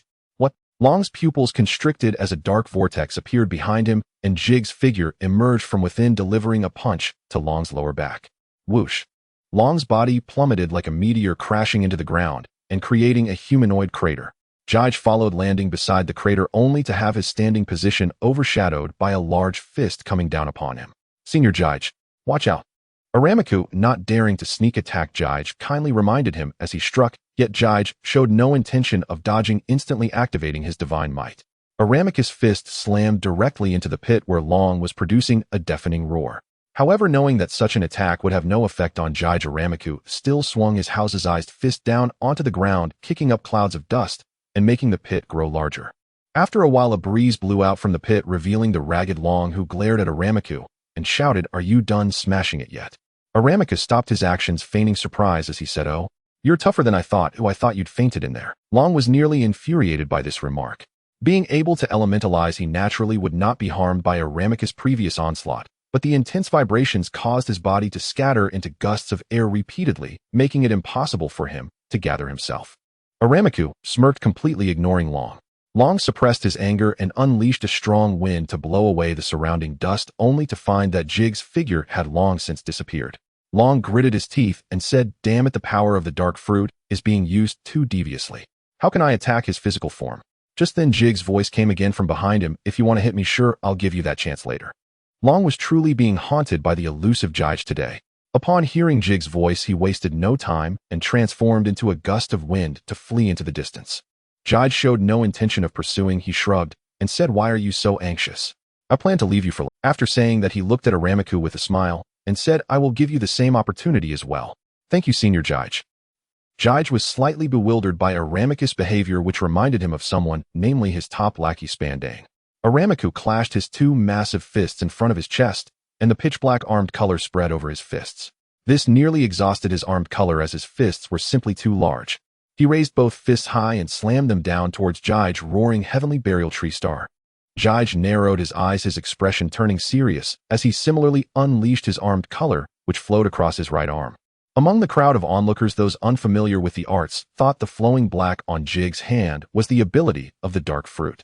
However, the seasoned veterans showed shock upon seeing Jig's armed color, with Carp, who had the deepest understanding of armed color, exclaiming in astonishment, "Flowing hockey. Impossible. He has actually cultivated armed color to this level at such a young age." Under everyone's gaze, Jij appearing incredibly tiny before Aramiku unleashed his right fist to collide with Aramiku's giant fists. Yet as Aramiku's fists approached Jij, the hockey on Jig's fist suddenly concentrated to a point and erupted, slamming against both of Aramiku's fists. Crack! Fine fissures appeared on Aramiku's wooden giant fists, then they shattered loudly, and the residual force of the hockey sent Aramiku tumbling back to his original form, landing flat on his back. His arms had lost feeling, and even with photosynthesis, it would be difficult to recover in a short time. In the end, it was Jij who helped him up. After getting up, he drooped his arms and did not forget to flatter, "Senior Jij, you are truly powerful. I almost lost these two arms." After getting up, he drooped his arms and did not forget to flatter, "Senior Jij, you are truly powerful. I almost..." After soothing Aramiku, Jij looked towards the now grave-looking Long and vanished from his spot. Long's nerves immediately tensed, and when Jij appeared before him, he instantly executed a dragon hook claw, catching Jig's incoming right fist. Jig's punch seemed lighter than Long had anticipated. His expression brightened, thinking that Jig's stamina had diminished. However, no blade-style supremacy. The Red Conqueror's hockey flowed over Jig's fist, and the dragon instinctively unleashed his own The two waves of Conqueror's hockey collided, unleashing several arcs of red and black lightning. Fortunately, those around were not ordinary individuals. Aside from a few students who inexplicably felt dizzy, no one collapsed directly to the ground.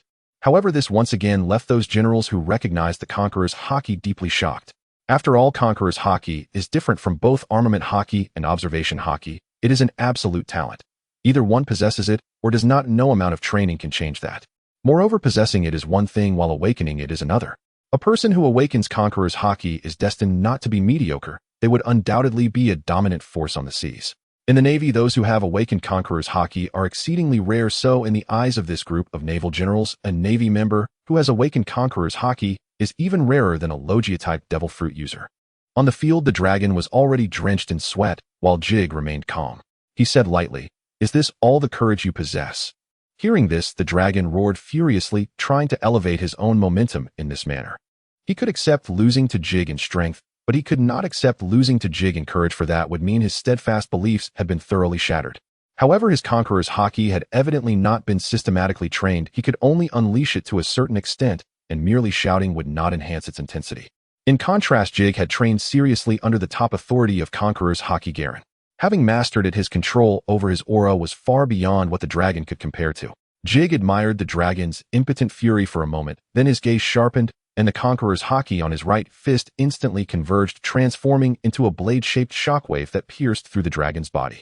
The dragon shook violently, his eyes gradually turning white. Under everyone's gaze, he fell to his knees before Jig, murmuring, with his fading consciousness, "Why?" Jig did not extend a hand to support him as he had for Akiji and Akainu, but instead turned and left, leaving behind a statement, "My aura is above yours." This sentence was the final straw that broke the dragon, leading him to completely lose consciousness as his head drooped heavily. Whoosh! A figure dashed past Jig, rushing to the dragon's side to help him up. At this moment, the only one who could come to check on the dragon was his father Carp. Carp shook the dragon's body vigorously, but the dragon showed no signs of waking up. In a moment of panic, Carp raised his hand and slapped him hard across the face. With a resounding smack, the dragon finally groggily regained consciousness. Upon waking, he disregarded the stinging sensation on his cheek and murmured, as if possessed, "I lost, utterly lost." Looking at the dazed dragon, Carp silently sighed. With his temperament, he naturally would not entertain the thought of seeking revenge on Jig. He had watched the entire battle from start to finish. Jig had completely defeated the dragon, he'd even actively relinquishing his intangibility to give the dragon a chance to engage him.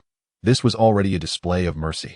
As for Jig's attitude towards the dragon, it was understandable. Zephyr had already informed him that the dragon had first offended Jig verbally, and the battle was initiated by the dragon. Overall, it was a self-inflicted situation. Even without these circumstances, Jig's perception of the dragon would not be positive. His identity inherently placed him in opposition to the dragon. If it weren't for the presence of onlookers, the consequences of the dragon's defeat would not have been as simple as just fainting. Jig walked leisurely into the crowd of onlookers, joining his classmates who had come to cheer him on. Ginny immediately leaped into Jig's arms excitedly, describing how impressive his performance had been just now, while Lucia stood quietly aside, gently gazing at Jig's profile. Akane gave a thumbs up, and Kizuru wore his unique smile, saying, "You truly are something, Jig. Well done." Kuma raised his hand looking at Jig, and saying, "Big brother, let me help you relax a bit." Jig waved his hand and laughed. "No need, I was just testing the strength of the newcomers." It didn't take much. This calm demeanor left the surrounding generals feeling ashamed, especially those who had previously doubted. Some mid-ranking generals reflected, deeply questioning whether they could win against the dragon in a similar matchup, or let alone win as effortlessly as Jig had.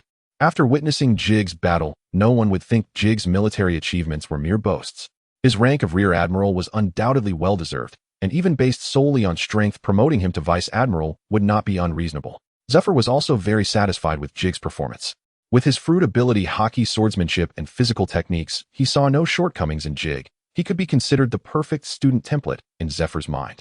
Thinking of this, Zephyr couldn't help but glance at Kizuru. Kizuru seemed to sense it, turning to meet Zephyr's gaze, but immediately looked away as if avoiding a plague, thinking, "I really can't stand it. This old man's gaze must mean he wants to lecture me again. What did I do to offend him?" Akiji jogged over looking at Jig with admiration, saying, "Senior Jig, what was that move you just performed? It looked really cool. Does our school teach that?" Upon hearing this, Zephyr's face showed an uncomfortable expression. As the chief instructor of the Naval Academy, he admitted that he himself couldn't perform that move and would never learn it in this lifetime. Jig also knew that Akiji did not possess the qualifications for Conqueror's Hockey, so he once again employed his most adept tactic, painting a picture. That was Conqueror's Hockey. You won't be able to learn it for now, but when the day comes that you awaken Conqueror's Hockey, I will personally teach you how to use it. Upon hearing this, Akiji immediately expressed his excitement, promising to work hard. I must say, Akiji at this age is indeed easy to fool. He is completely a middle schooler at heart. No wonder in the original story he found Carp's refusal to be promoted to Admiral very cool. Jig had already decided that he must train Akiji well. No, educate him properly. In any case, he absolutely could not let Carp lead him astray. Jig regarded the entire Navy as his own faction. He intended to deeply imprint his will upon the Navy, ultimately making this massive war machine completely obey him alone. As a celestial dragon, he naturally did not want the influence of the Dove faction to become too strong. Whether now or in the future, the Navy needed the Eagle faction to step up. Due to the psychological trauma he suffered, Long has not yet recovered and is temporarily taken away by Carp, where he is expected to rest for a while. Akiji and Huangmu followed Jige back to the Naval Academy, where they were arranged accommodations with other new students. Huangmu and Akiji shared a dormitory with Long, who was not present. When they were dismissed, Jige took the opportunity to lean beside Huangmu and whispered, "Wait for me at the training ground tonight." Huangmu was taken aback for a moment, wanting to say something, but was silenced by Jig's gesture. Jige shot Huangmu a deep glance before swiftly leaving. That evening, the dormitory lights were out. After Akiji's snoring began, Huangmu left a wooden figure on the bed and transformed into vines slipping out through the window. He condensed his body under a large tree at the training ground, nervously looking around and trying to call out softly, "Senior Jige, I'm here." Jig's voice came from above Huangmu. He looked up abruptly to see Jige sitting on a sturdy branch leaning against the trunk. Huangmu immediately put on a simple smile and said, "So Senior Jige has already arrived. I'm truly sorry to have kept you waiting. That ice cream idiot slept too late. All right, enough of this useless chatter." Jige waved his hand and appeared right in front of Huangmu. Facing Jig's eyes that resembled two black holes, Huangmu felt a stark contrast to the sunny senior he had encountered during the day. Huangmu swallowed hard and forced a smile, asking, "I wonder what Senior Jige wants me to do here." A smile indeed appeared on Jig's face, but it did nothing to alleviate Huangmu's tension. Instead, it sent a chill down his spine, causing him to shiver. "Speak up, who sent you to the Naval Academy?" Huangmu's face flashed a moment of panic at these words, but he quickly concealed it, saying with a bewildered expression, I came here of my own accord. Well, I could say I was influenced by Senior Jig's achievements. The situation with that guy named Kazan is similar to mine. Upon hearing this, Jig's smile became even brighter as he softly remarked, "Is that so? I see." Huangmu nodded vigorously, looking quite sincere. However, in the next second, with a sudden crack, Jige moved swiftly, gripping Huangmu's neck and lifting him off. Jig's speed was simply too fast. Huangmu couldn't react at such a close distance. He stared wide-eyed, slapping at Jig's wrist, making wheezing sounds. "If you keep pretending, you will die." Jig's hand turned pitch black, with dark energy seemingly igniting and swirling violently. In such a situation, even if Huangmu wanted to escape with elementalization, it was impossible. He could no longer use his fruit ability. Huangmu's face turned purple as he struggled, slowly shaking his head. Seeing Huangmu still being uncooperative, Jige narrowed his eyes slightly, and a dark vortex appeared on the hand gripping Huangmu's neck. A strong gravitational pull emanated from the dark vortex, causing Huangmu's neck to begin twisting. Jige continuously increased the intensity of the gravitational force, calmly saying, "Actually, I know that the world government sent you. You must also know my identity. I just thought you were quite talented and wanted to give you an opportunity, but it seems you are truly foolish." If it weren't for Jige having memories from Blue Star and somewhat understanding Huangmu's character, he might have thought he was genuinely trying to join the military like Akiji. This guy holds such admiration for the celestial dragons and the world government. There is likely some connection between them. Huangmu's neck was already deformed from the twisting, and he nodded with his last ounce of strength. Jige immediately released his grip, and Huangmu slumped to the ground with a thud, gasping for air. If he had waited a few more seconds, he would have truly met his end here.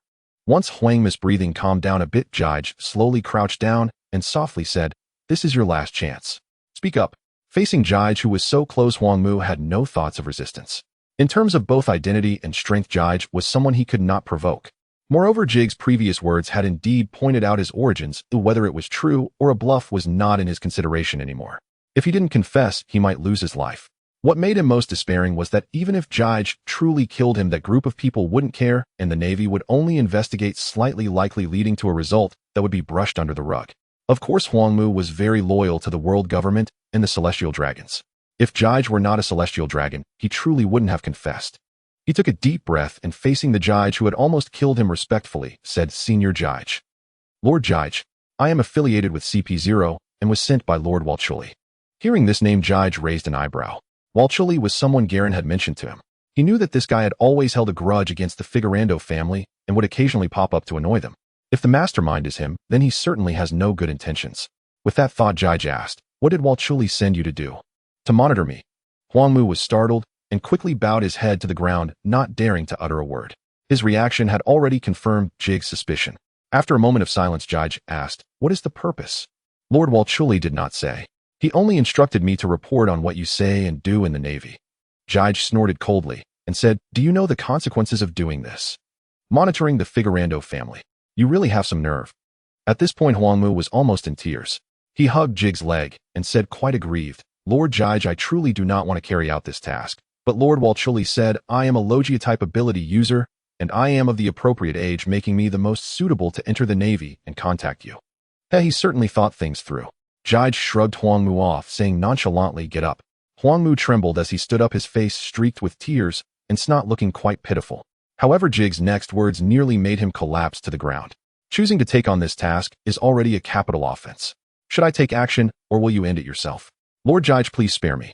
I can leave the Navy immediately."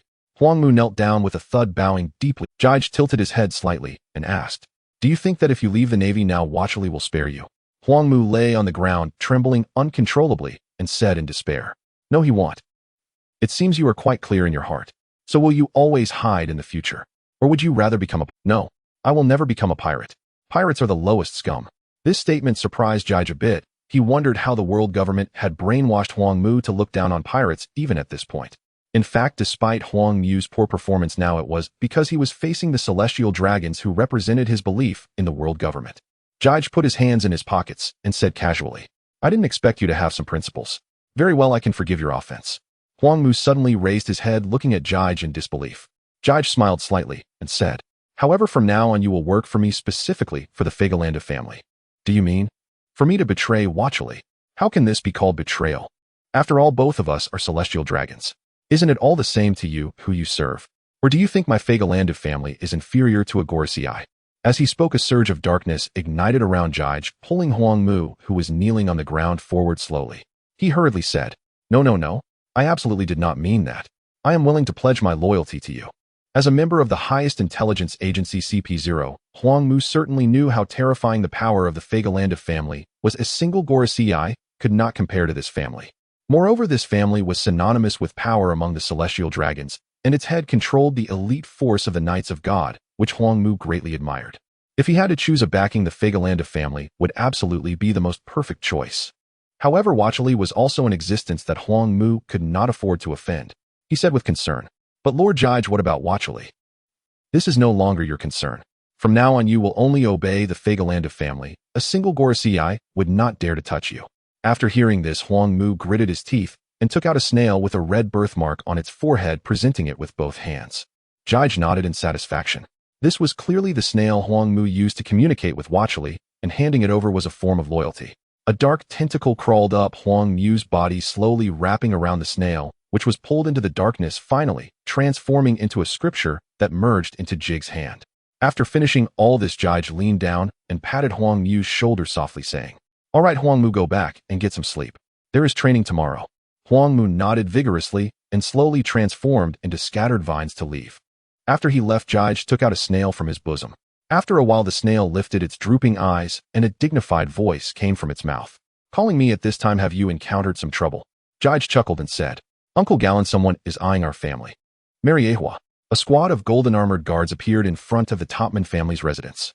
The two men in suits standing guard at the entrance changed their expressions. One hurriedly stepped forward and asked, "Excuse me." As soon as he opened his mouth, the leader Carlos kicked him away, using his body to crash through the door. The remaining suit-wearing man stood frozen in place, stiffly turning his neck to look at his partner, who had already rolled his eyes. Carlos didn't even look back, waving his hand as the golden-armored guards split into two teams and stepped aside. The black-robed Gallen slowly walked up from behind. Behind Gallen was a short man wearing a crown and holding a long flintlock gun, his body adorned with golden decorations similar to Gallen's. He wiped the gun in his hand and turned to Gallen with a grin, saying, "Captain, your guard really works in the style of the Figarland family. My Kamaya family wouldn't dare do that." Gallen glanced at him and said flatly, "Stop the nonsense. I'm here to discuss something with Watchali. Why do you insist on coming along?" "Of course I want to borrow your power, Captain, to give Watchali some trouble. After all, this old thing always likes to oppose our Knights of God." Gallen ignored him and strode into the Topman family residence. Someone had already reported the situation at the entrance to Watchali. Not long after Gallen walked in, Watchali came out with a group of suited men. Watchali looked at the leading Gallen with a grim expression and said in a deep voice, "Gallen, what do you mean by this? Bringing so many men to my Topman family and injuring my people?" Gallen's eyes were filled with disdain. He took a step forward, releasing a wave of red conqueror's haki, instantly knocking down most of the suited men around Watchali. The remaining ones were likely elite level. Although they were not fainted by the conqueror's haki, they were struggling to stand under the pressure of Gallen's haki. Seeing this, Watchali's expression changed dramatically. His body suddenly swelled and four fierce fangs extended from his mouth as he entered his beastman state. He stared fiercely at Gallen and shouted, "Gallen, you are too reckless. Do you really think no one can control you in the Holy Land?" Snap! The sound of a bullet being chambered rang out as the crowned man beside Gallen raised his gun, his face devoid of the earlier playful expression. "Captain, should we make a move?" Gallen said nothing, his figure flashing as he appeared in front of Watchali. Watchali exhaled heavily, slapping his hands together. The surrounding water vapor instantly gathered, shooting out a powerful high-pressure water cannon. Bang! A pitch-black bullet shot out, directly shattering the water cannon. Without even drawing his blade, Gallen raised his left leg entwined with red-black lightning and struck fiercely at Watchali's toothy mouth. With a series of loud crashes, Watchali's body was kicked away by Gallen like a large balloon, crashing through several buildings before coming to a stop. Gallen maintained his kicking posture, standing in place, surrounded by a group of stunned suited men. Roar! The sound of a fierce roar echoed throughout the skies of Mariehua. Within the Topman family, a massive wild boar rose from the ruins. It was the fully beastified Watchali. His fruit was the Zoan-type mythical beast form, the giant boar. At this moment, a black flame cloud swirled around him, one hoof lifted and heavily stomped on the ground, his blood-red eyes fixed on Gallen, making pig-like grunts. Throughout this encounter, Gallen's expression remained unchanged as he slowly drew the sword from his waist. In the next moment, Watchali let out a furious roar, a mass of vapor swirling around his body as his four stout tusks turned pitch black, charging towards Gallen. Gallen unsheathed his sword, a strange red glow flickered in his pupils, and the red-black lightning on the sword's blade crackled loudly. As Vachali charged in, he swung his sword in a crescent arc, unleashing a red sword chi that tore through. National Guard. The sword chi collided with Vachali, a powerful wave of energy radiating outwards, flattening everything around. Crack, crack, crack. Fine fissures began to appear on Vachali's four tusks, large beads of sweat emerging on his massive pig head. Finally, a crisp, shattering sound echoed. All four tusks shattered simultaneously. Just as the sword chi was about to strike Vachali's forehead, a figure suddenly appeared before him, blocking the impact of the sword chi. The newcomer was also enveloped in a black flame cloud with a lower body made of bones resembling a horse, while the upper body took the form of a bald old man draped in a kimono. He was Nasu Shuru, one of the 5 elders. Not only him, but the other 3 elders also appeared, with Satan surveying the devastated surroundings, his expression grave. Nasu Shuru squinted his eyes. A thick layer of frost began to form on his sword, and with a powerful slash, he completely dispersed the sword chi. Sighing softly, Nasu Shuru transformed back from his beast form and landed in front of Vachali. He turned to glance at the slightly disheveled Vachali and asked, "Vachali, what happened here?" Vachali also returned to his human form, clearly showing that he was missing 4 large teeth. Wiping the blood from his mouth, he said angrily, "It was Garling who intruded into my family for no reason and unleashed the Conqueror's haki in front of me. He is simply outrageous." Nasu Shuru turned his gaze to Garling, asking in a calm voice, "Garling, do you have an explanation for..." Clang. Garling sheathed his sword. Before he could speak, Satan stepped forward and said, "I think there must be some misunderstanding between Garling and Vachali. Let's go to the council chamber and discuss this properly." Upon hearing this, Vachali's eyebrows shot up in anger, shouting, "Satan, look at what has become of my family. Do you think you can just brush this off as a misunderstanding?" Satan remained unfazed, his expression steady, replying, "What do you want then? The commotion from your battle was too loud. What will others think when they see this? Does the dignity of the 5 elders and the Knights of God mean less to you than these broken bricks?" With such a heavy accusation, Vachali's face turned pale, looking as if he was about to be sick. The man wearing a crown leaned closer to Garling and whispered, "Captain, Satan's words are quite effective." Satan, though old, had sharp hearing. Upon hearing this, the wrinkles on his face twitched, and after coughing a few times, he looked at the other 3 elders and asked, "What do you all think?" Nasu Shuru held his sword close, pondered for a moment, and nodded, saying, "Yes, you're right. We should sort things out first." The other 2 elders also nodded in agreement. Seeing this, Satan ignored Vachali and directly turned to Garling, saying, "Garling, before we head to the council chamber, could you please have your subordinates leave? It would be too conspicuous otherwise." Garling respected Satan's request and turned to give orders for the crown-wearing man and the golden-armored guards led by Carlos to leave. However, before leaving, the crown-wearing man suddenly said to Garling, "Captain, if you haven't returned before dark, I will immediately summon the Knights of God." After saying this, he cast a glance at the grim-faced Vachali and turned to leave with the golden-armored guards. Upon arriving at the council chamber, the 5 elders took their seats while Garling, as before, sat back in his chair with his legs crossed. Seeing Garling's nonchalant demeanor, the pent-up anger within Vachali finally erupted, shouting, "Garling, if you don't give a reasonable explanation today, you can forget about being the captain of the Knights of God." This statement made Garling chuckle. He scoffed, glancing at Satan, who shrugged, indicating that he had nothing to do with it and would not support him. Vachali shot a glare at Satan and said, "I know some will disagree, but that's fine. I will report this matter to Lord Imu." Seeing that Vachali had even mentioned Imu, the others exchanged glances and Satan fell silent. Only Garling remained calm, lightly tapping on the table. He said indifferently, "All right, I would like to ask who gave you the authority to send someone to monitor my nephew? Was it Lord Imu?" As soon as these words were spoken, everyone's gaze focused again on Vachali's old face, which quickly registered realization as he understood that that scoundrel Huangmu had sold him out. Thoughts raced through his mind, wanting to defend himself, but since Garling had said it, it indicated that he must have ample evidence, likely from that damned Huangmu. In this situation, if he remained silent, it would be tantamount to admitting guilt. The other 4 elders instantly understood, and Satan seized the opportunity to ask directly, "Vachali, why did you send someone to monitor Garling's nephew?" Under the scrutiny of everyone, Vachali's expression fluctuated. His reasoning for doing this was naturally to prevent the influence of the Figarland family from spreading into the Navy. He had felt something was off since Jige emerged in the Navy.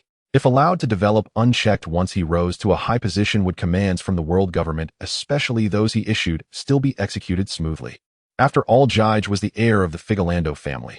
Other high-ranking officials would not dare to defy the world government's commands, but he would, and with confidence, to do so. If the Figarland family were to completely control the Navy, would he not be like a severed limb as one of the elders? This was absolutely unacceptable to him.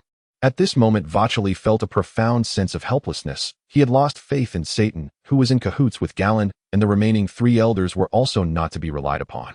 Nezashiru began polishing the sword he held in his arms, while Vacheli wished he could shove that sword into his mouth. Satan continued to press on relentlessly. Vacheli, Saint, what do you mean by not speaking? Vacheli clenched his fists, his voice squeezed out through gritted teeth. I just believe that it isn't right for Saint Jige, as the heir of the Figarland family, to remain in the Navy, so I sent someone to observe him, hoping to find an opportunity to bring him back to Mariawa. This flimsy excuse made the other elders frown, and Garland chuckled, saying, Then I should thank you for your concern for my nephew. Vacheli dared not retort to the sarcasm, and chose to remain silent. Garland did not press further as he had already vented his frustrations. Today's incident served as a warning to Vacheli, advising him not to harbor any ill intentions towards Jige. Rising from his chair, Garland waved his hand nonchalantly and said, That might truly be a misunderstanding, but from now on you needn't worry about my nephew Vacheli. If any similar misunderstandings arise again, it won't end well for you. As he spoke, Garland suddenly paused at the door and turned to smile. By the way, the person you sent to the Navy, what's his name? Amaku. My nephew has a high opinion of him, and he also intends to affiliate with us, so let him stay in the Navy. It's chaotic at sea, and we can't afford to waste talent. After saying that without waiting for Vacheli to respond, Garland vanished from the doorway. The other 4 elders exchanged glances with Vacheli and left one after another. Once Vacheli was left alone in the conference hall, he suddenly slammed his fist on the table, gritting his teeth. Damn Amaku. What a waste of that splendid fruit. In the Navy Academy, achoo. Amaku, who was training with Akiji, suddenly sneezed. Akiji lost control and punched Amaku in the face, sending him staggering back, nearly falling to the ground. I'm so sorry, Amaku. I didn't mean to. Akiji quickly stood at attention, looking apologetically at Amaku, who glared at him fiercely and waved a vine to slap him away, cursing, Damn it. What bad luck. Why did I have to encounter this fool? Huh. While cursing, Amaku suddenly felt a chill at his feet. Looking down, he discovered that his feet were frozen to the ground, a layer of ice creeping towards him with a human-shaped ice sculpture emerging from it. Akiji, whom he had just slapped away. Akiji, hands on his hips, pointed accusingly. Amaku, we're supposed to be training in martial arts. How can you use your fruit abilities? Amaku rolled his eyes helplessly, shook his legs to shatter the ice, and then unleashed a barrage of armed punches, striking Akiji in the stomach, causing him to widen his eyes in surprise. Before Akiji could recover, Amaku's fists rained down like a storm, pounding as he said, Training. You want to train in martial arts, right? I'll make sure to satisfy you today. The unfortunate Akiji, still not having mastered the armed color, quickly became bruised and battered, shouting, Stop. I can't use armed color yet. This isn't fair. Amaku showed no signs of stopping, continuing to unleash his punches while dissing Dragon, saying, Fair. I absolutely despise that word. You can talk about fairness with that idiot Dragon. Suddenly a gust of wind swept through and Dragon appeared behind Amaku, asking coldly, Who are you talking about? Huh. Amaku raised an eyebrow and immediately mocked upon seeing Dragon. Oh, isn't this the flamboyant Dragon? You seem to have recovered well. Dragon squinted his eyes, glancing at Akiji, who was still covering his face, and said, What skill is there in bullying a newcomer who can't use armed color? How about we have a match? He had been quite irritated by Amaku, and hearing him speak ill of him only unleashed the pent-up frustration he had been feeling these days. Amaku raised his chin, looking arrogant as he declared, All right. To be honest, I wanted to deal with you since the day I enlisted. Same here. As soon as the words left his mouth, a fierce wind erupted around Dragon, causing Amaku's skin to tremble, making him look quite comical. Crack. The ground split open and numerous thick tree roots surged from the crevice connecting to Amaku. The duel between the two nature types was grand and overwhelming, drawing the attention of all the students in the training ground. Akiji stared blankly at the two, thinking, What's going on? Why did these two suddenly start fighting? While he was puzzled, a force suddenly pulled him back, and with a thud his back leaned against a hand. Akiji turned sharply to find Jige smiling at him. He quickly exclaimed, Jige-senpai, Amaku and Dragon are about to fight. They weren't training, you need to stop them. Not long ago, after the battle between Jige and the 3 of them, given Jige's strength that was already sufficient to serve as a rear admiral, Zephyr had allowed him to guide other students at the academy. Furthermore, when he was absent, all matters within the school could be temporarily managed by Jige. After all, from that battle, it was clear that Jige was qualified, whether in martial arts or hockey, especially since he was a major and the students respected him. With Jige around, Zephyr had a much easier time, but he would not allow such an important asset to lounge around the headquarters sipping tea. He frequently assigned him tasks. Zephyr had originally been a retired admiral, but now he was pulled back into action. However, ever since he took Jige and this group of students under his wing, his spirits had been lifted, and he willingly accepted the tasks. Today, Zephyr was not at the academy, so Jige, as the hidden second-in-command, naturally had to take on the responsibility of managing the school. Jige cast a glance at the standoff between Dragon and Amaku, patted Akiji's shoulder, and said, "Don't panic. I'll take a look at how Dragon is recovering." Akiji was momentarily stunned by this and hesitantly asked, "But they've already used their fruit abilities. This could severely damage the training ground, and when Zephyr Sensei returns." "Relax, I'll observe the situation. If they cause too much trouble, I'll step in." The dragon slowly raised his hand, and a miniature tornado emerged from his palm. Amidst this, Huang Mu let out a sneer, transforming all 10 fingers into tentacle-like vines. The newcomers on the field, witnessing this situation, all moved closer to where Jige stood. Once they approached, they discovered that their upperclassmen had already gathered here. There was no other choice. Jige, Huang Yuan, and Akainu, simply standing there, provided an overwhelming sense of security. With such figures by their side, they could comfortably enjoy the show, as the natural element battles were indeed quite spectacular. With such powerful figures around, the students began to relax and chatter. "Hey, isn't that the dragon? We haven't seen him since school started. He must be recovering. Didn't you see how badly he was dealt with by Senior Jige that day? Isn't that because he talked too much? I heard him that day. He approached Senior Jige like a fool, pointing at him. Who told him to be from the natural element? Plus, he's the son of Vice Admiral Carp. Oh, of course, he's different from us. What's so impressive about that? Senior Jige is also from the natural element, and look, he defeated 3 other natural element users in one go. Truly worthy of being my idol. Yes, just look at Senior Jige's calm demeanor. Oh my gosh, I'm just too enamored with him. Alright, wipe your drool. What are you, some lovesick fool?" As a user of the wind fruit, the dragon's perception was exceptionally keen. The student's chatter drifted to his ears with the wind, making his expression increasingly grim. Huang Mu had actually been observing Jige's movements. After confirming that Jige had no intention of intervening, he picked his nose and flicked a black booger at the dragon across from him. The booger fell to the ground beside the dragon's feet without making contact, yet a look of disgust appeared on the dragon's face as he exclaimed, "You're truly disgusting." He suddenly hurled the tornado in his hand towards Huang Mu, who then sprouted a dandelion from behind and floated away with the wind.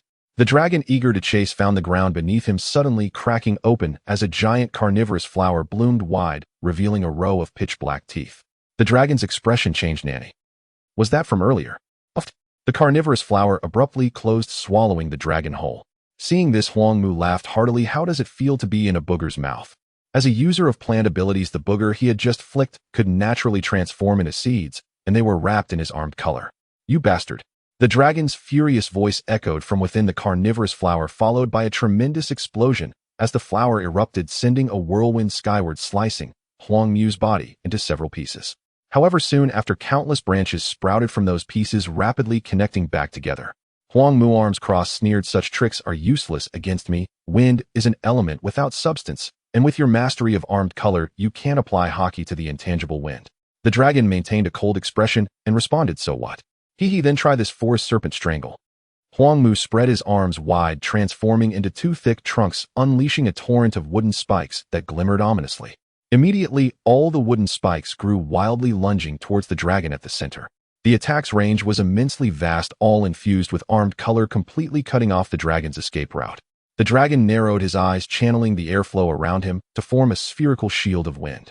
When the incoming wooden spikes were shredded into fragments upon contact with the furious winds, but there were simply too many spikes. Soon the barrier began to flicker erratically and ultimately dissipated with a loud puff. Fortunately, Huang Mu's attack had also reached its limit. The dragon let out a loud shout, releasing a spiraling whirlwind that shattered the remaining wooden spikes, allowing him to break free and charge towards Huang Mu. With his thick eyebrows raised, Huang Mu entered his tremens state, engaging in a fierce struggle with the... He had once been a member of CP0, so his martial arts were naturally not weak. However, the dragon had received unknown training from Carp, and at first the two exchanged blows evenly. However, as time went on, Huang Mu began to show clear signs of decline. In close combat, the dragon could unleash Heiki-infused physical attacks, while also utilizing the wind's cutting attributes. Conversely, Huang Mu found himself at a disadvantage. As the distance closed, his fruit abilities could only grow vines or wooden spikes to harass the dragon, but plants without Haki were easily shredded by the dragon's winds. Huang Mu's mastery of armed color Haki was not at a level where it could be used casually, forcing him to grit his teeth and defend. However, he was still caught off guard by the dragon, who struck him down with a claw attack. With a loud crash, Huang Mu's body landed on the ground, creating a large crater. The dragon followed closely, raising both hands to condense a spherical wind mass and threw it into the pit where Huangmu lay. The wind mass erupted in the pit, unleashing a powerful gust that shredded everything beneath into a single seed floated from the pit, and upon hitting the ground immediately began to grow, weaving numerous vines together to reform Huangmu's body. Huangmu looked somewhat worse for wear, lying on the ground and gasping for breath, prompting Akiji in the distance to shout, "Huangmu, stop fighting. If this goes on, you'll get hurt." Huangmu raised an eyebrow, instinctively wanting to retort Akiji, but upon seeing Akiji's worried expression he hesitated. He stood up and muttered, "Humph. Who asked you, you idiot, to meddle in my business?" He then looked up at the dragon, who was slowly descending from the sky, muttering to himself, "I can't let this fool underestimate me." Forbidden Forest. Huangmu directly transformed into a giant treeman form, charging towards the descending dragon, who responded with a whirlwind, colliding with Huangmu. In truth, the gap in strength between the two wasn't too vast, especially on the ground, where Huangmu's advantages came into play. The dragon found it much more difficult to deal with him than when he was in the air. Thus, it was impossible for the dragon to defeat Huangmu in a short time. During this period, Huangmu also continued to taunt the dragon verbally. The dragon kept a stoic face, not retorting, confident that he could win. The more Huangmu talked, the more disastrous his defeat would be later. After a while of exchanging blows, Huangmu could no longer hold on, and his giant treeman form collapsed. Seeing this, the dragon, who was in a slightly better condition, couldn't help but reveal a victorious smile as he unleashed his ultimate move, the Dragon Claw Strike, towards Huangmu. At this moment, Huangmu had reached his limit. If this attack landed, it would mean the end of the battle. Just as the dragon was about to savor the joy of victory, a dark vortex materialized beside him. Jige had finally made his move. With a snap, Jige tightly grabbed the dragon's wrist. The dragon, drenched in sweat, heard Jige's light voice beside his ear, "All right, let's call it a day." Long spat out a mouthful of blood, unsure whether it was from exhaustion or anger. He glared with bloodshot eyes and shouted, "Why? The battle is not over yet." Jige said calmly, "When I say it's over, it's over." This statement carried an undeniable dominance, and upon hearing it, Huangmu's face flushed with excitement as he fervently shouted in his heart, "This is the true celestial dragon." Long unable to accept this, who valued equality the most, could not stand such power, and in a fit of rage he attempted to break free. Jige's hand remained motionless as he softly said, "This is what you brought upon yourself." Buzz! A swirling darkness surged from Jige's hand, releasing a twisted gravitational force that instantly twisted Long's wrist into a pretzel. "Aunt!" The heart-wrenching cries echoed through the air as Long's face contorted in agony, crouching down while clutching his wrist, which looked horrifically mangled, his teeth chattering. The watching students were frozen in fear, for in their hearts Jige had always been very easygoing, and they had never seen him display such a cold side. Jessica tugged at Ginny's sleeve and quietly asked, "Ginny, are you scared of Jige like this?" Ginny shook her head and said, "Not scared, what's this? Jige fights much fiercer than this. He is only gentle towards his own people. So how can I become one?" "Haha, Jessica, why are you so nervous? Don't worry, Jige has a good impression of you. He won't hit you." Why does he feel that way about me?" "Because the dishes you made at the last gathering were really delicious, and Jige said that if there was a chance he would invite you to be the head chef on his warship." No, my rank is not sufficient to be a head chef. Jige's warship is a general level 1. What does that matter? If you are willing, this kind of thing is just a matter of a word for Jige." Jessica's cheeks flushed as she brushed aside her golden hair and whispered, "I will definitely work twice as hard." Jige looked at Long, who was in too much pain to speak, then turned to the spectators and beckoned, "Two people carry him to the infirmary." Many male students instinctively rushed over upon hearing this, and in the end Jige designated 2 of them, each lifting Long to the infirmary. After arranging everything, Jige also praised Huangmu. "Huangmu, your performance in the battle just now was very good, and you understood how to obey orders. I reward you with 3 days off. Go back and rest well." Upon receiving Jige's praise, Huangmu felt a wave of refreshment wash over him, as if all his fatigue had been swept away. In fact, he didn't need much rest. His injuries were not severe, but his stamina had been exhausted. For someone like him who was in a vegetative state, all he needed was to bask in the sun and perform some photosynthesis. A few days later, when Zai returned to the Naval Academy, what he saw was nearly a third of the training ground destroyed, and Long with his hand bandaged, wearing a gloomy expression. Seeing this, Zai's first reaction was that he had no idea how Long had provoked Jige again. But then he thought, with Jige's strength, it shouldn't have caused such great destruction to deal with Long. After asking Jige for the details, he couldn't help but feel a headache. However, Long stubbornly stepped forward and said, "Teacher Zai, I believe Senior Jige is targeting me personally. You should revoke his temporary authority." Upon hearing this, the students on the field looked at Long as if he were a fool. Huang Mu, standing to Long's left, was the first to jump out and retorted, "You are the one causing trouble. If you have a problem, you should go back to the East Sea." Long scoffed and said, "You a defeated opponent, I advise you to be quiet." Huang Mu, who prided himself on having thick skin, immediately raised his chin and disdainfully replied, "Who are you calling a defeated opponent? If it wasn't for Senior Judge stopping me that day, I would have crippled you." Long gritted his teeth as a vortex began to appear around his feet, while Huang Mu became even more arrogant, saying, "Oh, you want to fight? Game. If you lose, you'll be my grandson." As he spoke, he cast a malicious glance at Long's bandaged hand, his smug expression provoking the desire to slap him. Long thought the same, but the pain from his hand restrained his impulse. At this moment, Judge stepped forward and said, "Sorry, Teacher Zfa, I used too much force."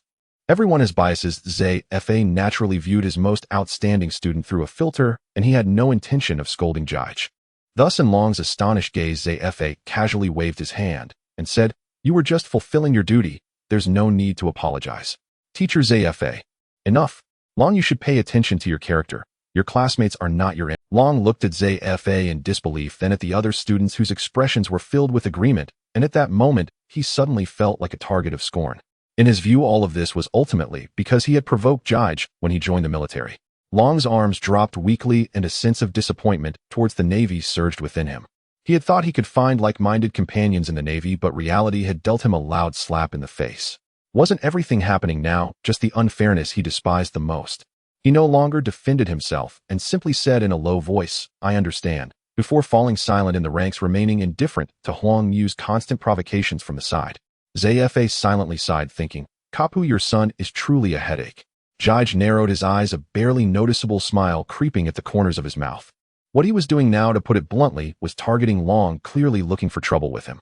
Of course, this was also because Long had brought it upon himself that day, giving him a reasonable excuse to deal with him. Since that day, Long's emotions had been explosively guided by Judge. His goal was to force Long to defect from the Navy, and the bigger the commotion, the better. Then he could conduct a righteous judgment. At the very least, he couldn't let Long leave the Navy quietly like in the original story, only to build a revolutionary army without a sound, which would be too late by the time the world government discovered it. The butt determines the brain. Judge, as a celestial dragon, certainly cannot allow the revolutionary army to grow strong, for the world government is originally his power. In the days to come, Dragon, adorned with the dual titles of Kapu's son and natural system, seemed to become a transparent figure in the school. During the day, he trained alone. At night, he returned to the dormitory, listening to Qingji and Huangmi's daily banter, while silently turning his head towards the wall. Only Zfa and Ji Gu were left in the school to pay him any attention. Zfa's concern was overt. After all, he was the son of his old friend Kapu, and his talent was indeed remarkable, so he could not neglect Dragon. Ji Gu, on the other hand, was quietly observing Dragon's behavior, waiting for the right moment to act. However, since that day, Dragon had settled down, training diligently every day, fully focused on enhancing his own strength. A year passed in the blink of an eye, and Ji Gu's school life was nearing its end. The Navy's higher-ups had been placing great importance on their cohort of students, especially regarding the arrangements for Ji Gu and others. However, before that, they first needed to arrange a graduation exam for Ji Gu and the others. The higher-ups wanted to see just how far this cohort of monsters had progressed in terms of strength. The exam content was simple, divided into written and practical parts. Of course, the written part was merely a formality, accounting for a very small portion of the score. As long as one did not perform too poorly in theoretical knowledge, it would not significantly affect the final results. The practical part was the main event of the exam, conducted in the form of a competition where the graduating students would draw lots to determine their opponents. The final results would also determine the job placements after graduation, with the highest achievers being directly awarded the rank of Rear Admiral. This straightforward and brutal reward was incredibly tempting for most students, but when they thought of Ji Gu and others from the same cohort, they immediately felt deflated. Especially Ji Gu. No one knew how much he had grown in strength over the past year. This straightforward and brutal reward was incredibly tempting for most students, but when they thought of Ji Gu and others from the same cohort, they immediately felt deflated. To compete with Ji Gu. Clearly they were all from the same cohort, but after 3 years the gap had not only failed to close, but had instead widened, resembling an insurmountable chasm before them. So when this notification was announced, anxiety swept through the school. Their thoughts were the same: what if I draw one of Ji Gu or his peers? They could not be blamed for their fear of battle. After all, the gap in strength was simply too great, and victory could not be achieved merely by shouting slogans. However, when Zfa announced something, their worries instantly dissipated. Zfa stated that Ji Gu, Huang Yuan, and Chi Quan would not be present in the draw for the graduation exam. Their examinations had separate arrangements. Although there were still Xiong and the remaining supernovas in the Navy, this was good news for everyone. Compared to the three natural system titans, Xiong appeared gentle and unassuming, giving the likes of Wu Songhui, Xiao Shan a false sense of hope that even against Xiong they might have a chance. As for the remaining Lucia trio, their strength seemed to be within the understanding of most, and moreover they were all stunning beauties. Many male students felt that if they did encounter them, it wouldn't be a bad thing, at least they could enjoy the view. Thus the matter of the graduation exam was settled, and in the following days all students preparing for the exam were training desperately. This scene was very familiar to Ji-Go. He remembered during his university days on Blue Star and the days leading up to each final exam, he and his roommates would also study frantically. Moreover, there was a tradition in their dormitory where the day before the final exam, they would pray to Ji-Go as his name sounded like passing, and in college exams they sought not high scores, but merely to pass. However, Ji-Go now was a bona fide top student consistently ranking first, so he felt no anxiety, maintaining his daily training routine, eating and drinking as usual. On the day of the exam, under Zhe Fa's guidance, the Navy school students all went to the examination venue set up by the headquarters. Upon arriving, Ji-Go discovered that this so-called examination venue was actually the huge clearing from the anime's Marineford War. Originally on the high platform where the three admirals were situated, the marshal sat in the center with Kapu Crane and other Navy high-ups also present. After Zhe Fa reiterated the examination rules, a soldier approached Zhe Fa and saluted, saying, "Admiral, Zhe Fa, please proceed to the observation seats." Zhe Fa nodded, and after the soldier left, he said to Ji-Go, Chi Quan and Huang Yuan, "You three are already rear admirals. During the examinations of the other students, you will accompany me to watch from above." Upon hearing this, the students were immediately in an uproar, but on reflection it made sense. Only officers of rear admiral rank and above were allowed to the observation seats. After all, Ji-Go and the others were too special. They held rear admiral ranks even during their student days, and the others, having been in close proximity with them, easily overlooked their status. At that moment, others profoundly felt the disparity brought by strength and status. Amidst the complex gazes of the crowd, Ji-Go and the others followed Zhe Fa to the observation seats on the high platform. The chairs here were arranged just like those the three admirals had sat on during the Marineford War, and the seats for Ji-Go and his companions were intentionally separated, likely due to their status as examinees. Chi Quan and Huang Yuan sat on either side, tacitly leaving the center position for Ji-Go. Ji-Go smiled slightly and sat down in the middle, and the three of them shared a surprisingly consistent posture, all crossing one leg over the knee of the other leg. As they sat like this, the students from the same cohort and the junior students below felt an inexplicable sense of reassurance. The high-ranking officials around were also observing the three. Crane slightly leaned towards Sengoku and said, "Sengoku, who do you think among the three will become an admiral first?" Sengoku paused for a moment, a bit amused, and replied, "Crane, your question is as if it's already predetermined." Crane shook his head, looking serious, and said, "It's just a matter of time." "All right, then I think it will be Ji-Go." "Me too." After Crane spoke, he turned his gaze back to Ji-Go, who at that moment raised his head and made eye contact with Crane. Just then the referee arrived at the center of the venue and announced through a loudspeaker, "The exam begins." After the exam began, groups of students took the stage to compete. This year's students truly lived up to the reputation of being the first batch trained by Zhe Fa, with nearly everyone mastering their domineering abilities and at least one or two techniques from the 6 styles. Just these 2 points alone would place them at a superhuman level in any other environment. Although the highly anticipated Navy supernovas had yet to make their appearance, the higher-ups were already very satisfied with the quality of this year's students. However, the higher-ups also noticed a clear disparity in power among the students. Individuals like Weasel and Fire Mountain were clearly on another level, with the other students lagging significantly behind in strength. This made them even more eager to see the strength of the remaining 4 Navy supernovas.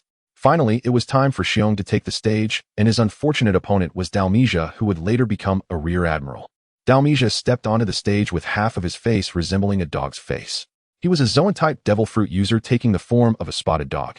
Ever since he consumed the devil fruit, he had essentially ceased to be human, usually appearing in a hybrid beast form. Although his appearance was unappealing, it did allow him to maximize the physical enhancements granted by the Zoan-type devil fruit. This was particularly true in his spotted dog form. Perhaps transforming into a beast form was actually a detriment to his strength. However, even if Dalmesia fully developed his hybrid form, he was utterly helpless against Xiong's Paw-Paw Fruit abilities. The most difficult part was that a regular Zoan-type fruit might not even compare to Xiong's inherent Bacanian lineage. Even transforming into a humanoid Bacanian would not be unreasonable. On the stage, Dalmesia looked at Xiong, who stood before him like a small mountain with a face full of helplessness. Listening to the cheers from the crowd, including Weasel, he couldn't shake the feeling of impending doom. At the referee's signal, the two bumped fists, then stepped back. Once the referee announced the start, Dalmesia immediately used Shave, appearing before Xiong with a whoosh. Then he lifted his claw wrapped in Busashoka Haki and unleashed his most skilled technique, the finger gun. Xiong raised his hand to block, using the cushion of his palm to absorb the impact of the finger gun attack. Dalmesia's expression changed as he quickly used Shave to distance himself from Xiong, looking as though he was evading a plague. Who in the school didn't know about the terror of Xiong's paw pads? They weren't just for show. Despite practicing Shave diligently, he was still slow in front of Xiong's abilities. Xiong merely shifted his foot slightly and instantly closed the distance to Dalmesia. In the panicked gaze of Dalmesia, Xiong slapped him on the back, creating a loud boom as a paw-shaped crater appeared on the ground with Dalmesia sprawled in the center. Many officers and new recruits witnessed Xiong's power for the first time and were left gaping in shock at this. They all thought that Dalmesia was quite impressive, proficient in domineering and the 6 styles, and a devil fruit user, yet he was so easily defeated by Xiong. Meanwhile, Xiong's strength didn't even place him in the top 3 among the supernovas, leading everyone to glance at the trio of Jige on the platform, with the same question forming in their minds: how strong are these 3? The referee approached Dalmesia, who had not yet lost consciousness, and weakly said, "I lost." Just as the referee was about to announce the result of the match, Xiong suddenly bent down, gently lifted Dalmesia, and placed a hand on him. A red paw-shaped bubble emerged, and Dalmesia, who had been listless, instantly regained his vitality. He bounced in place a couple of times, and then gratefully said to Xiong, "Thank you, Xiong, I'll need your healing." "No problem," Xiong said with a smile, shaking his head. The referee was left dumbfounded, and it was only when Dalmesia actively reminded him that he hurriedly took Xiong's hand to announce the winner. However, awkwardly, as he held Xiong's hand, Xiong lifted him along with it. Xiong carefully set the referee down, his gentle demeanor forming a stark contrast to his appearance. This earned him a thunderous round of applause. Jige on the platform smiled, slightly waved his hand, and the dark Bible flew down from his palm, absorbing the paw-shaped bubble, hovering in midair. Some spectators who were unclear about Xiong's ability were left confused. They had no idea what Jige's actions meant, but those in the know explained it to them, leading to another round of astonishment. After witnessing Xiong's battle, everyone was even more eager to see the remaining Navy supernovas in action, especially the trio of Jige on the platform, as they speculated about what form their battle would take. As it stood, the 3 were likely to be saved for last as the grand finale. Next, Ginny, Lucia, and Shizuyuan took the stage in succession, easily defeating their opponents, with Lucia not even needing to use her abilities. With more and more students being eliminated, the supernovas finally faced off against one another. Shizuyuan, holding her Kambira, looked at Lucia with a bright smile and said, "I've wanted to compete with you for a long time, and am finally getting this chance." Lucia unsheathed her Suime and calmly replied, "Bring it on." The moment her voice fell, Shizuyuan raised her hand and unleashed a wave of sword energy, to which Lucia responded with her own sword energy. The 2 sword energies carved a deep fissure in the ground, and the moment they collided, both Lucia and Shizuyuan vanished from sight. Clang! Suime and Kambira clashed in midair, both blades enveloped in Busashoka Haki. After a brief standoff, the 2 fell from the sky and engaged in a dazzling display of swordsmanship at close quarters. The level of swordsmanship displayed by both sides left many officers who also wielded swords feeling inferior. Lucia remained expressionless, wielding her Suime to deflect all of Shizuyuan's attacks. Shizuyuan felt a sense of dread as the battle progressed. Lucia was giving her an impression of being gradually increasing the power behind her strikes. Shizuyuan forced Lucia to retreat until she reached the edge of the arena, where Shizuyuan seized the opportunity to strike down. A lock of black hair slowly drifted down as Lucia tilted her head, a strange purple glint flashing in her eyes. Shizuyuan attempted to continue her assault, but suddenly felt a burning sensation rising from her body, causing her grip on the sword to tremble.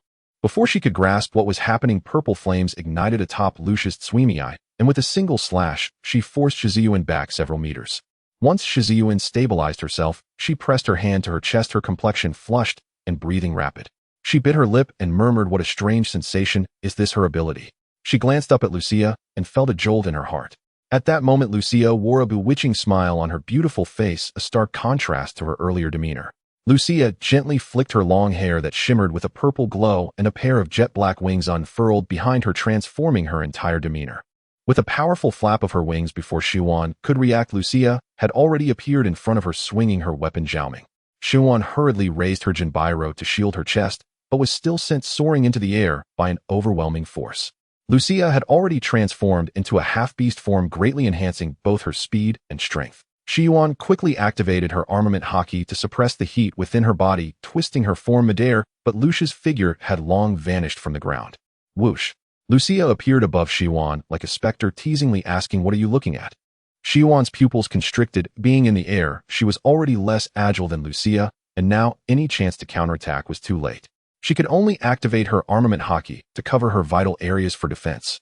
Lucia did not intend to go all out. She did not use Xiaoming, merely throwing a punch wrapped in armament haki that struck heavily on Shiyuan's back.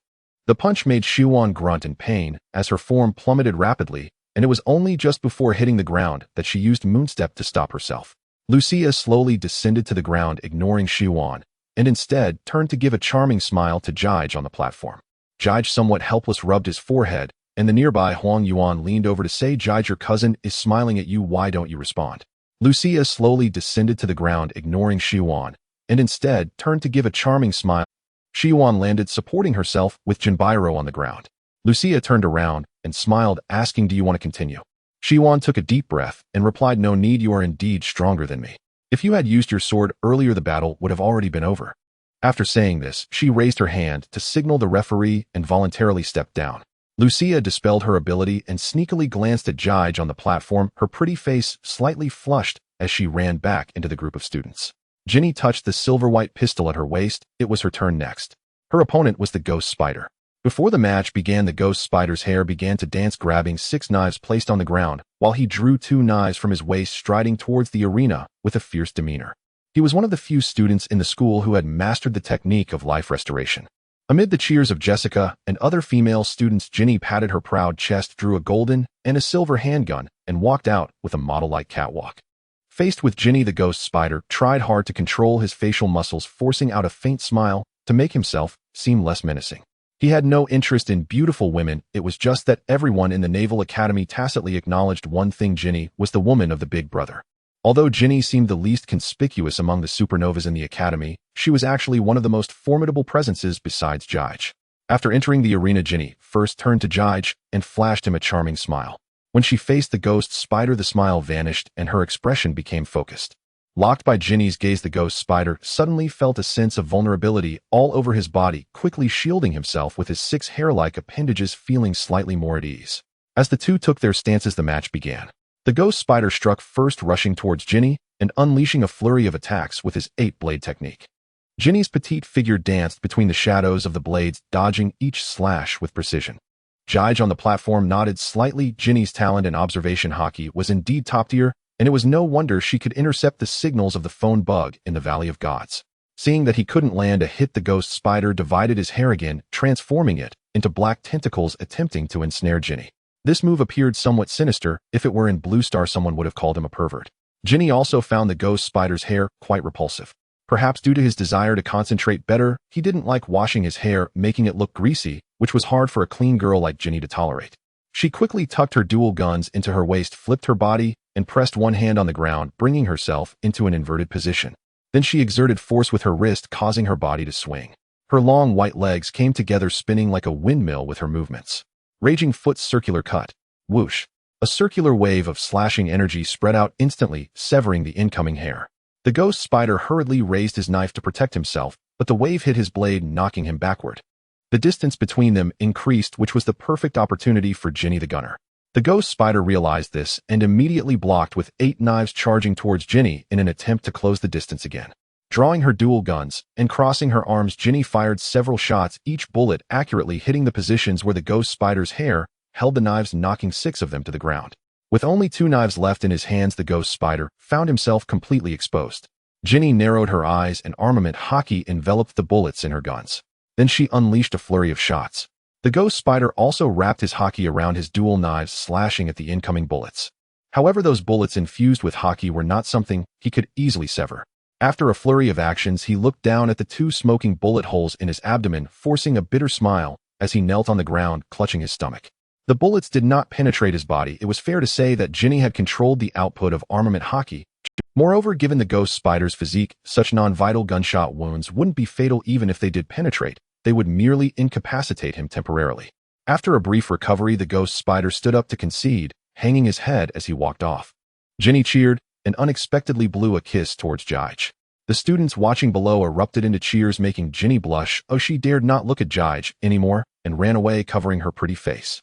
Huang Yuan cast a meaningful glance at Jige, who directly ignored it. The exam continued until afternoon, with two groups emerging victorious. These were the bear and the flying squirrel, and Ginny and Lucia.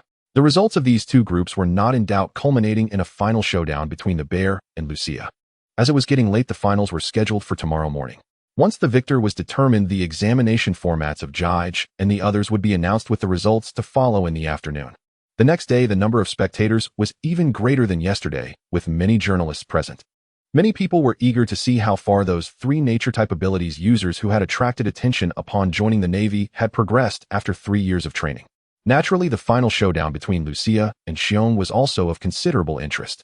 A stunning beauty and a towering man, nearly 7 meters tall, created a striking visual impact simply by standing there. Xiong was not good with words, while Lucia had hardly spoken to anyone other than Jige. Thus, when the two took the stage, the atmosphere was surprisingly quiet. Even after the referee announced the start, both remained motionless, seemingly waiting for the other to make the first move. Ultimately, it was Jige on the platform who spoke up. Lucia, you go first. As soon as the words left his mouth, Lucia drew her sword, unleashing a wave of sword energy and darting towards Xiong like a bolt of black lightning. Xiong, who had been standing like a statue, finally moved. He raised his hand and clapped, dispersing the incoming sword energy. The moment the sword energy disappeared, Lucia followed closely behind, swinging her blade. Xiong, unhurried, extended his palm again, using his padded hand to block the strike. Lucia looked at the blade stuck in the flesh of his palm, narrowing her eyes. The ability of the meatball fruit was indeed troublesome. Even a famed blade could not inflict effective harm on this padding. To defeat Xiong, she had to avoid those padded hands and find an opportunity to attack other parts of his. Xiong raised his other hand and swiped at Lucia. On the sidelines, Dalmatia felt a chill run down his spine. He had narrowly escaped being taken out by this move. However, Lucia's fruit ability and martial prowess were far beyond what Dalmatia could compare to. She simply tapped her toes on the ground and vanished in an instant. Reappearing to the side, Lucia transformed into her beast-human form, spreading her wings and soaring into the sky. She looked down at Xiong, her eyes burning with a violet flame. Eye of the Fallen. Xiong looked up at Lucia, momentarily dazed before quickly regaining his composure. Seeing this, Lucia's face showed surprise. She had clearly stirred the desires within Xiong, yet he appeared to be largely unaffected. Could it be that he used Haki to dispel my fruit ability? Is his Haki intensity that high? Jige suddenly remarked from the platform. The desires truly seemed remarkably low. He knew that with Xiong's Haki intensity, it shouldn't be so easy to dispel Lucia's abilities. The reason he was hardly affected was simply because Xiong was a person of low desire. Xiong shook his head, pondering what was that warm feeling just now. After being affected by Lucia's ability, images of living with Jige and Ginny in the Church of Solbay appeared in his mind. He had indeed thought how wonderful it would be to live like that forever. The torment of desire ignited within Xiong instead sparked his longing for a beautiful life, which could only be described as a case of one thing countering another. Lucia was unaware of this. She ultimately believed that Xiong had used a very high intensity of Haki. However, aside from its special effects, the temperature of her flame of desire was also extremely high. It only inflicted more damage on those with intense desires. Speaking of which, a certain fruit within the nature system must be mentioned. With her purple flames surging, Lucia fully entered her fallen angel form, her long purple hair flowing freely as she raised a heavy pendant high. Then she brought down the burning purple pendant with force. Judgment Day. Boom. A pillar of violet flames descended from the sky, erupting into a sea of fire on the ground, engulfing Xiong's figure. The generals on the platform could not help but click their tongues in admiration. With this move alone, Lucia was undoubtedly the top female student. The current strongest female Navy Crane also expressed her amazement, knowing all too well how difficult it was for a woman to possess such power. Guillaume fell silent, acknowledging that Lucia was far stronger than her. The surging purple flames reflected in her eyes as she thought, if I also consume a devil fruit, can I close the gap between us? Is Xiong going to be okay? Ginny asked with a worried look, watching the sea of flames below. Lucia fluttered her wings in the air, not daring to take her eyes off the ground. Suddenly, a massive transparent bear paw emerged from the center of the inferno, then exploded, instantly generating a powerful shockwave that dispersed the violet flames, clearing a large area in the center and revealing Xiong's figure. Xiong crouched down, one hand pressed against the ground, with a bear paw-shaped pattern below. His upper garments bore several burn holes from the flames, and his skin was charred. Lucia's previous attack had indeed taken effect. However, given Xiong's physical constitution, this level of burn was entirely within acceptable limits. He could even push the pain away and transfer it to Logia. But he would not choose to use such tactics against his own people. Xiong gently rubbed his palms, and then spread them open, causing the surrounding air to rapidly condense between his palms, forming a massive bear paw bubble. He squeezed with both hands, and the size of the bubble began to shrink, ultimately forming a mini bear paw bubble. The students from Xiong's class instinctively took a step back upon seeing this mini bubble, fully aware of it. Lucia's pupils constricted as well. She had seen Xiong use this move during the battle against the white bear. She immediately positioned the pendant in front of her chest, her entire being engulfed in blazing purple flames before plummeting towards the ground like a purple shooting star. Hammer of the Fallen Angel. At that moment, Xiong pushed the compressed bear paw bubble towards Logia. Bear paw impact. Boom. A loud explosion erupted, generating a powerful gust of wind from the sky, causing numerous black feathers to fall. Logia slowly descended to the ground, glanced at her bleeding left arm, and said softly, "I lost." After saying that, Logia turned and exited the arena. Xiong looked down and saw a sword mark extending diagonally from his shoulder to his waist, a wound inflicted by the earlier sword energy. Both were injured, but they had each held back their strength. Logia conceded because she believed that Xiong had the advantage in stamina. Moreover, Xiong could use his fruit ability to dispel fatigue and pain, so she felt there was no need to continue the fight. On the platform, Jig's figure had already vanished from his seat. Logia walked with her head down when suddenly a dark vortex appeared before her. She paused for a moment, murmuring, "Cousin." Jige looked at Lucia's bleeding arm and softly asked, "Does it hurt? Why not let Xiong help remove it?" Logia shook her head and replied, "It's nothing. This kind of injury just needs some rest. I don't want any man besides the young master to touch me." Jige frowned and gently flicked Lucia's smooth forehead, saying, "What's wrong with that? Besides, it's still through clothing. Come with me." Without waiting for Lucia's response, Jige directly picked her up in a princess carry and vanished in a flash. At this moment, Xiong had already expelled a painful bubble from his body, using his ability. Suddenly, Jige appeared in front of him with a blushing Logia in his arms. Jige first released the dark scripture to absorb Xiong's painful bubble, then set Logia down and smiled at Xiong, saying, "I need to trouble you again, Xiong. My cousin is a bit stubborn." Logia wanted to say something more, but Jige silenced her with a look. He held her shoulders to face him, while Xiong gently touched Lucia's back. The painful bubble then popped out and was absorbed by Jige using the dark scripture. Looking at the much more relaxed Logia, Jige smiled slightly at Xiong and said, "Thank you, Xiong." Xiong scratched his head, feeling a bit embarrassed, and said, "Big brother, I wanted to do that just now, but Logia moved too quickly." Jige responded, "Hey, she's a bit foolish. It's easier for you, Xiong." Logia pouted after hearing this, and it was rare for her to show such an adorable expression. Jige couldn't help but pinch her nose, saying, "All right, Xiong, your ability can't heal her injuries. You two should hurry and bandage up, especially you, Logia. It's not good for a girl to have scars." Xiong and Logia obediently nodded. After watching them get surrounded by a group of nurses, Jige once again used his divine power to return to his position. Marshal Kong glanced back at Jige. Jige raised his hand and smiled, saying, "Sorry, Marshal Kong, I just handled a little matter." Kong, who was usually known for his seriousness, seemed much more amiable towards Jige. He nodded and said, "It's all right. You did well just now. Our navy needs to help each other." Jige smiled in response. He looked around but couldn't find Zifa, so he turned to Kizaru and Akainu to ask where Zifa had gone. Kizaru shrugged and said, "I don't know where the old man went. He left just when you went down." Akainu also stated that he hadn't seen him. Just then, Kong suddenly stood up and walked to the front of the podium, speaking into the loudspeaker. "Both of our students performed excellently just now. I have decided to grant Rear Admiral Bartholomew Kuma his rank and grant Logia the rank of Brigadier General." With this, both Xiong and Logia were promoted by one rank, which was already a significant leap considering their original ranks. However, none of the generals present raised any objections. Given the performance of the two just now, this reward was deemed reasonable. The students below were also excitedly applauding, while Logia and Xiong, the two directly involved, remained the most calm. They didn't really care about the ranks. After Kong finished speaking, he paused and turned to Jige and the others, then said, "Next, I will announce the content of the afternoon exam. Jige Sakazuki and Palyasolino will face only one opponent, that is Admiral Zifa." "What a—" At this announcement, everyone was in an uproar. Even Jige himself wore a look of surprise. He had originally thought they would each be assigned a vice admiral, but he never expected the headquarters to think so highly of them, directly assigning an admiral. Although there was only one rank difference between an admiral and a vice admiral, the gap in strength was like heaven and earth. It could be said that apart from the special existence of Carp among the vice admirals, all the vice admirals in the headquarters combined might not even manage to take down one admiral. In the eyes of the outside world, admirals represented the Navy's face and were the absolute force to be reckoned with. Kizaru's face immediately fell at this news, complaining, "Why is it that old man? Why not Vice Admiral Karp or Admiral Sengoku?" Akainu remained silent, adjusting the white navy hat on his head, his eyes filled with combat intent. The reporters below were already going wild, lifting their cameras to snap photos of Jige and the others on the podium. The fact that the students' graduation exam was personally evaluated by an admiral would definitely make for explosive news. The watching students were also becoming increasingly excited. Akiji clenched his fists and said excitedly, "Awesome. Finally we get to see Senior Jige go all out. I just hope Sakazuki and Pagliusolino don't drag Senior Jige down." Aramaki said, unusually not retorting Akiji. Long lowered his head and said nothing. No one knew what he was thinking.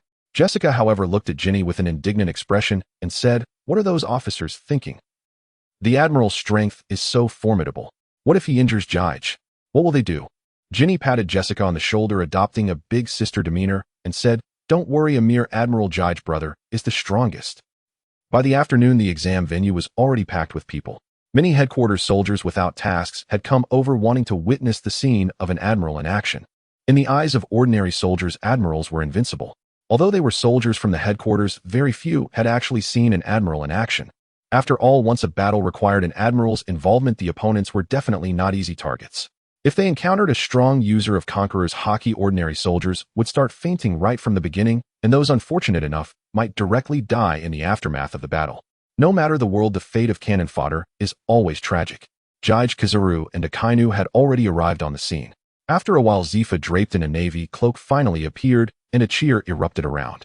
Even though Zifa had been in a semi-retired state these past few years, his reputation in the navy remained. He slowly walked to face Jige and the others, dramatically tossing off his navy cloak. This action was indeed cool, and Jige couldn't help but feel a bit regretful, wishing he had brought his own navy cloak. Kizaru kept pouting and muttering, "The old man is still so showy." Only Akainu didn't pay attention to this, as he had already begun warming up. Zifa looked at the three opposite him and smiled slightly, saying, "Today let the teacher test the results of your 3 years of training." Jige loosened his collar and glanced at Huang Yuan and Chi Quan, who both responded with a look. Then darkness, magma, and flashes of light erupted simultaneously, showcasing their natural abilities. Jige's body was enveloped in flowing darkness, while Huang Yuan shimmered with blinding golden light. Hot magma dripped from Chi Quan, leaving behind dark marks on the ground. Zifa smiled slightly, bending his arms, as the armed color instantly wrapped around him. Compared to the imposing presence of Jige and his companions, he appeared plain and unadorned. After a brief silence, Jige's gaze sharpened, and with a powerful push from his feet, he instantaneously appeared in front of Zifa, a speed unmatched by the previous students. Jige kicked from midair, and Zifa immediately blocked with his forearm. Accompanied by a loud crash, the ground beneath them erupted violently, leaving everyone present in stunned disbelief. "My." Zifa frowned slightly, sensing an invisible force twisting his forearm. If it weren't for the high intensity of his armed color, anyone else would probably have their arm broken instantly. Muscles bulging on his arm, Zifa was about to retaliate when a golden flash cut through the air. Huang Yuan, wearing his signature smile, leapt forward with a lightspeed kick. However, the lightspeed kick, which appeared incredibly fast to others, was instantly caught by Zifa, who even commented, "Borsalino, with the enhancement of the Pika Pika no Mi, is this the extent of your kicking technique?" Huang Yuan's smile vanished instantly. Without a word, he summoned the Amatsukami sword, eager to let Zifa experience his swordsmanship again. Just then, Chi Quan charged in with a giant arm made of magma, like a heavy war machine. Great fire blast. Jige and Huang Yuan exchanged glances, their figures flickering as they vanished from either side of Zifa. Unperturbed, Zifa faced the incoming magma punch, shouting as he unleashed an iron fist against the scorching magma. The collision of two fists of vastly different sizes resulted in a massive explosion, the magma punch shattering into scattered droplets that flew towards the edges of the arena. Fortunately, the students in this year's cohort were no weaklings. Lucia and a few others joined forces to eliminate the incoming magma. Zifa shook his hands, crouched slightly, and then propelled himself forward like a cannonball. His first target was Huang Yuan, who had just materialized. Huang Yuan cursed inwardly, swinging the Amatsukami sword down. However, Zifa's observation color was top-notch, and after hacking for a while, Huang Yuan still couldn't land a hit on him. In the end, Jige rushed over with divine might to assist him. Jige summoned the demon sword Muramasa, directly engaging Zifa in battle. Their figures flickered across the arena, leaving cracks in the ground wherever they passed. Zifa grew increasingly delighted as they fought. The fact that Jige could match him to such an extent indicated that Jige's current strength was now capable of standing on his own. His family had been slain by pirates, and as a teacher nothing brought him more joy than witnessing his students succeed. The spectators were utterly dumbfounded, for Jig's combat prowess exceeded their wildest imaginations. After all, he was only 18 years old. An 18-year-old young Navy officer was actually fighting to such a degree against the renowned Admiral Zifa. The mere fact of this already rendered the outcome of the battle less significant. On the high platform, Sengoku wore a shocked expression, exclaiming, "Incredible! Jig's growth rate is truly astonishing." Crane, fixedly watching the battle between Jige and Zifa, said solemnly, "Marshal Kong, we should reconsider Jig's status after graduation." Sitting in the middle, Kong nodded slightly, appearing deep in thought. In the arena, Huang Yuan had already soared into the sky, crossing his arms and condensing two shining orbs of light. He locked onto Zifa, shouting, "Yada no Kagami." Amidst the dazzling radiance, countless light bullets fell like raindrops, all converging on Zifa below. Jige, engaged in battle with Zifa, immediately activated Divine Might. Zifa's punch missed, and he was subsequently engulfed by the rain of light. The explosive power of each light bullet was even more intense than that of a battleship's cannon. Continuous explosions erupted, kicking up a massive cloud of dust that obscured the scene. Swish! Huang Yuan dissipated the light, rolling onto the ground. Chi Quan stepped forward, his arms elementalized, unleashing a flurry of magma punches towards the sky. Once the light rain subsided, the spectators were once again treated to a wave of magma rain. Meteor volcano. The scorching magma punches, imbued with terrifying impact, rained down, all striking the position where Jige and Zifa had just been. Those unaware of Jig's abilities held their breath at the catastrophic attack, worried for Jige still inside. However, as the dust settled, they were momentarily stunned upon seeing the two emerge. Zifa's upper garment had vanished, exposing his muscular torso, yet there were still burn marks and glowing imprints visible on his skin. Conversely, Jige appeared unchanged from before, leaving reporters astonished, pondering the sheer level of his defense. Zifa shook his body, glanced at Jige, and suddenly noticed a white light beginning to emanate from Jige. His pupils constricted, and he immediately crossed his arms in front of his chest, swiftly retreating. The next moment, Jig's voice rang out, "Shinra Tensei." Boom. A terrifying repulsive force surged forth, creating a hemispherical transparent repulsion field, thoroughly cleansing the ground beneath.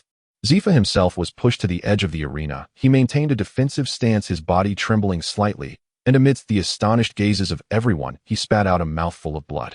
Wiping the blood from the corner of his mouth, Zifa chuckled and said, "Not bad, your technique indeed packs up." Not far away, countless points of light converged into Huang Yuan's form, while the ground beside him suddenly cracked open, spewing forth a thick column of magma, from which Chi Quan emerged. This highlighted the advantages of elementalization, and no matter how strong one's physical quality or speed, facing a devastating large-scale technique like Shinra Tensei required hard acceptance. Elemental techniques, being intangible, were even more convenient. Huang Yuan simply had to remain in place, at most temporarily dispersed, needing some time to coalesce his body. Chi Quan faced slightly more trouble. To avoid being pushed out of the arena by the repulsive force, he had to choose to burrow underground temporarily to evade the impact. Zifa adjusted his body, stabilizing his somewhat disordered breathing from the repulsive force, then fixed his gaze on Huang Yuan.